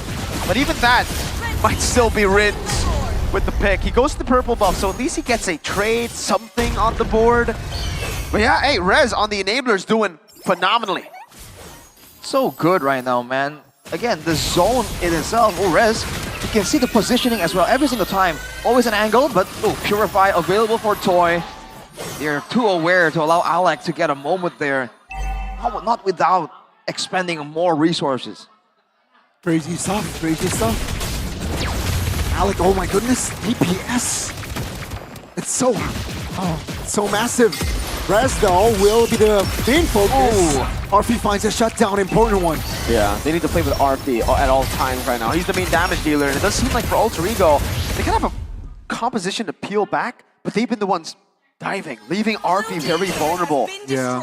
So, if the draft is truly built for the Granger, I start playing for the Granger. You started gonna give him some stacks on the Sky Piercer. Uh-oh. Oh, Hijume. My goodness. Two. Man. Almost got punished there. This is where RQ does their best work, man. Then, Alter Ego, if you're a player in their team right now, imagine the questions. Hey, where is Edok? Right? AOG can come from anywhere. Where is Rez? With the Way of the Dragon. Where is Zunesh? To the backline, and then before you know it, Riz engages. The Team TC on towards Nino. AOG! Finds two. RP still survives, though. It's going to be Nino. And getting pressure, gets taken down. That's going to be the taunt, locking Alec down as well. Two members off the board. Toy placing duet. Doesn't really find the right connection as top lane taken care of. But RRQ, again, just unstoppable. Really are. 5,000 gold lead Arashi, tier 2, and a holy shield down below. Really, all they could do is send the Lancelot up.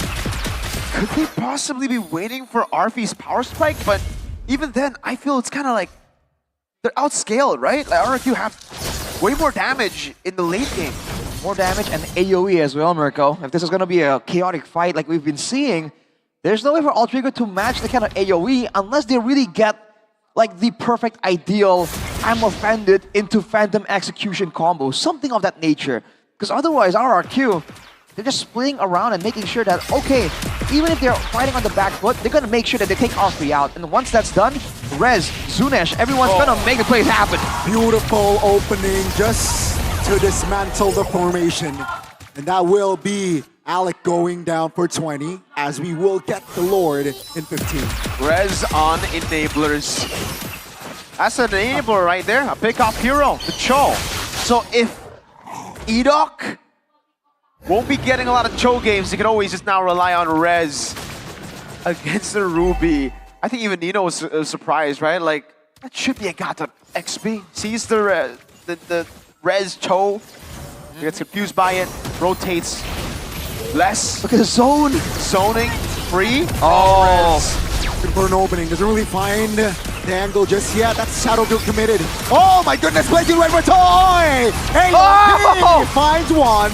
That's going to be Yasuke eliminated. Now, with the Lord playing and marching bottom side, RRQ, they will hit the reset button before looking for the end angle. No, Yasuke, he's finally died. His first death this game. Finally at 12 minutes, and RRQ, again with the relentless pressure, dude. Great on the DBS. Zunesh, slight mistake, no quad shadow, I believe. Luckily, the minion is there. Pulse to stop the momentum. Lord will reach the bottom side turret soon, and RRQ, they can take their time. Oh man, 8,200. The lead just keeps on building. They still have a whole Lord down below. Rez looking for a play again. 10,000 gold lead in play. Bottom side turret falls. Now will they go for more? Mid defended. Top lane will be the main focus. Lord should be taken care of soon, but RRQ playing it rather slow. Rest hit onto Dino. AOG finds the connection, and RRQ, they will pursue more. Ren's just DPS providing damage. RRQ though, they will slow things down as RP claims the shutdown. Rez, very low, flickers out to safety. Denies another kill over. Edok bought an immortality just in time there earlier. And now they get so much value. It's both base turrets up top, down below, taken down. Mid lane is almost down as well. This looks like it's wrapped. Honestly, what can they do, man? If you notice as well, the fact that RRQ can chase so far, they have so much mobility, right? They have gap closers on everyone, and they have that AOG that has trapped Alter Ego time and time again. Yeah. If you notice, Altrigo are forced to expend the flickers, the dashes to get out of the AOG. So because that keeps happening, there's nothing left for them to actually set up for a play to try and get Toy, try and get wins, even before talking about the fact that there is a Purify ready and available for that backline of RRQ. So again, there are there are 3 layers of solutions already prepared by RRQ before Altrigo are even on layer 1. Twilight armor, Arashi, Rez picked it up. Twilight, I guess evading from the initial burst of RP, like that poke from the Death Sonata. Yeah. I think it's better against the poke for sure. And on a shorter cooldown as well now, just limits the amount of damage you can get in a single instance. So considering his playstyle is just, dancing around in the front, right? It's gonna be beneficial for him to not really get taken too far low. If he wants to really be that annoying factor, he can just go for a Sky Garden helmet eventually, and just like that, he won't need to go back to base at all. He can stand there, take some damage, and never really back away from the area of Altrigo. Okay, Lord spawning in the game again. Oh, 14 minutes enhanced. It seems like Altrigo are looking for an angle. They want to brute force their way in, and they've gotten the angle. But they cannot hold on to it. Nino had to reset it. Alec forced to back away. Wow. Constant pressure of RRQ. Rins at 15. 3 whole levels ahead of Hijume. They need to respond bottom. Great your show. So yeah, that's just a green light for RRQ. Yep. Could be a green light, 3 Lord. And look at the strategy, dude. They send Rez up, right? So even if Alec engages onto Rez, E-Dog is gonna AOG right on top of the team, so everyone's gonna scatter, and they can't really gather enough damage to take Rez out. So every single time Rez spots Alec, he's just forced to back away, and that shuts down his engage. And eventually, Rez will find the opportunity to engage onto Alec, and effectively that Kalia threat is just non-existent. Altrigo do not have that Kalia at their disposal. 8,000 gold lead. It was been stuck here for the last, 5 minutes? And they've effectively been denying Altrigo from resources. Only now has Altrigo really been... Now in the sieges, have Altrigo have only been able to clear out minions, get some minions on the board. But other than that, yeah. Kimmy, 3,600 ahead of Hijume. Ooh, AOG opening things up just to make space. Turret taken down. What happened? Zuna's taken down. 5v4. Lord is still up though. What? Oh! Yasuke claims a shutdown and a double. RP finds a 3. 3 members of Kings are down and out. Whoa! Altrigo! Are they going to be looking for a straight push? I don't think they can. Yeah. So RQ, big blunder. mistake. And finally, after 5 minutes of a hold, a deadlock on that gold lead, it finally drops to 3,000. Altrigo, slowly but surely claiming shutdowns, getting items to push them forward in the late game. So 7 to 8k gold lead, halved immediately from that chain of events. Even the AOG to begin with, it looked really forced from E-Dog. Certainly an uncharacteristic moment. And Altrigo will capitalize, get 2 or 3 turrets, presumably. But RRQ can recover. Getting turrets are just... Mizuki recalled a bit too much respect, or they just didn't even think about taking the turrets in the side. That would have benefited them. Again, they need even more tempo on the map. They can't just... Interesting. Another reset. RQ still holding the map here. Yeah, map is still red. Very much so. There's so much control. Again, there are 2 or 3 members can kind of zone and look out. Oh, I like not spotted, but Nino is. Uh-oh, Nino getting all in. That's the taunt. That's the king. In the back, it's going to be Hijume and RP though. Oh, RP taking a lot of damage. Soon as AOG doesn't land, Raz in trouble. No immortality, but RP gets taken down. Yasuke forced Rins to use that skill. That's Nino locked down. Ladies and gentlemen, RRQ, they tracked back, but they recovered. They really did, and now the Lord Evolves bonds in the game, but they don't care, they want to end! Ladies and gentlemen, after a hard, long fight, a hard, long series, in their debut, the Kings of Kings in MPL ID Season 16 find their target. 2-1 victory. A win is a win. A reverse sweep for the Kingdom. Sweet, sweet victory. The record stands tall. They will win yet another opening match. And it's a reverse sweep that really got people concerned, especially considering Rez and Zunesh were debuting for them. But by game number 3, I think the doubts were ultimately dispelled. It was a great showing from the both of them, man. The aggression was there. The understanding was there. The synergy, though, for the most part, that was a clean, synergized game from RRQ. Towards the end, there was at one moment, no idea what happened there. Maybe we're gonna hear more from them, but overall, this is looking like a promising RRQ. Rez on the Cho. So fluid, man. Yep. Fluid. So fluid in this game. He was water this game. He flew like water. He can flow and he can crash. Hashtag Bruce Lee. In the end, they're playing the hero based on Bruce Lee. Probably yes. Let's see if Bude Claramongstar has some questions about that Bruce Lee Cho performance of Rez.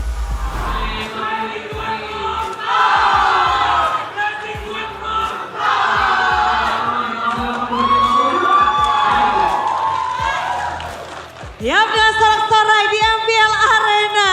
Kingdom tentu merayakan kemenangan pertama dari match perdana tim RRQ.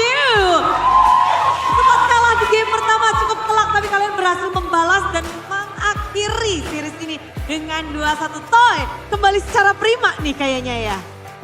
Enggak juga sih Bud. Ya kan gue main juga sama Kaisen kemarin lah, kayak gitu juga. Itu juga sebenarnya stabil ya dari toy ya. Ya mungkin. Iya mungkin, tapi datang ke 16 menjadi tim yang bisa dibilang udah ngelihat banyak sekali match-match berlangsung menjadi penutupan di hari ini. Bisa ngedapetin kemenangan 2-1 atas Alter Ego, udah baik belum nih untuk RRQ? Kemenangan 2-1. Lebih baik Kak. Lebih baik kata Jenis Bud.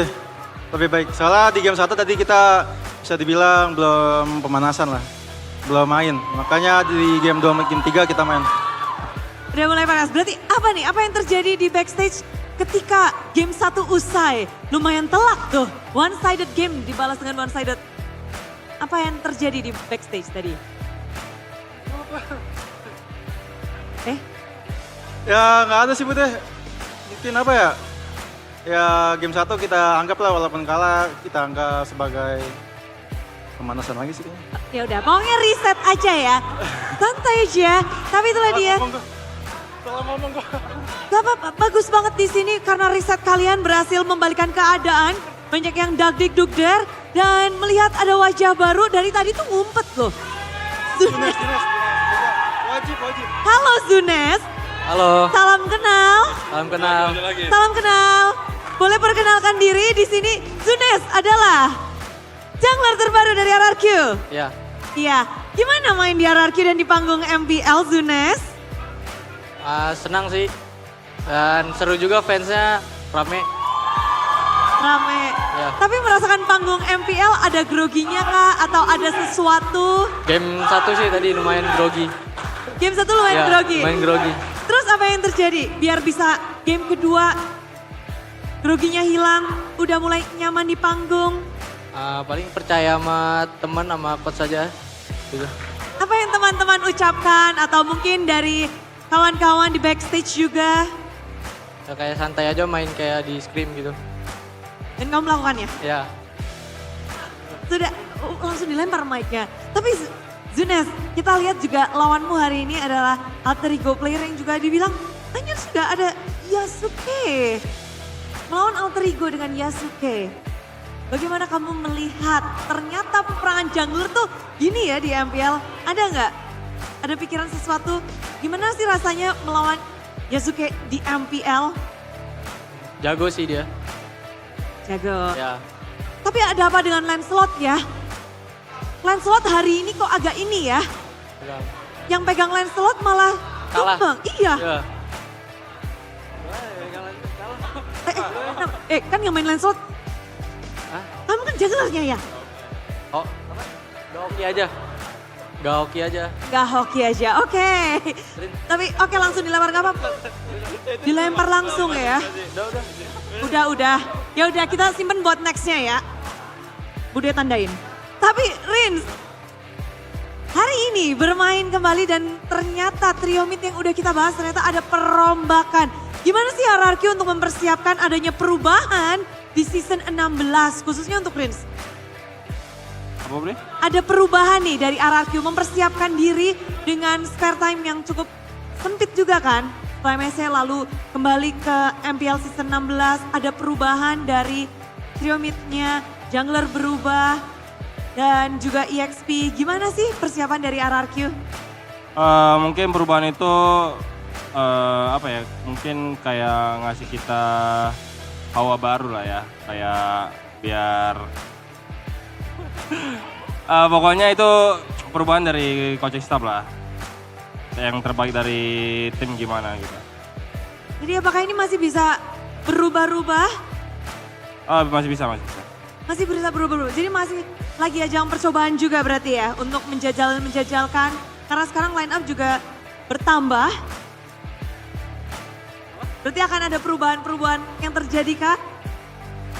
Dari tim RRQ dari segi line up? Mungkin sih, itu tergantung coaching staff. Tergantung coaching staff, berarti kita nanti tanya abang ya. Tapi mengingat sekarang, tadi kita juga ada sempat bahas dan ngobrol sama Coach Navari. Mereka bilang, alter ego yang sekarang bersama dengan Alec, mereka akan bermain agresif. Idok merasa seperti itu enggak? Alter ego berubah nih permainannya. Ya alter ego dari season ke season emang mainnya agresif. Ya soalnya dari hero juga mereka lebih pick yang early game gitu. Dan ditambah dengan Alec, makin agresif beneran. Ya. Udah agresif, tambah lagi gitu nggak? Makin agresif. Makin agresif. Tapi menghadapi alter ego dengan player-player anyarnya, gimana Idok melihat alter ego yang sekarang? Ya yang sekarang mungkin lebih kuat. Ya mungkin di week 2 juga ada Van Strong juga baru masuk. Ya mungkin bisa lebih kuat lagi. Jadi memang kita masih meraba-raba nih peta kekuatan dari tim-tim MPL karena baru first match mereka. Namun yang hadir di sini juga ada Res yang muncul berlabuh di RRQ. Res, Ya. bagaimana penyesuaianmu bersama dengan tim baru di season 16? Apa tadi? Gimana penyesuaian diri masuk ke season baru dengan tim baru juga? Ya inilah apa ya, pasti lebih semangat lah tim baru. Lebih semangat dengan tim Ya. baru. Dan Bude jadi penasaran. Di sini kita tahu RRQ begitu strong dari musim ke musim. Membawa diri ke season 16 tentu banyak ekspektasi untuk tim RRQ. Gimana nih kalian menjawab ekspektasi RRQ di season 16? Gimana ya? Ya dukung aja sih. Pasti berproses yang lebih bagus. Berproses yang lebih bagus. Tapi kemenangan di match ini mungkin ada yang mau disampaikan dari tim RRQ? Ya buat Kingdom yang udah datang sini, makasih banyak. Ya buat yang lagi RKK juga di Medan, ya makasih udah datang, tetap dukung kita terus.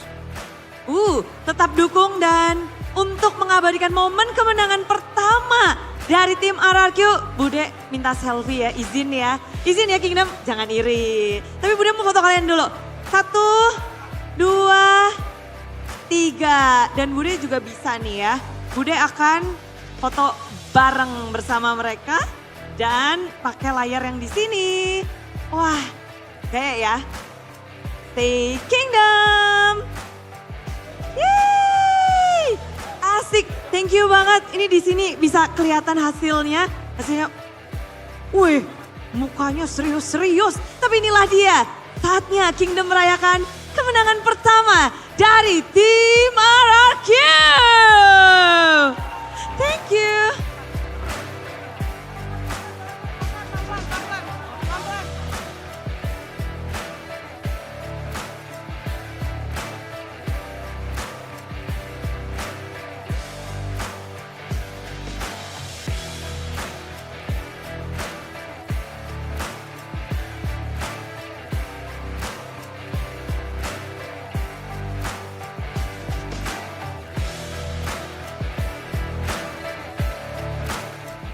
So in case you're wondering what they were eating or what the kingdom were feeding Zunesh earlier, that's jasuke? I believe it's jagung susu keju, which is like sweet corn with condensed milk and cheese.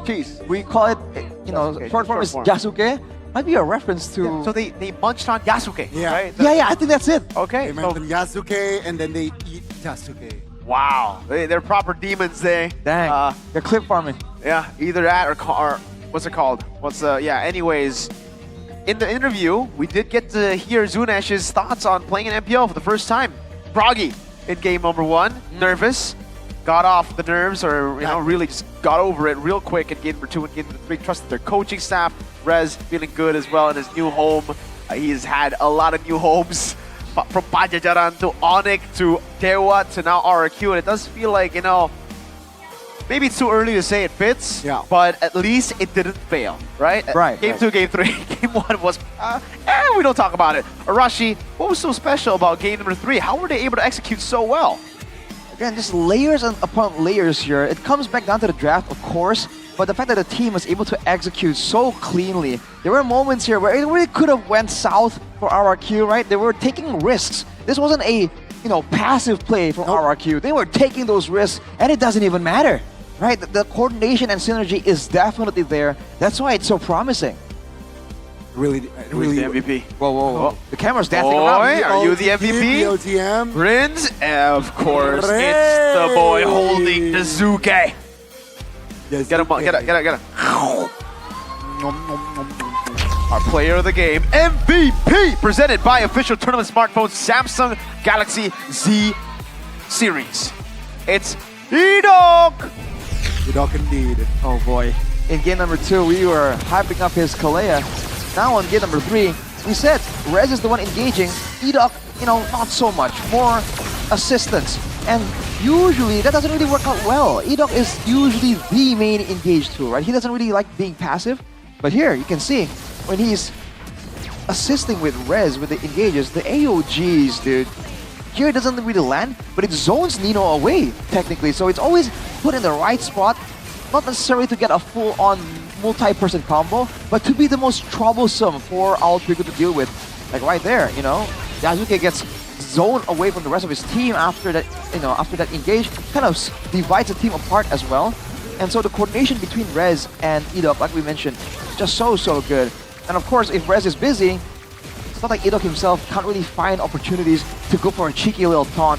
But the AOGs this time, we've seen him on the Gatot, we've criticized him a lot on this Gatot pick. But again, with the right building blocks, with the right formation around him, dude, he was doing great. But this moment though, that was looking kind of scary. So, Edok was able to just hold him down. Okay. That's what happened. Yeah, because we were confused, Yeah, the I was boys. like, What happened to Zunesh? Yeah, so okay. Alec. It was a messy fight here for all three, though, especially. It's so scattered, right? Yeah, just holding this angle was weird in my opinion, right? They got the win. They instantly, they instantly went and felt like they were ahead. They played like they had all the advantages by going in their jungle, doing all that. They should have still respected it, Maybe the fact that they're playing tempo-wise, right? We talk about how Altrigo like using that momentum. So the fact that they had a bit of a momentum swing there, I think they were trying to push the pace, catch RRQ off guard perhaps, but RRQ were ready for it, man. And eventually, once Altrigo spread out too far from the base, same thing, man. They get cut off from the base immediately. Yasuke was trying to escape with the Phantom Execution. He gets cancelled, gets taunted by Edok there as well. So, dude, that was tough. That was a rough game if you're Alter Ego. Exactly. I was about to say, if you're an Alter Ego fan or, the players, it was rough, especially after that convincing, strong game. No follow through. After that game 2, game 3, they were lost, and hopefully they are able to recover though. Still a long season ahead. I think the fact that we were talking about earlier, we were theorizing what could be comboed with the Kalea, and honestly, nothing really crazy is there.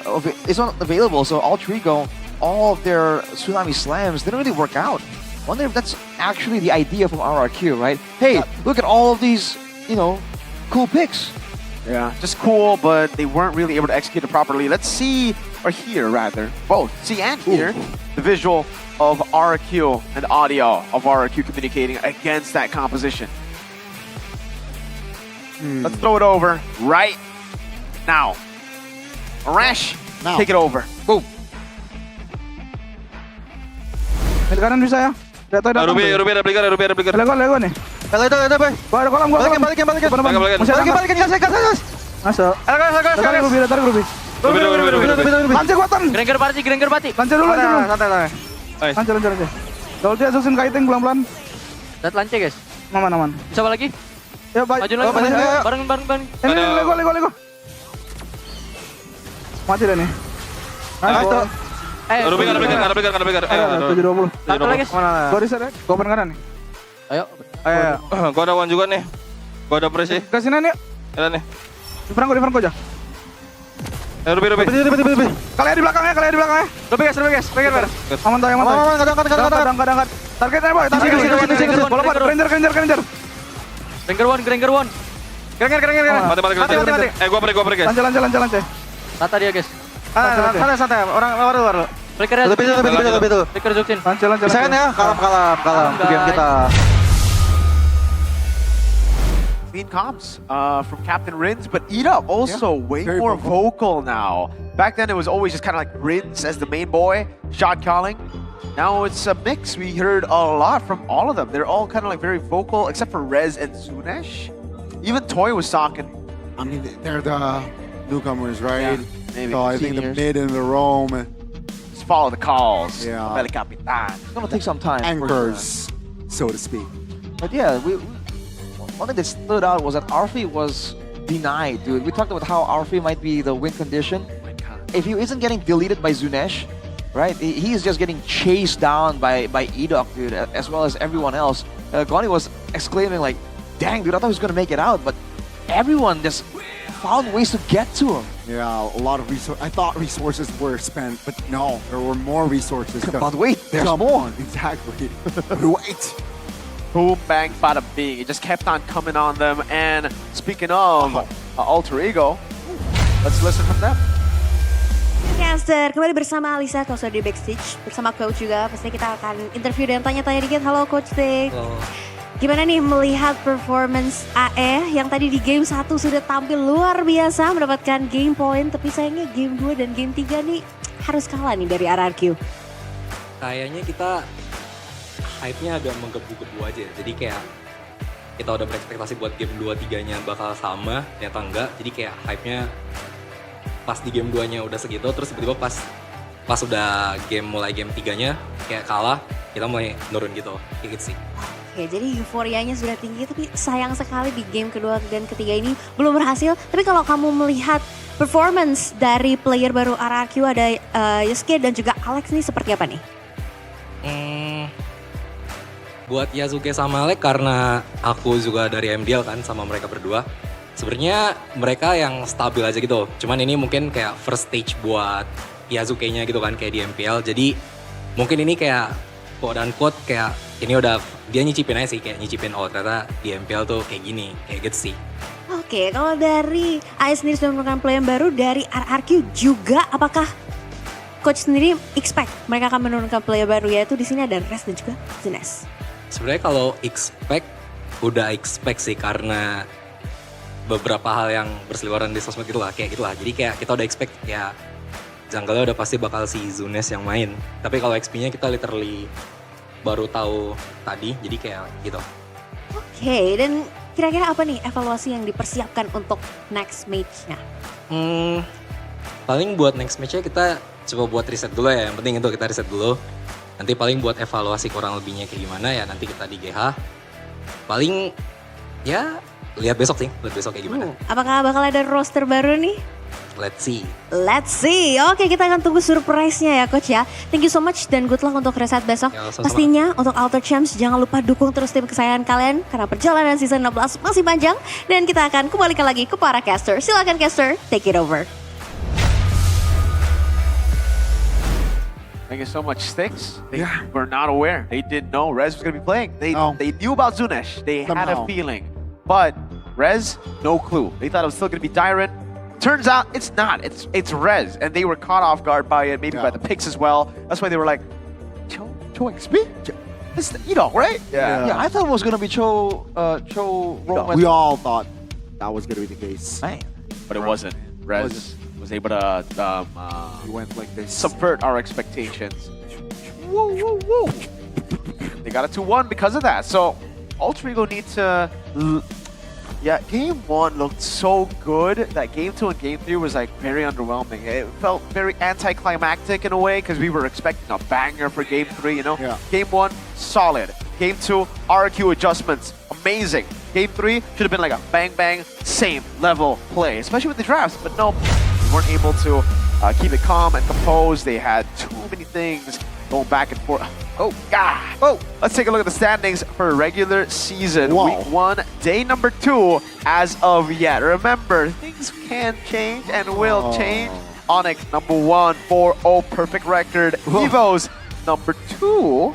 And then followed by Geek and RQ with all the wins. And then we have all the 0-1 teams. Alter Ego, Team Liquid, Bigatron by Vitality is down there as well. They're United and Na'Vi.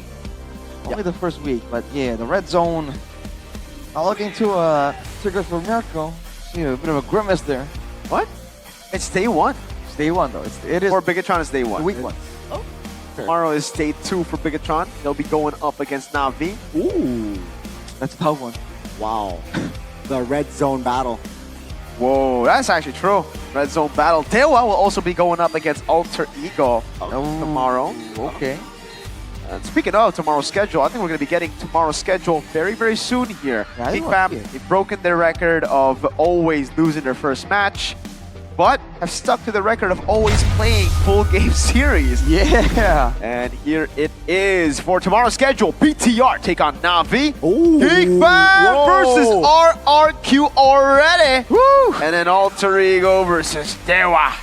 All right, that's a fun one. That's a fun one. There's a bit of rivalry now between GeekFam and RRQ for sure, man. There's always been since the Kingslayer arc. Exactly. Because of that, it's more here, you know. Because as a Kingdom fan myself, it's like I don't want to lose to those guys. Yeah. And RRQ sent GeekFam home this last playoffs. Remember how the whole boy situation into the mental drop in the whole team. Definitely unfortunate. But tomorrow we're gonna see. With the changes, one team with changes, one team sticking with the old. Now that's an interesting situation. It is. I mean, it's still up in the air, right? Will Sunesh play again alongside Red? Will he? Or will it be Sitsujin Iron back to last season?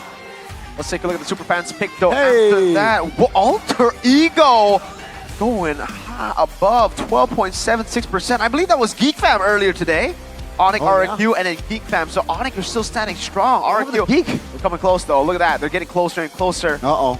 And the Superfans pick. What happened to Geek? I have no idea. 1.87 is a crazy drop from being 13% earlier today. Na'Vi Dewa, understandable. BTR, I'm surprised they're there. I'm surprised they're not top.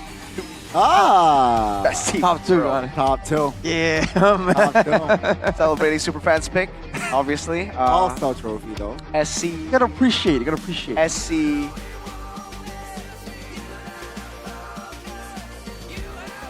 SC keys. Updated standings.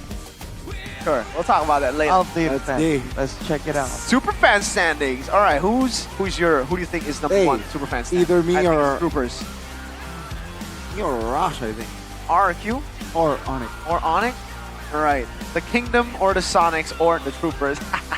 Let's see the Superfans Cup update standings here very, very soon. Let's see. Trooper better. Trooper better. Drum roll. Let's go, Troopers! Bang! Yes! Wow! What the heck? What is this based on? No, they played. What do you mean? What do you mean? They played, Gani. Standing Superfans Cup. It's a Superfans Cup. They have a team. The Troopers have a team. Na'Vi Nation have a team. Kingdom have a team. They play. And the Troopers are number 1. Wow. Yeah. Here, you see? There you go. They play outside. Yeah. Okay. Yo, we should honestly represent one of the teams. I think I'm Yo. gonna smack everybody. We gotta represent the bad. casters, bro. Yo, Mutan, you know what to do. Caster team, Casters please. versus whoever here. Put us in the league. Put us in the league, man. This will be fun. But you can see him here, and that's why you guys can come around to the MPL Arena and join all these amazing activities we have. The booths as well, back to back. Look at the super fast stand of that. PL Cavalryman. We got, okay, it's still the first day, so now we got, okay, this is interesting. Second day. Second day gone. Second day. Second day gone. Are we stuck on the 22nd of August, gone? He's got a time loop. He's got a time loop. Ah. Fair enough. He's reliving that same day. Oh man, that was a fun day, honestly. It really was. I feel like you can say that the I last feel like game- I can go 3 more matches if it Wow, I that's feel impressive. we could go 9 more matches. Oh. What he said. Yeah. What he said. If we have 9 more teams in MPL, think about it. We're gonna have MPL every single day, Monday all the way to Sunday. I want that. Do you not want that? I do want that. But we Pretty want cool. Pretty cool. And that means you can come here every single day. Yes. For all you who claim to be super fans, you're not. Unless you come over here to watch live at Season 16 MPL Arena. Feel the hype of watching MPL matches in person with fellow super fans. There'll be tons of exciting moments and giveaways you can get only if you show up live. Like you saw earlier, we got the Super Fans League, we got the Good Day booth, we got every booth outside their merchandise booths as well for you guys. How to get your tickets? Just head over to id-mpl.com/ticket. Pick the match you want, you know. If you like Onyx, if you like RQ, if you like Bigatron, don't forget to come on game day. Yes, sir. There you go. Forget to come. Another MBTI. Ooh, which jersey is which though? Yeah, dude, they have very similar jerseys. I actually mistook BTR for Geek Fam when they revealed the roster. I was like, whoa, Geek got Nile. Oh, wait, those are my boys. Because Nile was in the middle, right? So I was like, ooh. Go ahead and check it out, guys. Tickets are still on sale, selling like hotcakes. Right, Rash? For sure, man. This next match up as well. Dewa? Interesting. Woo! Avion. Oh no, this is a bad pick. Because Fabian and Ray are both not in the main lineup. Interesting. But hey, again, you gotta get these tickets quick, man, because they're selling out pretty fast. Especially if you're from the the better teams in the league, RRQ, Onyx, Bigatron. You know what I'm saying? Like Why'd you say me third? Why'd you mention me third? I went from this way, that way, bro. This is biased. Nothing personal, kid. You did that personal. Nothing personal. I'm just saying, if On you're purpose. trying to watch the best teams in the league, right? You better get it fast because it's selling out. It's selling out. Only RQ, Onyx, and Bigatron are You the gotta best. say What Onyx about first, Ultrigo Navi? I'm trying to throw shade.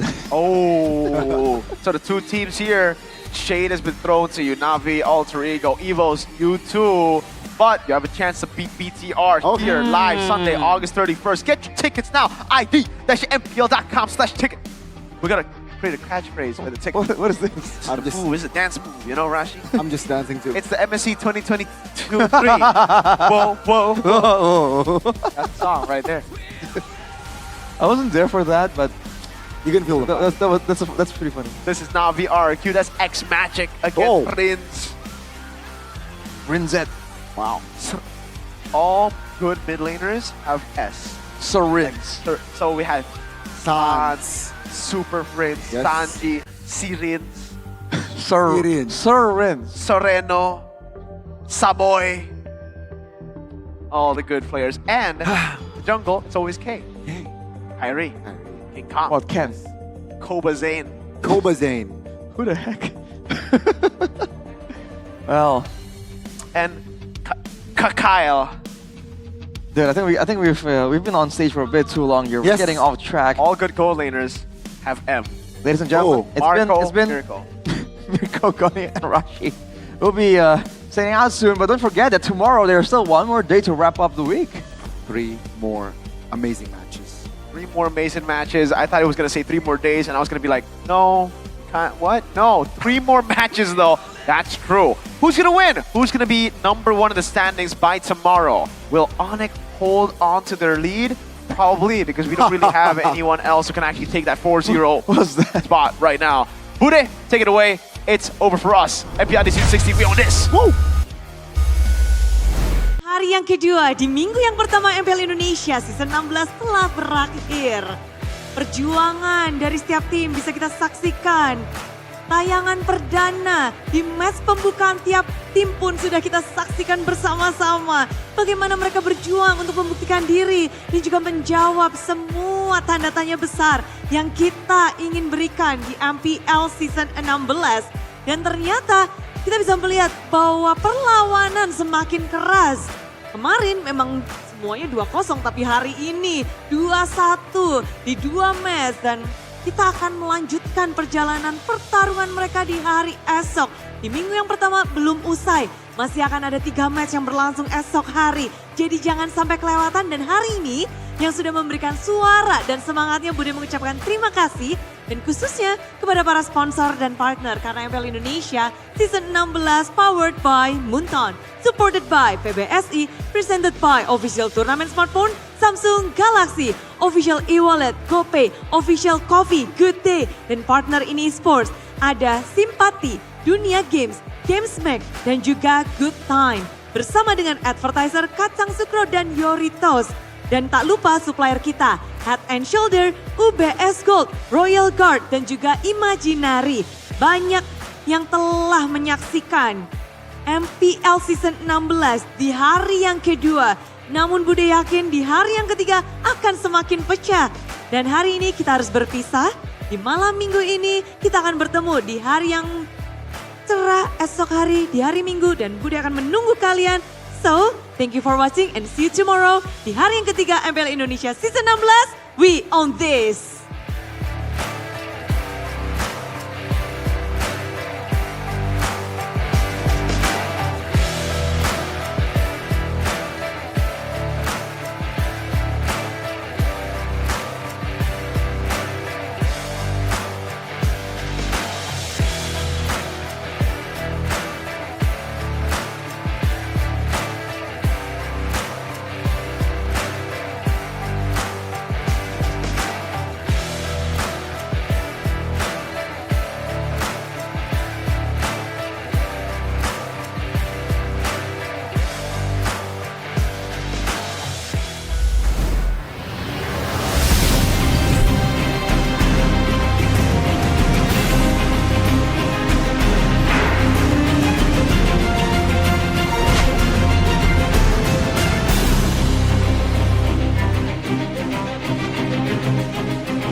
terus berlari, terus ke arah puncak tertinggi.